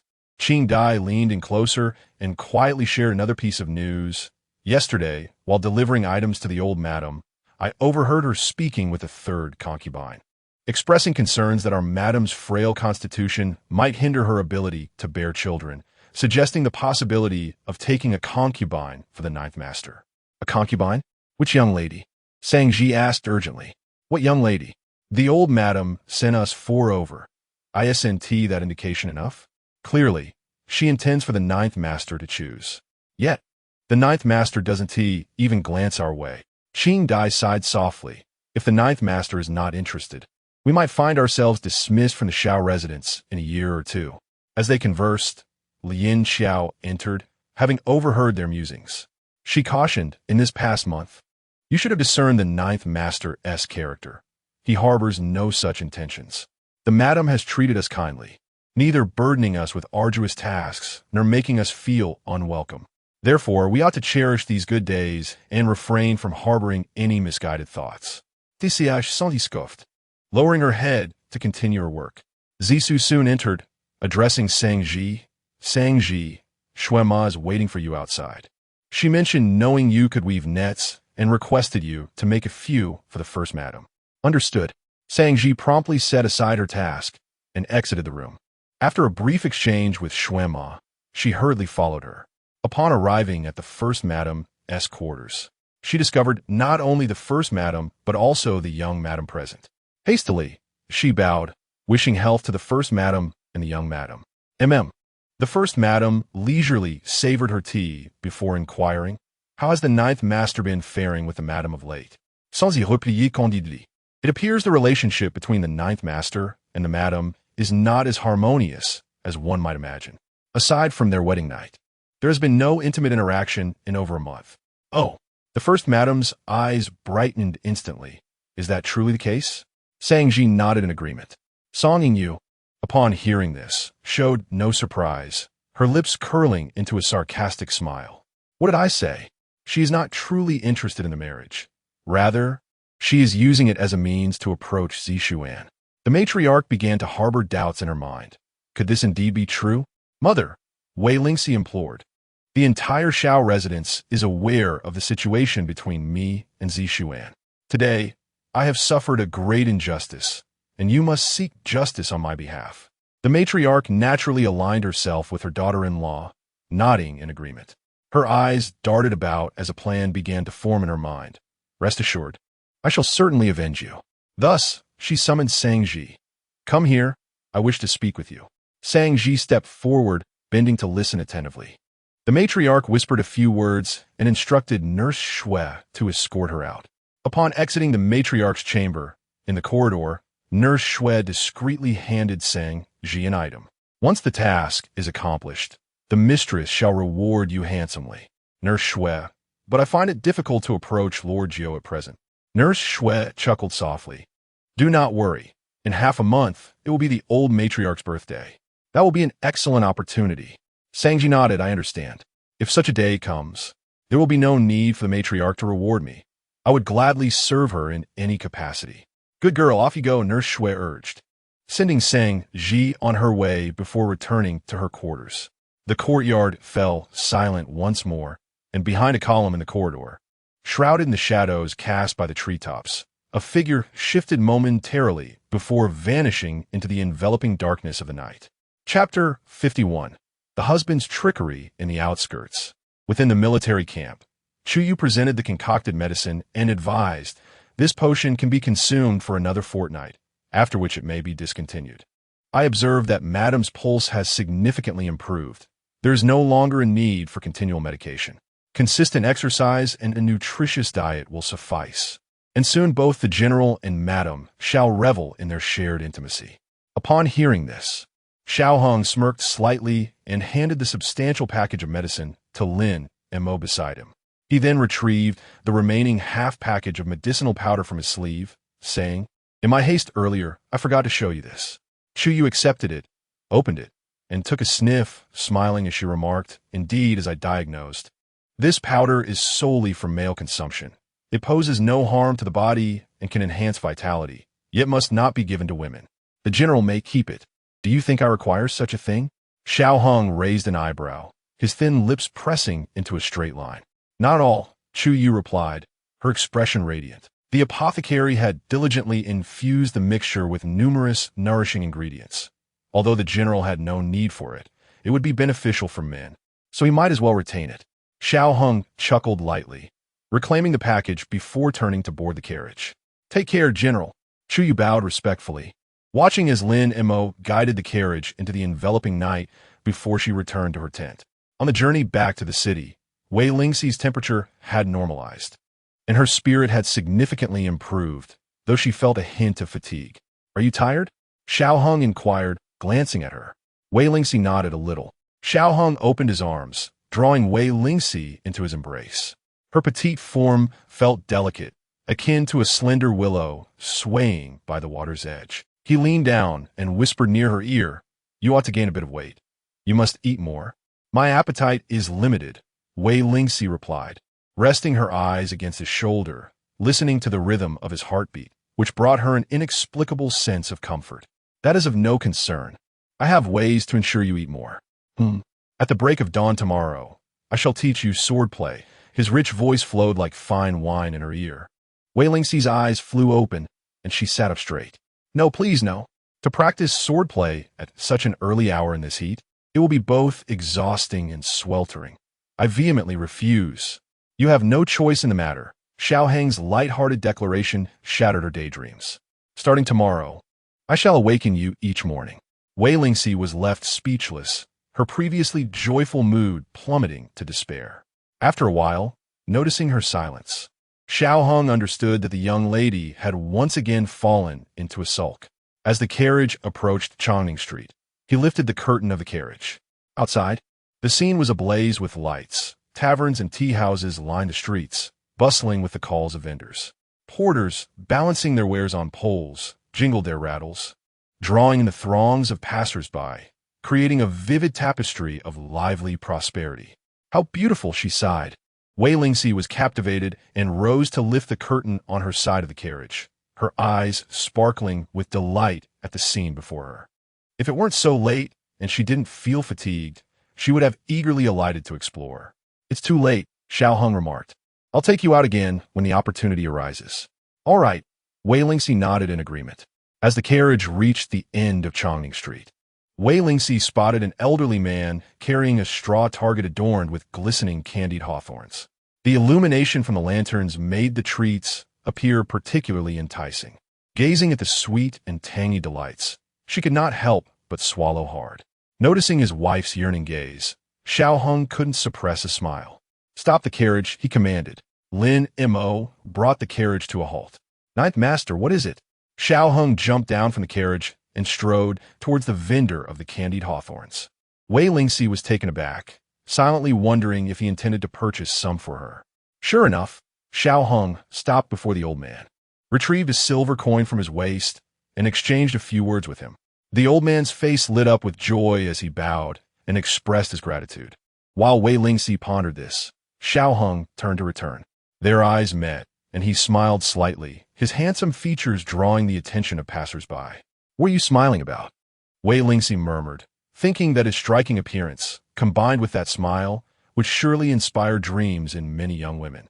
Upon Xiao Hang's return to the carriage, Wei Lingxi lowered the curtain and asked, "Husband, why did you give that old man a silver coin? Do you know him? Is it customary not to pay when purchasing something? Did I not buy anything?" Xiao Hong replied with a chuckle. "What did you buy?" Wei Lingxi looked at his empty palm, puzzled. Just then, the old man's voice called from outside. "These candied hawthorns were purchased by that gentleman. He instructed me to deliver them directly." Lin Mo glanced at the large straw target brimming with candied hawthorns, his lips twitching slightly. Understood. He accepted the target and positioned himself beside the carriage, hoisting it onto his shoulder. At that moment, a hand reached out. Lin Mo understood immediately and plucked a string of candied hawthorns, offering them to Xiao Hong. "Ninth Master, please." Xiao Hong handed the candied hawthorns to Wei Lingxi, propping his chin with one hand as he watched her with narrowed eyes. "Go ahead, eat." Filled with joy, Wei Lingxi opened her mouth and bit into the largest candied hawthorn at the top. Instantly, the sweet and tangy flavors spread across her palate, and she squinted her eyes in satisfaction. "Delicious," she exclaimed, chewing incessantly. Before long, only one hawthorn remained on the string, and she suddenly remembered that Xiao Hong had not yet had any. Thus, she brought the last piece to his lips. "Husband, you eat. You haven't had any yet. You eat it," Xiao Hong replied, a playful glimmer in his deep-set eyes. "I will have mine later." "Very well," she acquiesced. As Wei Lingxi opened her mouth, she devoured the remaining piece, the crisp texture sending her into a state of bliss. Once she finished, a delicate grain of sugar clung to the corner of her mouth. Just as she was about to lick it away, she caught a glimmer of amusement in Xiao Hang's eyes. He reached out, wrapped an arm around her waist, and pulled her into his embrace, pressing his cool lips against hers with fervor. When they arrived at Xiao Manor, he finally released Wei Lingxi. He, still savoring the taste, licked his lips and remarked with a smile, "Delicious." Wei Lingxi's cheeks flushed as she glared at him with her watery eyes, exclaiming, "Husband, you're being unreasonable." Xiao Hong replied, "I did say we would eat later, but I never specified that it would be candied hawthorn." Dismounting from the carriage, Wei Lingxi was taken aback to see Lin Mo carrying a straw target, adorned with numerous candied hawthorns that gleamed like rubies. You bought so many," she stammered, a blend of joy and uncertainty washing over her, realizing they would melt away by the evening and might not taste good. "It's all right. We can share them with everyone in the courtyard," Xiao Hong said dismissively, having purchased the treats merely to elicit a smile from his wife. Her happiness made it all worthwhile. Thus, the residents of Xiao Manor witnessed the imposing figure of Lin Mo, his expression stern, trailing behind the ninth master and ninth mistress, carrying the target laden with candied hawthorns into the elegant hall. Upon her return, Jean Rue and Yin Rue rushed out from the house. Seeing her unharmed, Jean Rue's tears of relief flowed freely. "Miss, are you all right?" "I'm so sorry." Xiao Heng's expression turned somewhat frosty, yet his tone remained composed. "If you continue to use that medicine indiscriminately, your mistress may very well ascend to the heavens. Such medicine should not be misused."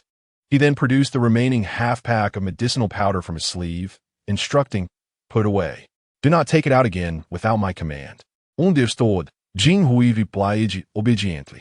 After Jean Rue left, Yin Rue approached, leaning in to whisper several words into Wei Lingxi's ear. Upon hearing this, Wei Lingxi's expression turned serious. "Is this news true?" Chapter 52. Fear of chaos in the world indeed, Yin Rue whispered. "I followed and overheard some details. Although not entirely clear, I can ascertain that Sang Ji and the lady are conspiring about something." Wei Lingxi nodded. "I understand. Keep an eye on her. When the moment is right, I shall expose her true intentions." "What are you two whispering about?" Xiao Hong inquired, sensing a change in Wei Lingxi's demeanor. His curiosity piqued. Wei Lingxi raised her face and smiled faintly at him. "It is nothing, really. It simply does not concern you, Ninth Master." Seeing that she was still withholding secrets, Xiao Hong was not annoyed. He merely reached out to touch her forehead, and, noticing that her fever had completely subsided, felt entirely at ease. "Get some rest. I shall wake you at the first watch of dawn." Lin Mo, having set down the grass target he had been carrying on his shoulder, asked, "Ninth Master, how shall we handle this?" "Distribute it among everyone. As for the remainder," Wei Lingxi hesitated. "Let us store the leftovers in the cold storage. They will not spoil easily," Xiao Hung suggested. "Understood, Ninth Master." Lin Mo took several skewers of candied hawthorn, handed them to the maid Yin Rui, and carried the rest away. Yin Rui joyfully distributed the candied hawthorns among the maids in the courtyard, and not a single one failed to praise the ninth mistress for her kindness to her servants. Sang Ji, biting into the sweet and sour treat, curiously asked, "Where did these candied hawthorns come from? How do we acquire so many?" With pride, Yin Rui replied, "My young lady has always had a fondness for sour flavors, and candied hawthorns are her favorite." The ninth master, knowing of her love, actually spent silver to purchase the seller's target. The ninth master truly dotes on the mistress, Zisu remarked with admiration. Qian Xiao chuckled. "In this household, I believe only our ninth master genuinely cherishes the ninth mistress." Sang Ji's lips curved into a smile. Indeed, a person like the ninth master is rare to find. If only he continues to care for her so, she would be content. The following day, at the first watch of dawn, Xiao Hung entered the chamber punctually. Lifting the drowsy Wei Lingxi from the bed and placing a sword in her hand, "Go practice your swordplay." Wei Lingxi, eyes still closed, refused to open them, clinging to the doorpost. "Oh, husband, please spare me. I dread sword practice above all else." Having been in poor health since childhood, she had been compelled by her father to train with her brothers. During those days, her third brother, Wei Qinglan, would drag her from her warm bed and thrust a cold sword into her hands, forcing her to practice in the harsh winter. After a day of practice, she would return, exhausted and sore, feigning illness. Eventually, her ruse worked, and no one insisted she practice anymore. Thus, she resorted to the same tactic with Xiao Hung. "Husband, my stomach aches terribly. I fear my monthly visitor is approaching." Xiao Hung chuckled softly, teasing, "Your visitor comes quite frequently, my lady. If I recall correctly, you just had your monthly cycle at the beginning of this month. But my stomach truly hurts. Practice more, and you shall improve. If one day is insufficient, then practice for 2 days. If that fails, practice for 3. Seeing that Xiao Hang was unyielding, Wei Lingxi had no choice but to follow him to the tranquil bamboo grove near Finjiatong to practice sword dancing. Under Xiao Hang's vigilant supervision, she found it impossible to slack off, diligently practicing for half an hour before he finally allowed her to return. Upon her return, she collapsed on her bed, weary and sore, refusing to rise no matter what. Xiao Hang merely smiled, said nothing, hastily had a light breakfast, and then rode off to the morning court. After lying down for a while, Wei Lingxi eventually got up to have breakfast and went to pay her respects to the old matriarch. She arrived later than usual, finding several ladies already present in the room. The eldest lady was seated beside Song Yingyu, discussing the upcoming birthday celebration of the matriarch. "Mother, this year you turned 63. We must properly arrange a birthday banquet for you. We should have celebrated your 60th birthday well, but due to Father's passing, no joyous events could be held for 3 years, which postponed everything. This year, we must ensure a grand celebration," the eldest lady joyfully proclaimed. "Very well," the matriarch responded, her heart filled with delight. "Since you all have such filial intentions, I shall not disappoint you. It has been a long time since our household has been lively. Let's take this opportunity to bring some cheer." "Yes, mother," the eldest lady replied. "Who shall be in charge of this year's banquet?" the second lady inquired. Fanning herself, in previous years, it was our eldest sister-in-law who organized everything. We had previously agreed to take turns. So this year it should be our turn to manage the arrangements, shouldn't it? Just as the matriarch was about to agree, the eldest lady interjected.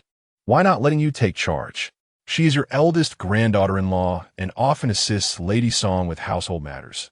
She is quite capable in organizing such events." "Very well. Let it be her," the matriarch consented.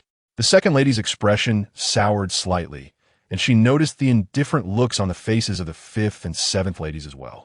It was well known in the Xiao residence that successfully organizing a banquet could not only please the matriarch, but also reveal one's capabilities and competence. Seeing as the matriarch was aging, she had recently expressed a desire to select someone to manage the Xiao household, essentially seeking a head of the family. If one could assume such a position, wouldn't the household's wealth and resources be at their command? Thus, the various ladies of the household were eager to compete for the opportunity. The eldest lady's direct recommendation of Song Yingyu left others feeling disgruntled, yet they could do nothing about it. Wei Lingxi, however, showed no inclination to involve herself in the matter. She possessed a substantial dowry, and the rewards received by the ninth master were generous, leaving her amply supplied with silver. She had no desire to wade into the murky waters of a Xiao residence. Yet, the more she wished to stay out of it, the more others sought to draw her in. Older sister-in-law. Although Yingyu assists in the Song household, she is still quite young. Perhaps having a helper could yield better results, especially since it is the matriarch's birthday banquet. We cannot afford any mistakes. We have organized such events before, and I think it would be beneficial to have the ninth sister-in-law assisting you, one suggested. It would provide the ninth sister-in-law with some experience as well. Moreover, the two ladies were of similar age, facilitating their communication in both speech and action, remarked the second madam. Upon hearing this, the first madam's expression darkened, pondering how the second madam thrived on chaos. Fully aware of the discord between Yingyu and Wei Lingxi, she still sought to bring them together. Unwilling to be used as a pawn, Wei Lingxi proactively declared, "I am utterly unversed in such matters and have never organized an event. It would be unwise for me to complicate things further. After all, it is the old madam's birthday banquet, and should I falter, it would reflect poorly upon me." "Indeed, I share the same sentiment," the first madam hastily replied. However, the old madam held a different perspective. While she aimed to support her eldest daughter-in-law and granddaughter-in-law in taking the reins of the Xiao family, she was acutely aware that despite her youth, Wei Lingxi possessed capabilities that surpassed those of her eldest daughter-in-law. Each of Wei Lingxi's utterances was meticulously crafted, and she possessed an uncanny ability to read the room, her words often leaving others in delight. Particularly notable was her adept handling of the recent incident concerning the Empress Dowager's missing cat. She navigated the situation flawlessly, discreetly acquiring leverage over the first madam while simultaneously alleviating her troubles, all while extracting a considerable sum from the first madam as a lesson. These realizations dawned upon her gradually. It was evident that having someone of Wei Lingxi's caliber at the helm of the Xiao household could indeed lead them to greater heights. Thus, she had no qualms about allowing Wei Lingxi and Song Yingyu to compete, assessing who might indeed be superior. "I find the second daughter-in-law's suggestion quite favorable, ninth daughter-in-law. You shall collaborate with Yingyu to organize the birthday banquet," the old madam decisively announced. Although Wei Lingxi harbored reluctance within, she nevertheless acquiesced. Observing the first madam's discomfort and sour expression, the second madam's lips curled into a smirk. Just then, Zhao Ma arrived with tea, and the second madam nudged Wei Lingxi, saying, "Ninth sister-in-law, the old madam holds you in such high regard. Why not promptly serve her tea?" Inwardly, Wei Lingxi thought, "I truly appreciate your assistance." As she noticed the old madam beaming at her, she took up a freshly brewed cup of tea, her lips adorned with a gentle smile, and approached step by step. As she passed by Song Yingyu, a fleeting glint of malice flickered in Yingyu's eyes. Seizing the moment, she discreetly extended her leg, her toes lightly tripping Wei Lingxi. Chapter 53. I will make you regret it. As Wei Lingxi suddenly stumbled, she lost her balance. With a gasp, she flung the teacup from her hand, which hurtled towards the first lady beside Song Yingyu. The sharp sound of a slap echoed as her palm landed firmly on the first lady's face. Simultaneously, the teacup, thrown by Wei Lingxi, struck Song Yingyu. Scalding hot water and tea leaves splashed on her arm and chest, causing her to yelp in pain and leap up, shaking the wetness from her clothes. Burning hot. It's unbearable. In an instant, everyone in the room was taken aback, completely unprepared for such an outcome. The matriarch quickly commanded, "Hurry, fetch some ice." The maidservants busied themselves, bringing ice to soothe the scalded arm of Song Yingyu, while cleaning up the shattered teacup scattered across the floor. What on earth are you doing? The First Lady, clutching her stinging face, glared at Wei Lingxi with fiery eyes. Wei Lingxi, hand over her heart, feigned innocence. I truly apologize, dear sister-in-law. I accidentally tripped. Let me see if you're hurt. The First Lady released her grip, revealing a bright red handprint on her cheek. The Second Lady bit her lip, suppressing a gentle laugh. The Fifth and Seventh Ladies exchanged glances but said nothing. Wei Lingxi, upon seeing the vivid palm print, felt a sense of satisfaction. Song Yu had deliberately tried to embarrass her, and she merely seized the opportunity to teach the conniving pair a lesson. Look at the mess you've caused. The First Lady scolded angrily. This afternoon, I have to interview Madame Zhang of Shuntian Prefecture. How can I face anyone now? Song Yu stood up, her gaze filled with resentment and contempt directed at Wei Lingxi. Wei Lingxi, do you even know how to serve tea? If you can't handle such a trivial matter, what can we expect from you? Her words dripped with arrogance, clearly underestimating Wei Lingxi. With a furrowed brow, Wei Lingxi's expression turned serious. Song Yu, setting aside our grievances, is it appropriate for you to address me so casually? I am your aunt, and yet you show me such disrespect. Where's your decorum? What has become of the rules of the Xiao household? Song Yu paused, her expression shifting to one of chagrin. In her moment of urgency, she had called Wei Lingxi by her name in public. Although they were of the same age, Wei Lingxi remained a woman of Ninth Master Xiaohong, deserving of a respectful title. I was momentarily confused by your actions. Song Yu hastily defended herself. Besides, we are of the same age. I'm accustomed to calling you by your name. Is that so? Wei Lingxi's lips curled into a cold smile. Your age is comparable to that of Princess Anning. Would you dare address her by her name in her presence? That is a different matter. No, it is the same matter. Wei Lingxi gazed at her with a serious demeanor. Your lack of respect for me reflects on how you regard your ninth uncle. If you do not hold him in esteem, who in the Xiao household will you respect? Wei Lingxi's remarks inadvertently intertwined her with the Xiao family, successfully rousing the old lady's displeasure.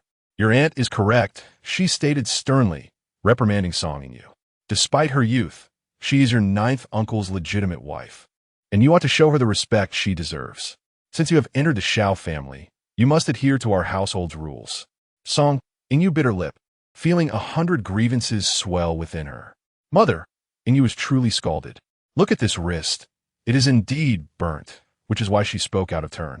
The matriarch seized upon this point, asserting that the ninth sister-in-law's clumsiness had caused harm to others. Silence. Jiang old madam interjected sharply. Do you think my eyes are blind? The first madam, taken aback, failed to comprehend. The second madam smiled and explained, just now, Yu accidentally tripped the ninth sister-in-law. The first madam, momentarily stunned, glanced at the second madam's unfriendly expression, her gaze clearly conveying, why are you meddling? I did not do it on purpose, Song Yu hastily clarified. Then be more careful in the future, Wei Lingxi advised her. After all, you come from a distinguished family. Do not sit or stand in a manner unbecoming. Reprimanded. Song Yu's face turned pale with anger. Throughout her life, she had rarely been spoken to in such a manner, yet in the Xiao residence, she found herself chastised by Wei Lingxi time and again. Do you understand your aunt's words? Jiang old madam inquired. Song Yu sullenly nodded, yes. Very well, I am tired. You may all disperse. Jiang old madam rose and retreated to her chamber. With her departure, the other members of the household also began to leave. Song Yu approached Wei Lingxi, her teeth clenched in threat. Do not celebrate too soon. Wei Lingxi, I will make you regret crossing me. Wei Lingxi merely smiled in response. I shall accompany you to the end. Upon returning to Qingyun Pavilion, Song Yu seethed with unspent anger. Upon seeing her maid Pei bringing tea, her expression darkened. She seized the teacup and hurled it at Pei with fury. Wretched maid, who told you to serve tea? Pei, scalded by the boiling water, remained silent. Kneeling with tears in her eyes, Madam, please calm down. You blind, lowly creature, begone. Song Yu advanced and kicked Pei, sending her sprawling. Chunli approached, gently patting Song Yu's back. Madam, do not let that unobservant wretch upset you. Indeed, Qingli quickly knelt beside her, offering to massage her legs and feet. Madam, That ninth madam is merely leveraging her status to intimidate you. I am fully aware of that. Song Yingyu seethed through clenched teeth. Had I been a concubine of Xiao Zixuan, I would have dealt with her easily. But alas, she is the wife of General Ding Yuan. What can I do? Chunli pondered for a moment and suggested, if the general were willing to divorce her, that would be splendid. Song Yingyu's eyes suddenly sparkled with interest. Chunli, you have spoken well. I must devise a plan. If the general were to divorce her, I wonder if she could still be so arrogant as she is today. Seeing the madam's mood improve, Chunli felt a sense of relief wash over her. When the lady loses her temper, it truly instills fear. Even the close maidservants find themselves suffering from her wrath at times. In the evening, as Xiao Zixuan returned from the Hamlin Academy and entered the grand door of Qingyun Pavilion, he spotted the maid Pei kneeling at the entrance, diligently wiping the green bricks on the floor with a towel. Pei lifted her head, her face streaked with tears, softly calling out, "Young master, why are you crying?" Xiao Zixuan inquired. "Did the lady instruct you to clean here?" Pei, not daring to admit that it was indeed the lady's command, merely stated that she missed her home, which was why she cried. She insisted that cleaning was a task she willingly undertook. "Don't be foolish in such hot weather. You must be cautious not to suffer from heat stroke." Xiao Zixuan urged her to return and cease her task. No sooner had he spoken than Song Yingyu emerged from the room, fanning herself.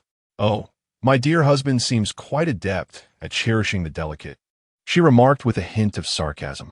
Xiao Zixuan turned to her, offering a gentle smile. "My lady jesting again. Pei has attended to my every need for years without error. It is only natural that I show concern for her." Song Yingyu's expression darkened, and she turned to retreat into the bedroom. "Young master, do not mind me. Please go check on the lady," Pei urged, anxious to avoid the lady's scrutiny. "I heard she's in a foul mood today and has even sustained an injury." Upon hearing of Song Yingyu's injury, Xiao Zixuan hurried into the bedroom. "I heard from Pei that you were hurt today." "Indeed," Song Yingyu replied, extending her reddened arm for him to see. "Do you notice? Who did this? Who dares to bully you?" "Your childhood friend, now also your aunt, Wei Lingxi," Song Yingyu retorted coldly. Chapter 54. Unsavory Conduct. Upon hearing the name Wei Lingxi, Xiao Zixuan fell silent. He instructed Chunli to fetch the burn ointment, intending to personally tend to Song Yingyu's wounds. Observing his demeanor, Song Yingyu was filled with indignation. "What? Now that you know it's Wei Lingxi, you can't muster a single word? Do you not realize how she treated me today? As the daughter of the grand preceptor, cherished and adored by my parents, why do I find myself stripped of any dignity or status in your household? How could such a woman dare to bully me?" "Do not be aggrieved," Xiao Zixuan said, wary of offending his father-in-law, fearing that a moment's displeasure from Song Yingyu might lead her to complain. He patiently consoled her. "I have no connection with Wei Lingxi whatsoever. In the future, keep your distance from her. After all, she carries the title of aunt. Should she assert herself, you would have no recourse." After speaking, Xiao Zixuan began to comprehend why Wei Lingxi had acquiesced to his uncle's proposal. Hearing her husband defend her, Song Yingyu felt her anger dissipate significantly. She gazed at the man, whose handsome countenance resembled that of exquisite jade, as he lowered his head to apply the ointment.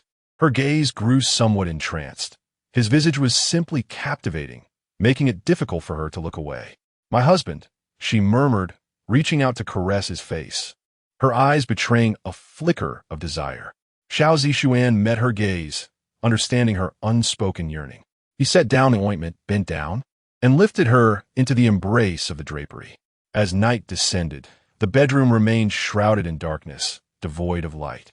Save for the intermittent sounds of pleasure and pain that filled the air, the curtains swaying gently. Eventually, tranquility returned. Bathed in moonlight, Song Yingyu nestled in Xiao Zixuan's arms, her fingertips tracing the sharp contours of his face as she softly inquired, "Are you not too weary, my husband?" Xiao Zixuan grasped her fingertip and placed it against his lips, kissing it gently. "I have been somewhat fatigued from compiling the historical texts. Tomorrow, I shall ensure your satisfaction." Song Yingyu replied, a smile gracing her lips. Though he had returned from the Hamlin Academy, feeling exhausted, after their intimate moments in bed, Xiao Zixuan felt an emptiness within him. He called for water to refresh himself briefly before summoning someone to prepare a meal. Post-repast, Song Yingyu lay on the bed, her eyes half closed, savoring the sensations they had just shared, while Xiao Zixuan excused himself from Qingyan Pavilion. He wandered the courtyard, his feet inexplicably drawn toward the elegant hall. The door stood ajar, yet no figures were visible. Knowing that his uncle was still at the military camp on the outskirts, he realized Wei Lingxi was likely the only one present. Melodic strains drifted from the courtyard, the piece being Phoenix Seeking the Phoenix, a melody she often played. Once, this piece had been performed for him. Now, for whom did she play? Had she married his uncle in a fit of anger, still harboring resentment toward him? Contemplating this, Xiao Zixuan found himself rooted to the spot, and, almost as if compelled by fate, he stepped into the elegant hall. As night enveloped the courtyard, it fell into a hushed stillness, lanterns swaying gently in the summer breeze beneath the eaves. He walked directly towards Wei Lingxi's bedroom. Through the open gauzy window, he caught sight of her seated before the guzheng, her silky black hair cascading like a waterfall over her shoulders. The warm orange light enveloped her in a hazy glow, reminiscent of her image from the spring dream he had the previous night. A sudden fit of coughing startled Xiao Zixuan. He quickly turned and concealed himself behind a cluster of verdant bamboo. He observed two maidservants carrying a wooden basin pass by him. "Qingdai, leave that clothing to me for washing," one of them said. "Li Ma and Wang Ma are in the small kitchen playing cards. And Zissou has gone to lend a hand, so we're short one player. You should hurry along." "Thank you, Sangji," the maid replied. "Once I receive my monthly pay, I will buy some lotus cakes from the pastry shop for you." The maid named Sangji smiled and nodded. "All right." After Qingdai departed, Sangji, with a basin of clothes, was about to head to the woodshed when suddenly she heard someone calling her from outside, presumably the matron Xiuma from the main house. She set down the basin and went out.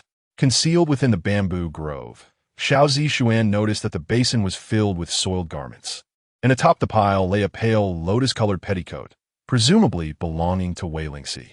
Unable to suppress his impulse, he stealthily approached and seized the petticoat, hastily rolling it up and hiding it within his robes. When Sangji returned, carrying the basin to the laundry room, she was completely unaware that one piece of clothing was missing. Seizing the opportunity, Xiao Zixuan quietly slipped out of Fiancé Hall, his heart racing as he made his way to the back garden. There, behind a rockery in the courtyard, he leaned against a large stone and withdrew Wei Lingxi's intimate garment from his clothing, bringing it close to his nose to inhale deeply. The fabric bore a delightful fragrance, a scent that undoubtedly belonged to her. This aroma stirred within him an unprecedented wave of emotions, and he greedily inhaled it for a while before hastening back to Qingyan Pavilion. He rushed to the study, neatly folding the petticoat and storing it in a box placed in the most concealed part of the bookshelf. Only then did he return to his chamber, driven by the lingering impulse that compelled him to engage in a passionate encounter with Song Yingyu. "My dear husband, what is the matter? You seem like a beast starved for a long time," Song Yingyu remarked, reclining on the bed with an alluring posture, her chin resting on her hand as she smiled at him. "My wife, marrying me should not impose any hardships upon you," Xiao Zixuan replied with a smile before turning to take a bath. 2 days later, Wei Lingxi was in her room, troubled as she prepared a birthday gift for the old matron. Upon Xiao Heng's return from the military camp, he inquired about her distress. "What is there to worry about? My wife is as clever as ice and snow. Preparing a gift should be no challenge," he said. "It is indeed quite challenging," Wei Lingxi frowned. "The old matron has seen my embroidery and hopes I can gift her a pair of silk shoes from Jiangnan." Xiao Heng chuckled at her words. "Your embroidery skills are simply unparalleled, and your needlework is outstanding. Since the old matron has expressed her desire, you should simply create a pair for her. If time is insufficient, I can assist you in finding a few individuals to lend a hand." When the betrothal gifts were presented, the Wei family returned with exquisite embroidered items crafted by Wei Lingxi, which were intended for Xiao Heng. In the Great Zhou dynasty, after the betrothal gifts were exchanged, the bride's family would typically embroider sachets, belts, or exquisite handkerchiefs to present to the groom as a gesture of affection. When these embroidered pieces were brought back to the Xiao residence, The ladies of the house praised Wei Lingxi's remarkable skill with great admiration. Wei Lingxi felt a wave of embarrassment and modestly remarked, "In truth, my embroidery is not so exceptional. I fear that the matriarch might not take a liking to it." How could that be? Xiao Hong thought she was merely being humble. "I happen to need a handkerchief. So why not take this opportunity for you to embroider one for me? The pattern should depict mandarin ducks playing in the water." Wei Lingxi awkwardly chuckled. Perhaps it's best if I refrain? What? Are you unwilling? Xiao Hong narrowed his eyes, a hint of dissatisfaction flickering in his gaze. "No, I am willing, of course." Wei Lingxi replied with determination. "It has been a long time since I last held a needle and thread. If it does not turn out well, please do not hold it against me. Rest assured, I shall not." "Then that is a relief," Wei Lingxi said, wiping the cold sweat from her forehead, hoping her husband would not be disappointed. As the couple engaged in conversation within their chamber, Rui entered, carrying a stack of neatly folded garments, ready to place them in the wardrobe, when she suddenly noticed the absence of a pale lotus-colored belly band. Thus, she turned to Wei Lingxi and inquired, "Miss, did you perhaps have someone take away the intimate belly band?" Chapter 55. A Cautionary Tale. What is it? Wei Lingxi inquired, noticing the perplexity on Rui's face. Rui rummaged through the garments in the wardrobe, adding, "It is peculiar. One of the dresses is missing. Could it be that Sang Ji misplaced it during the wash?" Suggested Wei Lingxi. "I shall go ask her," Rui replied and approached Sang Ji. "Miss, a particular belly band, the one in lotus pink, seems to be lost. Did you happen to see it while washing?" Sang Ji pondered momentarily, recalling that there indeed was a lotus pink belly band, just as she was about to wash. Madame Xue from the main house had called for her, causing her to hastily set aside the basin and depart. Upon her return, she had not taken notice of anything amiss and simply proceeded to wash the garments. Now, as Rui brought it up, she remembered that the belly band was indeed missing. Nevertheless, she dared not admit it had been lost before washing and instead said, "It was there while washing." "This is indeed strange," Rui muttered, turning back to relay the news to Wei Lingxi. Upon learning of the missing belly band, Wei Lingxi was filled with bewilderment. Who would take such an item? Could it have been blown away by the wind? Yet, the weather had been clear for days, devoid of even a gentle breeze. Could it be that someone has stolen it? Hui speculated. Who would dare? Xiao Hong interjected. In this courtyard, apart from the 4 maids, 2 cooks, and 2 servants, there were only Lin Bai and Lin Mo, his 2 errand boys. Lin Mo had always been by his side, while Lin Bai, the steward of the elegant hall, had grown up alongside him, following him into battle, steadfastly loyal and not one to harbor any treachery. As for the 2 errand boys, they resided in another courtyard and were typically forbidden from entering the back of the elegant hall. This indeed raised suspicions. Wei Lingxi contemplated deeply, sensing an ominous premonition. The loss of a lady's intimate clothing is invariably a troubling matter, especially when it could be exploited by those with ill intent. In her previous life, she had navigated the treacherous waters of the Xiao residence, witnessing the darker sides of many individuals. Thus, she approached this situation with utmost vigilance. Rui, let this matter remain confidential. Prepare an identical one as a precaution. Wei Lingxi instructed. Understood, Miss, Rui replied.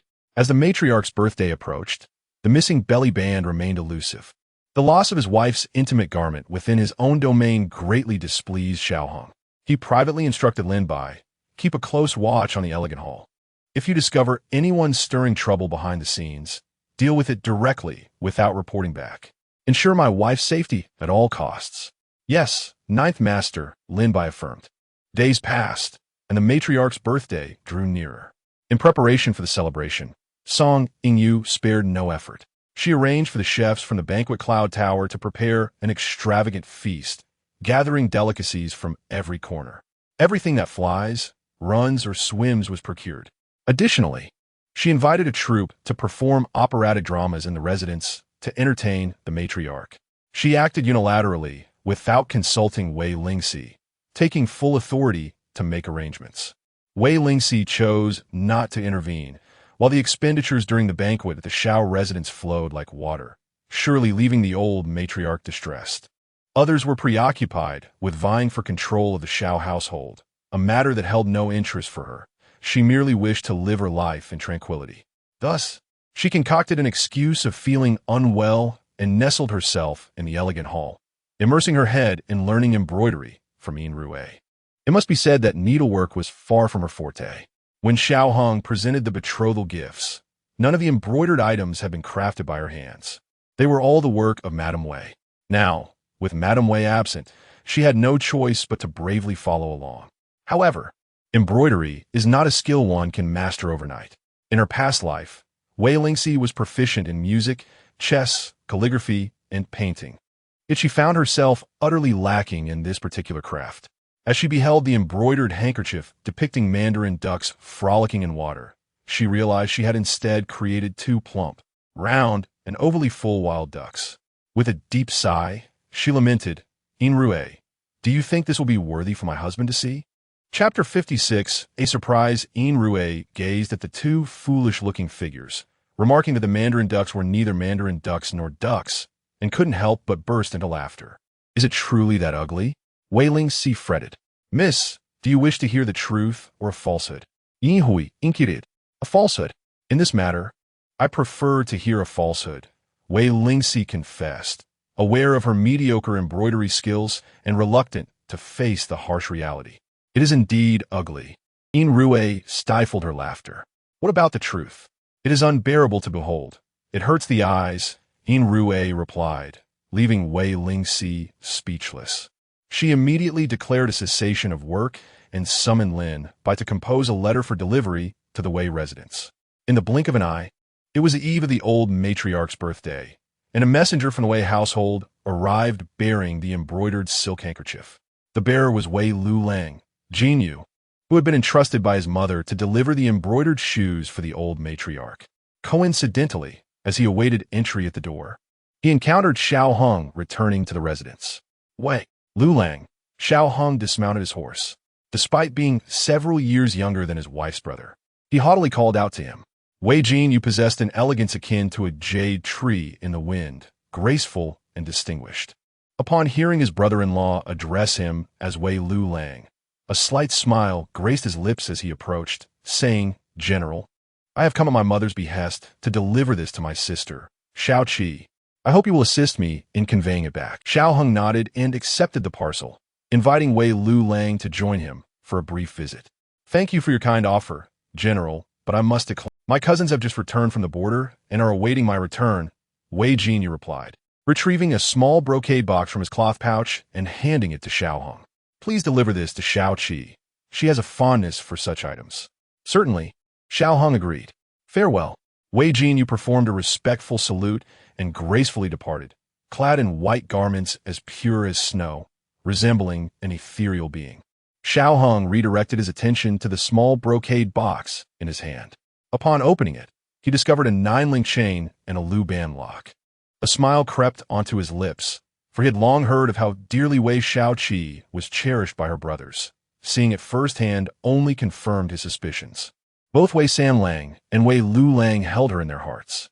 Xiao Hong set aside the smaller gift and opened the larger brocade box, revealing an exquisitely crafted pair of embroidered shoes, presumably a gift for the old matriarch. Additionally, there lay a neatly folded silk handkerchief. Upon unfolding it, he was struck by the sight of a pair of mandarin ducks frolicking in azure waters, their embroidery so lifelike it seemed they might spring to life. Was this not the very design he had requested Xiao Qi to embroider? How had it come from the Wei residence? After a moment's contemplation, he understood. A smile tugged at his lips as he relinquished the boxes to Lin Mo and strode confidently toward his own abode. Upon entering the courtyard, he was surprised to find Wei Lingxi not resting in their chamber, but rather fanning herself at the entrance. "Is Xiao Qi waiting for me?" Xiao Hong inquired playfully. Of course, Wei Lingxi was not, but given his question, she couldn't admit otherwise without bruising his pride. "Yes. Why have you returned so late, my husband?" Wei Lingxi asked. "I was delayed by some matters," he replied.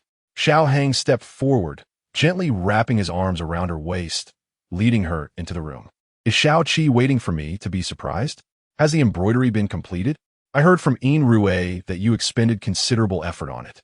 His words caught Wei Lingxi completely off guard, leaving her no time to concoct a plausible excuse. She could only muster the courage to stammer, "The embroidery is finished. But I simply cannot present it to you just yet. I shall surprise you in the morning." "Is that so?" Xiao Hang's eyes sparkled with mischievous delight. "Very well, I shall await it." Eager to witness his wife's masterpiece at the earliest opportunity, he resolved not to return to the study that night, choosing instead to stay in their chamber. Chapter 57. Truly overestimating her. Is my husband truly serious? Wei Lingxi blinked at him. "Indeed," Xiao Hong replied, settling down and leisurely sipping the tea handed to him by a maid. Wei Lingxi, after a moment, noticed he showed no inclination to leave and urged, "Aren't you busy with official matters, my husband?" "Not at all," Xiao Hong remarked with a gentle smile. "It seems it is you, my dear, who wishes to hasten my departure. That is not my intention." Wei Lingxi could no longer maintain her pretense and sighed. "My husband, the handkerchief has indeed been embroidered, though it may be rather unsightly, and I fear it would offend your eyes." "Oh, is it truly that grotesque?" "Indeed." Wei Lingxi called for Yin to bring over the basket of her handiwork and retrieve the rather unfortunate creation, presenting it to Xiao Hong. "You may see for yourself." Upon receiving the item from the Wei household, Xiao Hong had a suspicion about its quality. He surmised that his wife might be dissatisfied with her own skills and thus sought assistance from her family. After all, the Wei matriarch hailed from the south and was renowned for her embroidery. The young girl had claimed her work was subpar. Yet Xiao Hong believed this was merely modesty. Perhaps she felt her skills paled in comparison to her motheress. However, what Xiao Hong could never have anticipated was how genuinely he had overestimated her abilities. When he beheld the two round, unrecognizable figures that could neither be called ducks nor geese, he found himself utterly incapable of imagining they represented a pair of mandarin ducks. Struggling to find the right words to praise the young girl, he was at a loss, unable to discern where to begin. Wei Lingxi watched as Xiao Heng's expression contorted in a manner reminiscent of someone suffering from toothache and couldn't help but chuckle. "My husband, it is indeed quite ugly, is it not? Far beyond your expectations, I presume?" "Well, it is not too bad." Xiao Hong contrived to flatter her, though he had always prided himself on living a life of integrity, never resorting to deceit or flattery. To his surprise, she too was engaging in disingenuous praise, racking her brain for words to commend her own work. Wei Lingxi laughed so heartily that her face flushed with embarrassment. "My husband, there is no need to force yourself. I truly lack the skill for this. The previous embroidered gifts I presented you were crafted by my mother's hand, for I simply cannot." "Did your esteemed mother not impart her extraordinary skills to you?" Xiao Hong questioned, puzzled. Wei Lingxi responded with a rueful smile. "I am inherently dull, and moreover, I do not have a penchant for embroidery." Thus, Xiao Hong understood then. He scrutinized the handkerchief, though it was indeed unattractive. It possessed an inexplicable charm. "This gift reflects your earnest effort, and I shall accept it. No matter how unsightly, it is imbued with your sentiments." He had heard from Lin Bai that she had devoted her days and nights to embroidery without stepping outside. He had no lack of silver to procure exquisite embroidered pieces. Yet what the young girl offered him was a token of her affection, her painstaking effort. Her love was a treasure he cherished wholeheartedly. "On second thought, I must decline." Wei Lingxi snatched the handkerchief back. "The great general may not feel embarrassed, but I certainly do. I discreetly entrusted my mother with the task of preparing gifts for the old lady, as well as for my husband, which are to be delivered tonight." Xiao Hong clapped his hands, and Lin Mo, who was standing guard at the door, entered with a brocade box in hand. "Is this what you meant?" Lin Mo inquired, opening the box and placing it before Wei Lingxi. Upon seeing it, Wei Lingxi exclaimed, "How did this end up with my husband?" "I encountered your sixth brother," Xiao Hong replied, while pulling out a small box. "He said you would like this."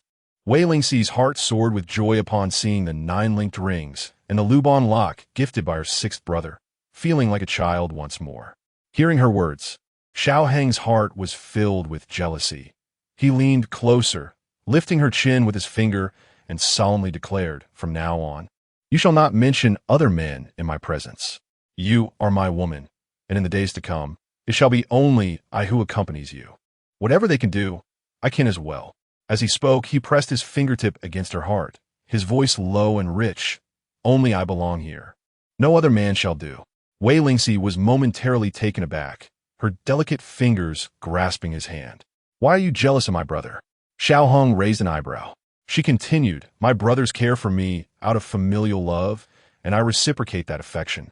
However, my relationship with my husband is one of love. I can have several brothers, but only one husband. Why should he be unsatisfied? Besides, with multiple brothers caring for me, will my husband be displeased? Xiao Hong furrowed his brow, reflecting on her words, which bore some merit. In the future, you are only permitted to converse with your brothers respectfully, and no more intimate embraces. Wei Lingxi found herself at a loss for words. Realizing that this man was still harboring jealousy over her seemingly close interaction with her third brother. Fine, I shall heed your words, she acquiesced. Satisfied, Xiao Hong smiled gently, his gaze falling upon her tender fingers, which were marked with numerous tiny blood spots from the needlework. It was evident that she had endured considerable hardship to embroider this handkerchief. His heart softened as he lifted her fingers and under her watchful gaze. He tenderly kissed the wounded tips. Wei Lingxi's eyes flickered, an exhilarating sensation coursing through her heart, causing her cheeks to gradually flush. The following day, the old lady's birthday brought unparalleled excitement to the Xiao family. This year, the Empress had specially sent someone to deliver gifts, and Master Song had also dispatched someone with congratulations, not only to celebrate the birthday of old lady Jiang, but also to enhance the reputation of his own daughter. Old lady Jiang beamed with delight, unable to conceal her joy, and praised Song Yingyu profusely at the banquet. Simultaneously, Wei Lingxi, who also received accolades for her exquisitely crafted embroidered shoes, won the old lady's heart. Other ladies presented jade and hand-copied Buddhist scriptures, each offering a token of goodwill, which the old lady acknowledged with a few words. The first lady, witnessing the old lady's praise for Wei Lingxi, felt discontent and publicly remarked, "This birthday banquet has been solely organized by Yingyu. Ninth sister-in-law has been unwell for some time, leaving all the responsibilities on Yingyu's shoulders, which has truly worn her out. Previously, she had been quite anxious about whether she could handle the matter well. However, seeing the elderly lady so pleased, the weight on her heart must have finally lifted. Just look at how adeptly the elder sister-in-law takes credit for her daughter-in-law's accomplishments." Lady Wu lowered her voice and remarked to Wei Lingxi, who sat beside her, that she truly feared the elderly lady would entrust the management of this household to you. Chapter 58.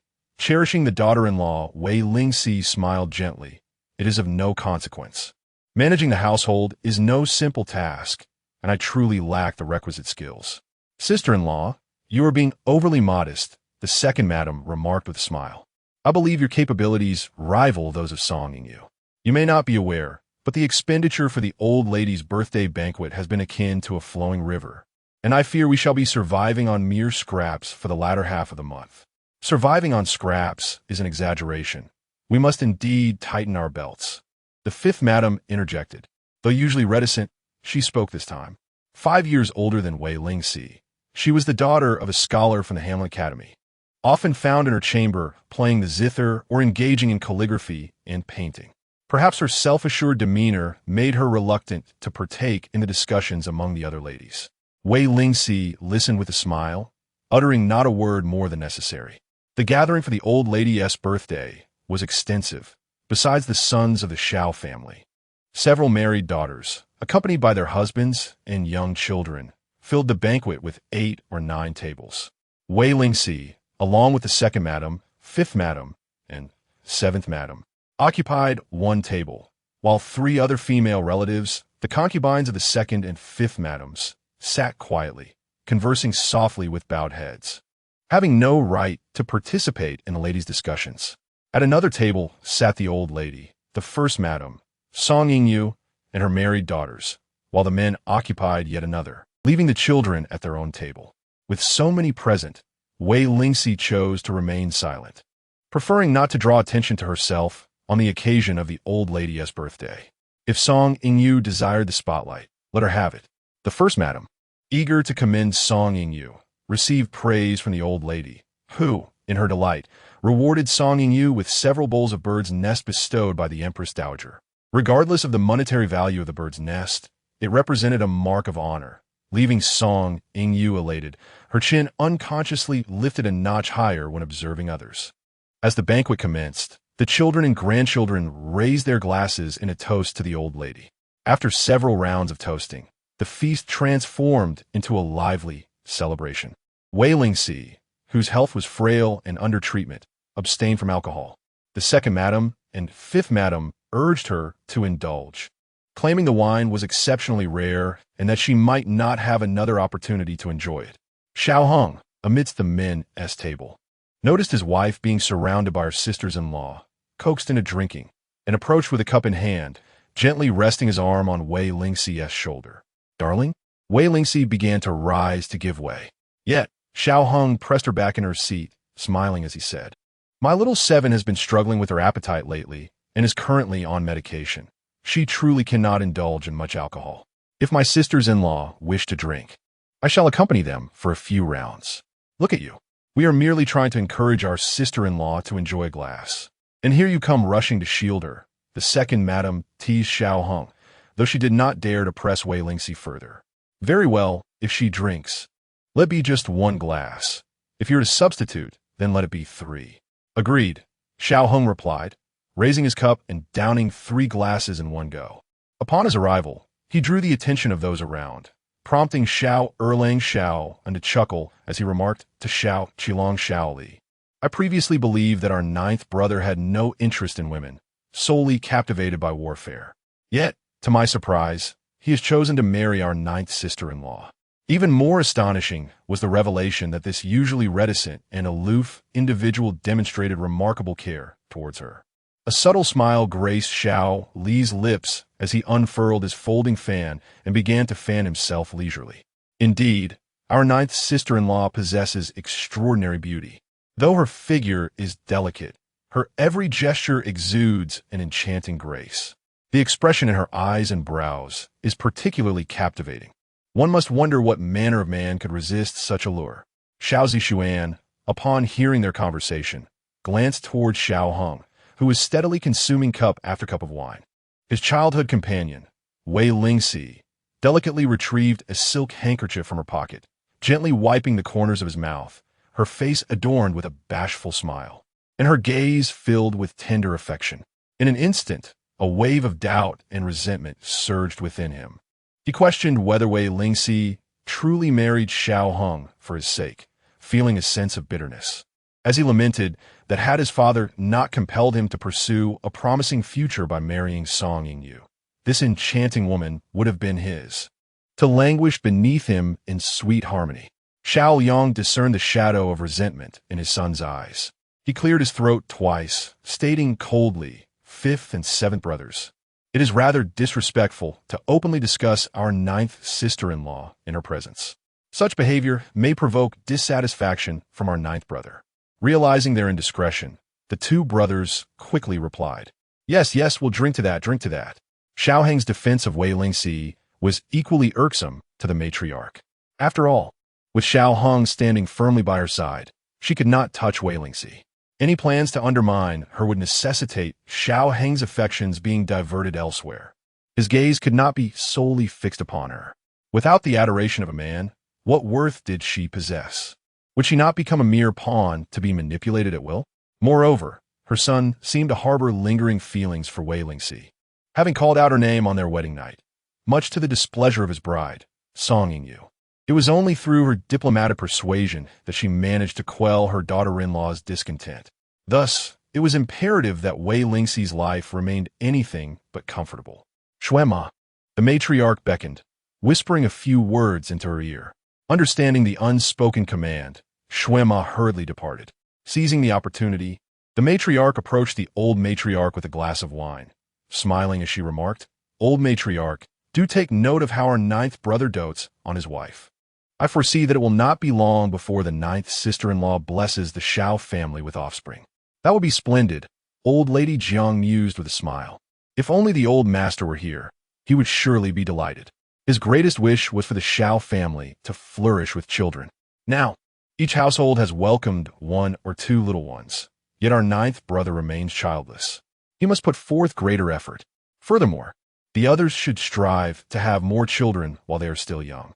The matron chuckled heartily, urging everyone to raise a toast to Xiao Hang, proclaiming, as they say, wine enhances merriment. Let us all quickly share a few cups with our ninth brother. Who knows, with a bit of effort tonight, our ninth sister-in-law may conceive. Indeed, our matriarch is blessed. Perhaps our ninth sister-in-law might truly achieve this in one fell swoop. The second madam seized the opportunity to join in the revelry. As the crowd converged around Xiao Hang, Wei Lingxi cast a worried glance at him, saying, "My dear husband, it seems you cannot escape this." "No witties. My capacity for alcohol is commendable," Xiao Hang replied nonchalantly. He was accustomed to hearty drinking and feasting in the military, often downing an entire barrel of wine. Thus, this little indulgence posed no challenge for him. Amidst the lively festivities, Xuema hurriedly made her way to the elegant hall, where Sang Ji had been waiting anxiously. Upon seeing Sang Ji, Xuema inquired, "Are you fully prepared? The success or failure of our endeavor rests on this moment. Both the matron and I shall provide you with unwavering support." Sang Ji's heart raced. Her face flushed like the dawn. Sang Ji will not fail in her mission. "Excellent. Listen carefully to the commands of the matron and me," Xuema instructed, pulling out a packet of medicinal powder from her pocket and handing it to Sang Ji. "The matrons at Tianxiang Building have surely taught you well during this time. You must employ every skill you possess to win over our ninth master." Chapter 59.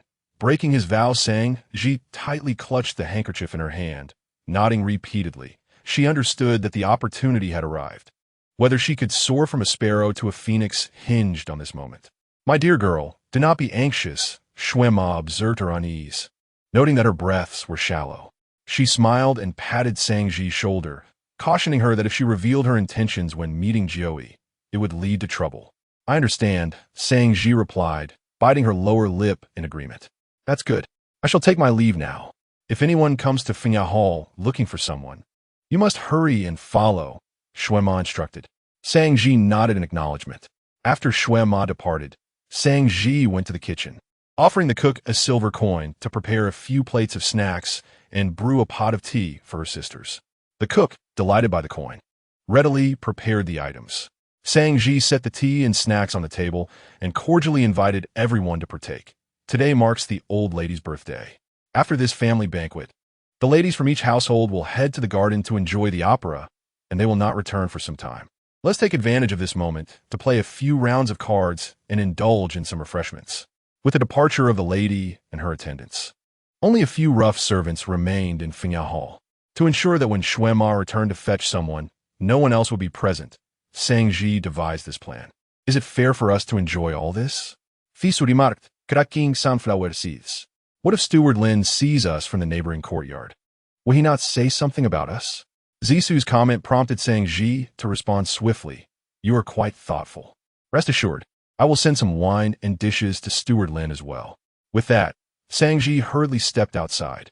Lian Xiao sensed that something was amiss with Sang Ji. In the past, if given the opportunity to send something back from the estate, she would have been reluctant, as if fearing a loss of money. However, now she was spending her own coin to prepare food for them, which was perplexing. "Lian gives people Sang Ji, asking Sang Ji, have you lost your sense of living? First, you treat us to food, and now you're also treating Steward Lin? What? Are you displeased with my hospitality?"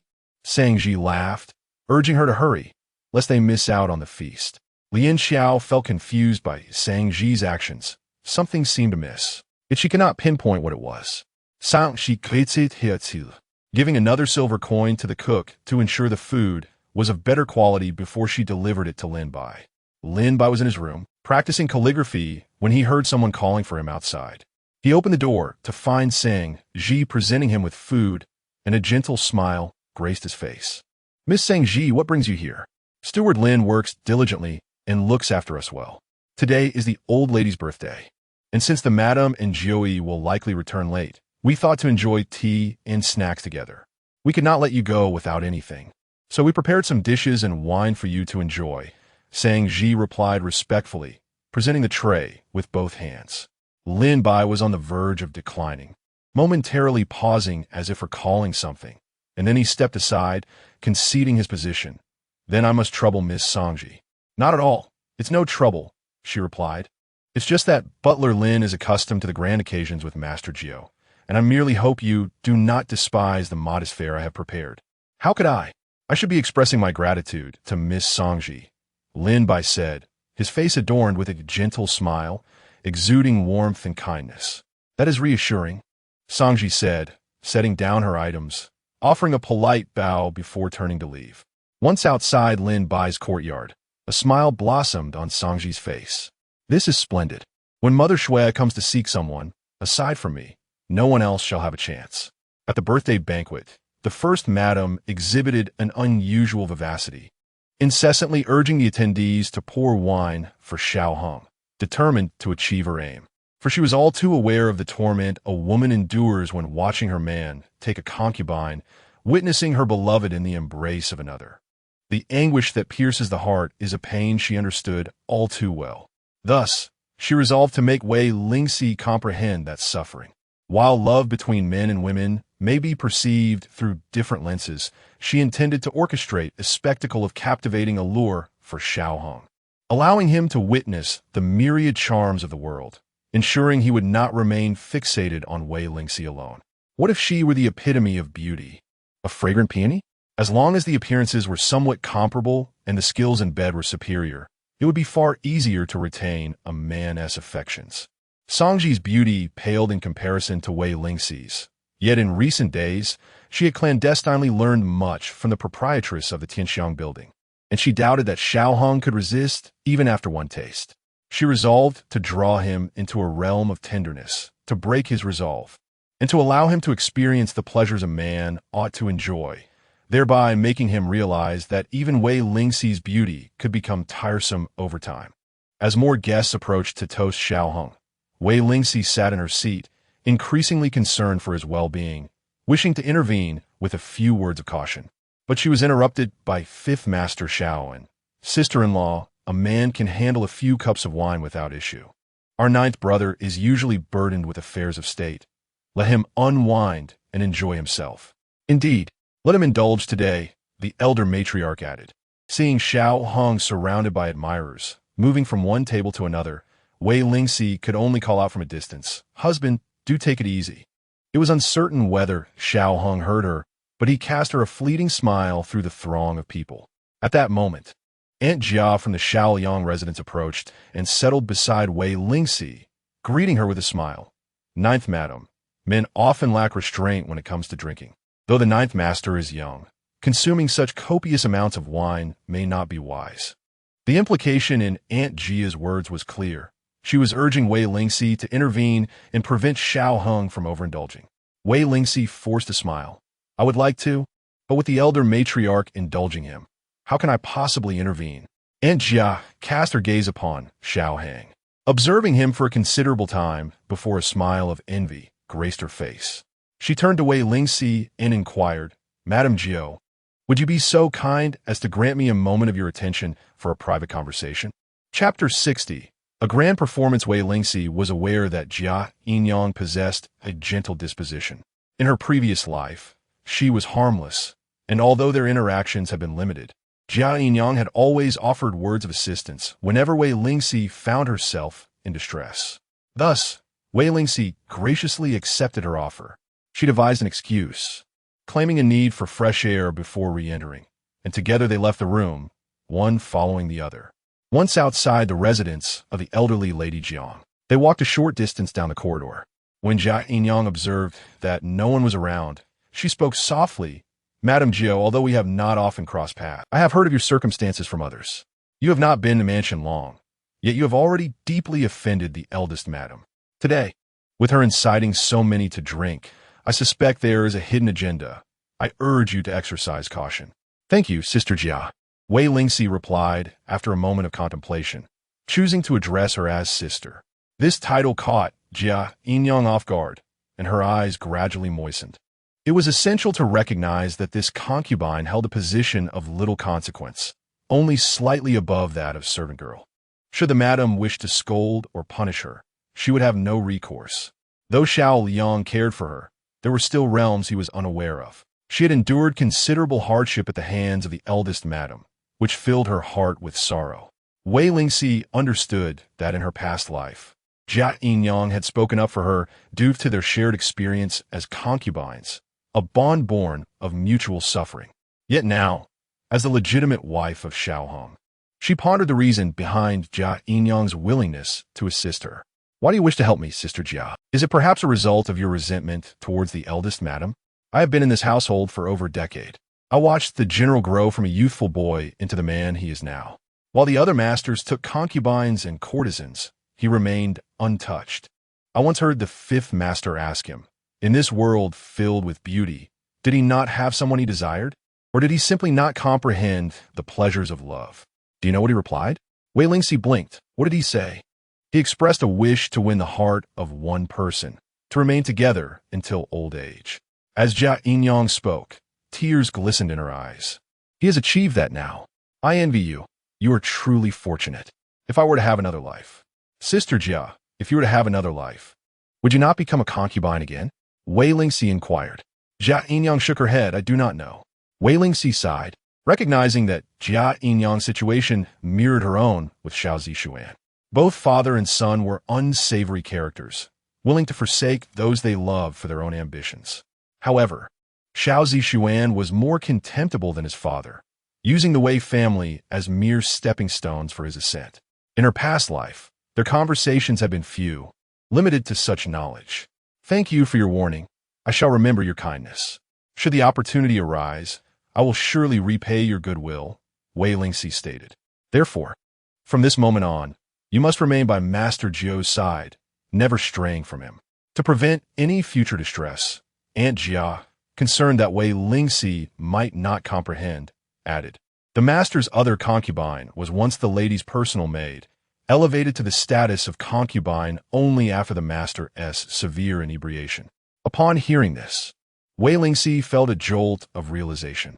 A fleeting thought illuminated her mind, and she suddenly understood the intentions behind Sang Ji's actions, as well as the reasons why the lady and Mother Shui sought her out. They were selecting that restless individual. Thank you, Sister Jia. I understand now, Wei Lingxi declared. I shall return at once. Aunt Jia nodded in satisfaction. However, upon her return, Wei Lingxi found herself ensnared by the lady and the third miss of the Xiao family. Already married, the lady insisted on having her engage with the third miss in embroidery techniques. After much effort, she finally extricated herself from their grasp. Yet, when she sought out Xiao Hang, she was informed by Fifth Master Xiao that Old Ninth has overindulged and has already been escorted home by the maid. You need not worry about him, sister-in-law. After expressing her gratitude to Fifth Master Xiao, Wei Lingxi immediately searched for Jin Rue and Yin Rue, only to discover that they too were entangled in conversation with the lady's maids, with no opportunity for escape. Jin Rue, Yin Rue, Old Ninth has drunk too much. Let us return and check on him, Wei Lingxi urged. Having been occupied by the two maids all evening, Jin Rue and Yin Rue finally heard their mistress call for them and seized the chance to depart. This being the matriarch's birthday celebration, Wei Lingxi knew she must first inform the old lady of her intention to leave.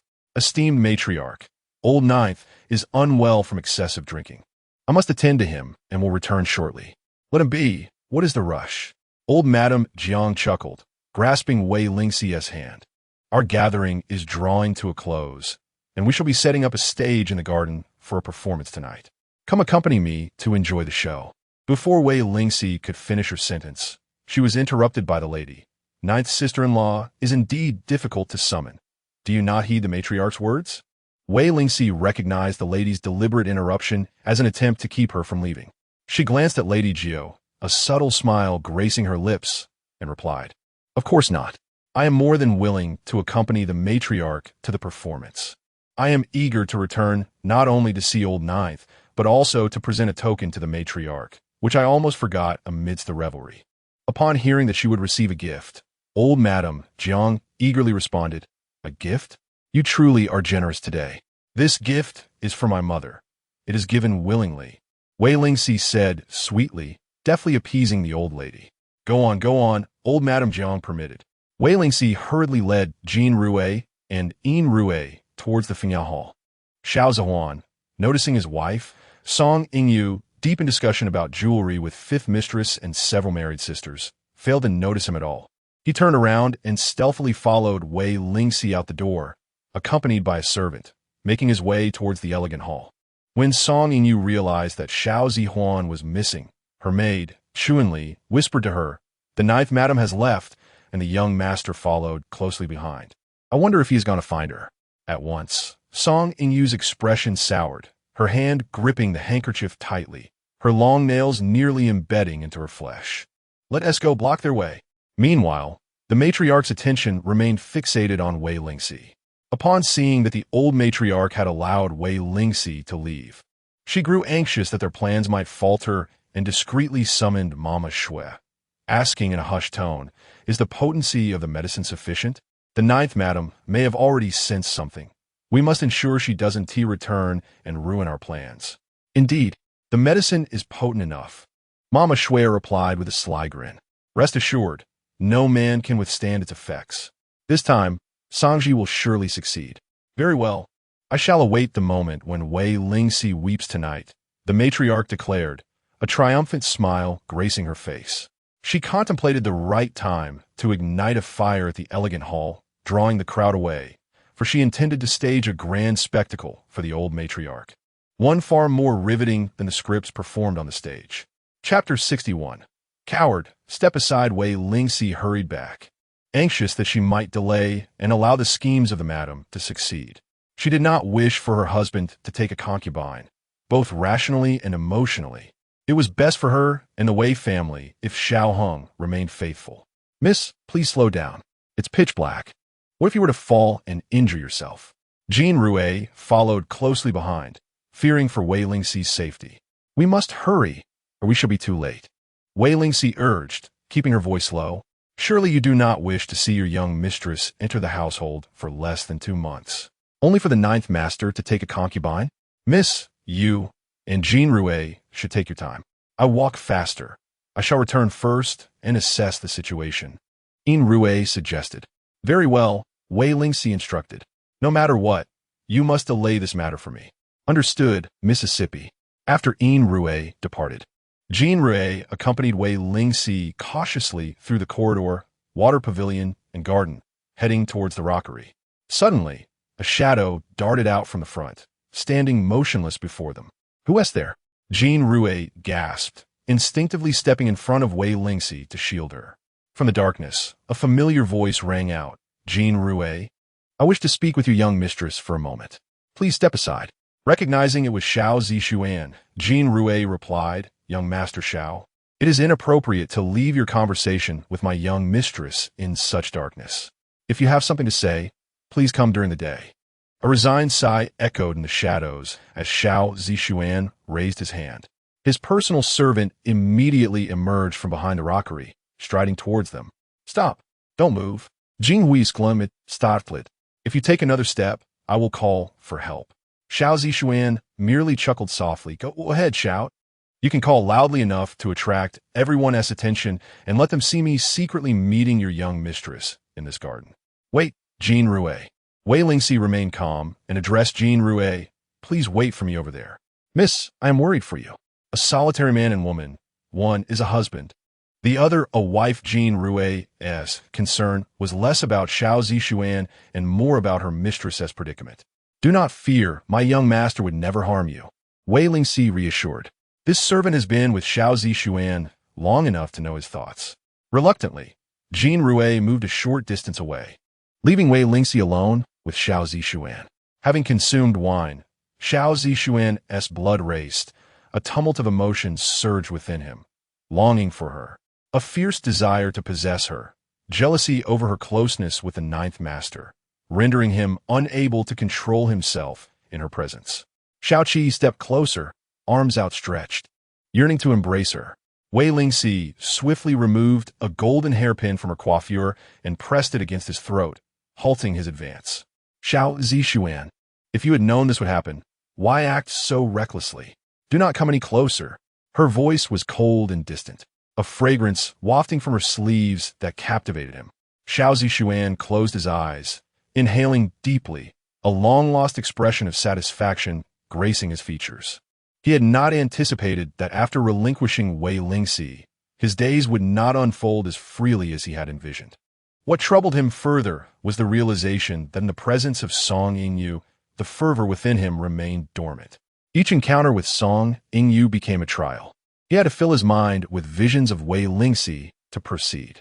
Yet, when he faced Wei Lingxi, his blood surged, an uncontrollable urge overwhelming him to possess her completely. Xiao Qi, if I were to say I regret it, would you forgive me?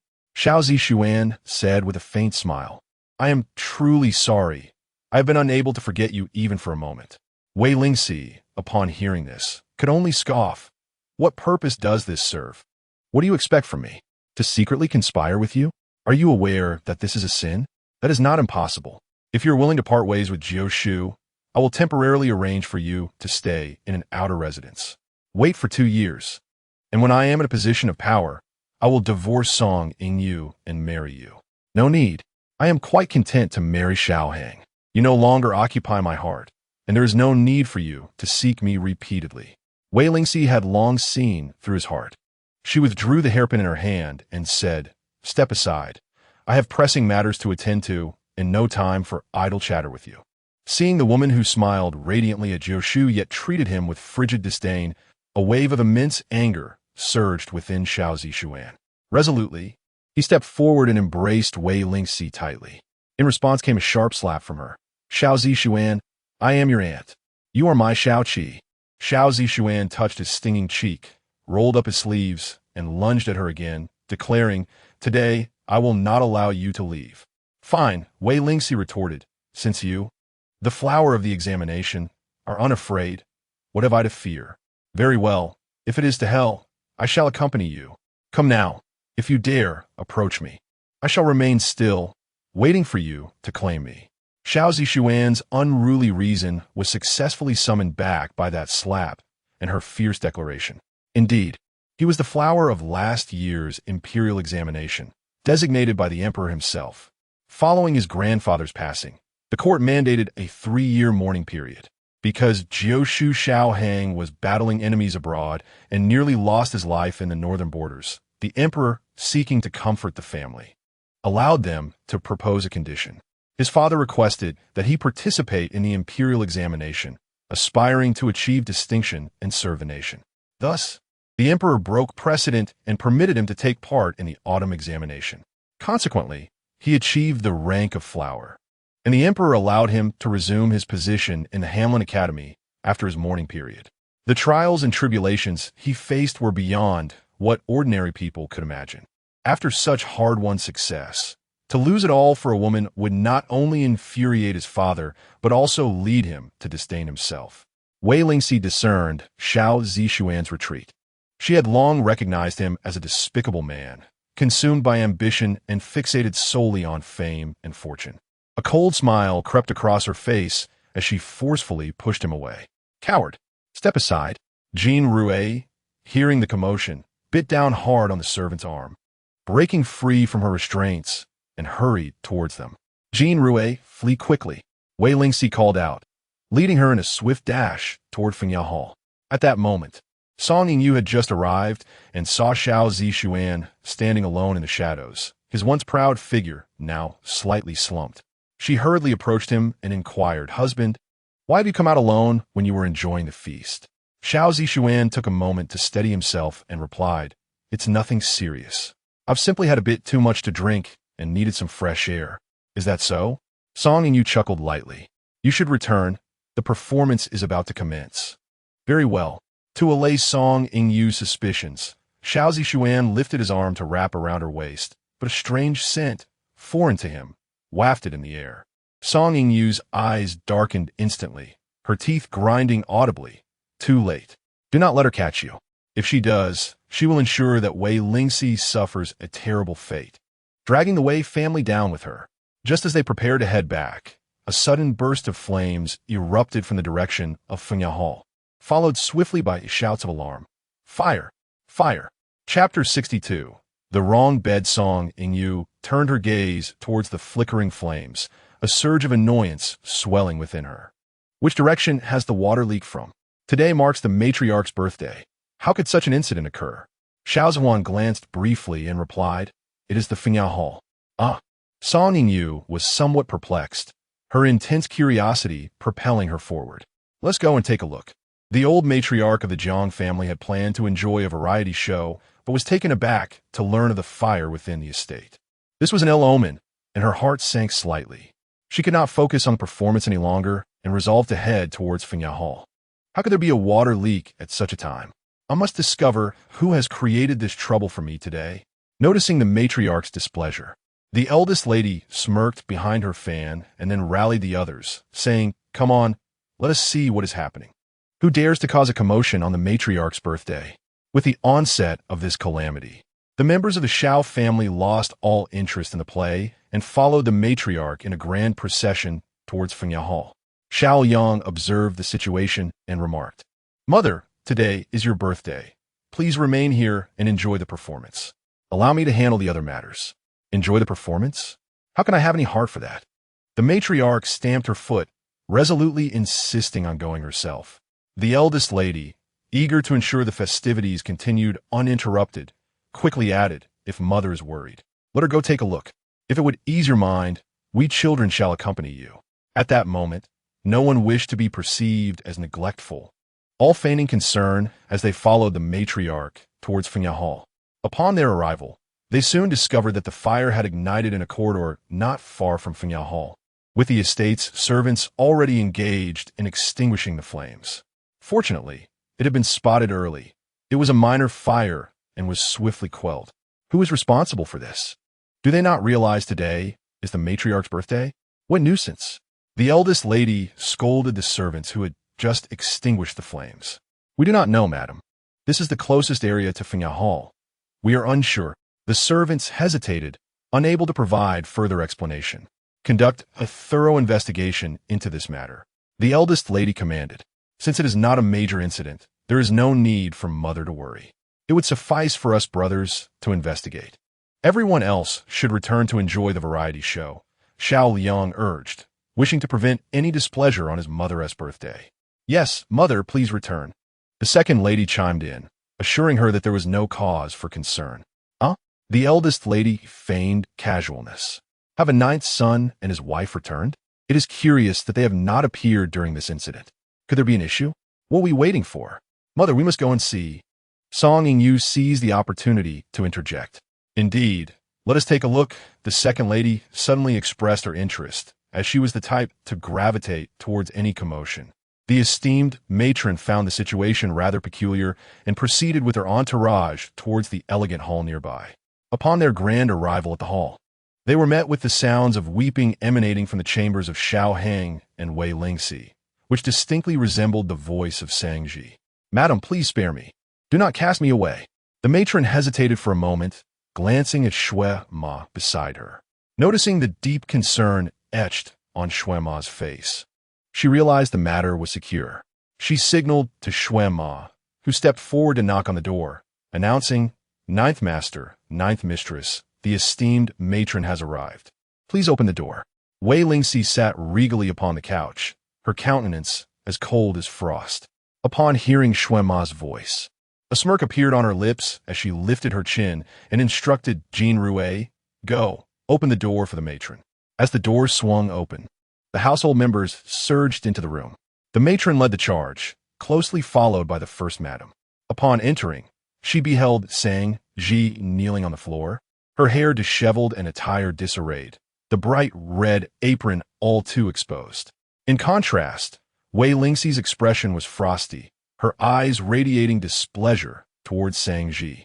"Oh dear, ninth sister-in-law, what has transpired?" inquired the first madam. Wei Lingxi, infuriated, dabbed at her teary eyes with a handkerchief. "Elder sister-in-law, something disgraceful has occurred in this elegant hall. I am utterly humiliated. This girl has committed an act of shame, being so young and yet ignorant of the concept of modesty, her mind preoccupied only with men. I have failed to properly discipline my maidservant. The onlookers observed her tears, scanning the room for the ninth master Xiao Hang, but found only the disheveled bedclothes of their newlywed sleeping quarters, hinting at indiscretions. Zhi's pitiable state beneath the bed, crying forlornly, suggested a scandalous liaison with the ninth master. The expressions of all present shifted subtly. What is the meaning of this? The matron inquired. Wei Lingxi, her gaze cast down, clutched her handkerchief tightly, her lips parting as if struggling to articulate her thoughts. Finally, she managed, "This maid has succumbed to her youthful desires and dared to misbehave in my absence. Look at my bed. I have been married to my husband for less than 2 months, and she has sullied it." With that, Wei Lingxi glared at Zhi. "I have treated you with kindness. What are your true intentions? Tell me, what audacity possessed you to ascend to my bed and cavort with a man?" Zhi, unable to express her anguish, lowered her head, tears cascading like a broken dam. "Madam, I was wrong. I had consumed too much wine today, my mind was clouded, and I had no other intentions." Observing Zhi's defense, the first madam felt a flicker of doubt. Was Zhi truly out of her wits? Standing there, she awaited assistance, yet Zhi did not even glance her way or utter a word. This rare opportunity must not be squandered. The lady of the house stepped forward to console Wei Lingxi, saying, "Dear sister-in-law, we, as the legitimate wives, must not harbor narrow minds. What man is not entitled to take multiple wives or concubines? Moreover, there is nothing inherently wrong with taking a concubine. Are there not days when women feel less than well? We cannot expect men to remain celibate forever, can we? Besides, having more concubines would provide old Ninth the opportunity to expand his lineage. More children at your feet would surely bring you joy, wouldn't it?" A cold smile flickered across Wei Lingxi's heart. Was this truly meant to comfort her, or was it simply an added source of irritation? Joyful? If a man were to take a concubine and genuinely find happiness in it, would she have to endure the subtle torment from Aunt Jia? If she were indeed pleased, would Xiao Yang still only have Xiao Zixuan as his sole heir? How disingenuous! "Dear sister-in-law, did I not just mention that Zhi has climbed into old Ninth's bed?" Wei Lingxi retorted. The old matriarch genuinely believed that she feared Xiao Hung taking a concubine, hence her retraction. The old matriarch, naturally concerned for the Xiao family's offspring, gently patted Wei Lingxi's shoulder and said, "Since the matter has occurred, let old Ninth take Zhi as a concubine. I observe that Zhi is robust and would bear children well. As your sister-in-law mentioned, what man does not have 3 wives or 4 concubines? Look at old Ninth. He has no concubines. By taking Zhi, should you feel unwell in the future, you could simply push old Ninth toward her. In that case, would you not still hold the reins in your household?" No sooner had her words fallen than Xiao Hang's voice echoed from the courtyard. "Take a concubine? Mother, who wishes to take a concubine?" Everyone turned to see Xiao Hung, standing in the courtyard, hands clasped behind his back, his jade-like visage illuminated by deep, piercing eyes that radiated clarity and sharpness. This was not the demeanor of a drunken man. Behind him stood Lin Bai, a faint smile gracing her lips as her gaze fell upon Zhi. What was happening?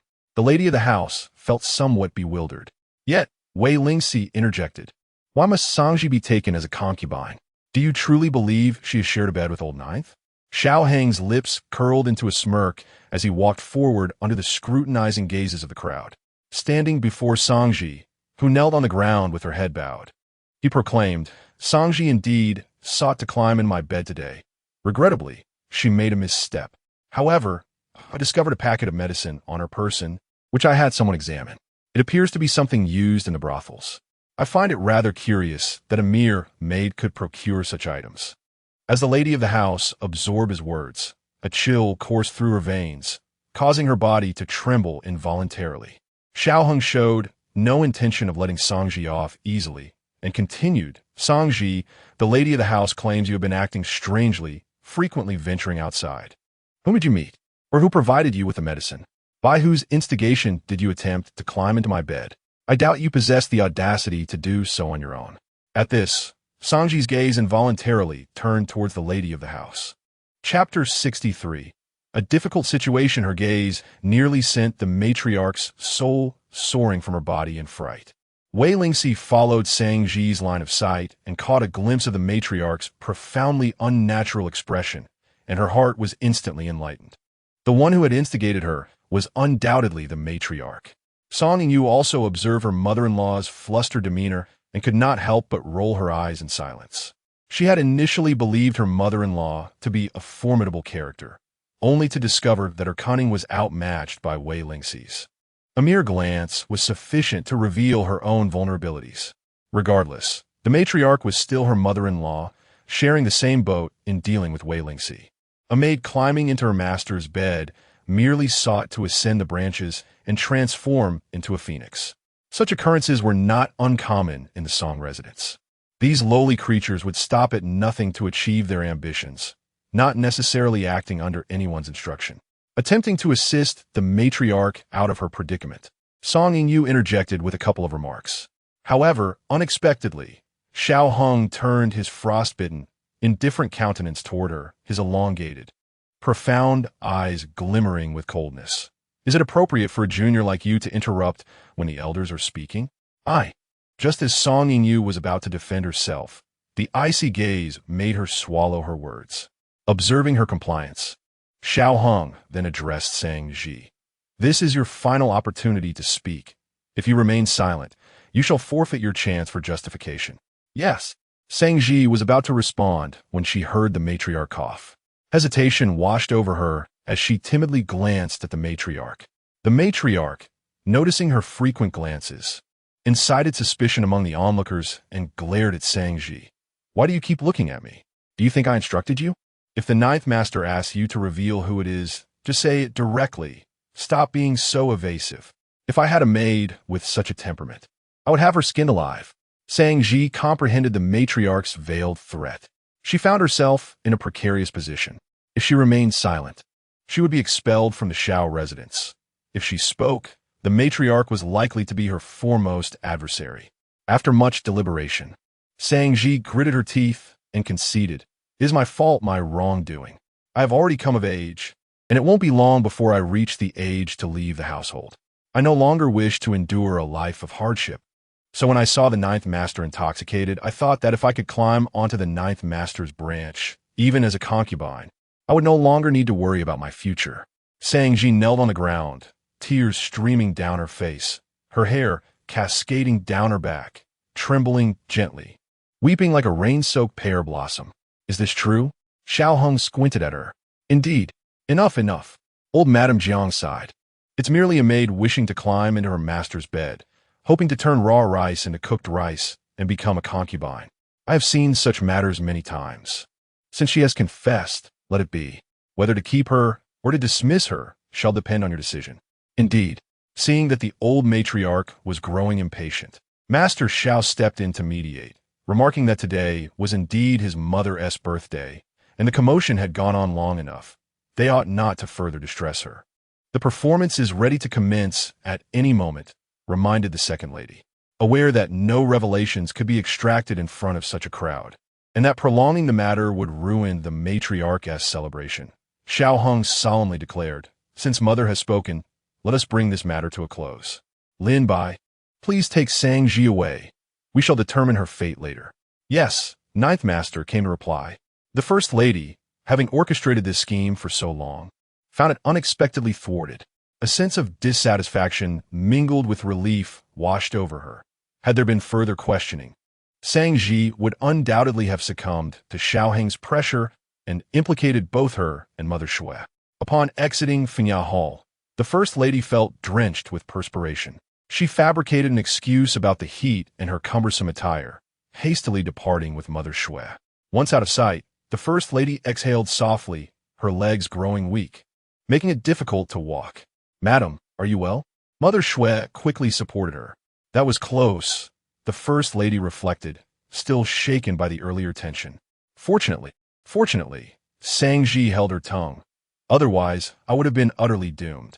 Not only would I have faced humiliation, but I would have surely offended the Ninth Master. You are blessed, madam, to turn misfortune into fortune, to navigate peril with grace." Mother Shui gently patted her back, aiding her in easing the tension lodged in her chest. "It is a pity Though that little Wei Lingxi did not suffer the consequences, I am truly incensed. And what of the effort I expended on Shangji? Not to mention the considerable sum spent on those potions, the gold lavished upon that brothel madam was no small matter. The First Lady lamented. Indeed, Mother Shui agreed. That old hag trained her as if she were a courtesan, imparting numerous secrets of the boudoir. While Shangji may still be innocent, she is astute and quick-witted, grasping what she ought to do with ease. It is unfortunate that Xiao Hong was not deceived. Had he tasted what she had to offer, Shangji would have outshone Wei Lingxi 100-fold. Mother Shui expressed her deep regret. I am perplexed. How did Shangji end up in the wrong bed? What transpired last night? This was clearly in Wei Lingxi's chamber. Who else could possibly be there besides the Ninth Master? Surely, Wei Lingxi could not be harboring a secret lover? The First Lady's words escaped her lips, only for her to immediately retract them. That cannot be. If she were keeping a man, Xiao Hong would certainly not spare her. He is a ruthless individual, having traversed the battlefield amidst countless corpses. The First Lady was utterly confounded, unable to comprehend what transpired after Shangji assisted the inebriated Xiao Hong back to Fengyao Hall. At Fengyao Hall, Wei Lingxi chose not to watch the performance, as the events of the evening had indeed taken her by surprise. Upon learning that Shangji was assisting the inebriated Xiao Hang back to the elegant hall, an unsettling premonition settled in her heart.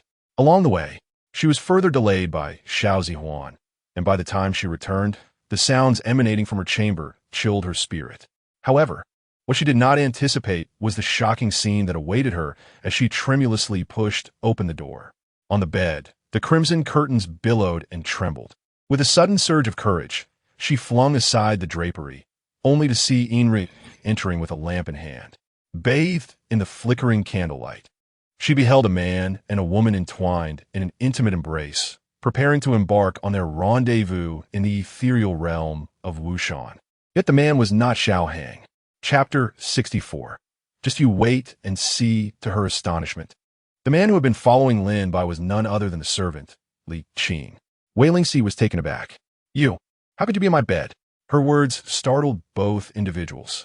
Li Qing tumbled off the bed, kneeling at Wei Lingxi's feet. Madam, this matter. I was following Master Jiu's orders. Upon recognizing that the man entangled with her was Li Qing, Shangji's complexion turned pale, nearly causing her to faint. Trembling, she crawled off the bed and knelt before Wei Lingxi, pleading for mercy. Wei Lingxi, in utter disbelief, asked, Inrue, what is going on? She had sent Inrue back to halt this incident. Yet now Inrue had returned, and Xiao Hong was nowhere to be found, leaving her perplexed. Is the madam looking for me? Xiao Hong had changed into a fresh outfit, seemingly just having bathed, exuding a refreshing aura. He approached, his lips curling into a cold smile as he gazed at Shangji on the ground. This maid's intentions are impure. She sought to take advantage of my inebriation to climb into my bed. You're not drunk? Wei Lingxi exclaimed in surprise.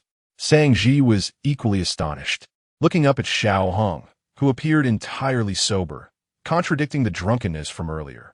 Not drunk, Xiao Hong clarified, sensing her myriad questions. Lin Bai discovered that the wine Shangji provided was problematic, noting her unusual behavior tonight. A few days ago, I instructed Lin Bai to keep an eye on the courtyard, and he observed Shangji frequently associating with Aunt Shui, who is close to the madam. Thus, he surmised she intended to act tonight and informed me in advance. So, you were pretending to be drunk? Indeed, Xiao Hong continued. Upon entering the room, I lay on the bed and witnessed her consuming medicine and applying an unknown substance to herself. The aroma of that substance was intoxicating, stirring one's thoughts. I could surmise her intentions. Hence, I asked her to fetch me water, during which I summoned Li Qing to take my place while I bathed. Since the lights in the room were extinguished, Shangji remained oblivious to my identity, utterly focused on throwing herself at me. Li Qing's heart raced uncontrollably, unsure of what she had applied that set his blood aflame, nearly causing him to falter in his restraint. At that moment, Wei Lingxi had only grasped the situation and had not yet had the chance to inquire further when she heard that there was a water issue near Fengyao Hall. Xiao Hong promptly went out to investigate, leaving her to continue her interrogation. Zhang, regardless of how much she was pressed, refused to speak, only pleading for mercy. Coincidentally, the old lady and others extinguished the flames and headed straight for Fiancé Hall. When coincidences accumulate, they cease to be mere coincidences. The events of the evening, coupled with Aunt Jia's reminder, had led Wei Lingxi to form a hypothesis in her mind, awaiting confirmation from the madam to validate her suspicions. Indeed, the madam was so flustered that she nearly revealed her true intentions. This left her utterly convinced that the mistress was the one who had instructed Zhang to climb into bed, intending to make Xiao Hong take a concubine, deliberately causing trouble for her as the legitimate wife. Now that everyone in the Xiao residence had gone to watch the variety show, Wei Lingxi summoned Zhang once more, determined to interrogate her personally. "My lady, it is getting late. Perhaps you should rest early and inquire tomorrow," suggested Xiao Hong, though not inebriated. He had drunk quite a bit that evening, leaving his mind and stomach quite uncomfortable. "My husband, you should retire for the night. I shall handle this matter," Wei Lingxi assured him. Aware of Xiao Heng's condition, she instructed Jin Rue, "Please prepare a bowl of hangover soup for the ninth master." "Yes, miss," Jin Rue replied. "Then I shall trouble you, my lady," Xiao Hong said as he rose to leave. However, just as he was halfway out, he paused, turned back, and leaned down, his large hand cradling the back of her neck as he pressed his lips deeply against hers. After a moment, he drew back, his voice rich and intoxicating like aged wine. "My lady, having you is enough for me. I have no intention of taking a concubine." Under the candlelight, his gaze was profound, imbued with tenderness, causing Wei Lingxi to blush and a sweet sensation to swell within her heart. "My husband, go on. I understand your feelings." Satisfied, Xiao Hong departed. In Rue closed the door. Wei Lingxi commanded, her expression turning cold as her eyes fell upon Zhang, trembling on the ground. Too afraid to lift her head, in a measured tone, she addressed Zhang, "I shall give you another choice. Either you gather your belongings by tomorrow, and I shall find a matchmaker to sell you for a few silver coins, or you tell me the truth, and I will prepare an alternative path for you. This path not only fulfills your desires, but also ensures your future comfort." Zhang, upon hearing this, suddenly raised her head. "My lady, what do you mean? What? Do you wish to be choosy?" Wei Lingxi raised an eyebrow. "And no, I wouldn't dare," Zhang stammered. After contemplating Wei Lingxi's words, she weighed her options and chose the latter. If she were truly sold, she would likely end up in a brothel, a fate she desperately wished to avoid, being subjected to the whims of countless men. "My lady, I will tell you everything." Zhang recounted the entire saga, detailing how the mistress had instructed her to act, and how Xuanma had specifically invited an old madam to teach her the arts of seduction. Wei Lingxi gritted her teeth in fury. The mistress had indeed gone to great lengths to scheme against her. Since she had shown no mercy, Wei Lingxi would not be bound by righteousness. All the grievances she had endured in both this life and the last, she would repay in kind to the mistress. It was time to settle the debts owed by the mistress. "And those 2 packets of powder?" Wei Lingxi inquired. "One packet is a fertility drug which, when consumed by a woman, allows her to conceive within a short time. If fortune favors her, she may succeed on the first attempt. Therefore, the drug she took was meant to ensure a swift pregnancy, allowing her to become a concubine once she bore Xiao Heng's child. And the other? The other powder, when applied to the skin, incites passion in men, rendering them unable to resist a woman's allure." Wei Lingxi understood. She leaned back against the soft couch, gently closing her eyes for a brief moment, and soon an idea began to take shape in her mind. "Excellent." A smile graced her lips as she addressed Zhang, instructing, "You may leave for the time being. Stay behind. Madam is not selling me anymore?" "No, I will provide you with what you desire," Wei Lingxi replied with a smile. Though Zhang was unaware of the specifics, any outcome was far preferable to being sold into a brothel. She bowed deeply, expressing her profound gratitude before departing from the esteemed madam. "Miss, this Zhang is utterly wicked. Do you truly intend to leave her here?" In Rue expressed her concerns, fearing that her mistress's kindness might sow the seeds of future troubles. "Miss, one can know a person's face, but not their heart. What if Zhang dares to?" Wei Lingxi raised her hand, chuckling. That will not happen. Rest assured. In Rue, I understand one crucial matter.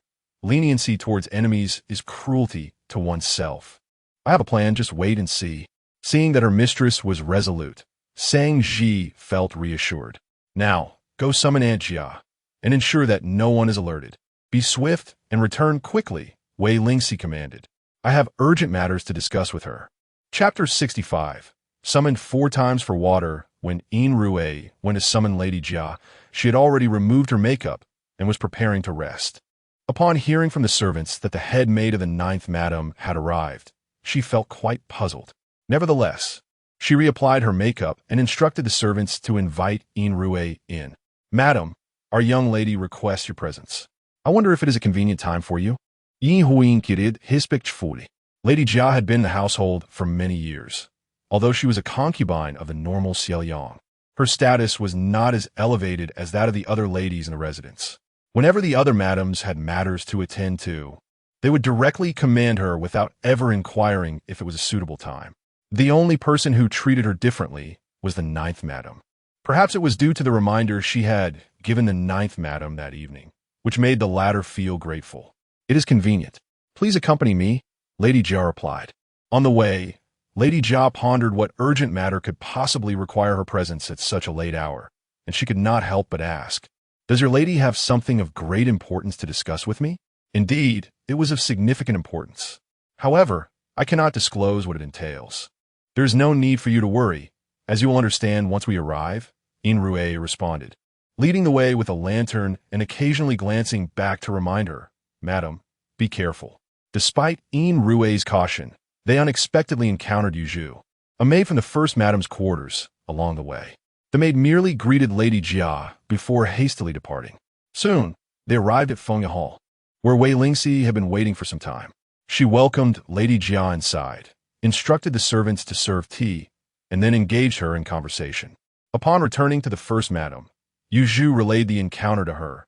"Say, madam, while passing through the garden, I saw the 9th madam's head maid, In Rue, leading Lady Jia toward Fengya Hall. I wonder what it could be about?" "Oh." The 1st madam's eyes narrowed. "How did those two become entangled?" Shuema cautioned her. "Madam, you must be wary of Lady Jia. Do not allow her to conspire with the 9th madam against you." The 1st madam slammed her hand on the table, a sinister smile spreading across her face. "She dares. Just watch as I strip her of her skin." Night deepened, and Lady Jia finally emerged from Fengya Hall.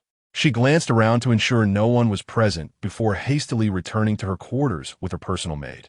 By that time, the 1st madam had already gone to bed. The following day, as Lady Jia was having breakfast, Shuema approached her, saying, "Madam requests your presence." Upon arriving at the main chamber, she found the 1st madam reclining on a soft couch, her eyes half closed, while Yu Zhu knelt beside her, massaging her legs. "Lady Jia, I heard you visited Fengya Hall last night.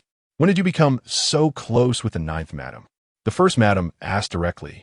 Lady Jia lowered her gaze, appearing submissive and manageable.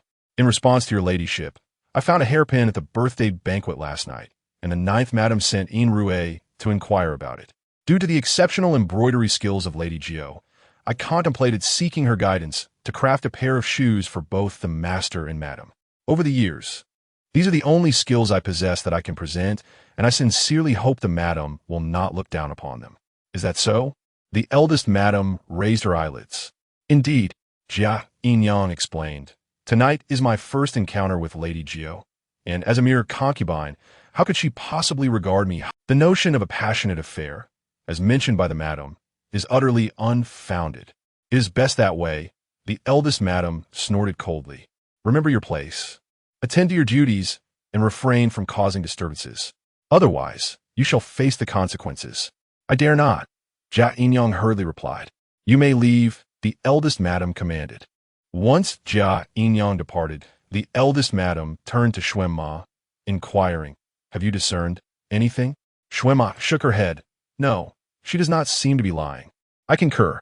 It is evident that Wei Lingxi would rather marry the much older Jiu than become a concubine to Xiao Zixuan, which suggests she harbors disdain for those in such positions." After finishing her statement, the eldest madam turned over, exposing her back. Come need my back. Last night, the master kept me awake for half the night. I am utterly exhausted. Xuema understood and smiled, of course. She then addressed Yuju. You may leave. I shall attend to the madam. Following the command, Yuju exited. Once Yuju was gone, Xuema inquired, was the madam satisfied last night? The eldest madam, nearing 40, was in the prime of her desires. Ah, I cannot say I was satisfied, merely that I endured. The master expended all his vigor on Jiaoyingyang. After such a long time of emptiness, how could a mere sprinkle of rain suffice to moisten parched land? Yet before the maids, she had to maintain her facade, merely stating that the previous night had been excessively vigorous. Xuema sighed, attempting to console her from a different angle. Even if the master frequents Jia Yinyang's chamber, so what? She still has no children. Her fate lies entirely within the madam's hands. Does she not rely on you to dictate her destiny? You speak true. The eldest madam felt a bit relieved, reflecting that as a mother-in-law, it would be beneath her dignity to continually dwell on such matters. You're correct, madam. As Jia Yinyang exited the eldest madam's chamber and made her way back to her own room, she encountered Xiao Yang, who had just returned from court. Remembering Wei Lingxi's words from the previous night, she approached him with a smile. Master, you have returned. Noticing Jia Yinyang adorned in a fresh green skirt with a light touch of makeup, she appeared remarkably youthful and vibrant, exuding an enchanting charm. Thank you, master. Jia Yinyang replied with a smile. The madam is resting inside. You should return swiftly. Observing Jia Yinyang pushing him towards the madam's chamber again, Xiao Yang felt a twinge of displeasure. As she brushed past him, he felt her delicate finger graze against his, and she discreetly placed a small paper ball into his palm. He understood in his heart, turning away and glanced down at the writing on the note. Tonight, I have a treasure to present to the master. A faint smile curled at the corners of Xiao Yang's lips as he strode towards the chamber. That very night, Xiao Yang retired to the room of Aunt Jia. Throughout the night, he called for water no less than 4 times. The kitchen was stocked with warm water, and the maids were deprived of rest, lest the master should request water. The following morning, the First Lady, upon hearing of this incident, was so infuriated that she could scarcely consume her meal.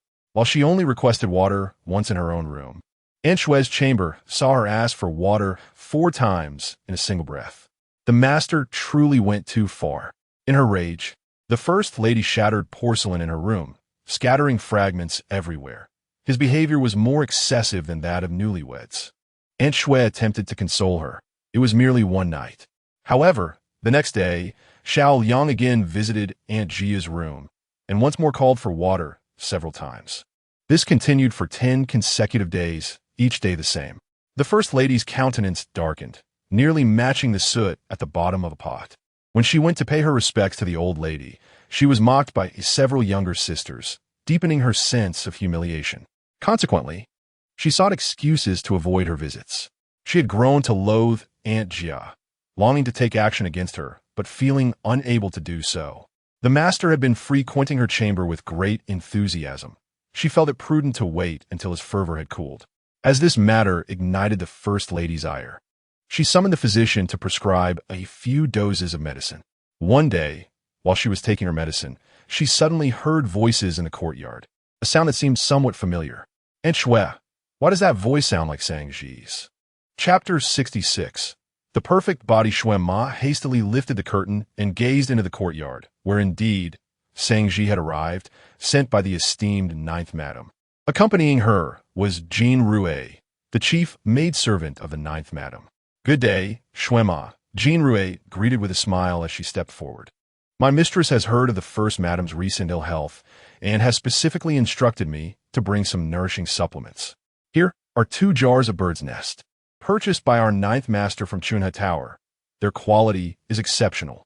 Please accept them on behalf of the First Madam. Shui Ma welcomed them inside, and after a few pleasantries exchanged with the First Madam, Jean Rue's gaze fell upon Shangji, prompting her to inquire, Your mistress still keeps her around? Why hasn't she sent her away? Jean Rue replied, Originally, my mistress intended to dismiss her, but Shangji pleaded earnestly, and in a moment of compassion, my mistress decided to retain her. Typically, She is assigned menial tasks and errands. The ninth madam truly possesses a soft heart. The first madam chuckled dryly, offered a few jibes before dismissing them. Once Jean Rouet departed, the first madam was consumed with anger. Damn it! Is this a gesture of goodwill or a display of affection meant to provoke me? Knowing full well that I am upset over Xiao Yang's matters, they choose to send such words my way. Are they not deliberately trying to infuriate me? Jean Rouet returned with Sang Ji to Fiancé Hall, where they found their mistress surrounded by an array of paints, engrossed in her artwork. Miss, the items have been delivered, Jean Rouet remarked. The first madam's expression was truly dreadful. It seems she hasn't rested well these past 10 days. Wei Lingxi, diligently working on her painting, lifted her gaze at Jean Rouet's comment, a subtle smile gracing her lips. I see. Miss, allow me to assist you in mixing the colors, Jean Rouet offered, turning to wash her hands. Wei Lingxi glanced at Sang Ji, who stood motionless in place. How have your preparations been? Have you thought through my suggestion? Sans y nodded fervently. I have, madam. I am willing to undertake this for both myself and you. I do not wish to coerce you, Wei Lingxi replied, her wrist gracefully twisting as the delicate brush tip sketched a beautiful outline of a lady on the rice paper. It is entirely your choice. Sang Ji hastily knelt down. I am willing. I volunteer. Good. Wei Lingxi smiled gently, handing the completed painting to Sang Ji.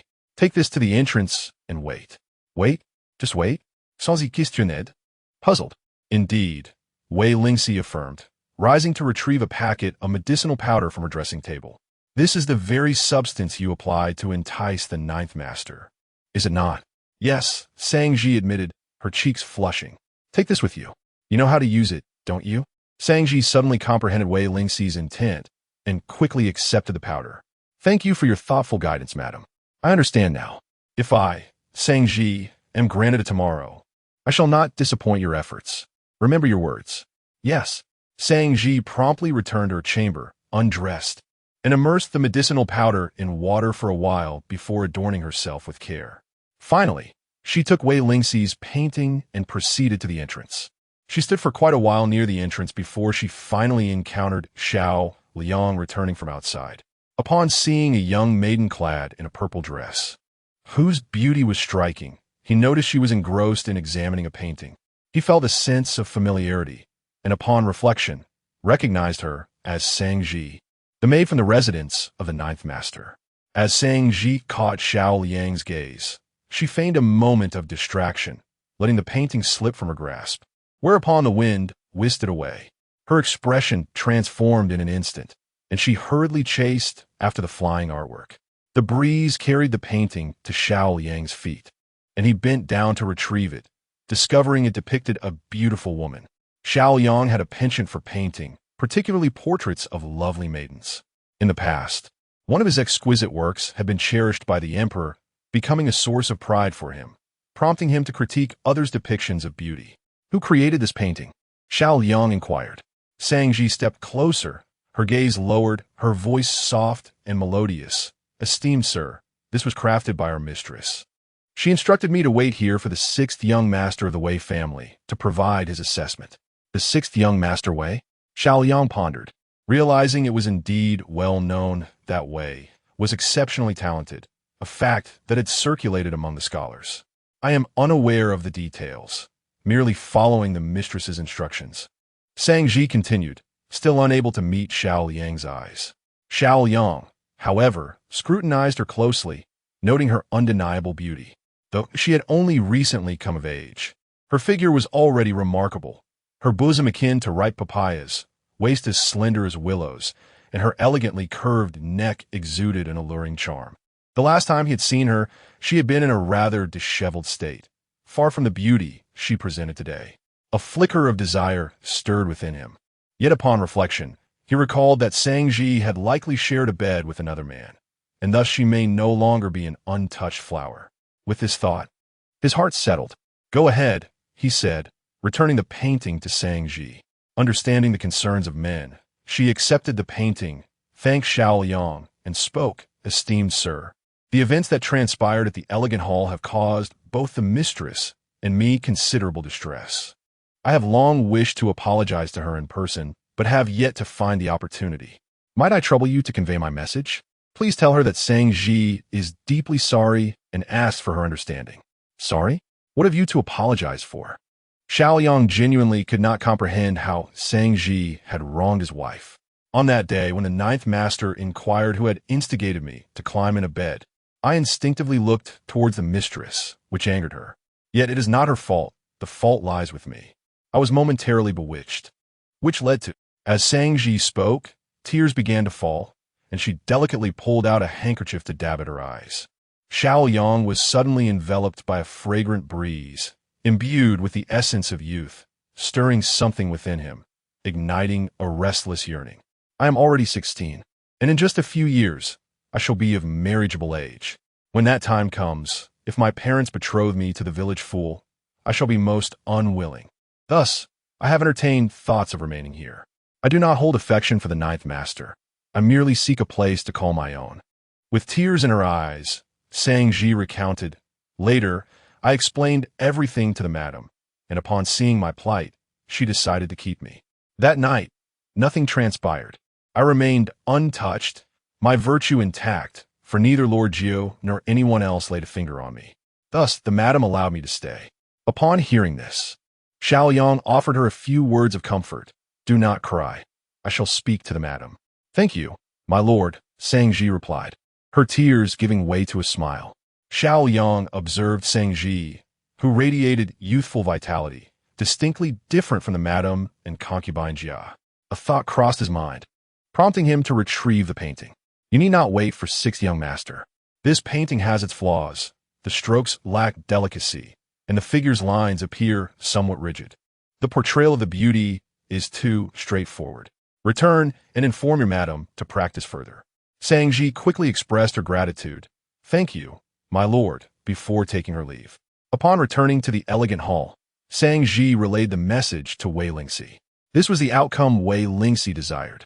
She had intentionally painted it in such a manner to capture Xiao Liang's attention. Very well, you may withdraw. If anything arises, I shall summon you again. Understanding her cue, Sang Ji hastily departed. In the evening, Xiao Hong returned from the military camp. After bathing, he sought out Wei Lingxi, finding her engrossed in her painting of a beauty at the desk. He approached quietly, peering over her shoulder, and spoke with a gentle, refined tone, Madam. How long have you been painting in seclusion? Startled, Wei Lingxi looked up to realize it had grown dark, and Xiao Hong was back. Husband? Indeed. Xiao Hong pointed to the unfinished painting, remarking, Your painting is overall commendable, yet the strokes appear somewhat stiff. To depict a beauty, one must capture her essence. The beauty lies in the bones, not merely the skin. If the structure is flawed, the beauty will not shine. As he spoke, he took the brush from her hand, leaning slightly forward, one hand guiding the brush while the other held back his wide sleeve. The delicate tip glided across the paper effortlessly, and the lines flowed naturally. The beauty's grace emerging with ease. Wei Lingxi marveled internally, realizing that not only was Lord Jiu skilled in battle, but also excelled in art. Husband, you are indeed impressive. I had no idea. She gazed at the exquisite lines in admiration. Xiao Hong, seemingly in good spirits, jested with her, his lips near her ear, his warm breath whispering, I possess many more talents, madam. If you wish to witness more, you must strive harder. Otherwise, I fear you may find it overwhelming. The double entendre did not escape Wei Lingxi, who, despite her understanding, felt a flush of embarrassment as she touched her heated cheeks. Xiao Hong observed her reaction, a smile playing on his lips, and continued to admire her. This young lady is blushing, her beauty unparalleled. After today's relentless sword dance, her spirit and complexion are notably improved. Coupled with the recent adjustments by Xiao Yu in her medicinal and dietary regimen, her body has been undergoing subtle transformations.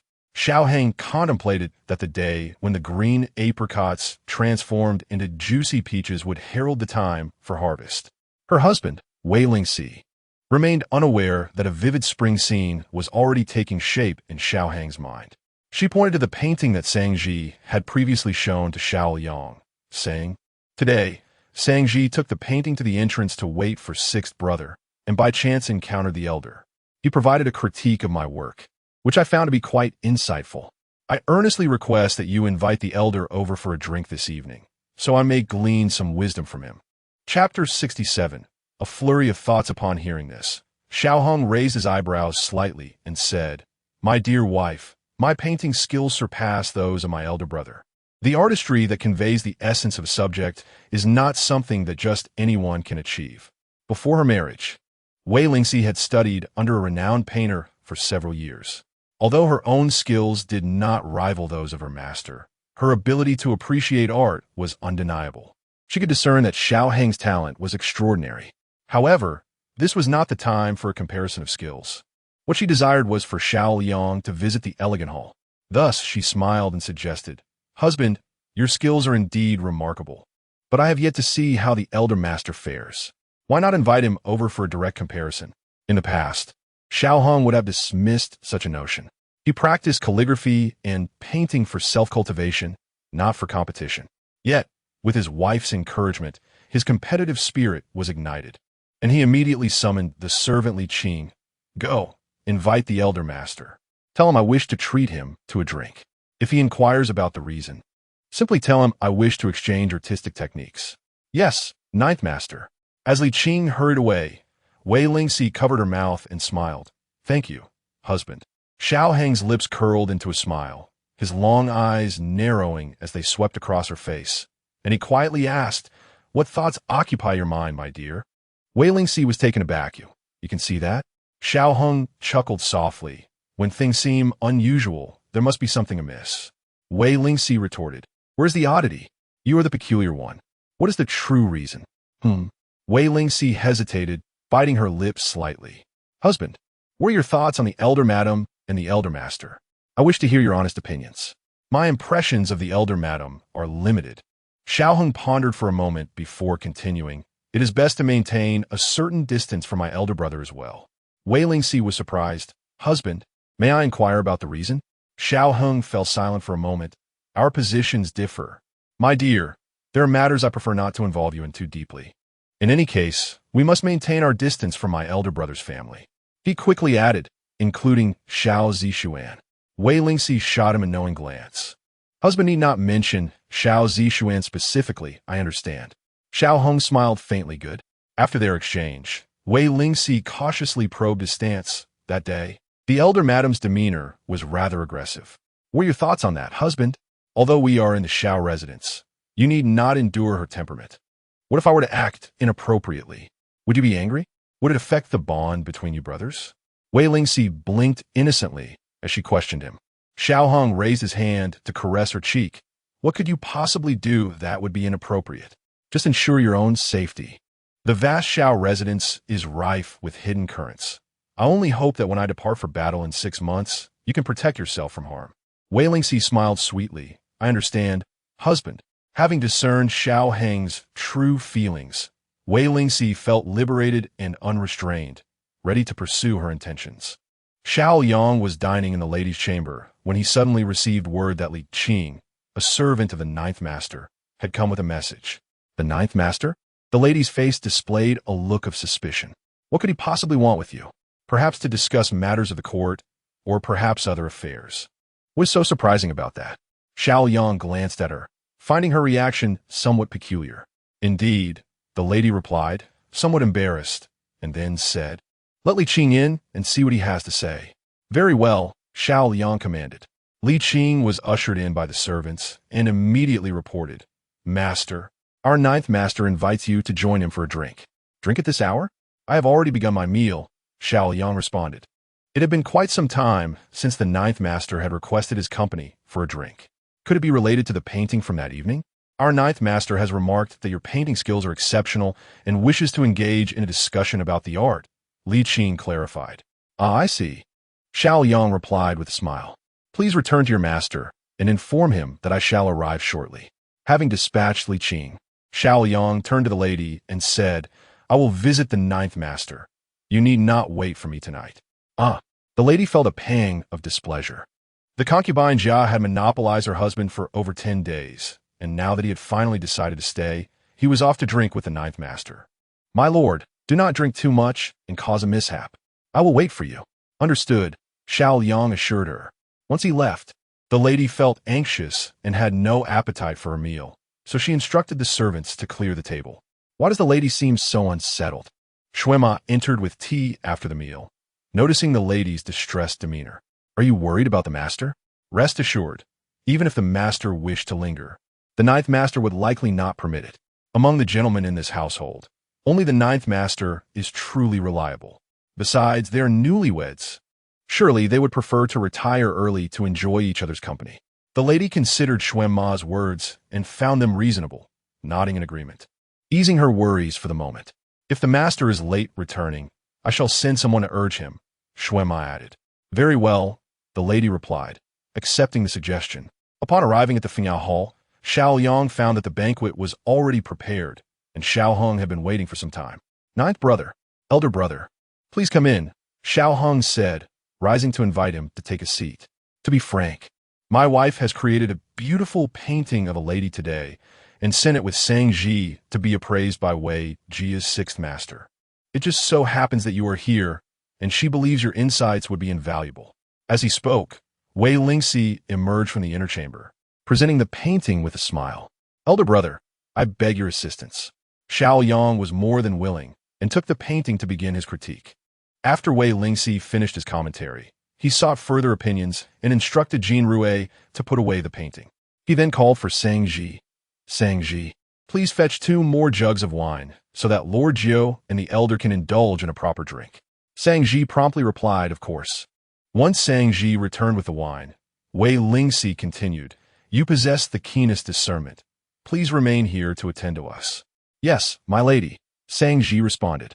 Sang Ji was tasked with pouring wine for Xiao Yang, and each time she approached, a captivating fragrance wafted from her. He had lived nearly 40 years without ever encountering such an intoxicating scent that stirred his heart. While sipping the wine, his gaze wandered towards Sang Ji, resting upon her slender and graceful waist. It was uncertain whether the aroma was simply too enchanting or the wine too exquisite, but his mind began to wander. An inexplicable impulse blossomed within him. Chapter 68, granting you a title after a series of drinks. Xiao Yang's gaze appeared somewhat hazy. His tolerance for alcohol was limited, and he could not consume much. Sir, another drink, please, Sang Ji said in a soft voice, her hands never ceasing as she filled the cup to the brim once more. Under normal circumstances, Xiao Yang would have refrained from drinking further. Yet, inexplicably, today he found himself yearning for something to transpire. Thus he continued to down several more cups. Brother, are you well? Upon noticing his intoxication, Xiao Hong ceased to urge him to drink more. Although the wine was delightful, it was prudent for his elder brother to avoid excess. Xiao Yang nodded at the remark. His eyes clouded as he gazed at Xiao Hong. Ninth brother speaks truthfully. In that case, I shall take my leave. Should there be any issues with painting in the future, do not hesitate to summon me. Thank you, sir, Wei Lingxi replied with a smile. Farewell. Staggering, Xiao Yang made his way outside, prompting Xiao Hong to send Li Qing after him. However, Wei Lingxi interjected first. Sang Ji, you shall escort the sir. Yes, madam. Sang Ji promptly stepped forward, taking Xiao Yang's arm, her smile tender and her eyes brimming with affection. Sir, allow me to see you off. Be cautious of your steps as night falls. Very well, Xiao Yang nodded in contentment. Can Sang Ji manage alone? Li Qing should accompany her. Xiao Hong expressed his concern and insisted that Li Qing follow. Unexpectedly, Xiao Yang waved his hand in refusal. No need, Sang Ji is sufficient. Upon hearing this, Wei Lingxi's lips curved slightly, her heart comprehending that Xiao Yang's interest had been piqued. It was merely a matter of time before Sang Ji was welcomed into his chambers. Xiao Hong paused, his brow twitching twice as he seemed to grasp the implication. He pressed his lips together, choosing to remain silent. Once Xiao Liang had departed, Xiao Hong dismissed the servants, leaving only Wei Lingxi, and directly inquired, Madam, what scheme do you have in mind? What do you think, my husband? Wei Lingxi tilted her head, gazing at him with a smile. Her crescent-shaped eyes sparkled with a hint of cunning. Xiao Hong quickly discerned her intent. He furrowed his brow in contemplation before his expression gradually relaxed. Ah, this little girl, though young, possesses quite the clever ideas. I had genuinely believed my wife to be magnanimous, willing to overlook past grievances and keep Shangji close. I did not anticipate her purpose would unfold in this manner. Seeing that he had uncovered her strategy, Wei Lingxi laughed. Isn't this approach rather fitting? It not only fulfills Shangji's desires, fostering her gratitude towards me, but also serves as a lesson to the first madam. Let us see if she dares to bully me again. Does my husband not find this agreeable? Xiao Hong, seasoned by years of warfare, was well acquainted with the art of deception. What general lacked strategy? What general's path wasn't paved with bones? To remain undefeated, one must never show pity towards the adversary. Very well, splendid, he said, ruffling her hair. My dear wife, this is indeed excellent.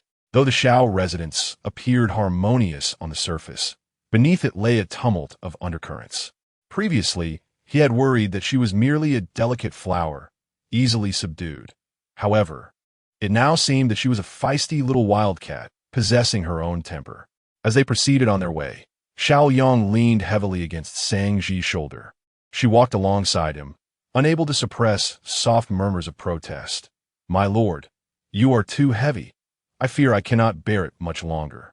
Shall we find a place to rest before continuing?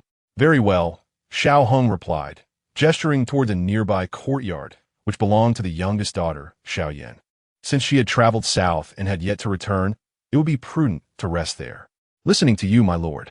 Xiao Yan's quarters were modest in size. Though she was often absent from the residence, there were maids who came to tidy up the space. Upon witnessing the lord's arrival, the maids hesitated to speak, but ultimately assisted him in finding a guest room where he could rest. Shangji helped Xiao Liang to the bed and was just about to bend down to assist him with his shoes when suddenly he grasped her hand tightly, pulling her into his embrace.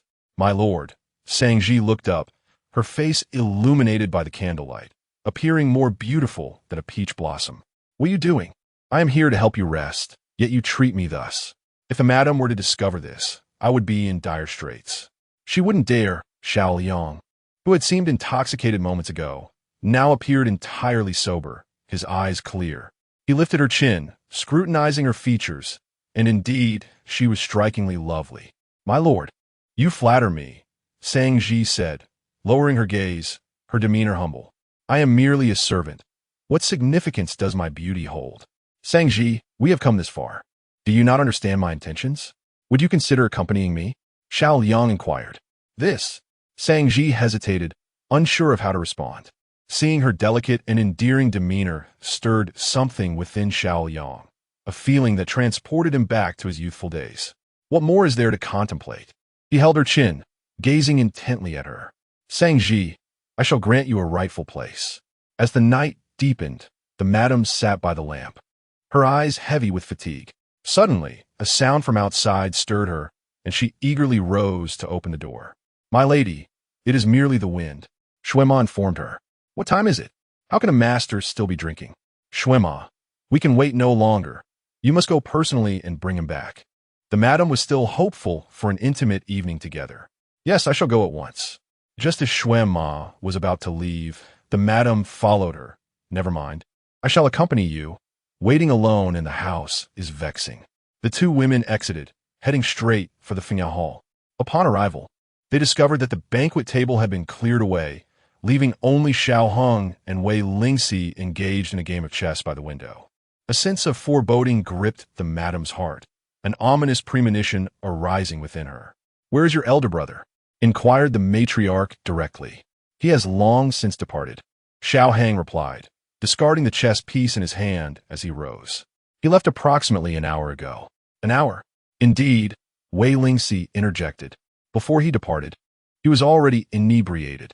My husband instructed Li Qing and Shangji to escort him home. However, my brother insisted that it was unnecessary for Li Qing to accompany him, and that Shangji could manage alone. A resounding explosion echoed in the matriarch's mind, as if something had shattered within her. Chapter 69. Ashamed to face the world, Shangji. The lady murmured the name, her complexion draining of color in an instant. She could no longer afford to utter more words and turned directly to Madame Shui, commanding, let us go seek out the master. As they traversed the path, The lady's emotions oscillated, her mind a tumultuous mess. Quickly find the master. Both of us must search everywhere, she instructed sharply, her voice piercing through the oppressive darkness of the night. Madame Shui, observing the lady's anxious demeanor, couldn't help but sigh inwardly. Madam, an hour has already elapsed. If the master intended to engage in something, it would have transpired by now. Silence, the lady retorted, her frustration palpable. I wish to hear nothing but to see the master. Madam, please temper your anger. Fretting is of no avail now. As Madame Shui endeavored to soothe the lady, she suddenly noticed two young maidservants chatting near the waterside pavilion, leaning against a willow tree. It was quite late.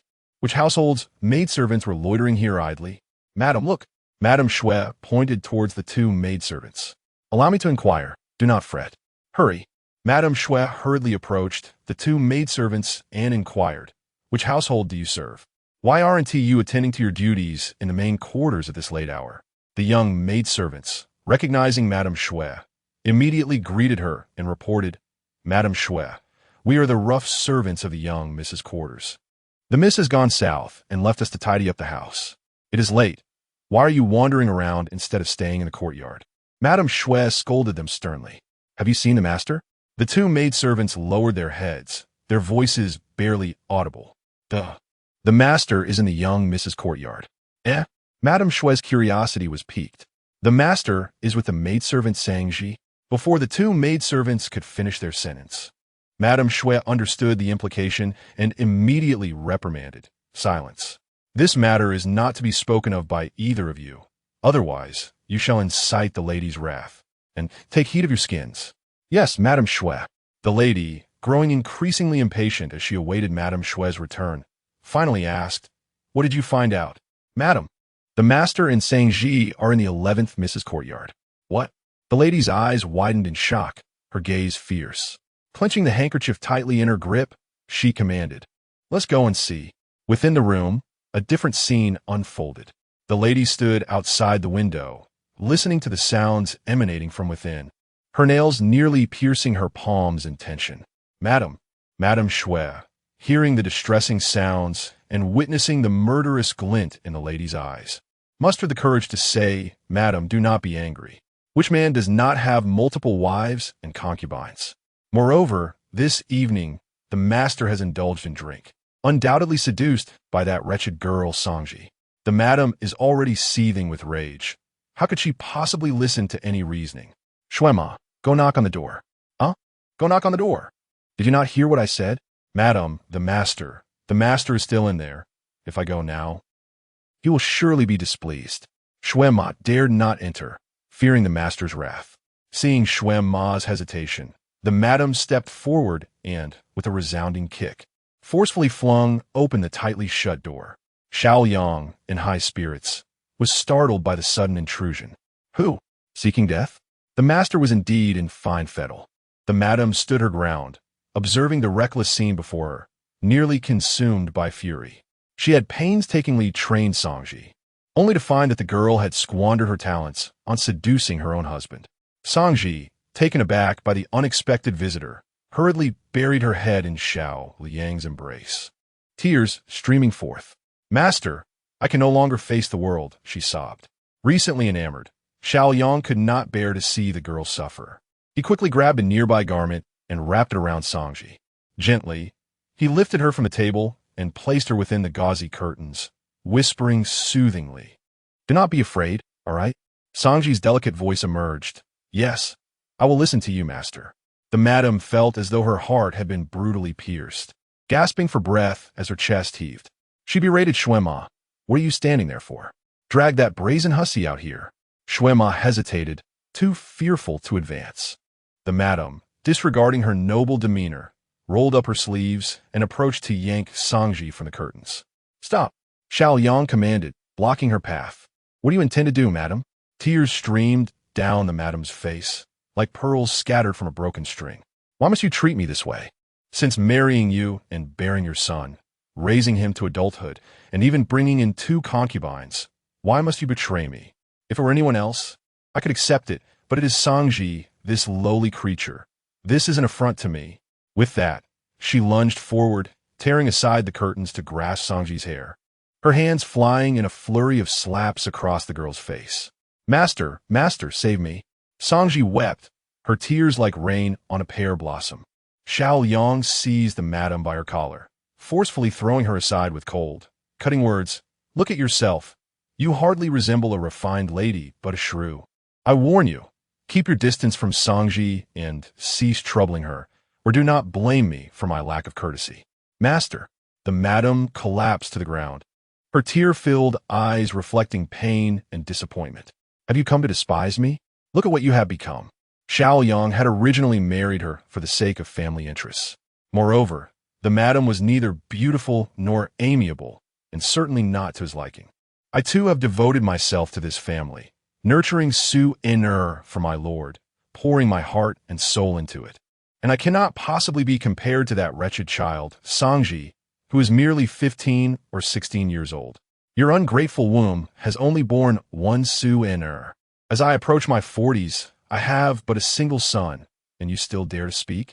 Xiao Yang had no inclination to argue with her. Instead, he simply declared, I have chosen Sangji. I intend to take her as my concubine. Chapter 70.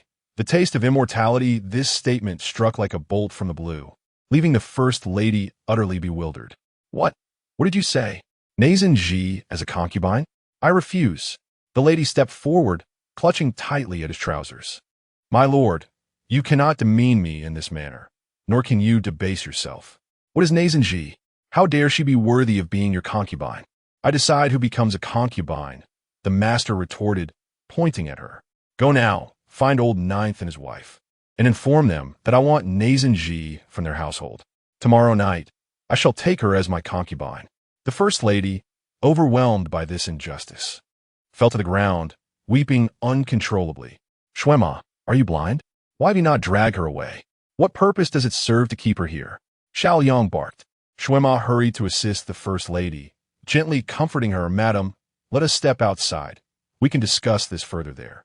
Reluctantly, the First Lady was coaxed and pulled out of the room by Shuema, her mind swirling with confusion over how this situation had escalated so dramatically. Emerging from Xiao Yan's courtyard, the First Lady covered her face and wept for a considerable time, her eyelids swollen from tears. Shuema stood by, offering words of solace. Madam, try to see this from a different perspective. Woman isn't like this. As soon as she finished speaking, a resounding slap echoed as it struck her face. Shuema, it seems you have grown increasingly inept with age. Earlier, in the room, look at how cowardly you appeared, not daring to utter a word. Stunned by the blow, Shuema took a moment to comprehend, her face drawn in sorrow as she replied, Madam, I have served you faithfully for many years. Yet, you know well the master's temperament. Just as with concubine Jiao before, his attitude towards Ji is remarkably similar. However, do not be too distressed. With Ji taken in, she will still have to heed your commands. You can use her to deal with concubine Jia, thus alleviating some of your resentment. These words provided a measure of comfort to the First Lady, who wiped her tears, having accepted this harsh reality. Men are ever fickle, their hearts filled with deceit. As long as her position remained secure, no matter how much he favored those women, they could only ever be his concubines, forever unable to ascend to the status of the legitimate wife. Let's return. Tomorrow, I shall seek out Lady Nine. While Xiao Liang indulged in the pleasures of the night with Ji, the First Lady endured a long, restless night, watching the candle burn low until the dawn began to break, at which point she finally succumbed to a deep slumber. Not long after, she was roused by her maid. Yuju, softly calling her, Madam, the master has arrived and is waiting for you to have breakfast. The First Lady understood his intention. It was merely to discuss the matter of taking a concubine with Wei Lingxi. Reluctantly, she rose from the bed, her head heavy with fatigue. In the mirror, her eyes were swollen like those of a goldfish, and the dark circles beneath added to her weary appearance. Gazing at her disheveled reflection, the First Lady's anger flared once more, and she swept the red hairpin and jade hairpin off the dressing table in a fit of rage. The figure of Xiao Liang swayed behind the silk screen, a reminder of his intention to take a concubine today. It was essential to visit Lady Jiao to discuss this matter. Exhausted, Zhang returned to Fiancé Hall, and upon entering, she spotted Wei Lingxi, who had just finished practicing her swordplay in the courtyard. Instantly, she reined in her smile and respectfully greeted Madame.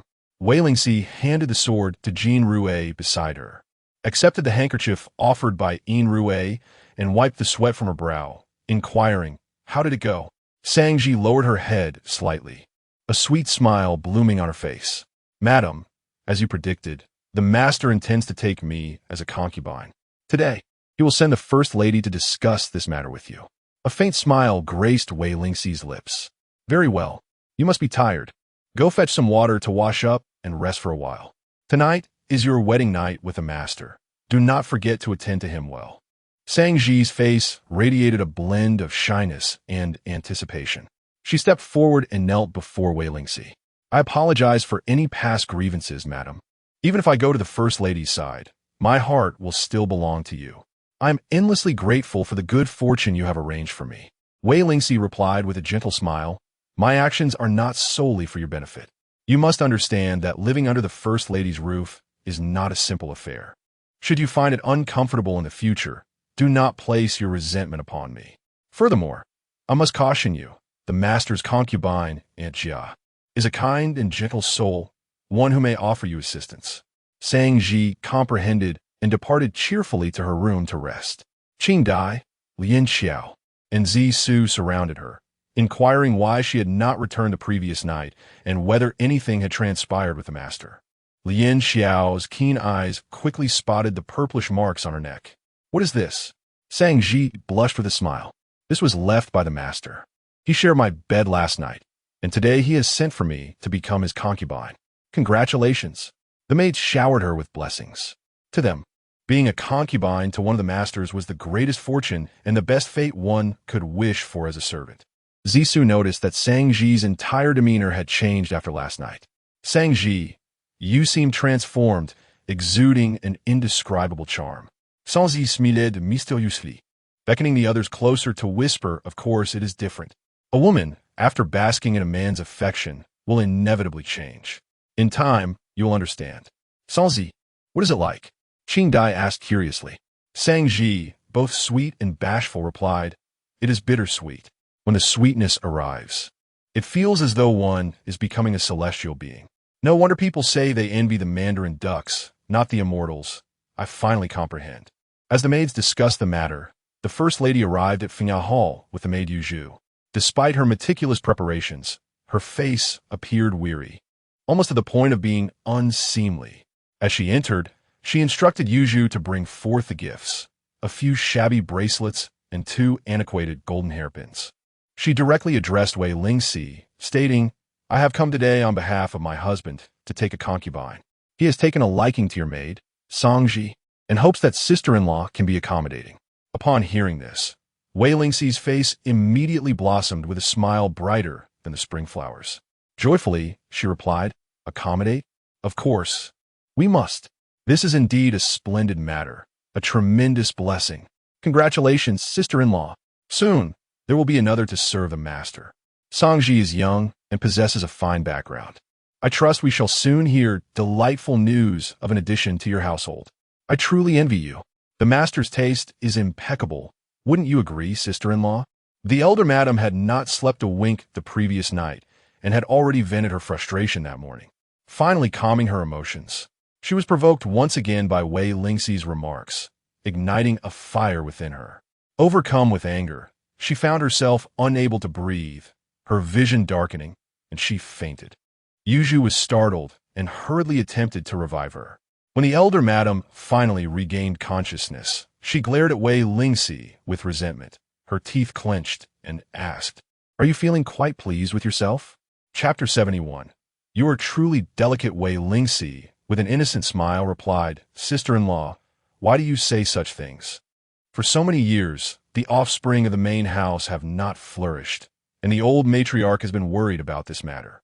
Now that the elder master has taken a new wife, it is only fitting that our Xiao family welcomes new life. Am I not simply sharing in your joy?" The first wife, her face twisted with rage, seized Wei Lingxi's garment and pulled her closer, her eyes blazing with fury. "Wei Lingxi, you did this on purpose. You did it deliberately. Dear sister-in-law, please do not be so rough, Wei Lingxi said, gently prying the woman's fingers away while maintaining her radiant smile. How could I have done this intentionally? You are truly wronging me. That night, Sangji nearly climbed into old Zhio's bed, and you wore a face as if the world was ending. The first wife spat through clenched teeth. Wei Lingxi straightened her posture and looked down at her coldly, a smirk playing on her lips. How does the first wife know so much about my household affairs? Why should I tell you how I know? Of course. I wouldn't dare, Wei Lingxi replied with a smile, leaning in to whisper softly, audible only to the two of them. Sister-in-law, I am merely returning the favor in kind. With that, she rose with a smile and beckoned to Yin Rue. Take these items away and deliver them to Sang Ji's room later. There's no need to go now. She must be tired after last night.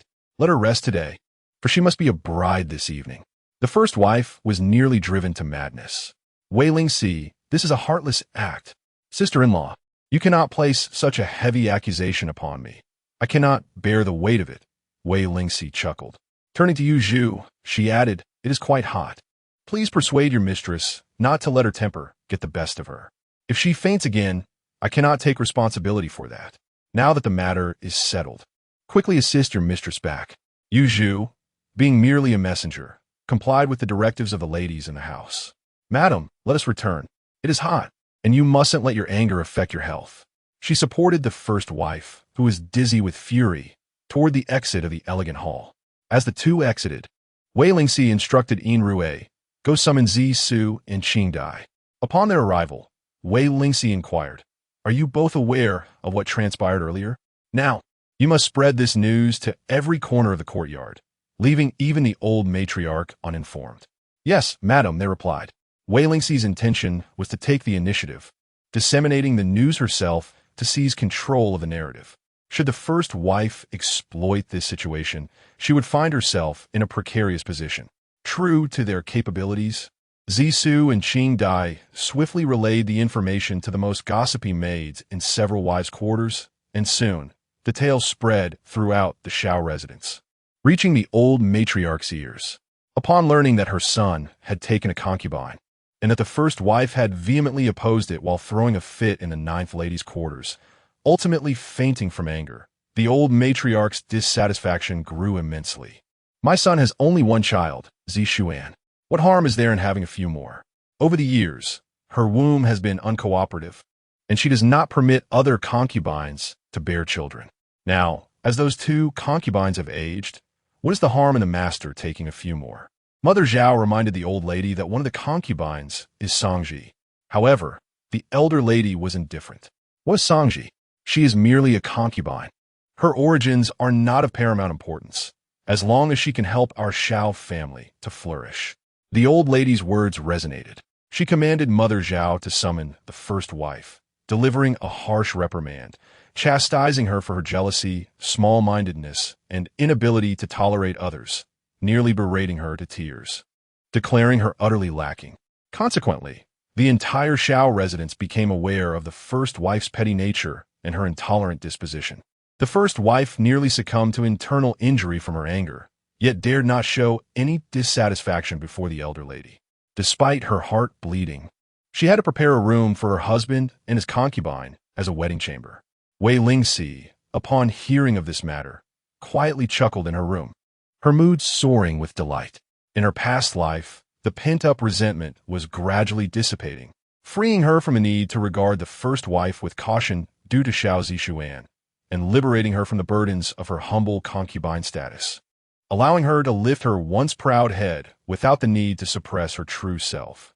When Xiao Heng returned home, he happened upon his wife seated by the window, holding a scroll of chess strategies, lost in thought as she gazed at the board, a smile gracing her lips, oblivious to the world around her. Witnessing this scene, Xiao Heng could not help but smile. He approached her, playfully tapping her forehead with 2 fingers. Ouch, that hurts, Wei Lingxi exclaimed, dropping the scroll and covering her forehead. Noticing it was Xiao Heng who had returned, she complained, why do you walk so silently? Xiao Heng chuckled, is that painful? Of course. Wei Lingxi lowered her hand to show him her forehead. Look, you've surely made it red. Xiao Heng glanced over and indeed saw a small red mark on her porcelain-like forehead. You're truly delicate. How is your skin so tender? What were you so engrossed in just now? Sangji is to be taken away by the master tonight. Wei Lingxi replied candidly. Is this what brings you such joy? Indeed, she said, unable to contain her smile. The first wife will be furious tonight.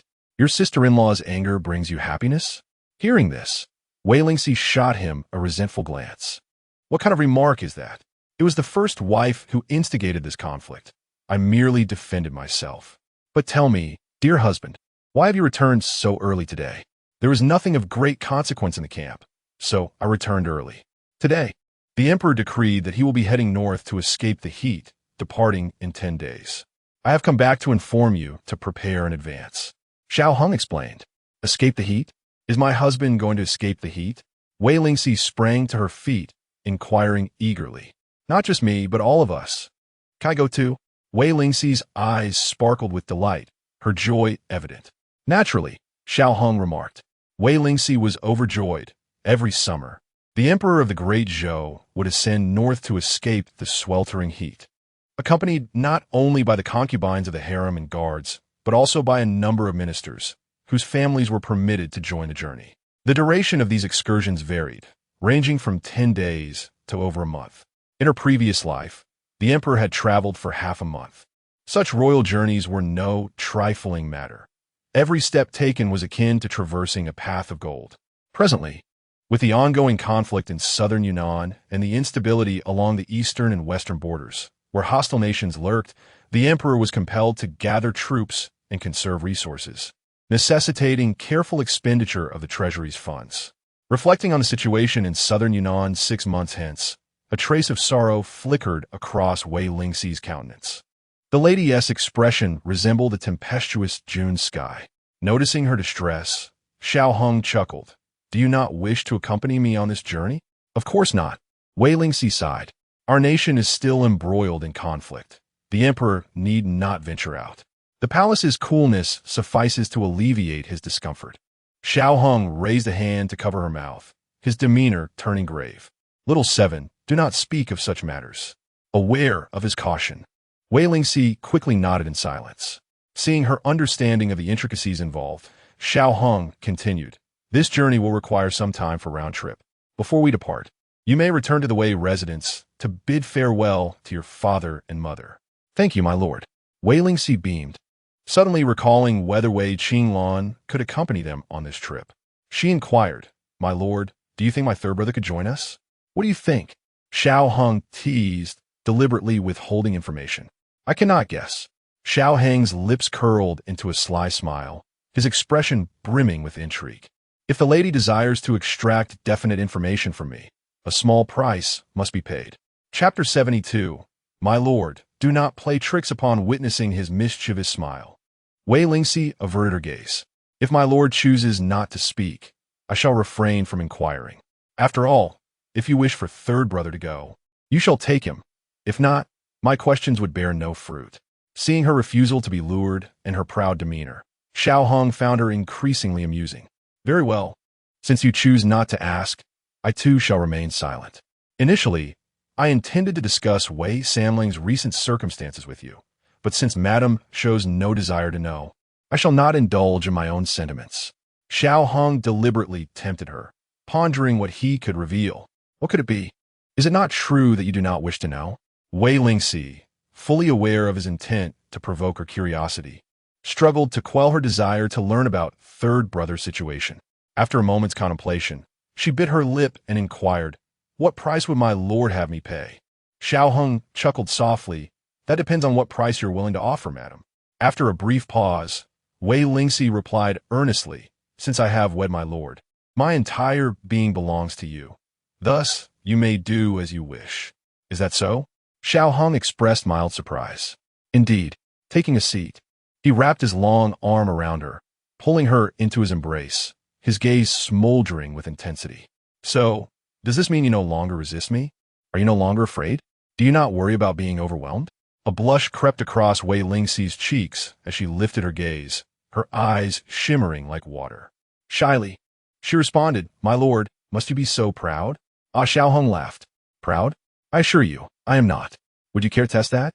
He grasped her delicate hand, attempting to draw it toward himself.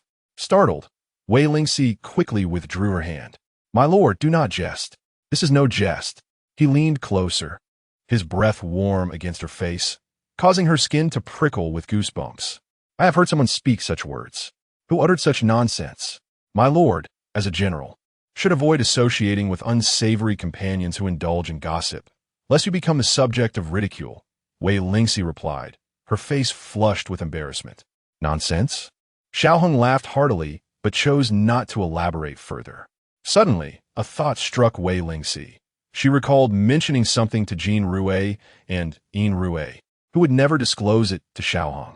Could it be that he overheard their conversation that day? The mere thought of her words being exposed caused her face to burn with humiliation. How mortifying!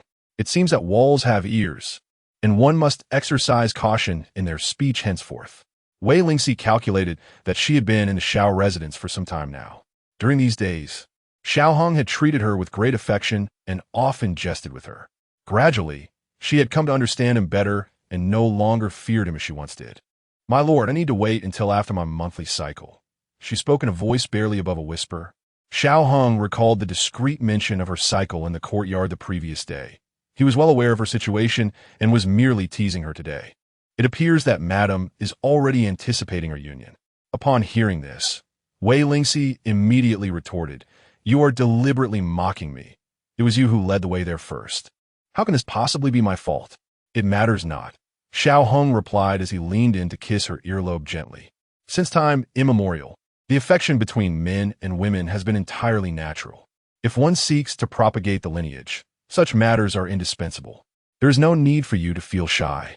My lady, however, I wish to remain by your side for eternity. Thus, I am not in haste regarding this matter.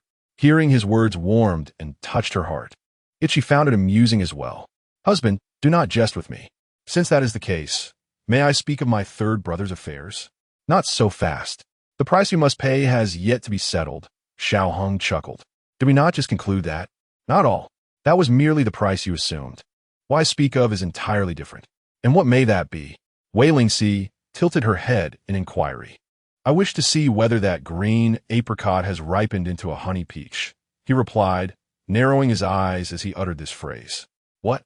Wei Lingxi was perplexed, confusion evident in her gaze. Noticing her lack of understanding, Xiao sight traveled down her cheek, along her neck, inch by inch, until he suddenly halted. Following his gaze, she suddenly comprehended his meaning, her face flushing a deep crimson. She bit her lower lip and teased him. "I never expected you to be such a grand general." "Oh, what, then, did Xiao Qi tell you a grand general should be like?" He countered playfully. In the presence of a beloved wife. Which grand general conforms to your imagination?" With a smile dancing on his lips, he let his hand glide along her waistline. Outside the corridor, hurried footsteps approached, and with a loud bang, the door swung open. Jin Rui exclaimed, "Miss, the First Lady said she would come to fetch Sang Ji in the evening." Her words trailed off abruptly as she suddenly choked on them, promptly covering her eyes and fleeing the scene. Wei Lingxi's face turned as red as a ripe shrimp. She pushed Xiao hand away, covering half her face as she scolded him. "It's all your fault. You had to. Now Jin Rui has seen it, and she will undoubtedly mock me behind my back." Xiao chuckled softly. "She is your own maid. What is there to be embarrassed about? In the future, she will certainly attend to you." "No, I must tell her to be more cautious and to knock before entering," she insisted. "Enough," Xiao interjected, grasping her firmly. On a serious note, Wei Sanlang has been training diligently in the military, making remarkable progress. I have discussed military strategy with him several times. He possesses a natural talent for command. It would be a pity not to send him to the battlefield to vanquish foes. During this summer retreat, I intend to recommend him to the Emperor, so I shall be taking him along. "Really? Thank you, my husband. Do not be too quick to express your gratitude. Throughout history, fortune and misfortune are intertwined. If one wishes to pursue fame and success, one must be prepared to take risks." Wei Lingxi raised her hand to gently cover his mouth. "My husband, I understand. My third brother has harbored ambitions since childhood. He wishes to gallivant on the battlefield and slay enemies, even willing to sacrifice himself for the nation." just as long as he does not perish at the hands of treacherous villains. In this life, she would do her utmost to protect her brother and pave a brilliant path for him. If Sang-gu were truly capable of becoming a pillar in the military, he would undoubtedly provide a formidable support for Xiao Hang in the future, ensuring that when Xiao Hang embarks on his destined path, he is not bereft of strong backing and allies. Good, as long as you understand. Xiao Hang kissed her fingertips and rose, saying, I shall go bathe and change. Tonight, Sang Ji is to be sent to elder brother's side. Please assist her in preparing, so she does not appear too shabby. Wei Lingxi smiled softly. Of course, I shall not treat Sang Ji poorly. In Qingyun Pavilion, Song Yingyu learned that her father-in-law intended to take a concubine. Her mother-in-law was in a foul mood, so she spoke to Xiao Zixuan, who was tidying up in the study. Father wishes to take a concubine, and mother feels as though her heart is being sliced by a knife. I wonder if my husband will also take a concubine, leaving me to guard an empty chamber alone? Xiao Zixuan stuffed several scrolls he had just painted into the inkstone beside the desk, then embraced her shoulders, smiling. I shall not follow in my father's footsteps and mistreat my wife for the sake of a concubine. You need not worry, my lady. I hope so, Song Yingyu replied with a smile. Yet she overlooked the fact that while he claimed he would not mistreat her, he did not deny the possibility of taking a concubine. 10 days hence, we shall depart with His Majesty to escape the heat. I would appreciate it if my lady could help pack some things, Xiao Zixuan remarked. Tonight, I have several colleagues gathering at Yunyun Tower. I may return late. Very well, Song Yingyu said, wrapping her arms around his neck and lightly kissing his lips on tiptoe, adding that she hoped her husband would take care of himself and not cause distress to any concubine. I'm not that kind of man, Xiao Zixuan replied with a smile, kissing her gently before departing. Upon hearing of the impending summer retreat, Song Yingyu was filled with joy, hoping that her father and several brothers would attend, and perhaps even her mother would accompany them. With this thought, she began to look forward to the journey. Pei-er, Qingli, please come and tidy up the young master's study. Yes, my lady. The two maids began cleaning the room, while Song Yingyu perched her feet on the desk, admiring Xiao Zixuan's calligraphy and paintings. Suddenly, Qingli exclaimed as a box fell to the ground with a clatter. Song Yingyu furrowed her brow. What clumsiness is this? My lady, look, Qingli said, bending down to gather the scattered contents from a box and presenting them to Song Yingyu. Her expression changed drastically, her gaze turning fierce and menacing. Chapter 73. The performance has only just begun in the hands of the maid. Qingli was a woman's bodice, an exquisite piece in a delicate lotus pink hue, adorned with 2 intertwined lotus flowers, their buds poised to bloom, embodying a shy and enchanting beauty. Yet, this bodice was not her own. Just before her husband departed, he had fervently vowed not to do anything to cause her sorrow, and within mere moments, she discovered intimate garments of another woman in his study. What a cruel irony! Startled by her mistress's gaze, Qingli hesitantly inquired, Madam, how shall we handle this? Item. With a darkened expression, Song Yingyu barked, Investigate. I want each one of them scrutinized. She was determined to unveil the identity of the little vixen whose bodice had been found, and she would not rest until she had torn apart the facade of the one who dared to encroach upon her domain. Yes, madam, Qingli acquiesced. One by one, the maidservants of Qingyun Pavilion were summoned before Song Yingyu for identification, tasked with determining if the bodice belonged to any of them. They all shook their heads, asserting it was not theirs, nor had they ever seen such a piece. With narrowed eyes, Song Yingyu listened as each maid reported in turn. After a thorough round of questioning, none could identify the owner of the bodice, igniting her fury. In a sudden outburst, she slammed a teacup against the ground, shattering it. So you refuse to speak? Very well, I have afforded you the chance to confess, yet you choose to remain obstinate. Should I uncover the truth, I shall make your lives a living hell. The maids, pale as death, knelt in terror, pleading for mercy. Observing the bodice on the table, Chunli appeared to ponder something. She suddenly leaned closer to Song Yingyu and whispered, Madam, the fabric of this bodice is silk, and the threads used to embroider the lotus flowers are of no ordinary quality. This piece seems unfit for mere servants and is more akin to what a lady or young mistress would wear. This revelation sparked a thought in Song Yingyu's mind, leading her to immediately consider Wei Lingxi. Could it belong to her?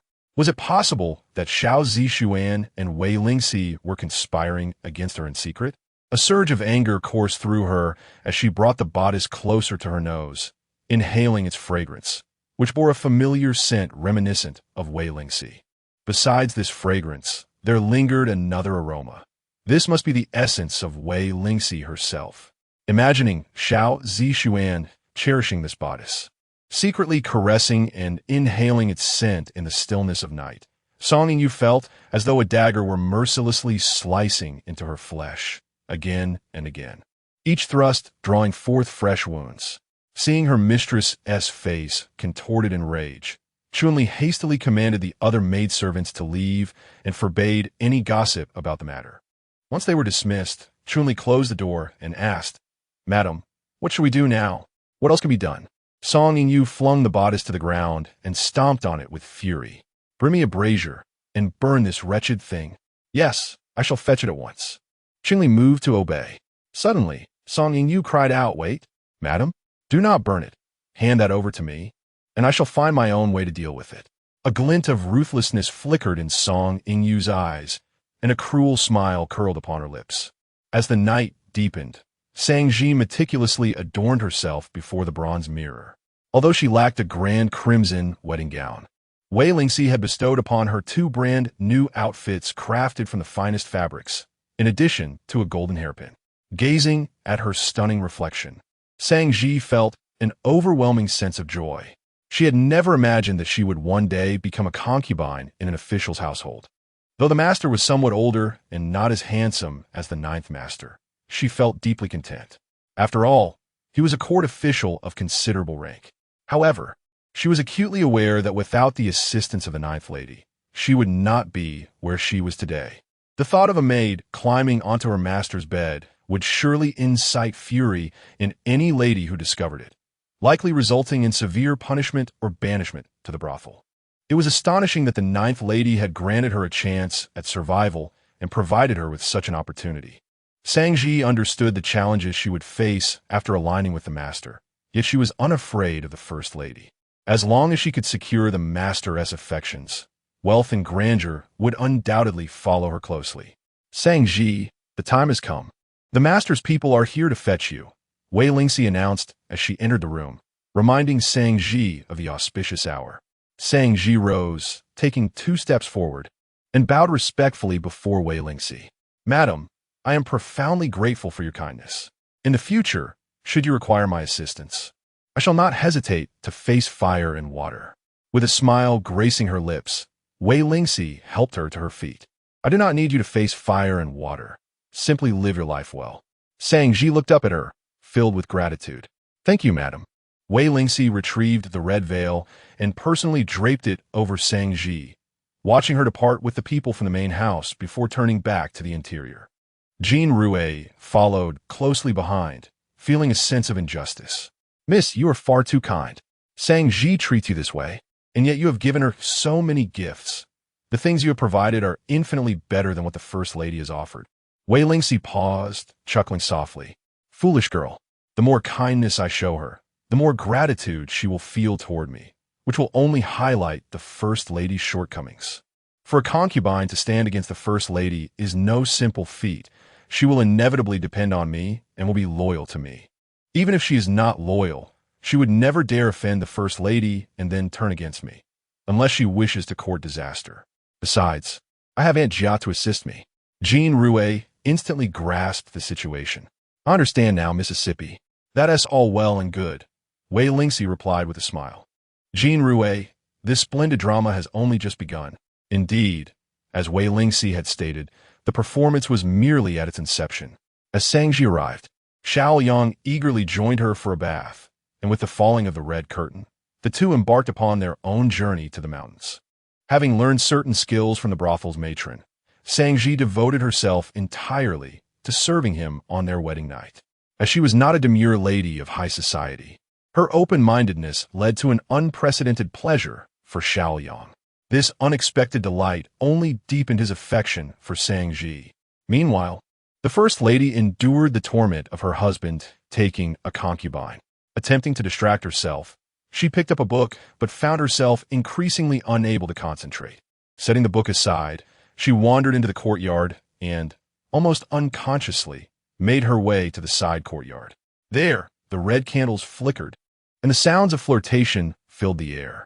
Her husband, akin to a diligent workhorse, seemed to possess boundless energy, repeatedly sowing his seeds in the fertile soil of Shangji's youth. The First Lady felt an overwhelming sense of desolation, reflecting upon her marriage. She realized she had never experienced such affection from her husband. She loved him deeply, yet he had never held her in his heart. "Madam," Yu approached and whispered in the First Lady's ear, "The young lady has arrived." "What does she want?" "She seeks you for an important discussion. However, I noticed that her countenance appears rather grim," Yu reported. Chapter 74. A facade of worthlessness. Upon hearing that her daughter-in-law, Song Yingyu, appeared distressed, the matriarch immediately wondered if the young couple had quarreled. "Come, let's investigate." As she returned to her chamber, Song Yingyu approached her, her face streaked with tears. "Mother, please advocate for me." "Oh dear, what has caused you to weep so?" The matriarch gently retrieved a handkerchief, tenderly dabbing her daughter-in-law's tears, and inquired, "Who has wronged you? Is it a dispute with Zixuan?" "Mother," Song Yingyu sobbed, commanding her maid, Chuanli, to present a certain item. She handed it to the matriarch, explaining, "This undergarment was discovered in Zixuan's study. Had I not ordered the cleaning of his study today, I would remain unaware of its existence." Since she was voicing a grievance, it was evident that this piece did not belong to her. "Could it belong to those maids in your quarters? You must be wary of them.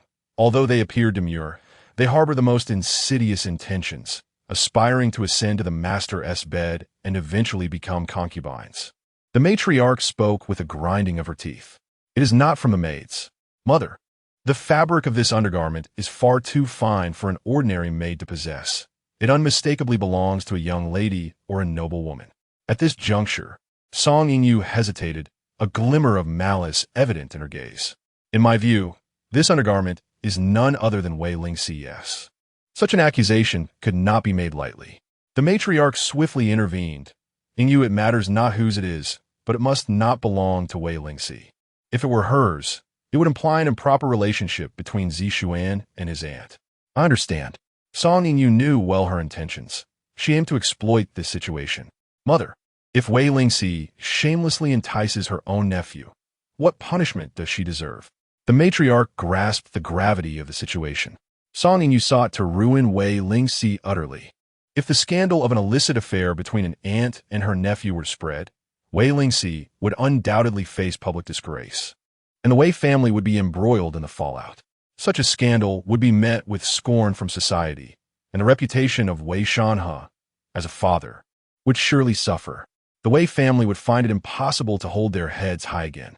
This incident could firmly affix the Wei family to a pillar of shame. The matriarch, embittered by the incident involving Sangji, found this to be an opportune scheme to deal with Wei Lingxi. However, should this matter come to light, it would spell disaster for Wei Lingxi, and her son's reputation would likewise be tarnished, a scenario she wished to avoid.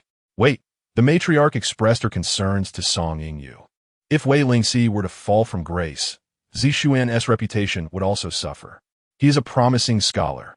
If he becomes entangled in this scandal, his future would be irreparably damaged." Song Yingyu, however, was indifferent to Xiao Zixuan's prospects. Her singular desire was to see him submit to the oppressive authority of the Song family, ensuring he would be more easily manipulated. Should he ascend swiftly and grasp significant power, no longer fearing or respecting the influence of the Song family, would he not then be surrounded by a multitude of wives and concubines? This was a prospect she wished to avoid.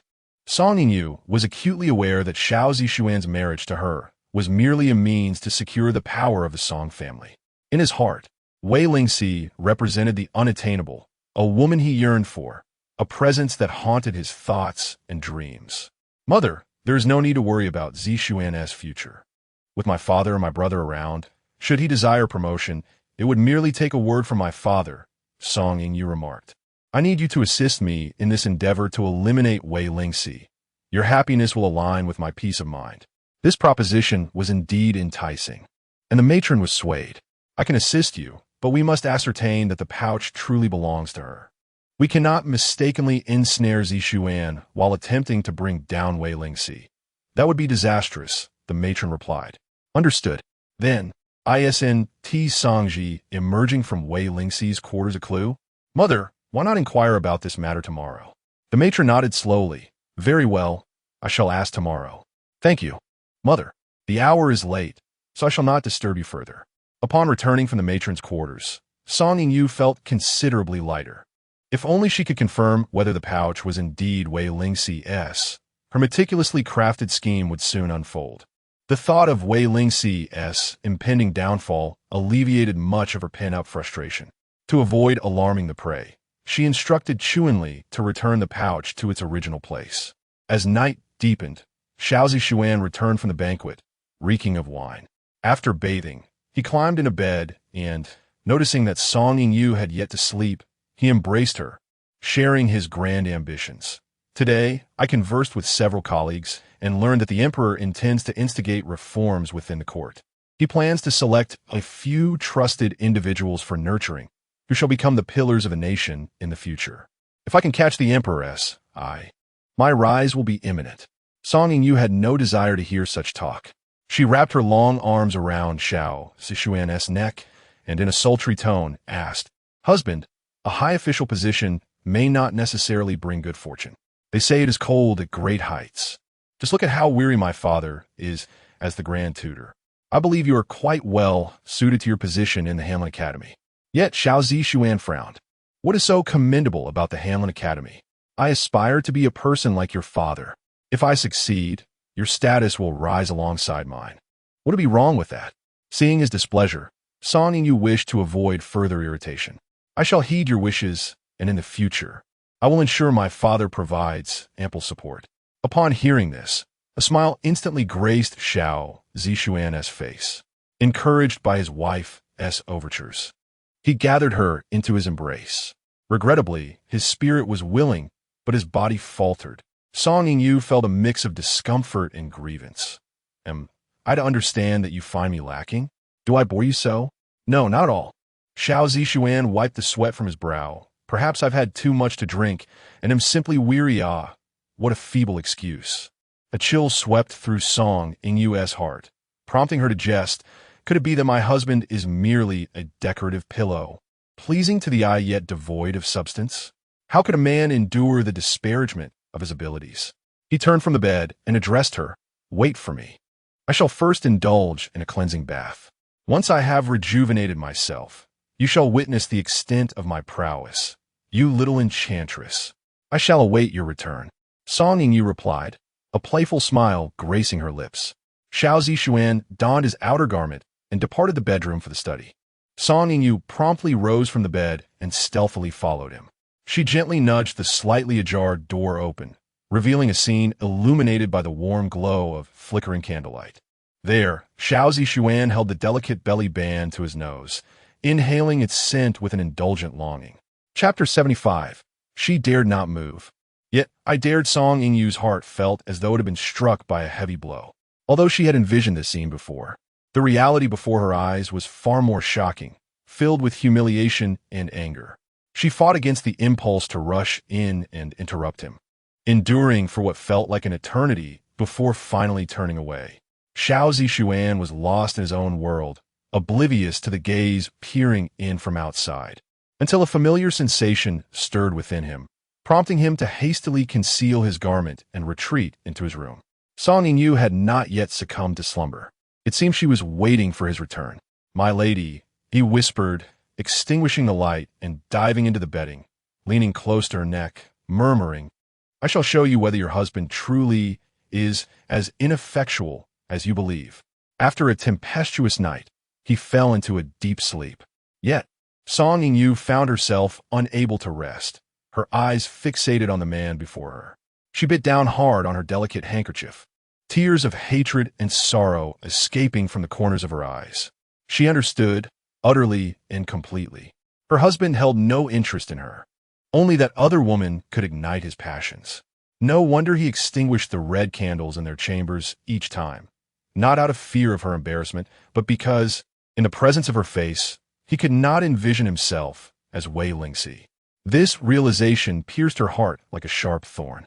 She loathed this feeling, yet her love for the man before her was profound. He was strikingly handsome, exuding an air of scholarly elegance in every gesture, yet intertwined with a hint of worldly desire. This duality captivated her deeply. From her youth, she had caught glimpses of him, her heart fluttering with a desire to win his affection. However, at that time, he was always accompanied by a beautiful woman, Wei Lingxi.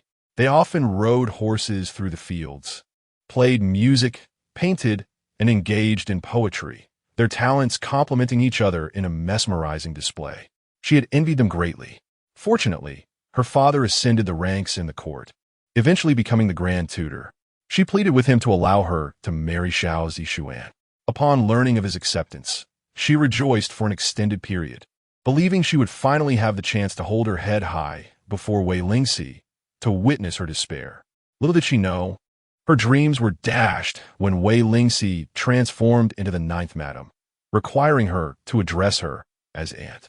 Yet it was precisely because Xiao Zixuan could not marry Wei Lingxi that she became an irreplaceable regret in his heart. This only served to validate the adage: the more elusive the desire, the greater the temptation. Throughout the night, Song Yingyu remained restless, finally drifting into a light sleep only as dawn broke. When she awoke, Xiao Zixuan had already finished breakfast and departed for court. Chunli, she called, sitting up, "Please go inquire with the first madam if she has learned anything from Sangji." "Yes, young madam," Chunli replied before hastily making her way to the first madam. Sangji had lost her voice from shouting the night before and felt utterly exhausted, barely able to open her eyes the following day. As a concubine, she was expected to pay her respects to the legitimate wife by serving her tea. However, Xiao Yang, cherishing her, directly instructed someone to convey a message to the matriarch, indicating that Sangji should serve her tea whenever she rose. The matriarch, having risen early to meticulously adorn herself before the mirror, adorned with gold hairpins and jade ornaments, had specifically chosen an opulent garment to assert her status as the legitimate wife. Yet, to her dismay, Xiao Yang had sent such a message. The pent-up frustration within the matriarch instantly dissipated. She realized she had completely lost her husband's affection. Shuema sympathized with the matriarch and harbored disdain for the impudent Sangji. "Do not be disheartened, madam. Once a few days have passed and the master's interest wanes, we shall deal with that wretched girl." The matriarch clutched her chest, her eyes ablaze with hatred. Sangji's current status is entirely due to that Wei Lingxi. I truly underestimated that little girl. She possesses such cunning. She knows precisely where my wounds lie and repeatedly rubs salt into them. If we do not eliminate her, peace shall never reign within the Xiao residence. Shuema's eyes darted conspiratorially. "If you truly resolve to act, I can assist you." "You? How could you help?" Shuema whispered fervently in her ear for a moment before raising her head to inquire. "Madam, just give a word. If you agree, I shall seize any opportunity to execute this plan." As the matriarch hesitated, Yu Zhu arrived to report, "Madam, the young mistress has sent Chunli. Let her in." The matriarch replied. Upon entering, Chunli respectfully bowed before saying, "Madam, our young mistress has sent me to inquire whether Sangji has revealed to whom that belly band belongs." "No," the matriarch replied curtly. "She is yet to rise." Chunli was at a loss for how to respond to Song Yingyu when she heard the matriarch continue. After careful consideration, this matter should not be inquired of Sangji. As a maid of the ninth madam, she has only become a concubine due to the ninth madam's favor. If we question her now, it will be akin to alerting the ninth madam. To avoid alarming the snake in the grass, let us set this aside for now. Inform your young mistress that we shall postpone this matter until we devise a better strategy." Chunli was momentarily taken aback, but soon acquiesced. "Yes, madam." Once Chunli departed, the matriarch turned to Shuema. "I have pondered over what you said last night. While it is possible to ruin Wei Lingxi's reputation, my son's esteemed name as a scholar would inevitably be affected. If that Wei Lingxi were to retaliate, it could bring ruin upon my son. Through these exchanges, The matriarch finally began to acknowledge Wei Lingxi's cunning. This time, she dared not act hastily.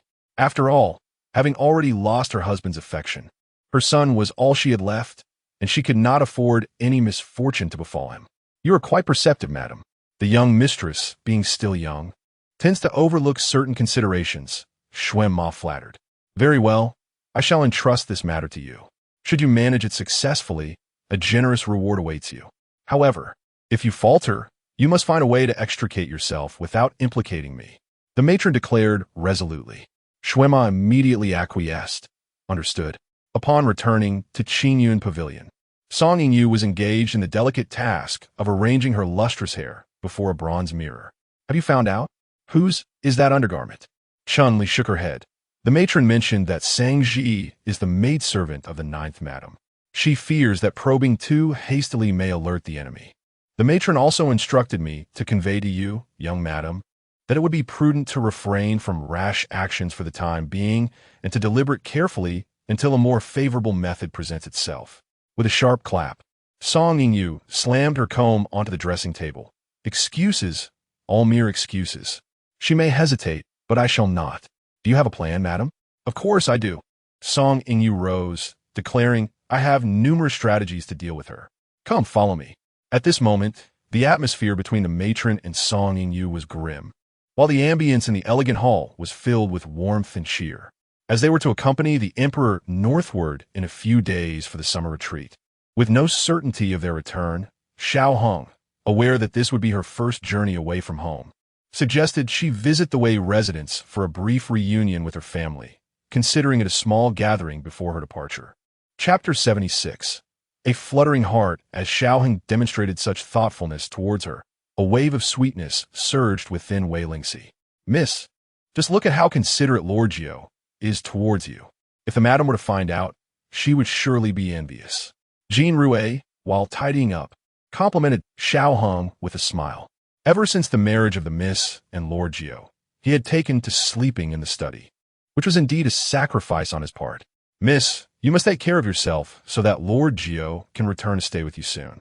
Jean Rue, who attended to Wei Lingxi daily, gradually came to understand the reason behind Xiao Hong's decision to sleep in the study. It was not due to a lack of affection for Wei Lingxi. Rather, it stemmed from a deep-seated tenderness for her. He chose to endure rather than encroach upon her when she was at her most delicate. Such restraint is not something every man can achieve. In the face of a beautiful wife, formidable self-control is essential, but more importantly, his heart truly belonged to her, not merely captivated by her beauty. This is what makes it truly commendable. It is not that I am preventing him from returning. He simply refuses to do so.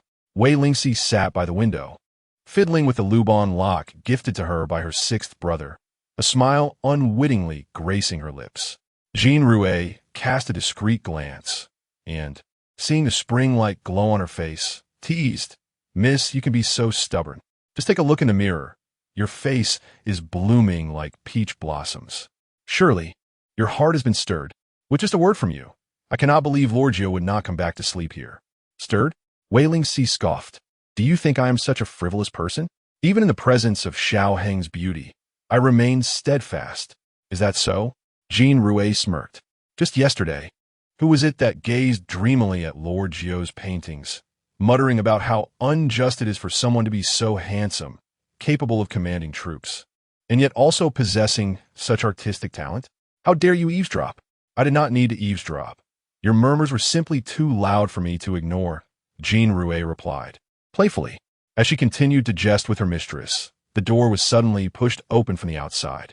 Startled, she turned to see Lord Xiao Hong stepping across the threshold with hands clasped behind his back, prompting her to quickly silence herself. Jean Rue, step outside. I have matters to discuss with your mistress. No one is to enter without my permission, Xiao Hong commanded. Yes, my lord. Jean Rue hastily set down her belongings, bowed her head, and exited. Upon hearing that Xiao Hong wished to speak with her, Wei Lingxi raised her head and inquired, What does my husband wish to discuss with me? Unexpectedly, Xiao Hong settled beside her with an imposing grace, fingertips pinching her chin as he leaned down to kiss her, playfully nibbling her lips. Ow! Wei Lingxi winced, frowning at him. Why do you bite so carelessly? Xiao Hong traced his fingers over the marks he left, chuckling. Jean Rue said you were stubborn, so I came to verify whether my wife truly is as obstinate as they say. You were eavesdropping? Wei Lingxi hurriedly covered her mouth to prevent him from whimsically biting her lips again. Eavesdropping? This elegant hall is my home. How can one eavesdrop in one's own abode? Moreover, Jean Rue and the madam's voices are so loud that I neither wish to listen nor can I escape the sound that floods into my ears. Xiao Heng's eyes sparkled with a glimmer of light, and the corners of his mouth curled up slightly, indicating his current delight. I cannot argue with you. After all, I'm not as adept at sophistry as my husband. Wei Lingxi tilted her head, appearing quite self-righteous. Xiao Hong was amused by her demeanor. He lifted his hand to cradle her cheek, his deep-set eyes locking onto hers. Does the madam truly not harbor even a fragment of space for me in her heart? Am I not worth her affection compared to Zixuan? No, it's not. Wei Lingxi turned her face away, her cheeks slightly flushed. Not what? He pressed, his fingers pinching her chin, compelling her gaze to meet his brows arching with a hint of arrogance. The madam shall answer while gazing into my eyes. A flicker of shyness and urgency appeared in Wei Lingxi's gaze. It's not that you are inferior to Xiao Zixuan. My husband is 100 times stronger. Very well. Xiao Hong released her chin but leaned closer to her ear, whispering, I have good news for the madam. During our summer retreat with His Majesty to the north, I will not disregard your kindness. I shall share the same bed and chamber as you. Wei Lingxi's heart leaped in an instant. She abruptly looked up at Xiao Hong. Does Dr. Chu say my body is well? Not yet. It will require some time. What does my husband mean by that? Wei Lingxi was not averse to the notion. Having come to understand Xiao Hong better, she increasingly felt he was exceptional. Her inquiry was merely one of curiosity. Xiao Hong took her delicate hand, toying with it between his fingers, a knowing smile glinting in his eyes. Since the madam invites me, I have no reason to refuse. As for the meaning, you shall know in due time, but it will require some effort on your part. Wei Lingxi did not fully comprehend his intentions, but she vaguely felt it aligned with her assumptions. Yet she dared not be certain. Her cheeks flushed anew, her heart racing uncontrollably. Noticing her reaction, Xiao Hong chuckled softly, releasing her hand and opening the door to call Lin Bai in, handing her a brocade box. Are you returning to the Wei residence today? If so, please deliver this to Wei Lulang. What is this? Wei Lingxi curiously opened the brocade box, discovering a set of calligraphy copies within. Crafted by a renowned master of the previous dynasty, nearly forgotten and rarely found in the market. Such a precious item. Did my husband intend to gift it to my sixth brother? Why? Lu Lang gifted you the 9 rings and the Luban lock. This is my return gift for him. I hope the madam will take it, Xiao Hong explained. Wei Lingxi felt immense gratitude. Thank you, my husband. Such a valuable gift. I fear my brother may not accept it. Why ever not? Let him boldly accept it. In his hands, this calligraphy shall not be belittled. Seeing his earnest intent to give, Wei Lingxi accepted the gift. I will convey my brother's thanks to you. Why be so polite with me? Xiao Heng playfully pinched her cheek, expressing his dissatisfaction as he inquired, when will you return to the residence? This afternoon, she replied. In a few days, I shall depart the capital to escape the summer heat. I have asked Lin Bai to procure some items in the meantime. I fear I shall not be able to accompany you back this afternoon. The journey from here to the Wei residence is not far. Have Li Qing prepare the carriage to escort you home. My husband, you are so thoughtful. She began to express her gratitude, but suddenly recalled his earlier remark of no need for thanks. Thus, the word lingered on her tongue before being swallowed back. Xiao Heng, amused by her adorability, smiled and said, I shall attend to military affairs in the camp. You need not wait for me for dinner tonight. Understood, she replied. After Xiao Heng departed, Wei Lingxi lifted her hand to touch her sore lip, chuckling softly to herself. This man, truly, he is both incorrigible and endearing. In the afternoon, Li Qing had readied the carriage, and Wei Lingxi, accompanied by Jean Rue and Yin Rue, left the Xiao residence. No sooner had she departed than Song Yingyu paid a visit, under the pretense of wanting to see Wei Lingxi's embroidery samples. She requested the maidservants from Fiancé to send a few pieces to Qingyan Pavilion. Qing Dai, who was lazily dozing and reluctant to clean, volunteered to select several embroidery pieces to deliver to Qingyan Pavilion upon hearing of the task. Having crafted a pair of embroidered shoes for the matriarch, Wei Lingxi's reputation for skill had spread, prompting other ladies from the household to borrow samples for inspection. Wei Lingxi had instructed the maidservants to show the pieces to anyone who wished to see them. When Qing Dai delivered the embroidery samples into Song Yingyu's hands, Wei Lingxi had already arrived at the gates of the Wei residence. As she dismounted from the carriage, she spotted her elder brother and sister-in-law emerging together from the estate. Elder brother, sister-in-law, Wei Lingxi exclaimed with delight, hastily climbing out of the carriage. It had been quite some time since she had last seen them, and she hoped they would stay for an extended visit this time. She leaped down as if a gust of wind, eager to embrace her sister-in-law. Suddenly, out of nowhere, a horse charged forth, ridden by a tall, wild-looking man, who cracked his whip fiercely against the horse's belly, galloping madly toward Wei Lingxi. Chapter 77. A brother naturally protects his sister, Xiao Qi. Be careful, Wei Lingxi shouted urgently. In a fleeting moment, the towering steed raised its hooves, poised to kick towards Wei Lingxi. Before she could react, Wei Lingxi had already pulled her into his embrace. Jin Rue and Yin Rue fared worse, as they were directly struck by the galloping horse, sent sprawling several meters away, landing hard on the ground. Li Qing suffered even more. The collision startled their own horse, which whinnied loudly and bolted in a frenzy. In a mad dash to prevent the runaway horse from causing harm, Li Qing frantically pursued it in the carriage. Someone, help! Wei Lingxi called out desperately. Butler Zhong, come quickly.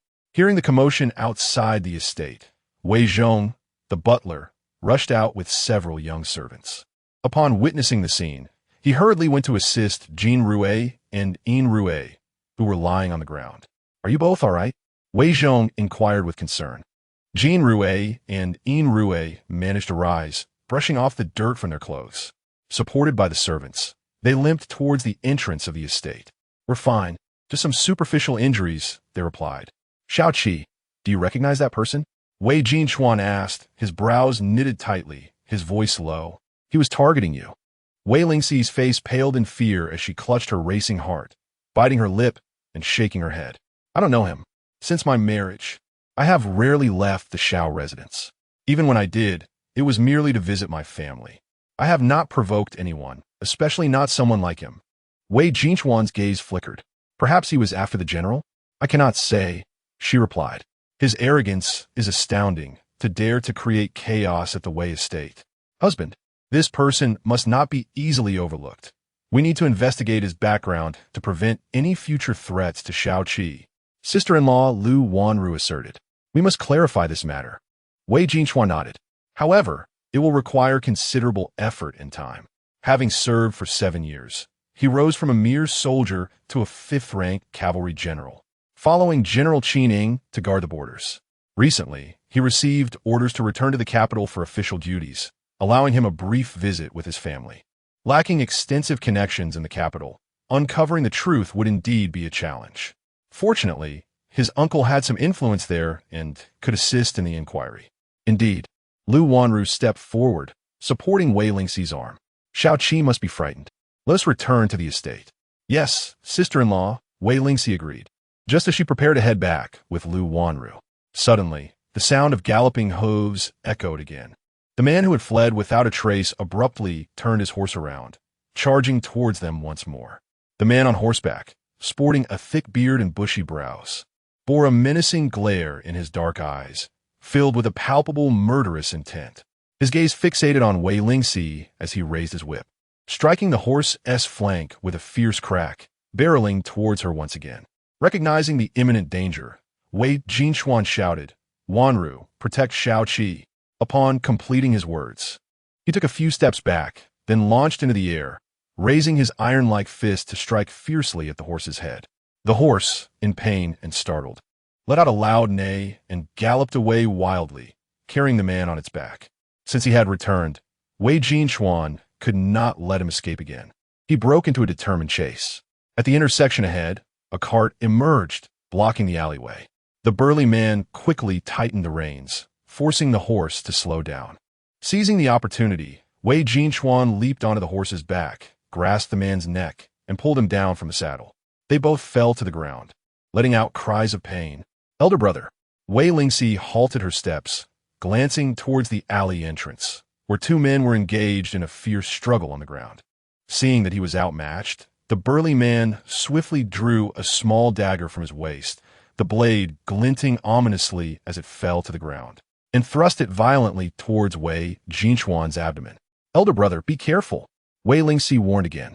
In a swift motion, Wei Lingxi caught the dagger's blade with his hand, blood dripping steadily from his wound. Little Seven, do not worry. Return home. You go back and summon help. I shall assist my husband. Lu Wanru, concerned for her spouse, rushed down the steps again to lend her aid. Wei Lingxi, no longer hesitating, entered the residence and shouted, "Help! Help!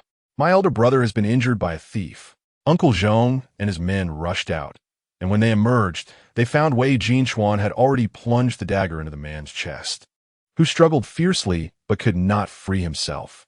Uncle Zhong, bind him and bring him inside. I will personally interrogate him, commanded Wei Lingxi. Yes, young master. Uncle Zhong complied and led the men to restrain the burly man. Lu Wanru, filled with concern, approached to examine his injury. She noticed a long, narrow cut on his palm, from which blood continued to flow. How did you sustain such a severe injury? She asked, carefully wrapping the wound with a silk handkerchief. Wei Lingxi smiled. Is this truly a severe injury? It is much lighter than the wounds I received on the battlefield. Not being injured at all is the best. All right, I shall be more cautious in the future. Gazing at his wife's gentle and serene face, a wave of tenderness washed over him. He whispered when we return home, "Say nothing, lest Aunt San and Little Seven worry again." I understand. Thank you, Rower. He chuckled upon seeing the handkerchief tied in a butterfly knot by his wife. Marveling at her skill, Lu Wanru smiled brightly. You praise me every day. That is because you are deserving of praise, Wei Lingxi responded with a grin. Wei Lingxi hurriedly emerged from the residence with medicine, relieved to see the burly man securely bound and the horse nowhere in sight. She stepped out to meet Wei Lingxi and Lu Wanru.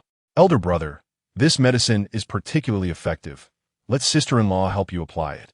Lu Wanru accepted the medicine with a gentle smile. Little Seven must have been frightened, right? It is of no concern. The thief has already been apprehended, and your elder brother's injury is not severe, so do not worry. Wei Lingxi nodded, affirming, what your sister-in-law said is correct. Brother, you sustained injuries solely for my sake. Wei Lingxi lowered her gaze, feeling an overwhelming sense of guilt. In a family, why would we speak as if we were strangers? You are my sister, and I am your elder brother. Naturally, it is my duty to protect you, and that is what I ought to do. Wei Lingxi gently ruffled her hair and continued. On the day of your wedding, I and your sister-in-law could not return, which remains a regret for both of us. Wei Lingxi smiled shyly, replying, Brother, do not dwell on regrets. If given the opportunity, I shall surely introduce my husband to you. Very well. I too wish to meet the legendary General Ding Yuan, renowned for his handsome visage yet ruthless demeanor akin to that of Yama. Strange, the rumors that the eldest son has heard differ significantly from those we have encountered. Wei Zhong, escorting the man back to the residence, overheard the mention of handsome visage and recalled his own impressions of a butcher with a weight of 100 pounds on one leg. What discrepancies exist? Wei Lingxi inquired. Wei Lingxi stifled a smile, hastily interjecting to prevent the steward from speaking further. It is of no consequence. Those events transpired long ago and need not be revisited. If Uncle Zhong begins to speak, it will never end. Very well, we shall not speak of it, Uncle Zhong chuckled. At that moment, Li Qing finally returned with the startled carriage, panting as he addressed Wei Lingxi. Madam, the carriage has returned unharmed. Thankfully. Noticing his clothes drenched in sweat, with beads of perspiration rolling down, Wei Lingxi felt a twinge of sympathy. Please tether the carriage outside, and you should come in and rest for a while with some tea. Thank you, madam. Li Qing was about to secure the horse when he saw Uncle Zhong leading the man into the residence. Suddenly, the man turned to glance at Wei Lingxi, a cruel smile spreading across his face. Wei Lingxi felt a chill run down her spine from a smile. At that moment, a sharp, piercing whistle sliced through the air, resounding sharply. Chapter 78. General, your wife is on the brink of death. Following the whistle, the horses tethered to the carriage became suddenly agitated, snorting as they lowered their heads and charged toward the crowd. Lu Wanru and Wei Lingxi, positioned closest to the horses, were the first to be struck. Xiao Qi, be careful. Lu Wanru, fearing the impending collision, swiftly pushed her aside, only to be sent flying by the horse. Her frail body arced through the air before crashing heavily to the ground. Instantly, a wave of dull pain surged through her limbs. Coughing, she expelled a mouthful of blood. Elder sister, Wei Lingxi and Wei Lingxi rushed towards Lu Wanru, one after the other. The horse, along with the carriage, vanished from sight once more. Upon witnessing this, Li Qing smote his thigh and followed suit. Heavens, are they trying to wear me to the bone today? Lu Wanru lay in bed, her brow furrowed in agony, biting her lip to stifle a groan. Wei Lingxi's eyes brimmed with tears. Sister-in-law, you and elder brother are injured because of me. It is all my fault. Xiao Qi, do not cry. Lu Wanru opened her eyes and grasped her hand tightly. This is not your fault. No one anticipated that the villain would be adept at training horses and wielding such abilities. He targeted me. Wei Lingxi wept incessantly, lamenting her sister-in-law's plight. Sister-in-law suffers because of my involvement. Do not cry. Wei Lingxi handed her a handkerchief. Wipe your tears. Your sister-in-law acted on instinct to save you. She did not do so to witness your sorrow. Brother is right, Lu Wanru uttered, only to cough up another mouthful of blood. Sister-in-law. Wei Lingxi panicked. In her previous life, her sister-in-law had not met such a fate, nor should she in this life. Watching Lu Wanru spitting blood in large quantities, fear gripped her heart, worried that her sister-in-law's organs might be shattered. Sister-in-law, hold on. My mother will return soon. The physician will be here shortly. Rower, hold on. Wei Lingxi caressed her forehead, his eyes filled with concern. At that moment, Wei Lingxi suddenly recalled someone. Xiao Yu. Yes, I can go find Xiao Yu. Who is Xiao Yu? Wei Lingxi inquired. A young physician from Xiaohang's military camp. It is said he can revive the dead and mend broken bones. Xiaohang holds him in high esteem and praises him incessantly. If he comes, he will surely be able to save sister-in-law. Wei Lingxi exclaimed eagerly. Very well, I shall go at once. Wei Lingxi prepared to depart for the military camp outside the city. Elder brother, you will surely be stopped at the camp, which would delay things significantly. I shall go, they know me. As long as I reveal my identity, they will not obstruct me. You stay here and guard sister-in-law. I will return swiftly, Wei Lingxi insisted. Given the current circumstances, with Sanlang at the military camp, Lulang at the academy, and Sailang and Wulong patrolling the city, it was only feasible for Xiao Qi to venture alone. Wei Lingxi, however, was not only worried about his wife but also his sister. Among the 7 children of the Wei family, 6 were sons, leaving only this precious sister. Nothing could go amiss with her. Let Uncle Zhong accompany you. Uncle Zhong, with his aging bones, seemed to have been scattered before he even arrived. Moreover, he wasted precious time. I shall go alone. There is no time to delay. Without further ado, Wei Lingxi charged out of the door and called to the attendant in the courtyard. Quick, prepare my horse.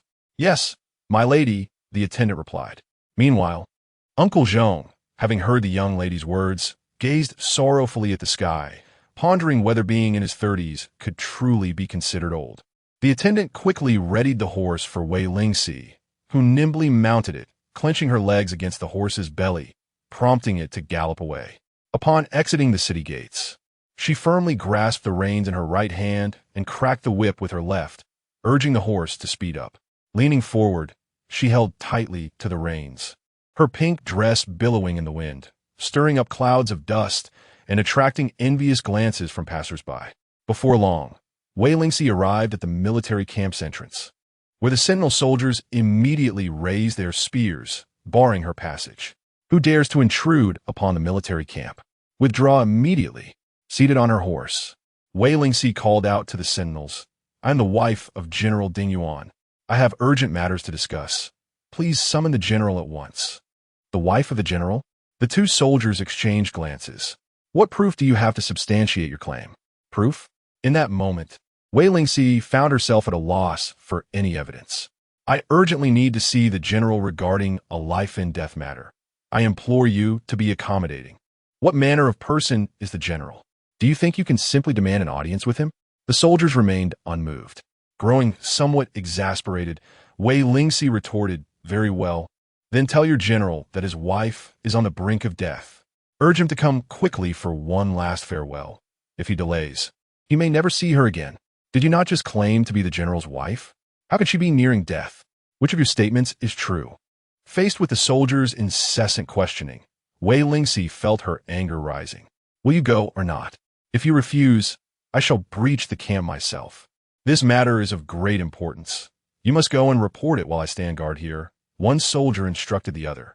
The second soldier immediately mounted his horse and galloped like the wind towards the general's tent, where General Xiao Hong was engaged in a discussion with several deputy generals regarding military training strategies. The impending battle in Nandian promised to be a bloody affair, fraught with challenges. To secure victory, swift and decisive action was essential, and the soldiers' skills must be exemplary. General, I have a brilliant proposal, Deputy Shermeng boomed. We could. Before he could finish, a soldier's urgent shout from outside interrupted him. Report to the general. Irritated, he rose and flung aside the tent flap, exclaiming, What commotion is this? Is there an urgent military situation? Or is the sky about to fall? Must you shout so recklessly? Dismounting swiftly, the soldier knelt on one knee, clasping his hands. Deputy, sure, I have urgent news to convey to the general. A woman has ridden up to the camp, insisting that I inform the general that his wife is gravely ill and urging him to return quickly to bid her farewell. What? Shermeng was taken aback. Did they not just marry? Xiao Hang was engaged in a discussion regarding military affairs with Qi Teng and Zui Yuan when he suddenly heard that Wei Lingxi was gravely ill. A jolt of alarm surged through him, and his countenance shifted dramatically. He swiftly rose and made his way outside. Upon encountering a soldier who delivered the news, he immediately inquired, Where is the person? Just outside the camp, came the reply. Continue your discussions. There is no need to wait for me. Xiao Hang hastened to his horse, mounted swiftly, and with a sharp crack of his whip, urged the steed forward, as if propelled by the wind towards the camp's entrance. Although his expression remained as composed as ever, turmoil raged within him. A corner of his heart felt as though it were fracturing with an unbearable ache. He dared not dwell on the implications. His sole desire was to ascertain the veracity of the news at the earliest opportunity. Chapter 79. The shameless husband Wei Lingxi anxiously awaited Xiao Hang at the entrance of camp, her heart heavy with worry. Her sister-in-law was gravely injured, and she feared that any delay in returning could worsen her condition. Just as her anxiety reached a peak, a black horse galloped towards her from within the camp, and the rider appeared to be Xiao Hang. At that moment, Xiao Hang also spotted the young woman in pink outside the camp. As he drew closer and recognized her as Wei Lingxi, a sense of relief washed over him. My husband! My husband! Wei Lingxi called out, waving her hand as he approached.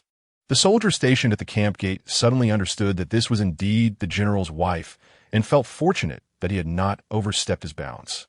Had the general been angered, his fate would have been dire. Xiao Hang swiftly dismounted and reached Wei Lingxi's side, his keen gaze sweeping over her, searching for any signs of injury. Noticing that she bore no visible wounds, he surmised that she had been less than truthful. His heart felt a mix of relief and irritation. Seeing his brow furrowed, Wei Lingxi sensed his displeasure and quickly explained, My husband, my sister-in-law Wanru, was injured by the horse of a thief while trying to save me. She is vomiting blood and is on the brink of death. I recall you mentioning that Dr. Chu possesses exceptional medical skills, capable of reviving the dead and mending bones. I implore you to summon Dr. Chu to assist my sister-in-law. Upon hearing her words, Xiao Hang immediately recognized the gravity of the situation. Time was of the essence. He had no time for further questions.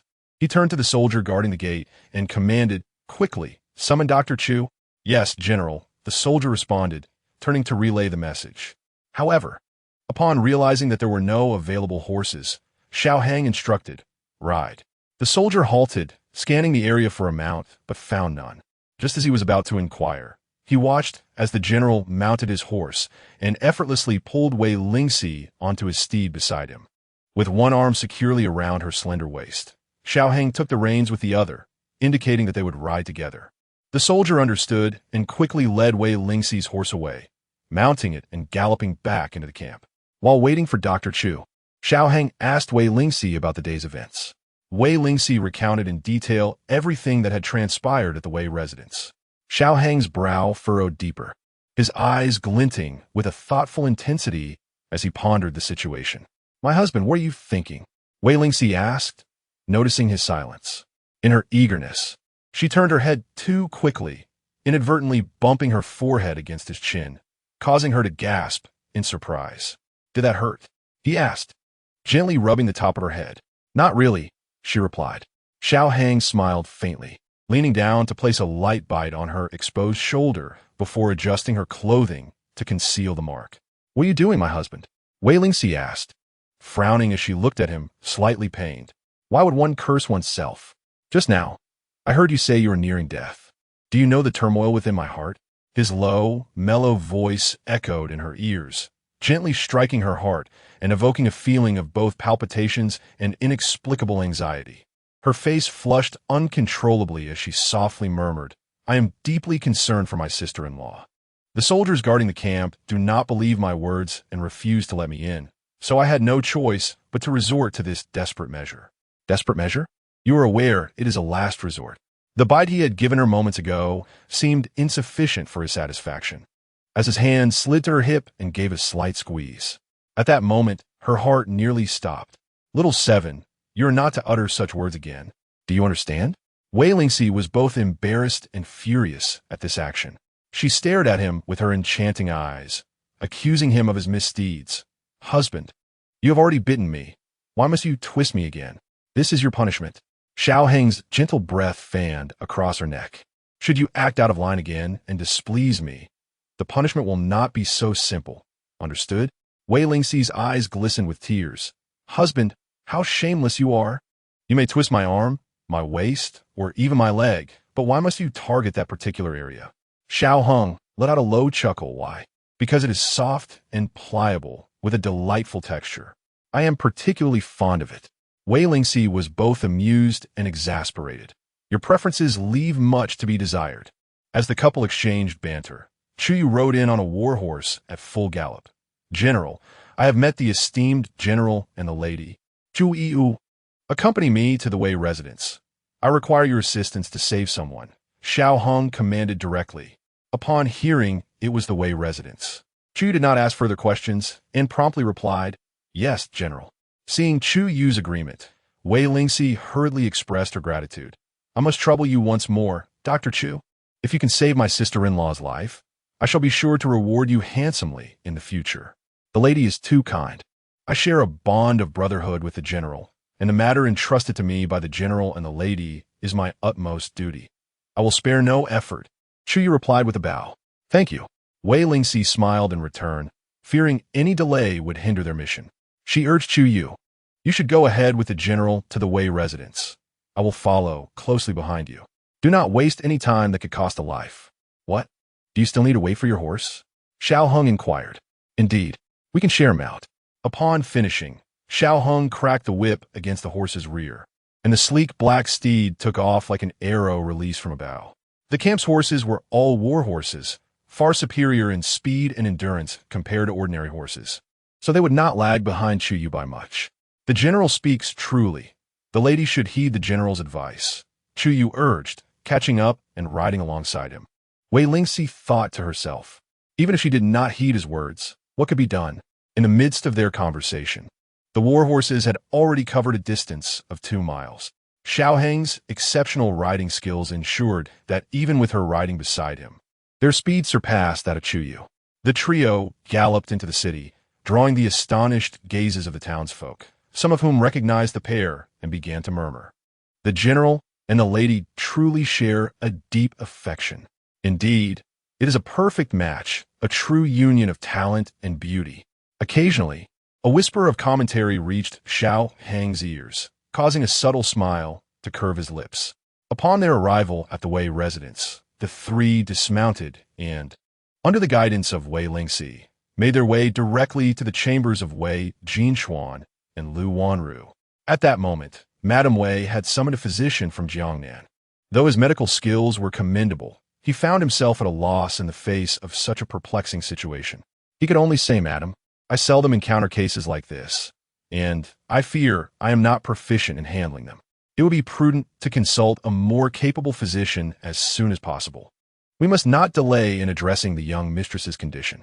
Chapter 80. An Extraordinary Origin. If you are unable to help, whom else can I turn to? It seems I must rely solely on the imperial physician. Lady Wei was in a state of frantic agitation, akin to an ant on a hot pan. If anything were to happen to such a fine child as Wanru, how could she possibly explain it to her elder brother and sister-in-law? "Mother, I have summoned Dr. Chu, whose medical skills are exceptional. Let him examine my sister-in-law." Upon hearing her daughter's voice, Lady Wei turned to see her daughter entering with her son-in-law and a handsome young man. "Greetings, esteemed mother-in-law," Xiao Hang said with a respectful bow. "Greetings, Lady Wei," Chu Yu echoed in kind. Given the urgency of the situation, she exchanged only a few pleasantries before urgently stating, "I implore you, divine Dr. Chu, to save my niece Lu Wanru. She must survive." "Do not worry, madam. Allow me to assess the situation first," Chu Yu responded, stepping forward to examine the patient. Wei Jingxuan quickly made space, succinctly relaying the progression of Lu Lingxi's illness since her departure. "Fear not." After diagnosing the pulse, Chu Yu unfurled a small acupuncture kit he always carried, extracting several slender silver needles. "I shall administer acupuncture to temporarily seal her meridians and halt the vomiting of blood. Afterward, I will prepare 2 prescriptions. There should be no significant issues." Upon hearing this, Wei Jingxuan felt a slight alleviation of his anxiety, yet he remained vigilant. A circle of onlookers held their breath, intently watching Chu Yu's adept movements as he deftly inserted the needles into the acupoints.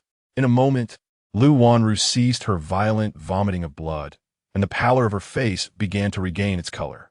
Slowly, she opened her eyes and immediately sought out Wei Jingxuan, who stood nearby. Noticing the shallow crease of worry on his forehead, she spoke with difficulty. "Husband, do not fret. I feel much better." Wei Jingxuan stepped closer, firmly grasping her hand, his eyes instantly reddening. "Rower, you have suffered." Seeing her sister-in-law in such torment, Wei Lingxi felt an immense guilt, as it was all due to her. She turned her face away, quietly wiping her tears. Xiao Hang, sensing his wife's distress, turned to find her eyes glistening with tears, filled with remorse. He sighed softly and gently pulled her into his embrace. "Xiao Qi, this is not your fault. Do not blame yourself so. But my sister-in-law has suffered because of me." Wei Lingxi wiped her tears and looked up at Xiao Hang. "Husband, that villain is still at the Wei residence. My brother has yet to confront him." Before Wei Lingxi could finish her sentence, Xiao Hang took her hand firmly, his voice low and laced with a hint of chill. "If anyone intends to harm you, I will not stand idly by. Rest assured, Xiao Qi, I will uncover the truth behind this." "Thank you, my husband. We are married. There is no need for such formality," Xiao Hang replied, pausing for a moment. "I do not wish to see you so courteous with me. I shall not say thank you." Chu Yu removed the needles and requested paper and pen, which he spread across the table. As he wrote with fluid grace, a prescription was soon completed. "Prepare the medicine according to this formula, taking it twice daily. After 3 days, she should be well. If there are lingering concerns, it may be extended to 5 days, along with careful nurturing, and she will surely recover." With the weight that had burdened Wei Jingxuan's heart finally lifted, he hurriedly expressed his gratitude and instructed a servant to fetch medicine. Having completed her task, Chu Yu declined the generous reward offered by Madame Wei. Left with no choice, Madame Wei invited her to stay for dinner.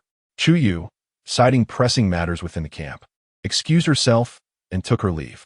To ascertain the reasons behind the assailant's attack on Wei Lingxi, Xiao Hung opted to remain. "Brother, allow me to introduce my husband." "Xiao Hung," Wei Lingxi remarked, having previously promised to facilitate their acquaintance.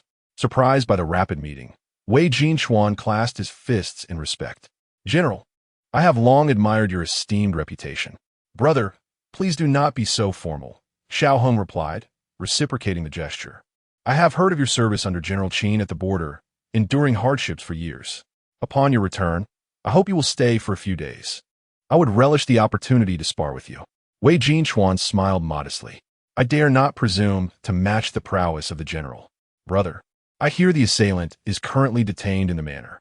May I accompany you to see him? Please, General, Wei Lingxi gestured. Turning back, Xiao Hung noticed Wei Lingxi still watching him, a gentle smile gracing his lips. After running about, you must be weary. Go speak with your mother. Stay for dinner tonight. And afterward, I shall escort you back to the Xiao residence. Wei Lingxi, previously listless, instantly brightened at the prospect of dining before leaving. All right. Wei Lingxi observed the tender exchange between the young couple, a smile of amusement dancing on his lips as he exited with Xiao Hong. In the Wei Manor's woodshed, through the window, Xiao Hong spotted a burly man curled up beside a pile of firewood.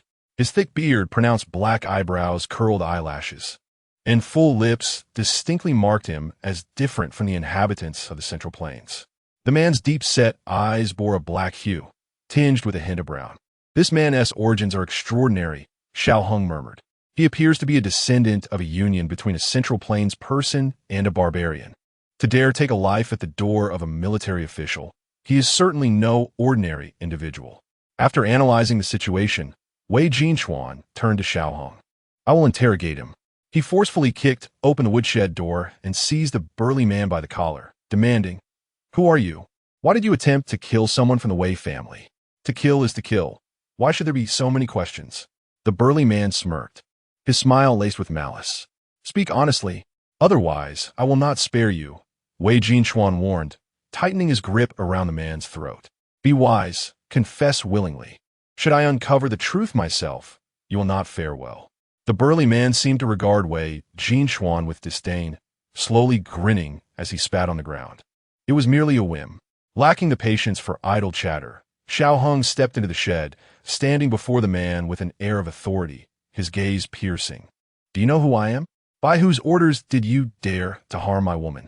The burly man's eyes flickered upon seeing Xiao Hung, but he quickly regained his composure, adopting a defiant silence.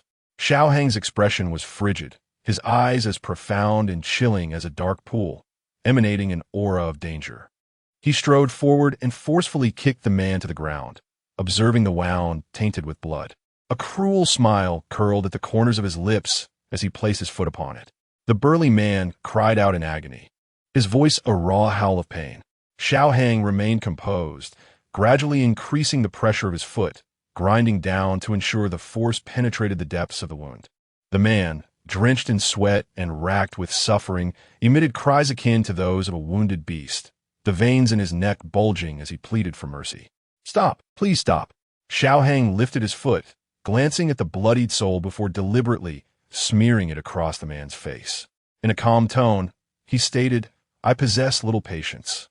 It is in your best interest to speak clearly and completely. Should you attempt any tricks, I shall deliver you to the Chief Justice of the Dali Temple, who has ample means to extract the truth from you. Chapter 81. Not a mismatched marriage. Upon mentioning the Dali Temple, the robust man's gaze flickered with trepidation. The means employed there to torment prisoners were such that they would rather wish for death. He then divulged all the information he possessed. Someone had offered 200 taels of silver for your wife's life. 200 taels? Upon hearing this figure, Xiao Hang's eyes narrowed slightly. Have you truly been swayed by such a paltry sum? To dare cause a commotion at the gates of the current military officials and a plot against the life of the general's wife is tantamount to courting death. A hint of regret flashed in the man's eyes. He had not known she was your spouse at the time. It was only after he had followed her to the Wei residence that he realized the truth. I was merely too greedy, thinking that if I killed her, I could demand tenfold the silver from the employer. Little did I expect to encounter Wei Lingxi. Who is your instigator? Xiao Hung inquired. The intermediary introduced him. The robust man replied, but that person refused to reveal the identity of the employer. I had my suspicions, so I decided to follow the employer. He discovered that the employer was an elderly matron who ultimately entered the Xiao residence. If 200 taels were indeed the price for the general's wife's life, it was truly a bargain. However, for the life of an ordinary citizen, it was more than sufficient. It was precisely because of this doubt that he chose to follow the employer. Had the employer been a man, he might have hesitated to accept the commission. But the employer was an old matron, and upon deeper reflection, it became evident that she must be a wife seeking to eliminate her husband as mistress. Thus, he unwittingly fell into a trap. Who would have thought that the life the Xiao residents sought to purchase was that of their own ninth lady? The elderly matron? Did you catch a glimpse of her appearance? Xiao Heng pressed further. She was quite slender, with graying hair and a distinct black mole beneath her earlobe. The robust man recounted. Listening to his description, Xiao Heng's heart already harbored an answer. Is this true? Indeed, the man affirmed with certainty. He then asked Xiao Heng, General, having revealed the mastermind behind this, may I be spared? Certainly, you must be preserved. Xiao Heng deemed it essential to keep this man alive. He needed to bring him back to the residence to identify his employer. Once the individual was uncovered, this matter would not be so easily dismissed. Thank you, General. The robust man sighed in relief, lying on the ground, awaiting the judgment of fate. Xiao Heng and Wei Lingxi exited the woodshed, instructing others to keep a close watch on the robust man. The person seeking to take Xiao Qi's life was actually connected to the Xiao residence. Wei Lingxi furrowed his brow, evident dissatisfaction lacing his words as he asked Xiao Heng, how do you intend to handle this matter? A glimmer of cold resolve flickered in Xiao Heng's eyes. Regardless of who it may be, anyone daring to harm Xiao Qi shall receive no mercy from me. Upon receiving this response, Wei Lingxi exhaled softly. Xiao Qi did not marry the wrong person. Indeed, she did not marry the wrong person, Xiao Heng affirmed. She was a woman he had chosen long ago, brought home to be cherished. How could he allow her to suffer even the slightest grievance? Since the general has already uncovered the truth, let us go and see Xiao Qi. She has been worried and deserves some resolution. Wei Lingxi suggested. Very well. Xiao Heng nodded. He pondered inwardly. The men of the Wei family truly hold Xiao Qi dear to their hearts. If it were not for Wei Lingxi and Lu Wanru today, it would have been Xiao Qi who suffered this misfortune. Fortunately, Lu Wanru, feeling slightly better, had already gone to sleep. Madame Wei and Wei Lingxi, fearing to disturb her rest, left Lu Wanru's chamber and first went to check on the injured servants. Noticing that Li Qing had yet to return, they instructed the steward, Wei Zhong, to send someone to search for him. Once everything was arranged meticulously, they proceeded to Xiao Qi's chamber, which she occupied before her marriage. It had been some time since their last visit, and Madame Wei grasped her daughter's hand, sharing intimate words. How does the general treat you?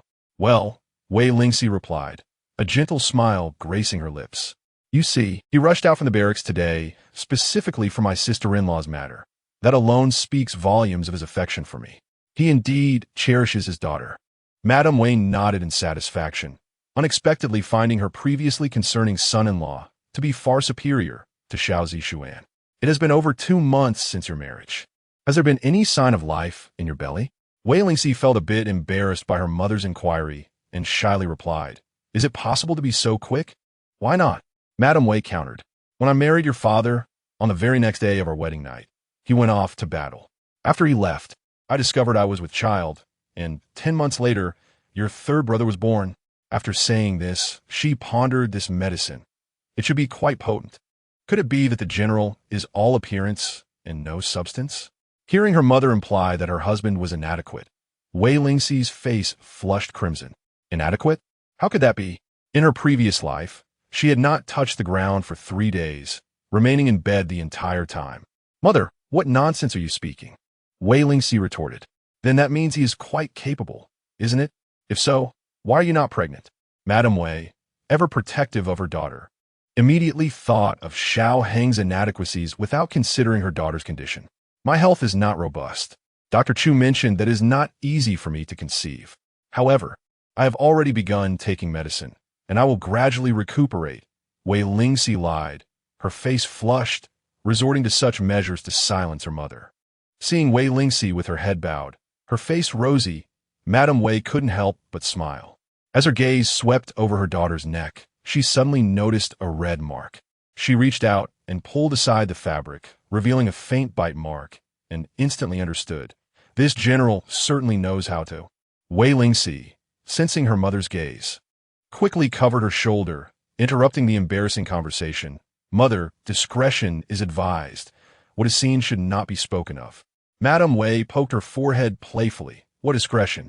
Where is the impropriety in this? Mother, you are meddling too much. Wei Lingxi pouted, murmuring, is it because father is not in the capital that you have nothing better to do than to scrutinize my affairs? I'm only doing this for your own good. Thank you, but please spare me your concerns. They are more than sufficient. Moreover, refrain from administering that medication to Jean Rue again. It nearly cost my daughter her life. Wei Lingxi seized the opportunity to expose Madame Wei's petty schemes. Madame Wei chuckled awkwardly a couple of times, assuring, it won't happen again, it won't happen again. As the mother and daughter conversed, Xiao Hong entered the room. So, has that person confessed? Although Wei Lingxi had been engaged in conversation with Madame Wei, her mind was preoccupied with the robust man confined in the woodshed. She pondered his origins. Xiao Hong cast a glance at Madame Wei, poised to speak. Understanding the implication of her son-in-law's gaze, Madame Wei recognized his desire to discuss the matter away from her. Consequently, she took the initiative to say, I shall check if the medicine is ready. I need to feed your sister-in-law. Once Madame Wei departed, Xiao Hong turned to Wei Lingxi and remarked, Shuima has hired an assassin. If I am not mistaken, the mastermind is the eldest lady. Xiao Qi, your gift of mulberry branches to elder brother has provoked her ire. Chapter 82. Your husband will support you upon hearing these words. Wei Lingxi appeared to be less than furious. No, to be precise, it was not a lack of anger. Rather, her experiences from the previous life had rendered her unsurprised by the actions of the matriarch. She had declared war on me first.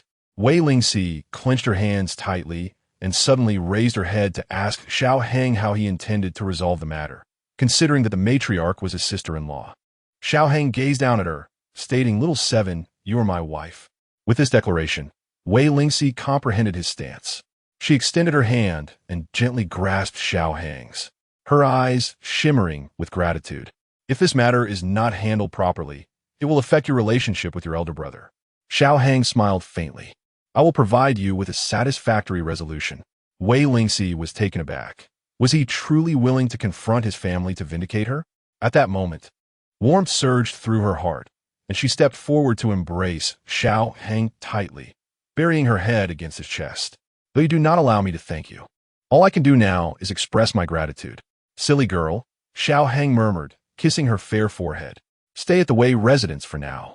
I will return to the Xiao residence to handle this matter. Wei Lingxi nodded obediently, as Xiao Hang prepared to go to the woodshed to bring the burly man back to the Xiao residence. A servant arrived with news that the man had committed suicide in the woodshed. Suicide? This revelation perplexed Xiao Hang. Just moments ago, the man had begged for his life, and now he had taken his own. What should we do, Ninth Master? A servant inquired. After a moment of contemplation, Xiao Hang replied, Report this to the Minister of Justice. Have him arrange for the body to be removed and examined to confirm the cause of death as suicide before taking it away. Understood, Ninth Master. Upon hearing that the burly man was dead, Wei Lingxi's hopes were dashed. It seemed reliance on him to confront the matriarch was futile. Approaching her now would yield no solid evidence. Thus, she resolved to teach the matriarch a lesson in her own manner, compelling her to behave properly. Xiao Hang turned to her.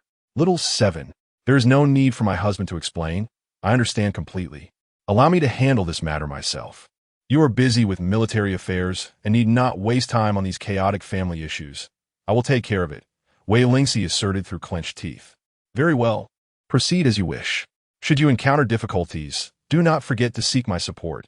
Xiao Hang granted her the utmost freedom within the Xiao residence. Although the brothers appeared harmonious on the surface, there were undercurrents of tension beneath. He and Xiao Yang were half-brothers, yet he did not agree with his elder brother's political inclinations in the court. In the future, conflicts were inevitable. Additionally, the matriarch had once bullied his mother when she was young. At that time, he was powerless to protect her, resulting in much suffering for her. Now, having risen to the rank of a third-grade military official, the matriarch dared not mistreat his mother any longer. Moreover, with their father deceased, The rivalry among women over their husbands had dissipated, and the matriarch would no longer impose her will upon his mother.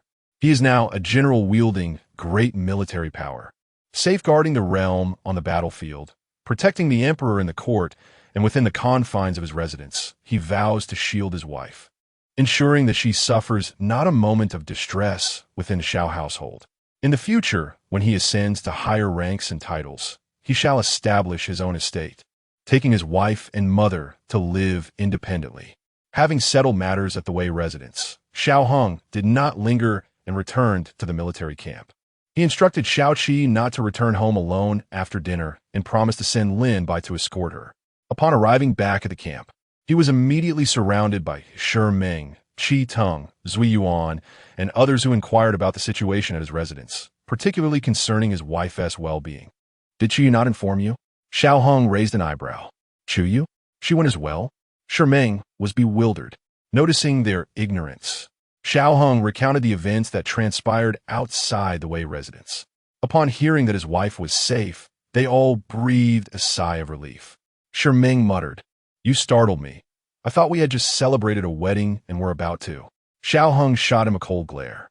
Realizing his blunder, Shi Meng quickly raised his hands and slapped his own face twice, exclaiming, "I speak without thinking. I shall hold my tongue. Great general, please temper your wrath." Xiao Hong coldly retorted, "Since you cannot speak wisely, then refrain from speaking altogether. For the next 3 days, consider yourself mute. Let the others supervise. Should you utter a word, you shall receive a lash. No need for reporting." Shi Meng wore a pained expression. "Great general, this seems like personal vendetta." After addressing the matter, Xiao Hong shifted to the main topic. Today's incident involving that burly man is quite suspicious. He dared to strike at the gates of the military officials, clearly capable of avoiding death, yet chose to end his own life. This indicates he is concealing something. Qi Teng, discreetly investigate this man's identity, but do not alert him. Qi Teng found the situation equally peculiar and promptly agreed. "I will send Xiying to look into it. I shall uncover the truth. No rush, take your time." Understood. As night fell, Lin Bai arrived to escort Wei Lingxi back home.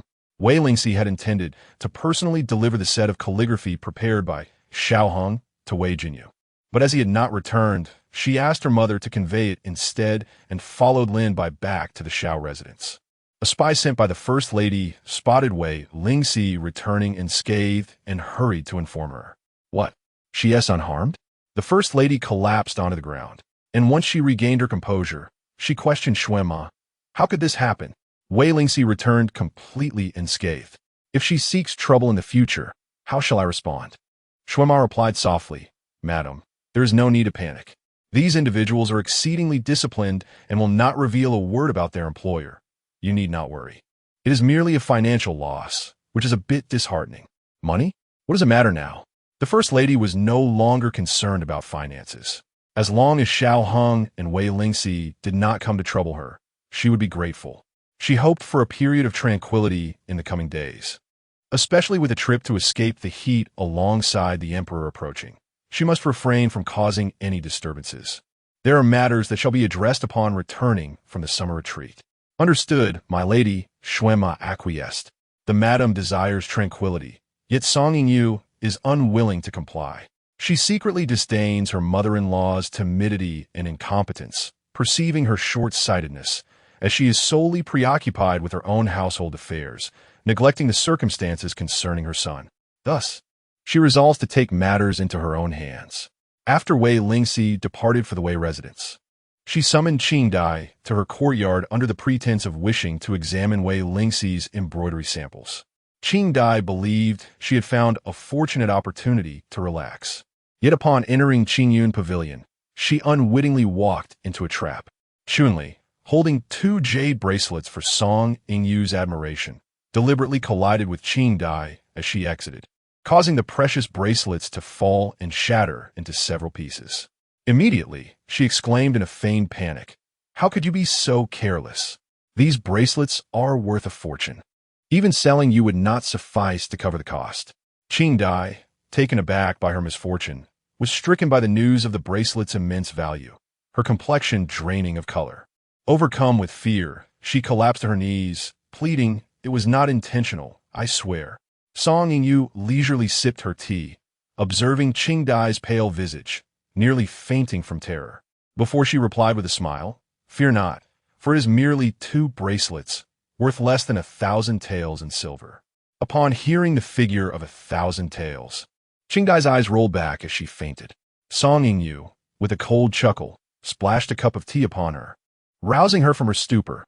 "What do you intend to do for compensation? Perhaps I shall send you to a brothel for 10 or 8 years until you have accumulated enough silver to repay me. Spare me, young madam. Have mercy." Qing Dai knelt beside her, weeping and begging for forgiveness, her head bowing in submission. Sensing the moment was ripe, Song Yingyu calmly opened a box and tossed a light pink belly band before her. "It is not difficult. If you wish to avoid the brothel, simply tell me. Is this belly band the property of the 9th madam?" Qing Dai picked up the belly band and examined it closely. Indeed, it belonged to the 9th madam. Although she was unaware of how it came to be there, she recognized the gravity of the situation. "Have you discerned its significance? If so, provide me with the answer." Song Yingyu leaned in, grasping her chin to force her gaze upward. "Tell me the truth, and I shall spare you. Otherwise, prepare to be subjected to the whims of many in a brothel." Qing Dai swallowed hard, contemplating her future. Steeling herself, she closed her eyes and nodded yes. This indeed belongs to the 9th madam. Chapter 83, The Utmost Humiliation. Song Yingyu finally obtained the answer she had long sought, her lips curling into a sinister smile as she tilted her head back, releasing a chilling laugh. "Indeed, I was not mistaken. This truly belongs to that woman." As laughter spilled forth, tears cascaded down her cheeks, and in that moment, her heart was a tumult of conflicting emotions. She could not discern whether her joy stemmed from having seized a weakness of Wei Lingxi or from the sorrow of realizing her husband harbored affections for another woman. Regardless of her sentiments, one truth was unmistakable. Her husband exhibited no interest in her, and only that woman could incite the desires buried deep within him. This was the greatest humiliation she could endure as a woman. Qing Dai was utterly petrified by Song Yingyu, kneeling on the ground, too frightened to raise her head, her shoulders trembling like autumn leaves in the wind. She perceived that this young mistress was far more formidable than the 9th mistress. Once her laughter subsided, Song Yingyu retrieved a silk handkerchief from her sleeve, gently dabbing at the corners of her eyes before addressing Qing Dai. "Very well, since you have imparted the answer, I shall honor my promise. You need not compensate me with silver."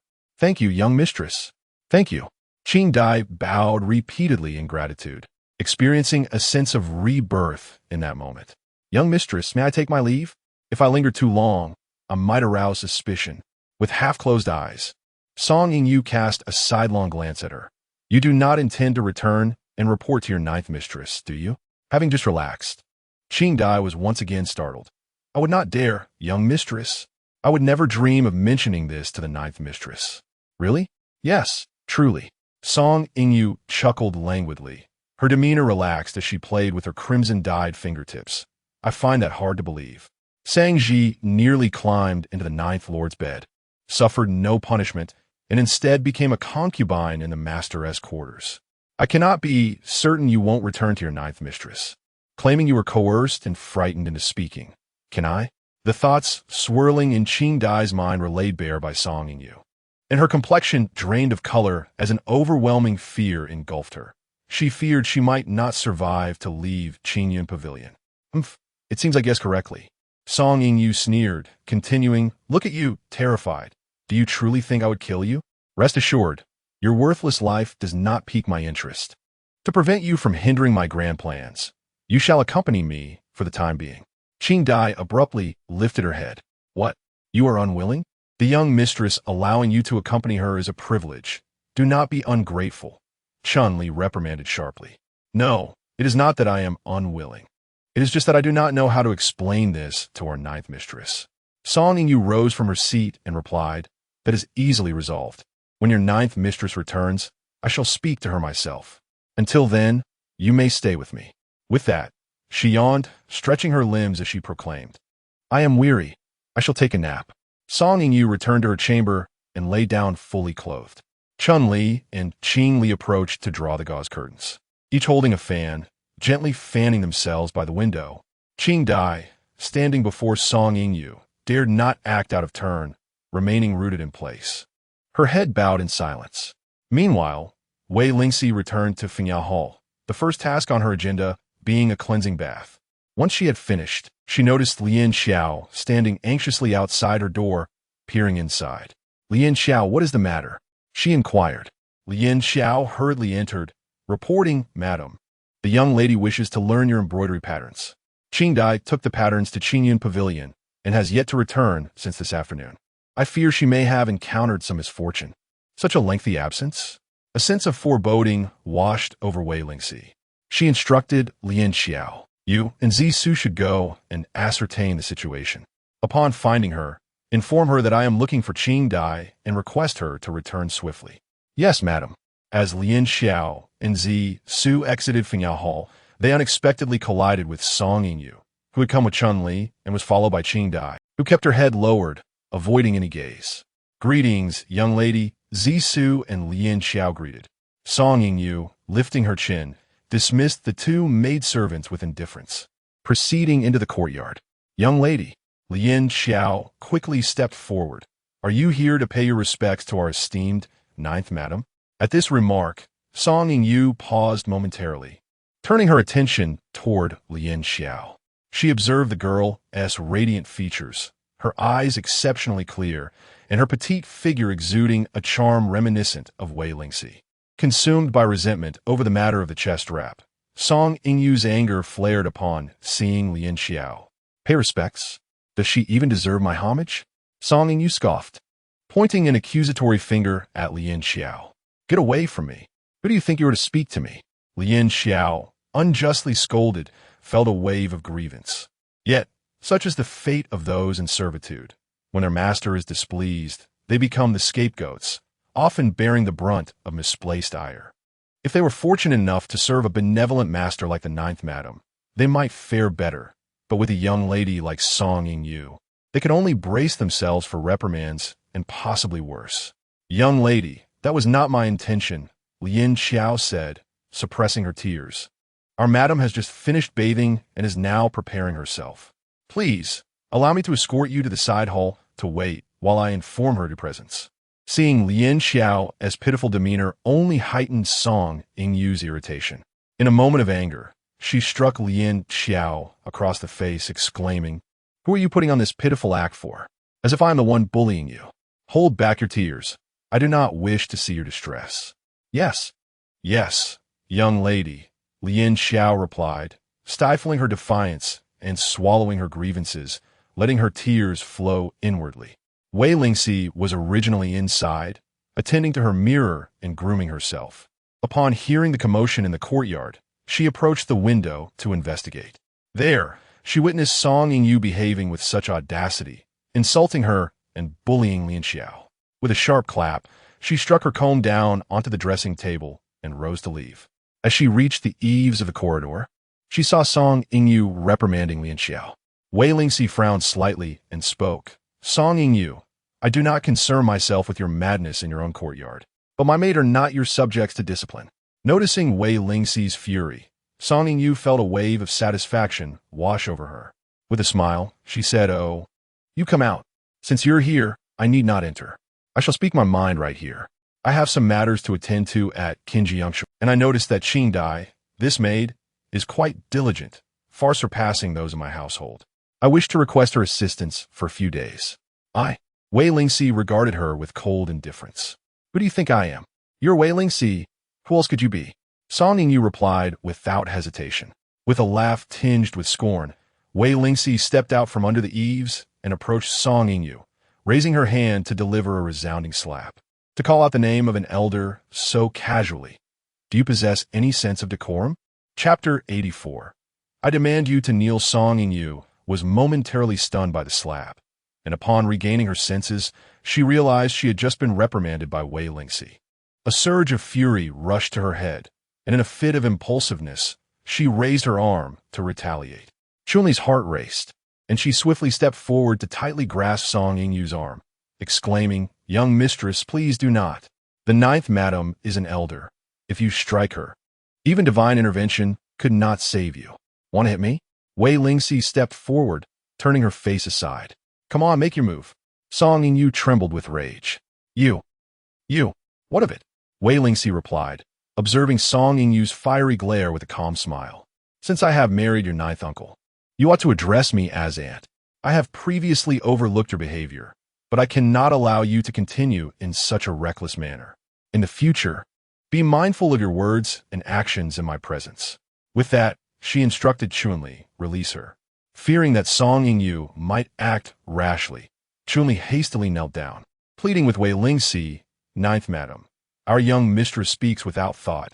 Please do not take offense. She will not behave this way again, even if spoken thoughtlessly. Such actions are still grave. Imagine the consequences were they deliberate. Wei Lingxi assumed the role of an elder, chastising Song Yu. Consumed by fury, Song Yu longed to rush forward and tear apart the face she loathed so deeply. How could someone merely a year her junior dare to admonish her? A daughter of a sixth-rank official had the audacity to lecture the esteemed daughter of the Grand Preceptor. You shall pay for this slap, Song Yu hissed through gritted teeth, vowing silently to make Wei Lingxi suffer for her actions today. Wei Lingxi merely chuckled lightly, her gaze steady upon Song Yu's face. If I had not struck you, would you have ceased your harassment of me? No, you would not. Therefore, let us allow you to endure some hardship first.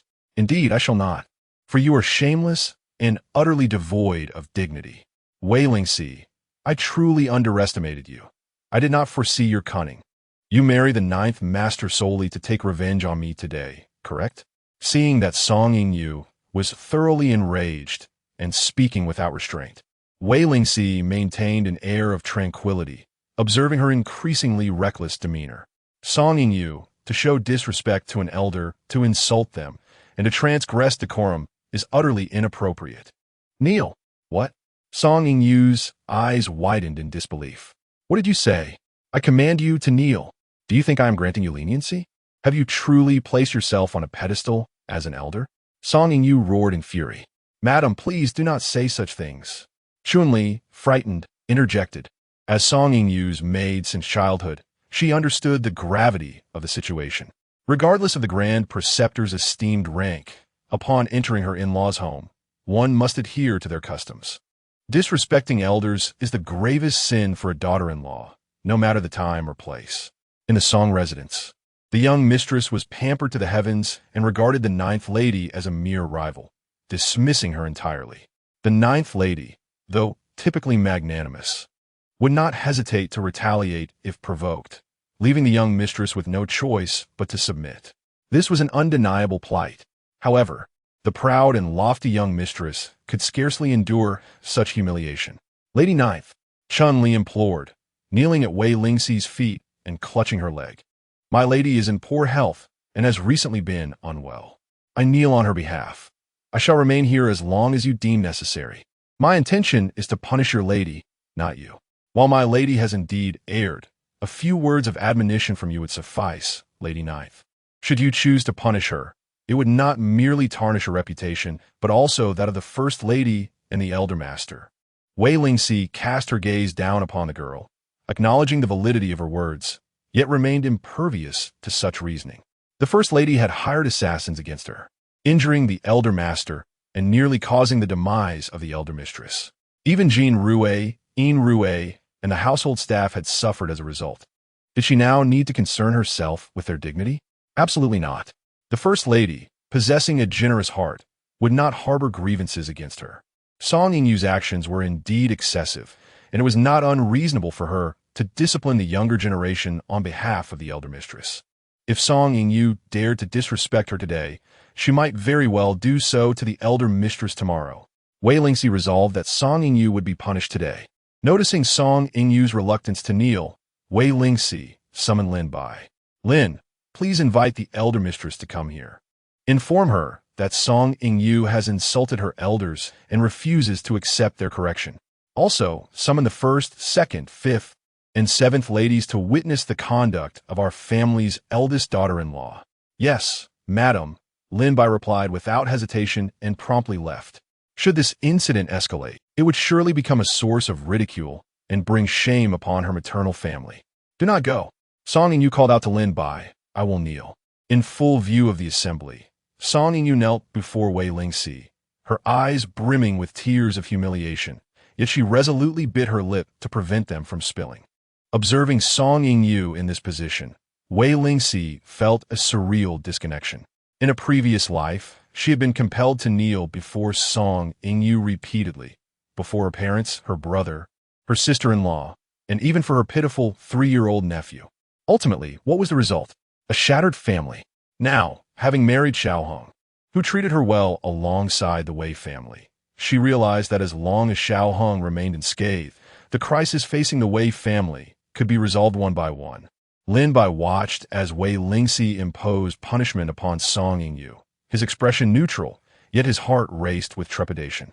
Despite Song Yingyu's despicable nature, her father was the current Grand Tutor, and he pondered how the relationship between their ninth master and the Grand Tutor might evolve in the future.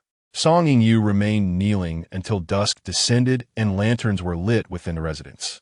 Pain coursed through her body, causing her to break out in a sweat, and her form began to sway unsteadily. Wei Lingxi sat beneath the eaves, leisurely savoring her tea, allowing her anger to dissipate before inquiring, Have you come seeking Qing Dai? Yes. Song Yingyu replied, suppressing her pain. I hope you. As her words trailed off, she suddenly realized something, reluctantly altering her request. I hope you can kindly allow Qing Dai to assist me for a time. And what do you mean by that?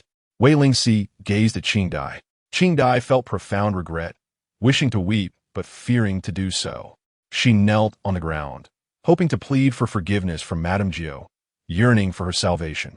Yet Chunli stood behind her, pressing her foot down hard on Qing Dai's big toe. Understanding the unspoken cue, Qing Dai dared not speak freely. I shall defer to the decisions of you and the young mistress. In that case, you may return. Wei Lingxi, suspecting Qing Dai was under duress, sought to rescue her. However, to her surprise, Qing Dai stated, Madam, I can also help the young mistress. Is that truly your heartfelt desire? Yes, it is. Disappointment flickered across Wei Lingxi's countenance, and a faint, cold smile graced her lips as she waved her hand dismissively. Very well, then go. Thank you, madam, for your understanding. Qing Dai's voice trembled as she uttered the words. She longed to cry, yet the path she chose was irreversible. After a lengthy ordeal, Wei Lingxi, feeling hungry, concluded that Song Yingyu had received her due reprimand. She rose and addressed her. You may return now. There's no need to remain kneeling here. Thank you, Aunt. Song Yingyu gritted her teeth, forcing the words through clenched jaws. With the assistance of Chunli and Qing Dai, she limped away. Lin Xiao, witnessing her mistress's relief, expressed her gratitude by kneeling. Thank you, madam. Rise. Wei Lingxi instructed upon seeing Lin Xiao's swollen cheek. She directed Zissou to fetch some medicine, remarking that a swollen face would not be a pleasant sight.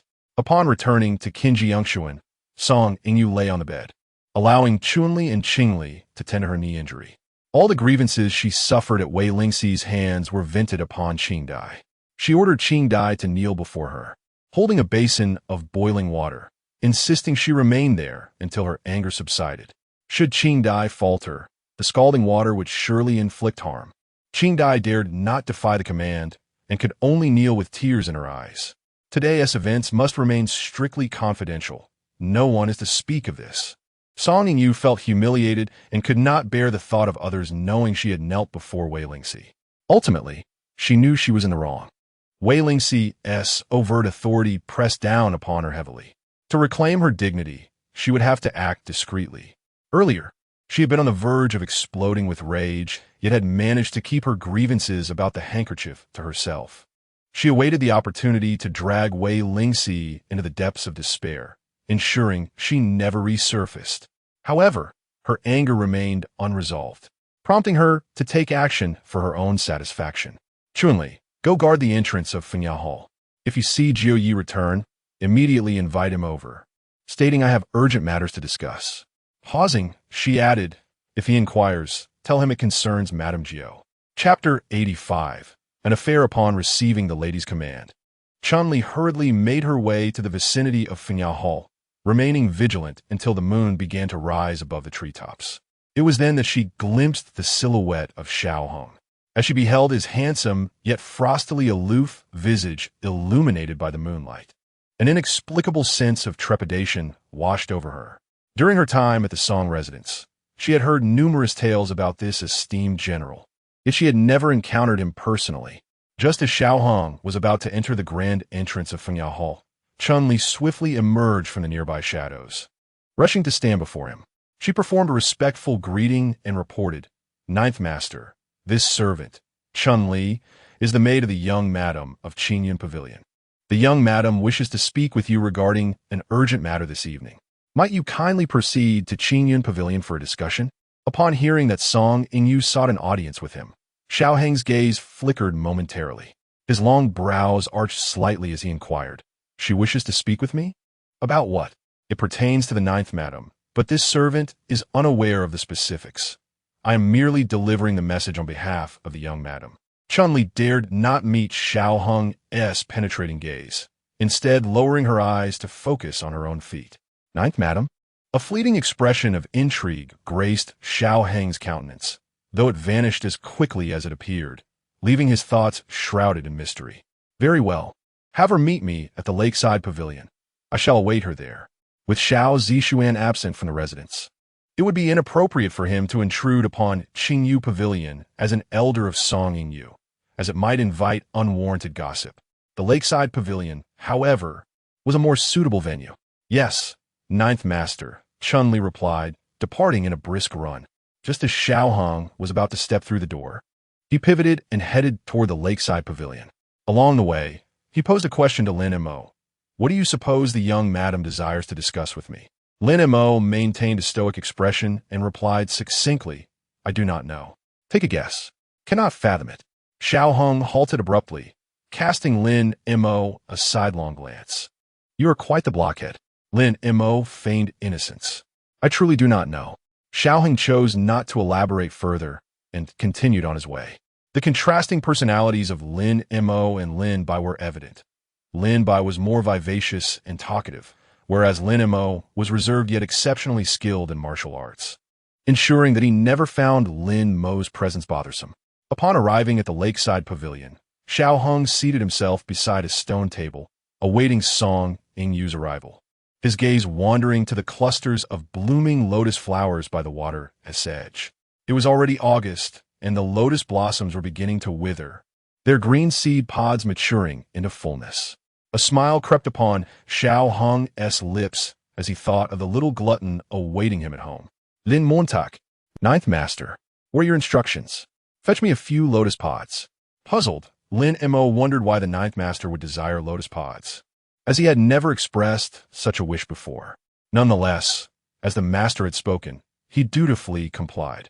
With a graceful leap from the pavilion, he dashed towards the clusters of lotus flowers, grasping wildly in the air, and soon returned with a handful of lotus pods. "Ninth Master." "Excellent." Xiao Hong arranged the lotus pods neatly on the stone table, continuing to await her arrival. Before long, the sound of approaching footsteps broke the tranquil ambience. Xiao Hong did not even need to look to know it was Song Yingyu accompanied by her maid. Indeed, it was as he had anticipated. Song Yingyu approached Xiao Hang, bowing respectfully. "Uncle Gio, please have a seat." Xiao Hang gestured. As soon as Song Yingyu settled down, her gaze fell upon the large lotus pods on the stone table, and she exclaimed, "These lotus pods have grown so large. Can they be eaten now? I remember fresh lotus seeds being sweet and crisp, truly delicious. The lotus heart can be used to brew tea, adding a bit of honey to calm the mind and alleviate the summer heat. What could be better? Might I trouble you for 2 pods?" Xiao Hang gathered the lotus pods on the table and handed them to Lin Mo, who stood behind him. "If you wish to eat them, send someone to harvest them tomorrow." Song Yingyu felt slighted, thinking to ask for 2 lotus pods and receive such a cold response. Xiao Hang is indeed stingy. Wasn't he supposed to discuss something important with me? Let us hear it. Xiao Hang, not wishing to engage in trivial matters, directly addressed the main topic. Feeling embarrassed from her earlier rebuff, Song Yingyu composed herself and said seriously, "Uncle Gio, there's something I have discovered and wanted to discuss with you. yet I feared it might be too bold. Now, I can no longer contain myself, nor can I bear to see you kept in the dark. Therefore I must speak. Go on, Xiao Hang replied. Song Yingyu lowered her voice, articulating each word carefully. Uncle Gio, while you are busy with military affairs, are you aware of what Aunt Gio is doing at home? At her words, Xiao Hang's eyes narrowed slightly, as if sensing the gravity of her impending revelation. What do you mean? Speak plainly. There is no need for riddles.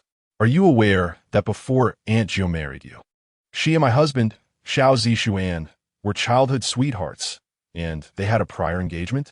I know, Xiao Hang replied indifferently. Later, when Xiao Zixuan was to marry you, Lingxi withdrew from the engagement and married me instead. Exactly, Song Yingyu said, her expression one of distress. I had always thought she married you out of love, but it seems she had ulterior motives for entering the Xiao household. I have caught her meeting secretly with my husband more than once. He, not wishing to acknowledge their inappropriate relationship, has kept silent for the sake of your honor, Uncle Gio. Before she could finish her sentence, Xiao Hang's brows furrowed sharply, a fierce glint flashing in his dark eyes. Are you implying that your aunt seduced Zixuan? Song Yingyu felt a chill from his gaze, her heart sinking. Yet she quickly reminded herself of the undeniable evidence. The handkerchief was proof that Wei Lingxi could not deny. Yes, with a resounding slap, Xiao Hang struck the stone table, his cold voice echoing like the clash of metal. Nonsense! Do you not believe me, Uncle Gio? Song Yingyu said passionately. Why not consider that Wei Lingxi was once meant to be with Xiao Zixuan, deeply in love with him? Yet why, after he decided to marry me, did she choose to marry you instead? Her true intention was to remain close to Zixuan within the Xiao household. If you doubt me, I possess irrefutable evidence to prove this matter. In the depths of Xiao Hang's striking black eyes, there seemed to be a frost-laden stillness. He spoke coldly, Song Yingyu. This matter concerns the reputation of both Zixuan and my wife. I implore you to ponder it carefully before responding. Do you comprehend? I understand, and I have already deliberated thoroughly, replied Song Yingyu. She called out to Chunli and presented the evidence to Uncle Gio for inspection. Chunli approached Xiao Hang, cradling the box, and gently placed it upon the stone table, softly stating, Master Gio, please take a look. Xiao Hang's gaze fell upon the wooden box, within which lay a neatly folded light lotus-pink belly band, quietly resting. The embroidered pattern of intertwined lotus flowers was one he recognized well from his daily encounters. In an instant, a tempest surged within his eyes, dark clouds gathering ominously, as the veins on his forehead throbbed, revealing the uncontrollable fury that roiled within him. Chapter 86. Tarnishing her reputation, Ninth Uncle. This is the intimate garment of Ninth Aunt. I have inquired with Qing Dai, and she has confirmed it. With a pointed gaze, Song Yingyu pressed on. Pray tell, how is it that a woman's private clothing is not in the hands of her husband, but instead in the possession of another man? Surely, it did not simply sprout legs and wander here on its own? As she perceived the simmering fury in Xiao Hang's eyes, she felt emboldened to stoke the flames of his indignation, hoping it would blaze even brighter. Burn, burn. She could already envision the dismal fate that awaited Wei Lingxi. No man can abide the thought of his woman betraying him, clandestinely meeting with another man, especially not a general of Xiao Hang's stature. Upon recognizing the garment in Song Yingyu's grasp, Xiao Hong comprehended the situation with alarming clarity. Not long ago, Xiao Qi had lost a piece of intimate clothing. The disappearance of such an item was indeed troublesome. To avoid drawing attention, she had opted to remain silent and had a replica made to conceal the matter. At that time, he had discreetly instructed Lin Bai to enhance the security of the courtyard and to investigate the incident quietly. However, after a prolonged period without any leads, he never anticipated that the garment would resurface in Song Yingyu's possession. It was evident that she did not steal the item. It could only be that Xiao Zixuan had stealthily infiltrated Fingyao Hall and pilfered Xiao Qi's intimate clothing. The mere thought of Xiao Zixuan possessing this garment, perhaps even indulging in despicable acts under the cover of night, ignited an uncontrollable rage within him. Xiao Hong snapped the wooden box shut, his voice laced with an air of authority. This does not belong to Xiao Qi. It merely resembles her intimate garment. It must have been some maid who attempted to replicate it. Naturally, Ninth Uncle was aware of the sentiments of his niece-in-law. Yet, the quality of the fabric and craftsmanship was exquisite, far beyond what an ordinary maid could afford. There is no need for you to conceal the truth. Song Yu, this matter is not as you perceive. Do not speak of it again, lest you tarnish Zixuan's reputation. He is the esteemed flower of the current dynasty and has entered the Hanlin Academy. If you wish not to ruin his future, refrain from making this public. Xiao Hong, struggling to maintain his composure, addressed her. In truth, he cared little for Xiao Zixuan's reputation. His nephew was hardly a paragon of virtue. This was evident from his willingness to abandon Xiao Qi for his own career. Even more contemptible was the fact that he had sullied himself by stealing her intimate garments and engaging in such abhorrent behavior behind his back. What truly mattered to Xiao Hong was Xiao Qi's honor. This garment indeed belonged to her, and despite her innocence in this affair, she could not escape the inevitable scandal. The adage, 3 men can make a tiger, speaks to the power of rumor. The accumulation of slander can destroy one's reputation. Thus, for the sake of Xiao Qi's dignity, he chose to suppress his anger, pacify Song Yu, and discreetly resolve the matter. Song Yu, who had initially been brimming with confidence in her plan to ruin Wei Lingxi, found herself thwarted by Xiao Hong's steadfast refusal to believe in any impropriety between Wei Lingxi and Xiao Zixuan. This unexpected resistance significantly undermined her scheme. Xiao Hang disregarded Song Yu's astonished expression and rose to his feet. Song Yu, think before you act. Do not jeopardize Xiao Zixuan for a momentary gain. With that, he turned and departed with Lin Mo. After walking a short distance, Xiao Hang slowed his pace and remarked to Lin Mo, later, you must retrieve those clothes discreetly, ensuring that no one is alerted. Earlier, he had refrained from acknowledging that the item belonged to Xiao Qi, intending to sow seeds of doubt in Song Yu's mind regarding the authenticity of the item, thereby encouraging her to discard it. However, should she refuse to part with it, it would pose another complication. Thus, he resolved to have Lin Mo stealthily infiltrate Qinyun Pavilion to remove the item, ensuring its destruction without a trace, leaving Song Yu without leverage in the future. Understood, Ninth Master. Song Yu, witnessing Xiao Hang's refusal to admit the truth, experienced a fleeting moment of doubt regarding the item's origin. Yet, recalling the shift in his demeanor, she became convinced of its association with Wei Lingxi. Her heart was a tumult of envy and resentment towards Wei Lingxi, realizing that even the esteemed general of Dingyuan was shielding her. Despite her evident fury, he still chose to defend her. What kind of enchantment does this woman possess? Miss, what shall we do next? Shunlin kirat sufli. Naturally, Song Yu could not swallow this grievance. Possessing such irrefutable evidence, she would never relinquish it easily. If she did not bring Wei Lingxi to ruin, she would not be Song Yu. Remain calm. Go find the matriarch. Song Yu steeled herself. She cared not for Xiao Zixuan's future, but desired his body and heart to be entirely hers. Xiao Hang wished to avoid escalating the matter, a sign of his own trepidation. Thus, she would amplify the situation, creating a storm of controversy and observing how he and Wei Lingxi would navigate the aftermath. Understood. Chunli grasped the box and followed closely behind Song Yu to the matriarch's residence. Upon returning to Fengao Hall, Xiao Hang's anger still simmered. Go find Lin Bai. Lin Bai was summoned by Lin Mo, and upon seeing several lotus pods on the Ninth Master's desk, he intended to jest with him. However, the moment he beheld Xiao Hang's stormy countenance, he swallowed his words. Standing at attention, he bowed his head respectfully and inquired, Ninth Master, how may I serve you?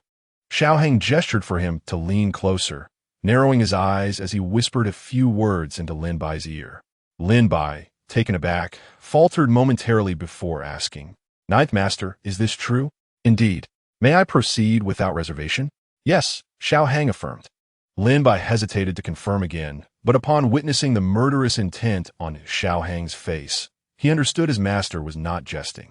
Thus, he accepted the command and took his leave, assuring, Rest assured, Ninth Master, this matter will be handled meticulously without alarming anyone.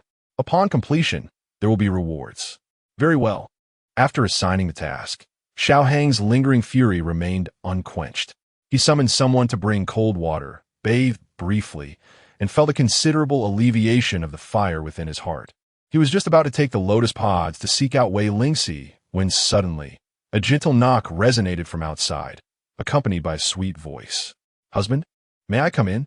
Xiao Hong placed the lotus pods casually on the bookshelf and stepped forward to open the door, discovering Wei Lingxi standing at the threshold, a food box in hand and a radiant smile lighting her face. "What brings you here?" she asked with a grin. "Upon learning that my husband had returned, I prepared this bamboo leaf tea for you." "Oh." Xiao Hang's brow relaxed at her words. "What made you think to brew this for me?" Wei Lingxi entered, placing the food box on the table.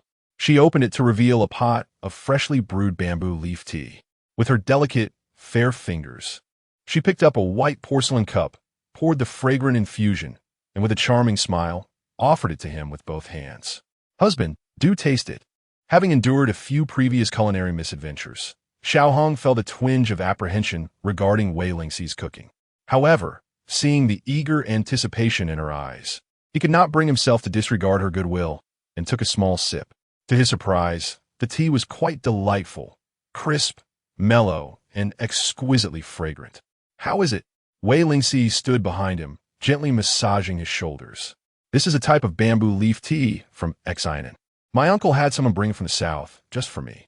I brewed it with spring water, adding in some ophapagon, ginseng, licorice, and pinelia, along with a pinch of sugar.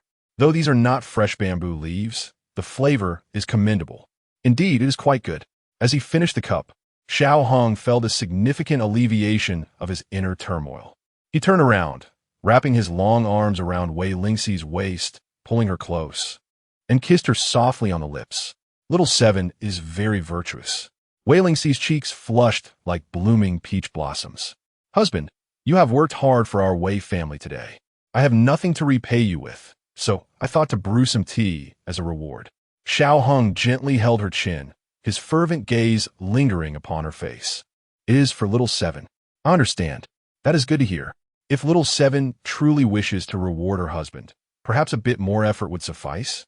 Xiao Hong embraced her, the lingering scent enveloping him, reigniting the passions that had only just subsided. "How shall I be rewarded?" He grasped her hand, his eyes filled with suggestive intent as he admired her delicate fingers. "Perhaps I could borrow her for a moment?"